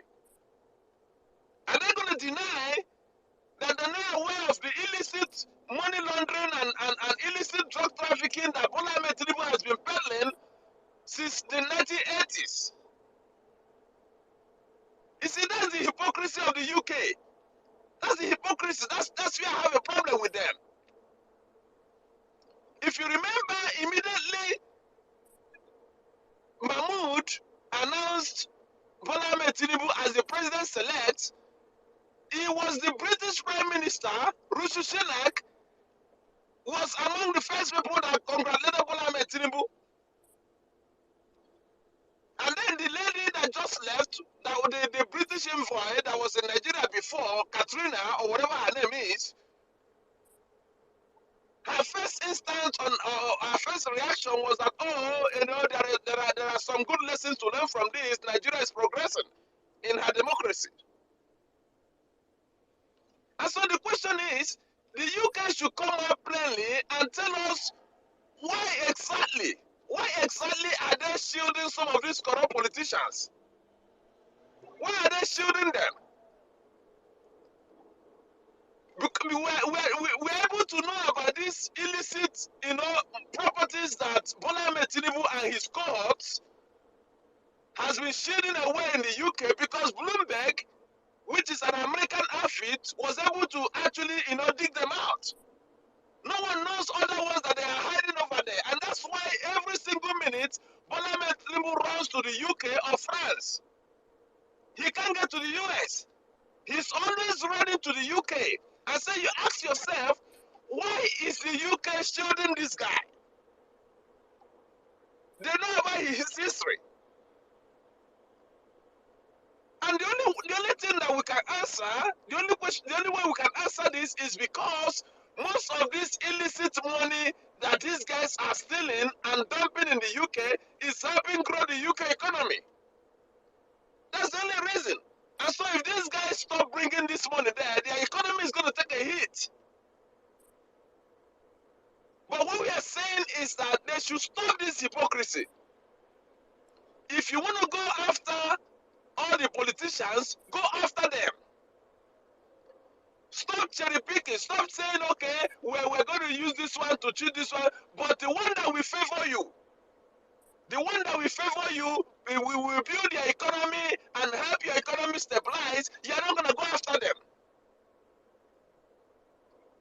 One would expect that immediately Bloomberg, brought out this story about Bola Ahmed Tinubu, the UK government should have been asking questions by now. They should have been asking questions by now and saying, okay, how did this guy acquire all this money? What is the legitimate business that he did to acquire all these properties? But no, they're not going to do it. Because they are feeding off all these illegal property transfers. They just want to make known the ones they want to make known, just to save their face. This hypocrisy has to stop. Thank you so much, Saddam. I see your hand. Thank you very much, my brother. But you should understand that these guys, they're the architect of Nigeria problem. The UK in particular, the Western world, they don't, that's why I say everything has to be with Nigerians doing it ourselves. We're not depending on them. It's just like saying they didn't know that Abramovich was in bed with Putin. It's when they fell out with Putin and Ukraine, you saw them confiscating all our Abramovich properties. But for over 20-something years, Abramovich was funding, making Chelsea the biggest club in Europe and doing everything for them. We saw all those things. So UK is a country filled with, is a crime scene. They are part of, in fact, they are the problem of Nigeria. So it's not like they don't know. They know everything that's going on. They know this man is a criminal. They know he's a drug dealer. But they understand that having someone like him, he's easy to blackmail. He will easily do all their biddings, all the way they steal our oils. He will cover it for them. Absolutely. Yeah. They know this. They know this. So I don't even pay their own is we just getting aware and knowing that we don't have anything from the whatever any statement the UK is putting is not for us. It's for the it's always for the it's always how does it benefit them? It's not for the people. It's unfortunate, but that's where we are today. All right, let's move on real quick. I think let's just take I think Kevin, you've spoken before, so I think I will skip to someone that is yet to speak. Then I'll come to Kevin and Real Best and Kevin. All right, C1, you have the space, please. 3 minutes, please. Thank you. Good evening, everybody. I hope I'm clear Sorry, and audible. Jimmy. If you can request the mic, I can't see you. Go on, please, C1. Thank you. All right, thank you. Good evening, everybody. Good evening, Emia, Otumba, Madam Bolanle, and every other person right here. I am grateful to have the mic. I've been itching to speak. So, I'll just touch on one or two. Ekweremadu deserves everything he's getting and even more because this man has held on to power for so long. But because they are used to never developing their own country, they are very quick to run away. You don't see waiting, you don't define all these years. Eventually, in eye don't clear. Hopefully, he will learn his lessons or he will be in jail another few years because this is deserving of these people. But why is it that it's only UK that is always arresting our politicians? Why is it that in Nigeria politicians do the most and they are free? They roam freely on our streets. At what points do Nigerians get tired? Since the judiciary will not judge our politicians, is there an alternative to this? Okay, APC Islamization. It's definitely happening right before us. And if we play the ostrich, it would happen faster than we imagine. The reason it has not happened or been actualized is because we have been speaking. People often tell us that we speak a lot of English, we're just talking. But the effect of our talk is the reason why we are still here and we are still not yet in that strait. Lebanon is a good example of what Nigeria could be if we keep quiet. We think it's not possible. Nigeria is a secular state. Wasn't Turkey a secular state? Did they not Colombia Turkey? Anything is possible. We just need to wake up and face the truth of what is before us. Those that are hiding their heads don't have an idea of how badly things can go in this country. So on Thursday, I was talking to someone with whom I was traveling with. He's from Southwest, like I am. And from his speech, I knew he was an Agbado boy. So I kept on his matter. He got offended several times. I said, no, don't worry, you can't be offended. But the truth is, you will not sell your agenda. Your agenda will not agenda in this place where we are. And what was he saying? Hey, let's take Nigeria as it is. You know, Nigeria, we have to take Nigeria and the problems as Nigerians. Let's stop comparing ourselves to other places. And I said, but we can go to other places to study. We can go to other places to get ideas on how things are done. We can go there for health check. But think that Nigeria should still be backward because Nigeria's democracy is still young. We they mad. Not us, but the Agbado people. Let them collect their sub in peace. According to the Doguwa story, Doguwa, that guy offends me every time I see his ugly face telling us how he has how many children and how many wives and why he is a competent man because he can get plenty children. It didn't vex me. But honestly, it be like say Nigerians don't know what can happen with this kind of murderous people having their way. I'm not one to think that let's just call order and throw order to the wind and do whatever we need to do. But Nigerians need to start asking these people, rather demanding justice from the system. They are always quick to punish those who do little or nothing, but people who really commit crimes are let to go free. I said something, it sounded like a prophecy. We are seeing a bit of it. Yes, Emia. Yes, Emia. We are seeing a bit of it in other African countries. It will soon touch down in Nigeria. I speak this as a prophecy, but honestly, Nigerian politicians will soon start to collect. Have a wonderful deliberation. Thank you very much, my brother. Thank you. Oh, okay. Real about best, please. 4 minutes, please. 4 minutes. 4 minutes. Thank you. Night don't reach. I know say they enter Abuja tomorrow. I don't know. I don't even want to talk much. I think I wanted to speak when is it Clarita or something when she talked about Jonathan. Yes, as much as I want to agree with the submission she made, I was also somebody who used to like Jonathan so much. In fact, I used to defend Jonathan as though my life is dependent on that man. I have a whole book about his administration, but I think Jonathan is the problem we are talking about today. Jonathan is the one that plunged us into this problem. The lady talked about bombs, and so Jonathan knew everything that APC was doing. He knew, that was intelligent, that all this thing that is happening, Boko Haram was created because of him. All the bombs that was going off in Abuja, and even for the first time in this country, we started having suicide attack, people striving themselves with vests and bombing all the places. And Jonathan handed over power to that person. The person that orchestrated all those things that happened, Jonathan handed. That man is the biggest. We used to defy, say he's a good man, but when you sit back and see what APC has done to this country, you now begin to imagine how did APC get into power. And Jonathan knew the agenda of these people. The best thing that Jonathan would have done is to make sure that even if he wanted to hand over power, he would have just given it to another person. But for him to have allowed these people to come in, whatever Jonathan has done is just bunkum. Because bringing us into this problem, and just as though that is not even enough, he was busy smiling sheepishly, with APC, with APC people. Such a man that some of us went through hell. Nigerians went through hell because of. A lot of people love that man.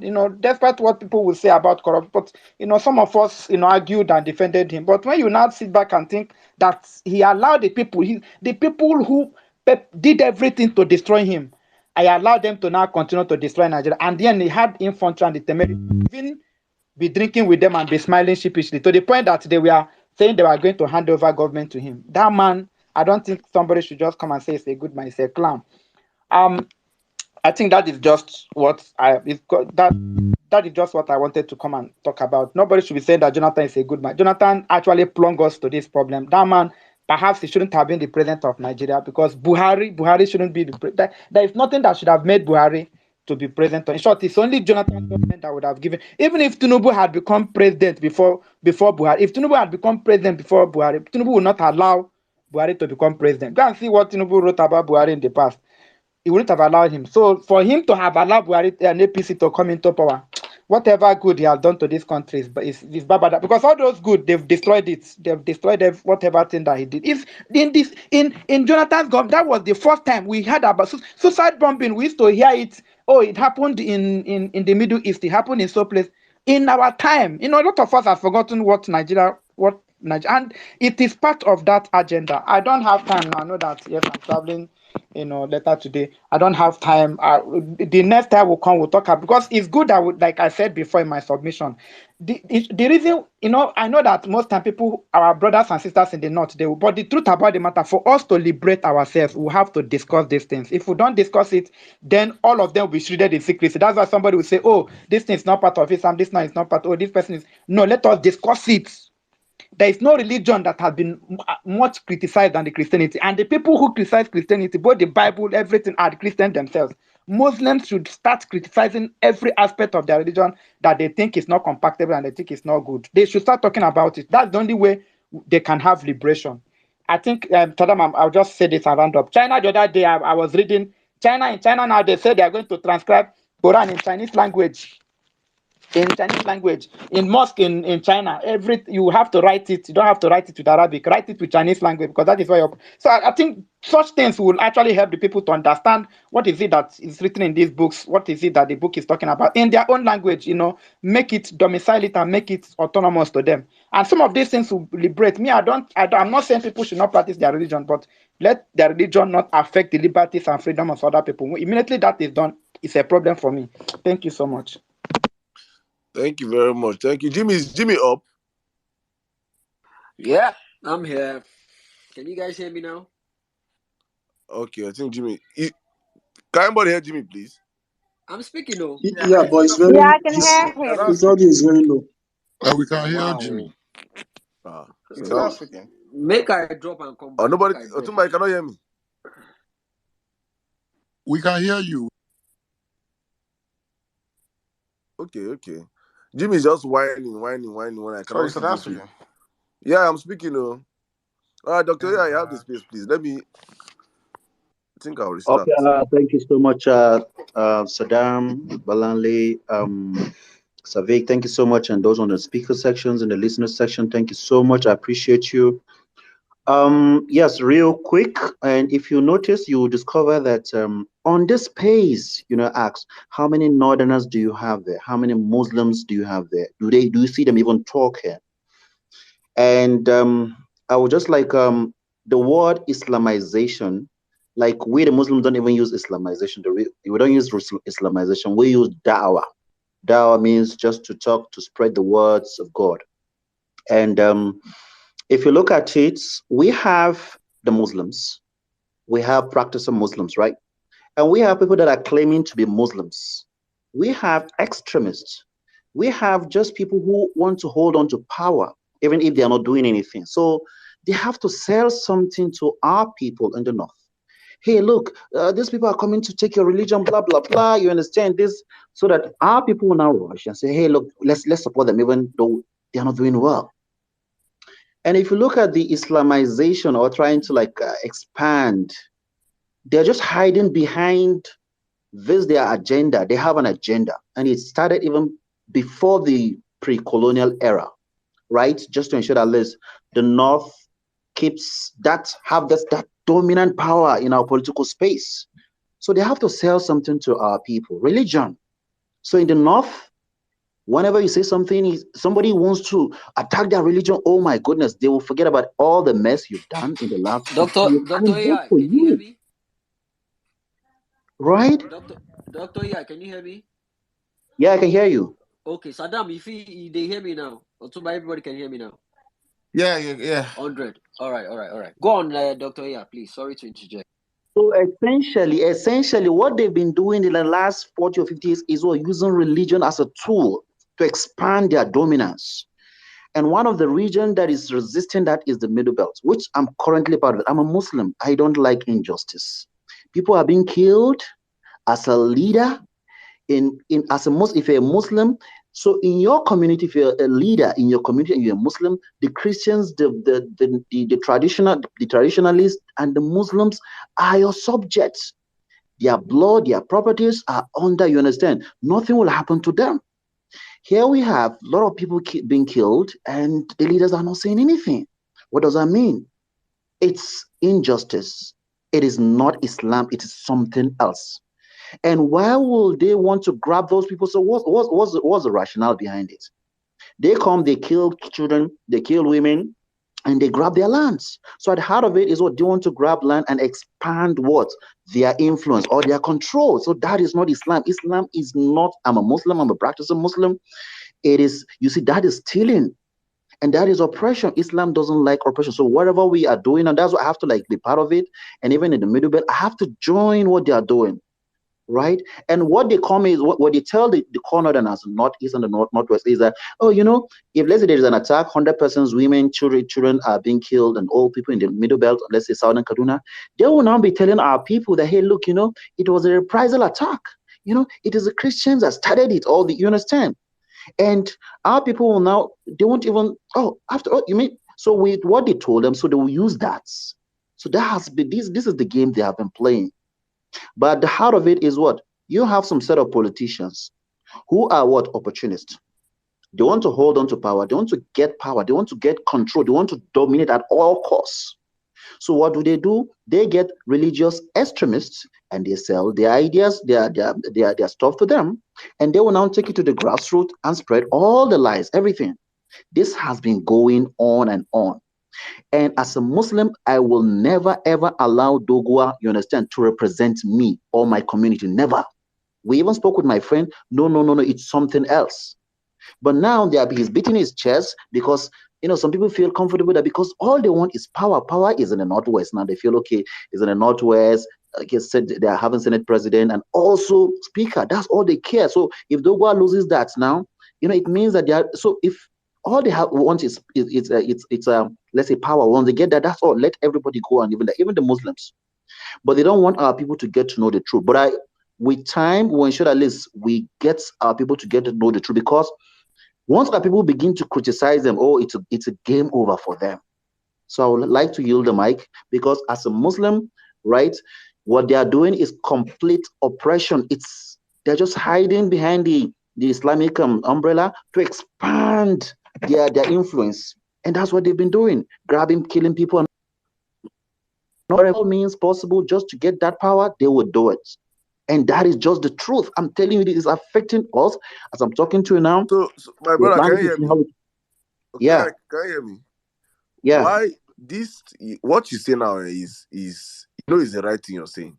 But why is what you're saying now not prevalent with especially educated Muslims in the north? Thank you very much. The educated Muslims tend to be also biased towards the Christian. They tend to be very, very biased. And it's very sad. Right? They don't even want to give it a thought. Whenever you say, "Oh, is a Christian something?" They will become so resistant. They don't even want to hear the story. They don't even want to even give it a thought. Like, okay, they are educated, but they could be very, very extreme. They could be very, very fanatical, and that is the problem. So for me to be able to be open-minded, I have to read This House Has Fallen. There's a novel I read, This House Has Fallen. That really helped me to have an open mind. Let's call a spade a spade. We call them out. When I'm anywhere I am, I call them out. And they don't want to, because people like us, if we can have 50, 100, and be talking to them, honestly, they're in trouble, honestly. So they could be educated, but they could be very, very fanatic, and they are not open-minded. And whenever you say Christianity, they feel as if a Christian, as if it's somebody that is just it's not even worth their attention or something. They will not even read it.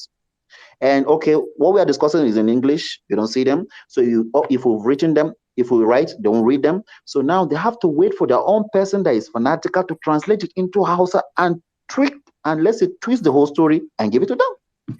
So it's a problem for us, honestly. And it's very sad. It's very sad. So APC, because they have painted a narrative that, okay, PO is coming to Christianize Nigeria, Christian agenda, right? So now they have to back that up with some of their appointment. Let's say during their administration, they have to do something to mimic that. Okay, after all, we told you guys, we're going to do this and this and want to. But honestly, everything is just like sham. They keep crashing because they've been doing that for the past 60 years. I've been following the history. All they want is to ensure that at least the North, to ensure the hegemonic dominance of the North in our political space. That's all. But anything possible in the North, all they have to do is they use religion. Or somebody is coming to take your religion, is coming to stop you from worship you. Or once you say that, the Northerner will forget about all the things you've done for them for the past 100 years and support you. Honestly, this is a game they've been playing. Thank you. Thank you. I understand. We honestly know that this is a game they've been playing, and I say all the time it has nothing to do with the religion itself, because I have wonderful Muslim friends. I grew up with Muslim friends. I have wonderful Muslim brothers that I chat with on a regular, and I'm like, I know this is not who they are, because it has to do with a set of people that just want to cling to power and understanding that they have to use this region, because they have sold them a lie. They have sold this lie for too long. And the elite class that have been educated do not just want to tell the people the truth. I'm not wondering, Islam in Saudi Arabia, Islam in UAE, and this is real Islam. These are the people that haven't brought the religion down to Africa. So if they can be developed, if they can turn the desert in Dubai to becoming one of the most beautiful tourist locations in the world today, why? And I dare say Dubai is not as rich as northern Nigeria. Northern Nigeria is far richer than Dubai today. with all the resources underneath the soil of northern Nigeria. Just few men stealing the gold, stealing the diamonds, mining the lithiums, mining everything. Just few men and telling the people that is everything. They use Allah and hide it. It is so painful. So I just wish our northern brothers can really speak out, because the more we this space we are holding out should be space our northern brothers we should be holding. I look at them and I saw when the fake Peter Obi's tape came out, how many northerners were coming out. Yes, daddy. Yes, you cannot even. Are you blind to see that you guys are the ones Tinubu is doing Muslim ticket? You cannot even talk. You're seeing a Muslim ticket in your very eyes. You cannot complain that. Then you hear a fake tape. You're kind of, yes, daddy. Yes. What sort of hypocrisy is this? It is so nuisance. I still I'm like, God have mercy. God have mercy. If we want this country to work in our generation, we have to speak up and say the truth at all times. Look at us here roasting Ekweremadu. You can never see a northern space roasting their criminals. It is painful. It is painful. They eulogize criminals. Criminals are doing nothing for the north, but making the people poorer. Imagine Doguwa now. Northerners will rally around him. A fucking murderer killed their fellow northern brothers. How? It is crazy, honestly speaking. It is crazy. And until we start looking inwards before this liberation will fight, because I say this all the time. One thing we give, I will not be ruled by El-Rufai and his children. My generation will not be ruled by the Bashir. It's not going to be possible. We go scatter the place. If our parents were docile, we don't go to docile. Things must change. Nigeria must work in our lifetime. If it doesn't work, everybody should fucking go his way. It must work in our lifetime. If our parents were quiet, not be our generation. It must work in our lifetime. So it is better our youth, our mates in the north, stand up and start telling the leaders here, do things right. If you don't do it, it go scatter. And if it scatter, we will go our way. Nothing will happen. We'll not go inherit that cowardice of our parents that probably they were scared of them. Die now, one die, person they die. You know they die 2 times. Now once will they die. And we will live and we will fight for our own life, our rights. That nonsense will stop in this generation and in this season. That's just my 2 cents. I'm saying this for our other brothers on this platform listening. Please take this message back home. Peter Obi is not your problem. We from the south are not your problem. Your problem is in your house. Your problem is Dogora. Your problem is El-Rufai. Your problem is inward. Your problem is Buhari. You have kept quiet for the past 8 years. Northerners have been dying every freaking day. And I'm saying this right now, when the next government comes back to power, you will find back your voices. Because when these same killings have been happening now, you remember that your people are dying. You start shouting. Because it's no longer a northerner that is up there. Start calling and holding your leaders accountable. We have been calling Ekweremadu. I've been saying, fuck Ekweremadu here. If Ekweremadu was a Hausa man, I can swear with my life that Northerners will be someone. Many of them go there embassy, the riots by now. Many of them for criminals. Why? More things has to change in this our generation. That's just my 2 cents, man. I beg you. If I just add something here quickly. You know, about 3 or 4 days ago, there's this report, I think it's from World Bank or something, that 4.5 million kids are about to die of malnutrition in the north. 4.5 million. And if you remember about 2 weeks back, they were criticizing Peter Obi. Oh, that Peter Obi is always talking that the northerners and the poor, that he's going to start, pulling people out of poverty from the north. That became a debate that he's using that to insult them. The same northerners. But when the World Bank released that report that about 4.5 million kids are about to be malnutrition to death, they couldn't say anything. That is why this whole thing is so annoying, that you are living in poverty, you are living in penury, and then you are just rejoicing and someone is coming to say, okay, let me do something to pull you out of that penury, and then you are turning back to criticize the person and to, honestly, I don't know, this thing just have to change. The brainwashing that is going on in the north, the brainwashing that is going on is just absolutely ridiculous, because someone is telling you, I want to do something to help you out, and then you turn back and criticize that person. Meanwhile, you are swimming in that poverty, you are swimming in that, it's crazy, man. Thank you. Thank you, Savik. You see, this thing has to do with Is anybody speaking, please? as hey, voila, they, Jimmy I is Jimmy talk. speaking. Jimmy. speaking. Okay, I Jimmy don't is know, speaking. my phone Hey, is acting up, wahala but with go on. Jimmy. Like, if in Wahala case with the that. phone, the space crashes, I They beg. no When I want lose make this, I I'll just talk have to. I again for don't this know. place. I can't. Jimmy is They no whining. want me I talk Otumba is again for this. whining. Q is whining. I don't even know the people that are speaking right now. So I don't. But Jimmy, go on, please. Hey, they don't want me I talk again. Oh, Jesus Christ. Well, you see, this is the thing. While growing up, we've been bullied by our parents. We've been bullied. We've been suppressed from saying some certain things. You know, when you want to say something, they don't say that. They don't do that. They don't. You know, they shut you. They shut you off before you even speak. That is our own generation. But at a point in time, some of us, we taught ourselves. We learned how to ask questions, even though they shut us down. But some people did not have that ability to confront them. Some people, some of us did not have that ability. We still have that, we still have that belief that when your pastor talk, you don't reply or you don't ask questions. When your imam talks, you don't ask questions, you don't say things, you just take it the way it is. And that's the reason why a lot of things has been going on. We have fathers, we have pastors, we have imams raping boys, molesting boys, but they can't talk.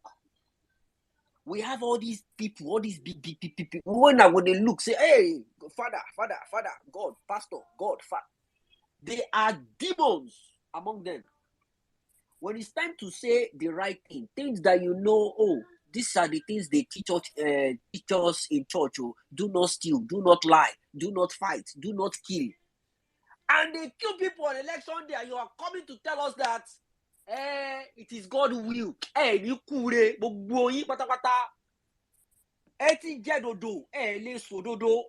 You are compromised. It's in the 10th commandment. Thou shalt not kill, thou shalt not lie. And you see, with your koro eye, say they keep people on election day. And you now come out to tell people that it is the will of the God. It is the will of God. Hey, I love the fact that Peter Obi knows how to handle them. He knows how to handle them. He knows how to reply them. The time is now. You're dealing with a different kinds of people. Our generation, this time around, it's no, they don't tag answers as Igbo movement. No wala. I be Igbo now. My name now na Chukudi. I be Igbo. I'm Chukudi. Chukudi Jimmy. Chukudi or Jimmy Chukudi. Anyhow you won't call him. I'm Chukudi now. I embrace it wholeheartedly. It is time. It is time to stop this nonsense. We are standing on our foot and we are saying no more of these shenanigans. No more. We can't keep having this nonsense in this country. The country is going to shit and nobody is doing anything about it. We are standing up to the status quo and we are saying no, enough is enough. It's not going to happen again. This court case, it is one on arrival, but let's just go through the procedure. Let's go through the process. I'm still waiting for that judge that will make that final judgment to say otherwise. Jesus Christ. See, the country right now is bad, is in decline. But we are still willing.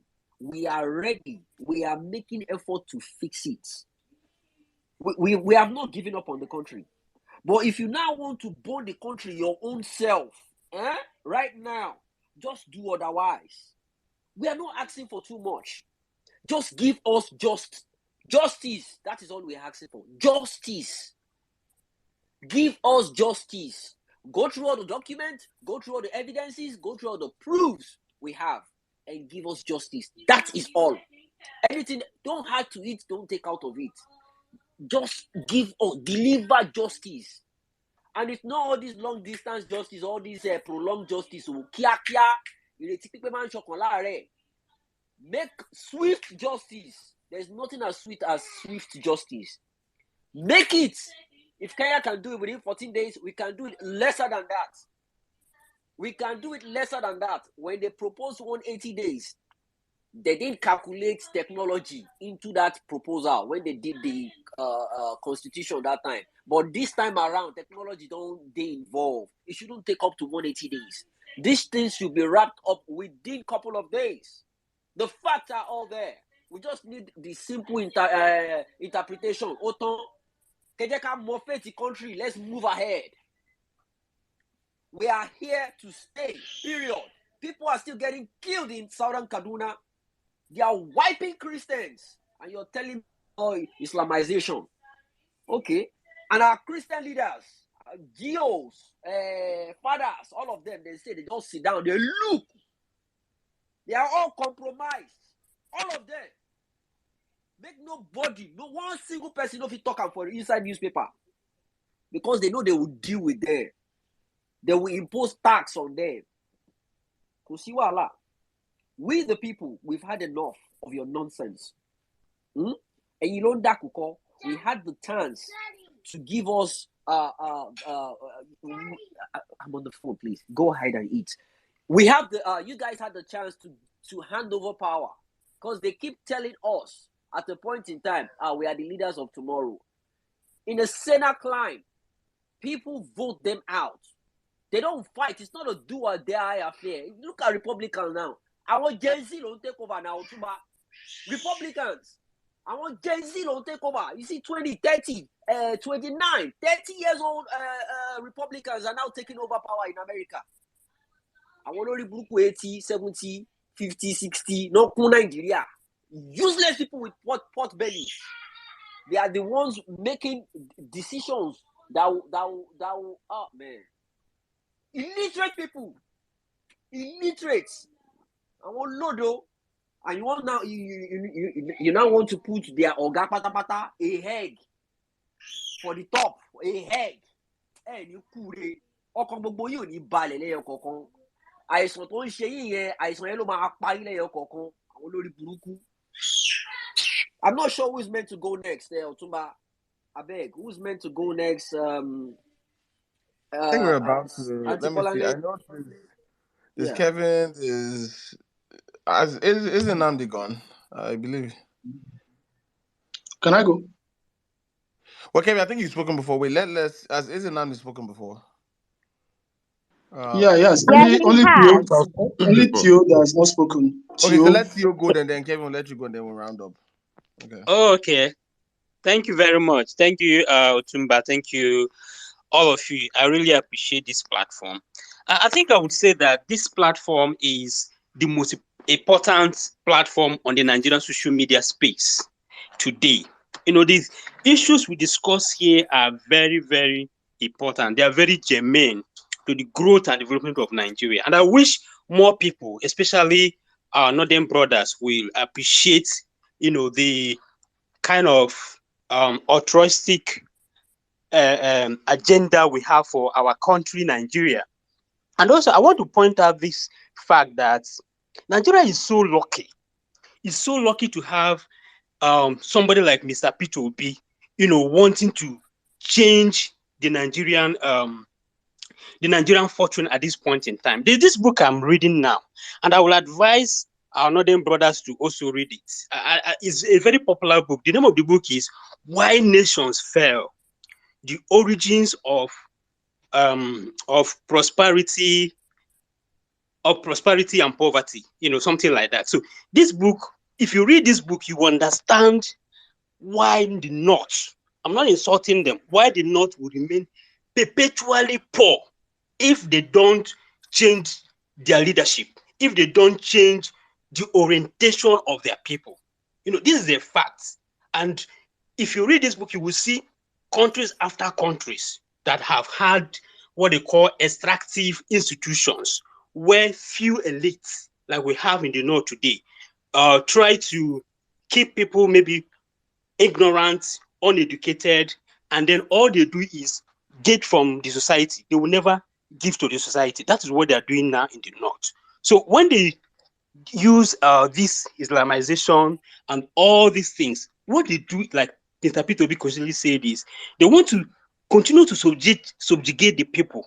They continue to make them poor, while their own children go and get educated abroad. For instance, now when you have a president like our president who is a sadist, he doesn't like anybody progressing. He feels that people like him and other few elites should be the only people who will be able to educate their children in the best schools in the world.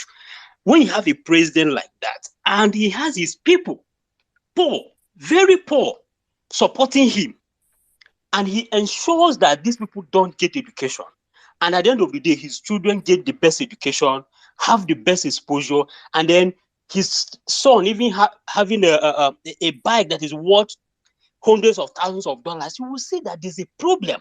There's a problem. So that's why people like Dr. AI that spoke, I believe he's from the north. You guys have a very big job to do. These people are not going to leave. Like Peter Obi just said, these leaders that you have in the north that have kept the north poor like this, they will not leave. But if we have more number of people like you consistently expose their wickedness and try to educate the ignorant people among the northerners, especially the poor ones, that is the only way we can help to grow the north. Because we must have an inclusive society where your religion, your status, your parentage will not determine how far you will go in life. And that is the kind of leadership that Mr. P2B want to, the kind of legacy we want to live in Nigeria. And I'm happy we have some of you who have bought into this. So I think this is something that is very important. And for us to ensure that Nigeria develop uniformly, we must be able to have a situation where we have inclusive society, where nobody is going to be killed because he's a Christian or because he's from a minority. Concerning Mr. Doguwa, I think he's not going to be speaker. I know he's not going to be speaker, so I won't talk much about it. But I also feel that he's supposed to go to jail. He should go to jail. There's no two ways about it. And then for Ekweremadu, I think it's a lesson that other political leaders should also learn, that other countries are not like Nigeria. You know, why we have countries like the UK and other developed countries doing well is because they have a society where there's rule of law. You know, irrespective of your status in the society, they have laws. Once you breach those laws, you must go in for it. There's no two ways about it. Irrespective of how much you have. You know, if you read the story, you will see how the elite, the political elite in Nigeria regards ordinary Nigerians. Mr. Ekweremadu had no reason to even have any interaction with the boy, the supposed donor, the daughter. They were sending pictures to her to choose who he would like to receive kidney from, as if it is just a material that you just go to the market and buy. You know, it doesn't work like that in developed society. But I believe they will learn their lesson. There's something I want to say that may not be popular, you know, concerning this issue. If you see that girl, Sonia, if you see her past pictures, you will see her normal color. But if you look at her later pictures, you will see how she has bleached her skin. Now, there are reviewed scientific papers, I'm not making this up, that have shown that a lot of these lightening creams contain mercury, and this mercury causes what is called proteinuria, which is associated with nephrotic syndrome. You know, so it is likely that that bleaching cream must have contributed to her having nephrotic syndrome. I'm not saying that is what happened, but I'm just trying to educate people. People who use bleaching cream should be very, very, very careful, because that can lead to the situation of Sonia that eventually led to the parents, you know, being sentenced in the UK. But again, it's a lesson for politicians. It's also a lesson for every other person who, you know, might be using skin products that might endanger his or her kidney. Thank you very much for the opportunity to talk. All right, thank you, Mr. Tio. I'm not sure. Otumba, can you still hear me? Chibolale, can you guys hear me? I'm not sure why. Yeah, you're audible. I Adam think cannot let hear me. Kevin, and then I think Kevin wants to say something. It's Nnamdi, so we can round up. Okay, so Kevin, Kevin can go now. All right. Final submission.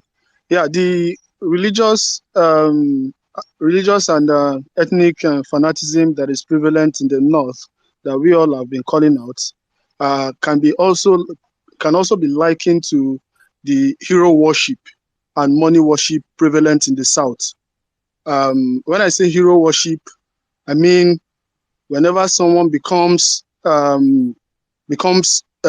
person of affluence or wealthy in the South here, we tend to worship those people. We tend to put them on the pedestal. We tend to see them as above laws. We tend to see them as place them as gods. So in as much as we are also calling out these things from the other side, we have to also look inwards, because the Yoruba Ronu that took place in that February 25th election, that March 18th election, was as a result of hero worship. Most of these people, they don't benefit nothing. They don't benefit a dime from this character called Tinubu. But just because some people have placed him, because of his affluence, because of how he has been able to make money, they don't care through what means. They don't care how many people had to be put down for him to get up to that level. They see him as someone who is above any, who should be above any scrutiny, or who should be above being scrutinized or being questioned or interviewed.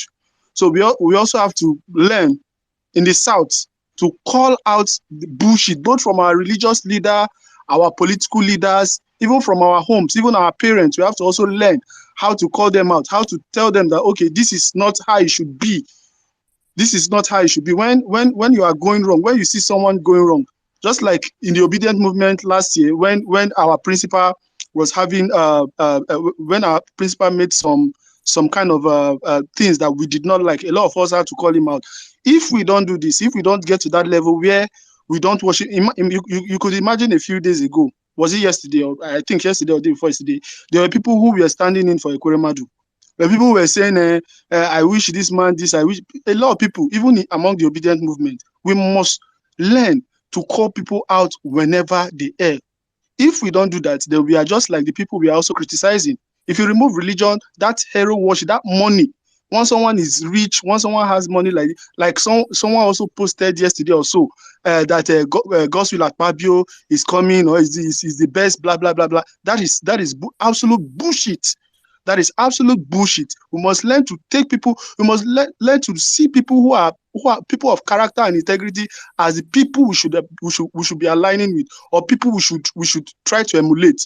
Not money, not leaders that have not contributed anything, not leaders that have not shown us the way. So this is just my final submission. I just wanted to add that as much as we want to always criticize other people for religious and ethnic fanaticism, we should also look inwards to ourselves. We worship money too much. We worship money too much. Thank you so much. Yeah. Thank you, Kevin. Isn't that my brother? 1 minute. Yeah, thank you so much. Please, in my final submission, I want to say and encourage all of us in the obedient movement. We have done well. And I want to assure us that the future elders of the North will be people like Dr. AI and the Ibrahims and the Damboronus of this world. You know, today is seeming difficult because a few of them are speaking up. But by the special grace of God, as the days come and as the time goes by, we will have a lot of them spring out from the North to address the extremists in their midst at home. So let's be encouraged and not be discouraged.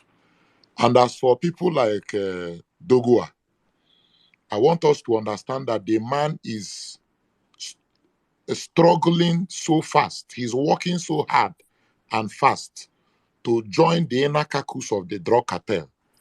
If you people understand how a cartel works, people of importance in cartel are rated by the number of people you have killed. And that is why men like the president-elect, who massacred people at Lekki Toll Gate, was selected by INEC to lead the country. This is a cartel move. You know, Doguwa immediately keyed into that thing, knowing that for him to be the major stakeholders, for him to be the core, to be a core stakeholder in the upcoming jihad APC government, he needs to upgrade his killing career. That was why he decided to enter into a massacre spree in Kanu, all in the bid to win an election. And this message goes to my APC brothers on this space who have not killed anybody. That's your party. It is either you kill or be killed. They will chop you raw one day. So for you to make it in APC, and you're a member of APC, you better go and upgrade your killing career. For you to function in that cartel that they are about to form, this government of cartel, this government of drug lord, if you have not killed, that one is your business. Go and upgrade your killing career. Don't come online and be shouting, nya, nya, nya, nya, nya, obedience. Be there and be fooling and be mumuing yourself. Thank you very much, and I yield. Thank you, my brother. Mr. Jones, 1604. 2 minutes, please. You've been hounding me for Mike. Just 2 minutes. We need to round up. Go ahead. All right. Emir Saddam and other co-hosts and listeners, I appreciate you guys. Good morning. Our problem is mostly in Nigeria, and we need to deal with it in Nigeria. The corruption we are talking about is centered in Nigeria. A lot of times we talk about the Western countries come and help us. Let me just remind you people, let me give you a good example. Our oil that is being stolen in Nigeria, where is it being refined? We don't have any refineries in Nigeria working. Where is it being refined? Bonny light crude is being refined in Philadelphia, Pennsylvania, United States. Some criminals are stealing it and bringing it over here to refine. They are exporting our oils with a criminal cartel. Therefore, when we shout out to the Western world to help us, the corrupt folks amongst them just look at us and laugh because we have collaborators in Nigeria helping them. It's like slavery. The white man just did not come into Africa and start catching slaves to bring to Western world where the whole Western world benefited from.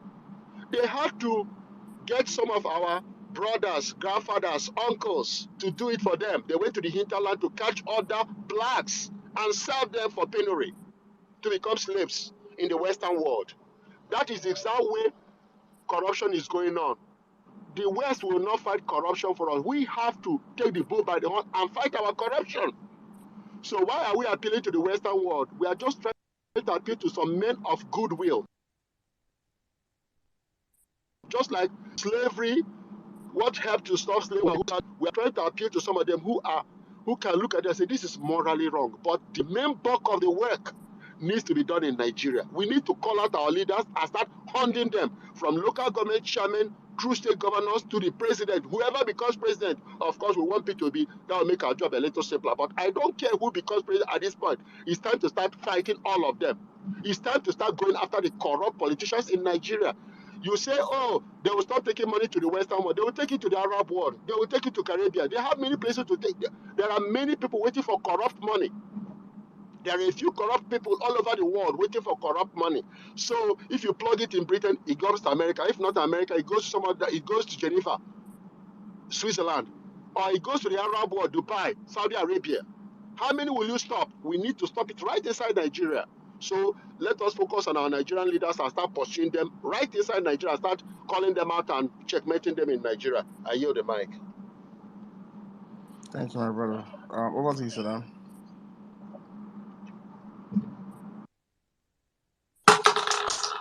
So my boy don't talk. Yes. You know, I have to restart my phone because I honestly lost. I think I could not even. It was only Bolan I could hear. All right, guys, thank you very much. Yeah, I could hear. I was not hearing you all through that. I showed. I sent a picture, actually. Yeah, I did. I got it. I got it. I have to restart my phone for so I can hear everybody. So yeah. All right, guys, thank you very much. Please, I just want to say thank you to everyone that have joined us on this session again today. It's been an amazing session. It's been one that whereby we have the hard talks. You know, this stuff is people don't like saying the truth in this country. And a country whereby the truth is abhorred, we always We prefer to work or discuss issues that are not that hey no what to be the outcome. No, I think if we want Nigeria to progress, there are some discussions that we must have, and we must have all these discussions all the time, because if you don't feel uncomfortable, if you think Nigeria is comfortable right now, don't worry. Nigeria is so uncomfortable for so many people, and right now that's why we have all these discussions. Some people will understand we are not happy with the status quo. Nigeria has to work for everybody.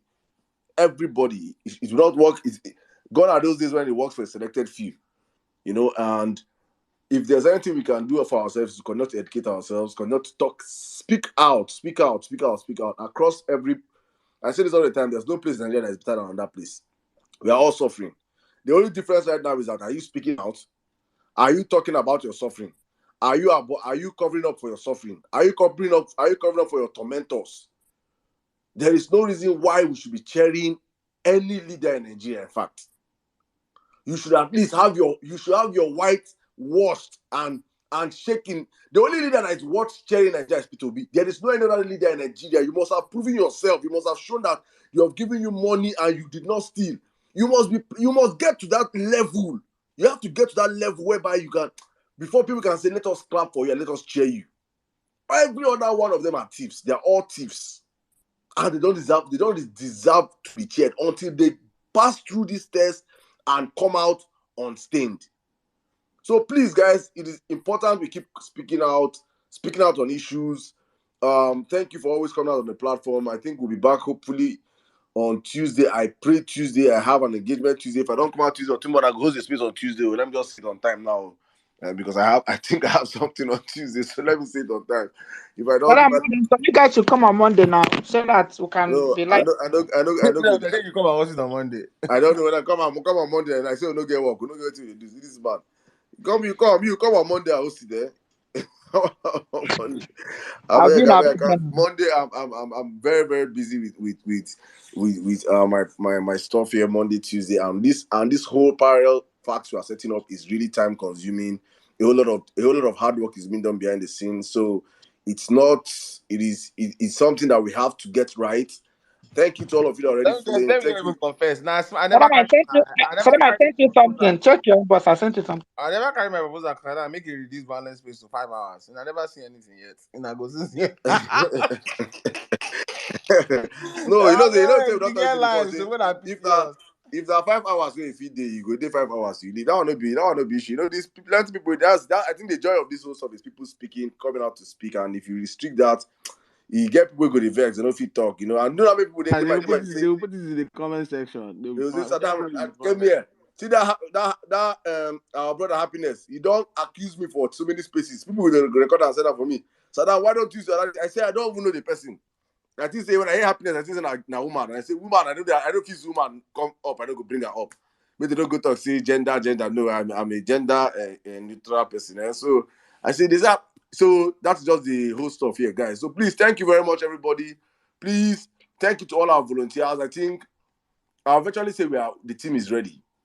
The team is ready. We have an amazing team. But if you still want to write, please reach out to us. If you're a writer, we have 20 writers and we need more. We need more writers. We need more writers because we cannot. And also, please, if you're working in, especially to you, I know many journalists are here with their burner accounts. Please, all of you working in organizations whereby you have breaking news and they don't want you to release those news because your editor has been compromised with corn or something, please reach out to us. We want to be releasing all those news that they don't allow you to release this thing. With non-disclaimer, nobody will know it came from you. We're going to release it on our platform. Hopefully coming soon when we release, we'll be releasing with so many breaking news that Nigerians have not heard about for a very long period of time. So guys, thank you. Please keep supporting the Parallel Facts. Please follow us across all social media accounts. We're on Twitter, we're on Facebook, we're on Telegram. Please join us on Telegram. We are on YouTube. We are everywhere. We are everywhere. We did everywhere. So please follow us, build the platform, talk to somebody about us. And when we start using the handles, please retweet our news, share our news,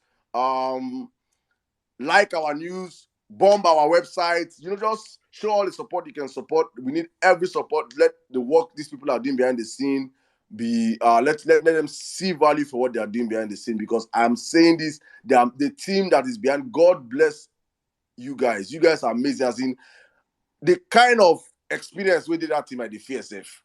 You know, you see people that Hey, Saddam, I beg, sorry to interject. Otumba, hope say you day house. I'm just seeing the news now about shooting going on in the shopping My mall. brother, that's in Allen. Oh, that's Allen. That's in Dallas.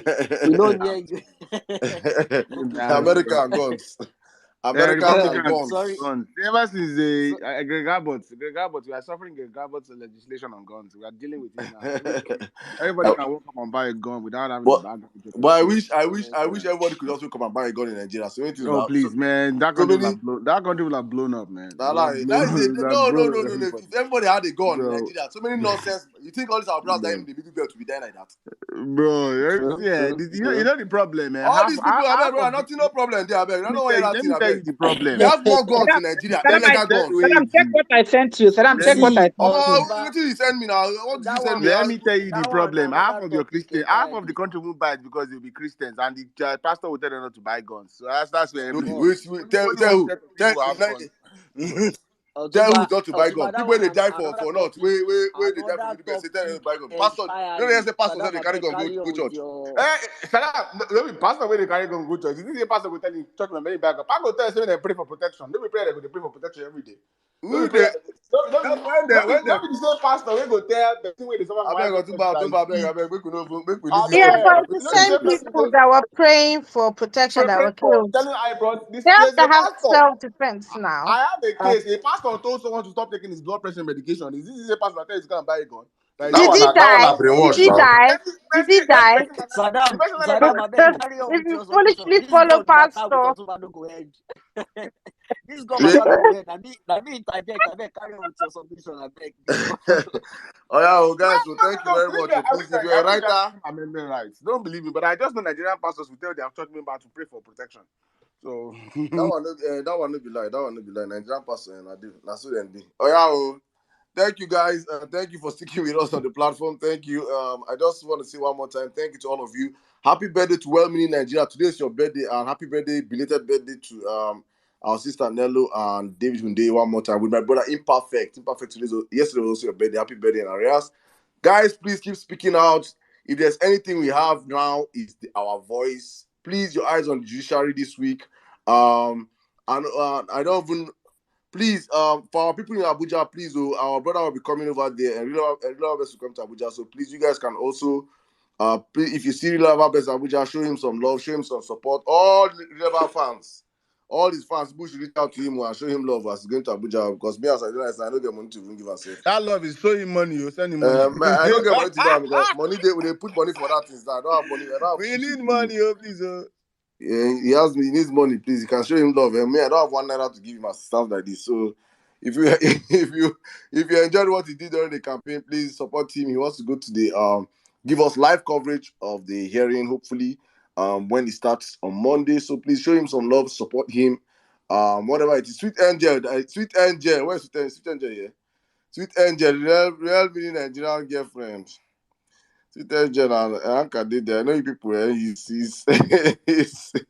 his people, all his fans, please reach out to him. For me, I beg. Violence space. We are unfortunately we are cash strapped. We are cash strapped right now. But thank you guys for always sticking up with us. Thank you for supporting us on the platform. Thank you, Mommy Bolanle. Thank you, all our female hosts. You see us female hosts today. You see, and I know thank you. We'll be doing this once in a So blue that moon. I told you, this is the solution to our long spaces. The first half, male. Second half, Mami Bolale and Nella and Coco come and run it. Mommy Bolanle, are you okay with that? I'm fine. I'm fine. Okay, no, Alan. I think that is justice for our ladies. Before they say violence space, only man. No, we love our women. We love our women. So we'll be doing that going forward. When our men are tired, second half, bringing, you see, some people now say, why is not women that start? You don't say, Wahala did this country. Some people now say, why can't the women start? Why can't the women host? What a woman can do, what a man can do, so thank you very much, guys, for always coming out. Thank you, Otumba. N6 won his basket. N6 won his match today, so please show him some love. Wherever you see him, tell him congratulations. He won the trophy today. Send it to me. Thank you, Jimmy. Thank you, my brother Jimmy. Thank you, Real Lover Best. Please, guys, don't forget to reach out to Real Lover Best as it goes out. And if you're Abuja, reach out to him. He has some flyers, he has some posters, he has some stickers for you from the Parallel Facts Media House. Really, our best to be blessing you guys. Thank you to all of you. Please, please, and please, especially to our northern brothers, please help us speak out because it is better. We cannot cry more than the bereaved. But the way Nigeria is going right now, if you're not speaking out, we will have to speak out because what's happening in the north affecting everybody in Nigeria. Same as what's happening in the south affecting everybody in Nigeria. And if we were not speaking out, it is very, very, very, very, very bad for us. Our generation needs to do better. We shouldn't inherit the tribalism and bigotry of our parents. We should be able to look inwards and see that Nigeria is not working for anybody, and we can fix it ourselves. So thank you very much, all of you. Thank you to people that could not speak. No vex. It's not intentional. It's just because we have closed the space for today. Thank you, Anka Dede, Sweet Angel, really have our best Sweet Angel. Thank you very much. Shut up, boss. Shut up. What was your business? If I dey talk, see, remember, if I dey do my finance, I go begin block you. Thank you, my big bro, Captain J, Captain Jamil. Thank you very much. Thank you, Olawaski. Thank you, Spotlight. Please, all our big handles be tweeting for us. Parallel Facts, please. And thank you, Madonna. Thank you, Joe Obedient. Please, guys, reach out to Wembley Nigeria. Wembley Nigeria say his birthday gift is for all of us to use this DP. Please use that Dear Judiciary DP, that green DP. Please, guys, use it across your WhatsApp, your social medias. Please use it and let us get this stuff going. Thank you, Joel Obedient. Thank you, Riri. Thank you, Mama Wakiri. Thank you, Kevin the Satirist, Liberty. Thank you, Nina, Gladys, Ezenamdi, my brother. Thank you, Oluwadam Larry, my bro. Thank you so much, Shrubs. Ejikeme Lamim. Chulo, thank you, my bro Chinonso. Thank you, Ibi Amoda, Mr. Waleri. Thank you, Sheila. Rookie Lanre, thank you, Pinky. Mary White, thank you, Bankole Hesley. Ikenna Favor.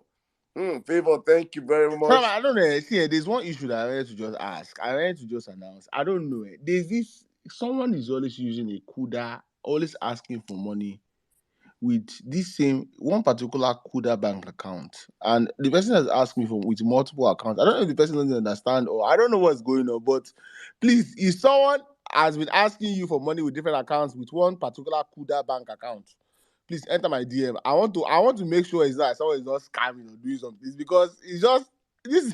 I will send you a screenshot. Is it the same person or different people? I don't understand. Okay. One profile hits me up, asks for stuff with one particular account. I sent it. Another one out of the blue hit me up today, but I didn't send the account. Say, but I was, and I went to look at the history. I was like, wait a minute, no be say. And the same person now. So why you going to say? Why you wondering? It's the same person. I don't say. You don't see client now. You're a client. You're a client. So pay him, please. Send the money and send the person money. No, I'm not saying if anybody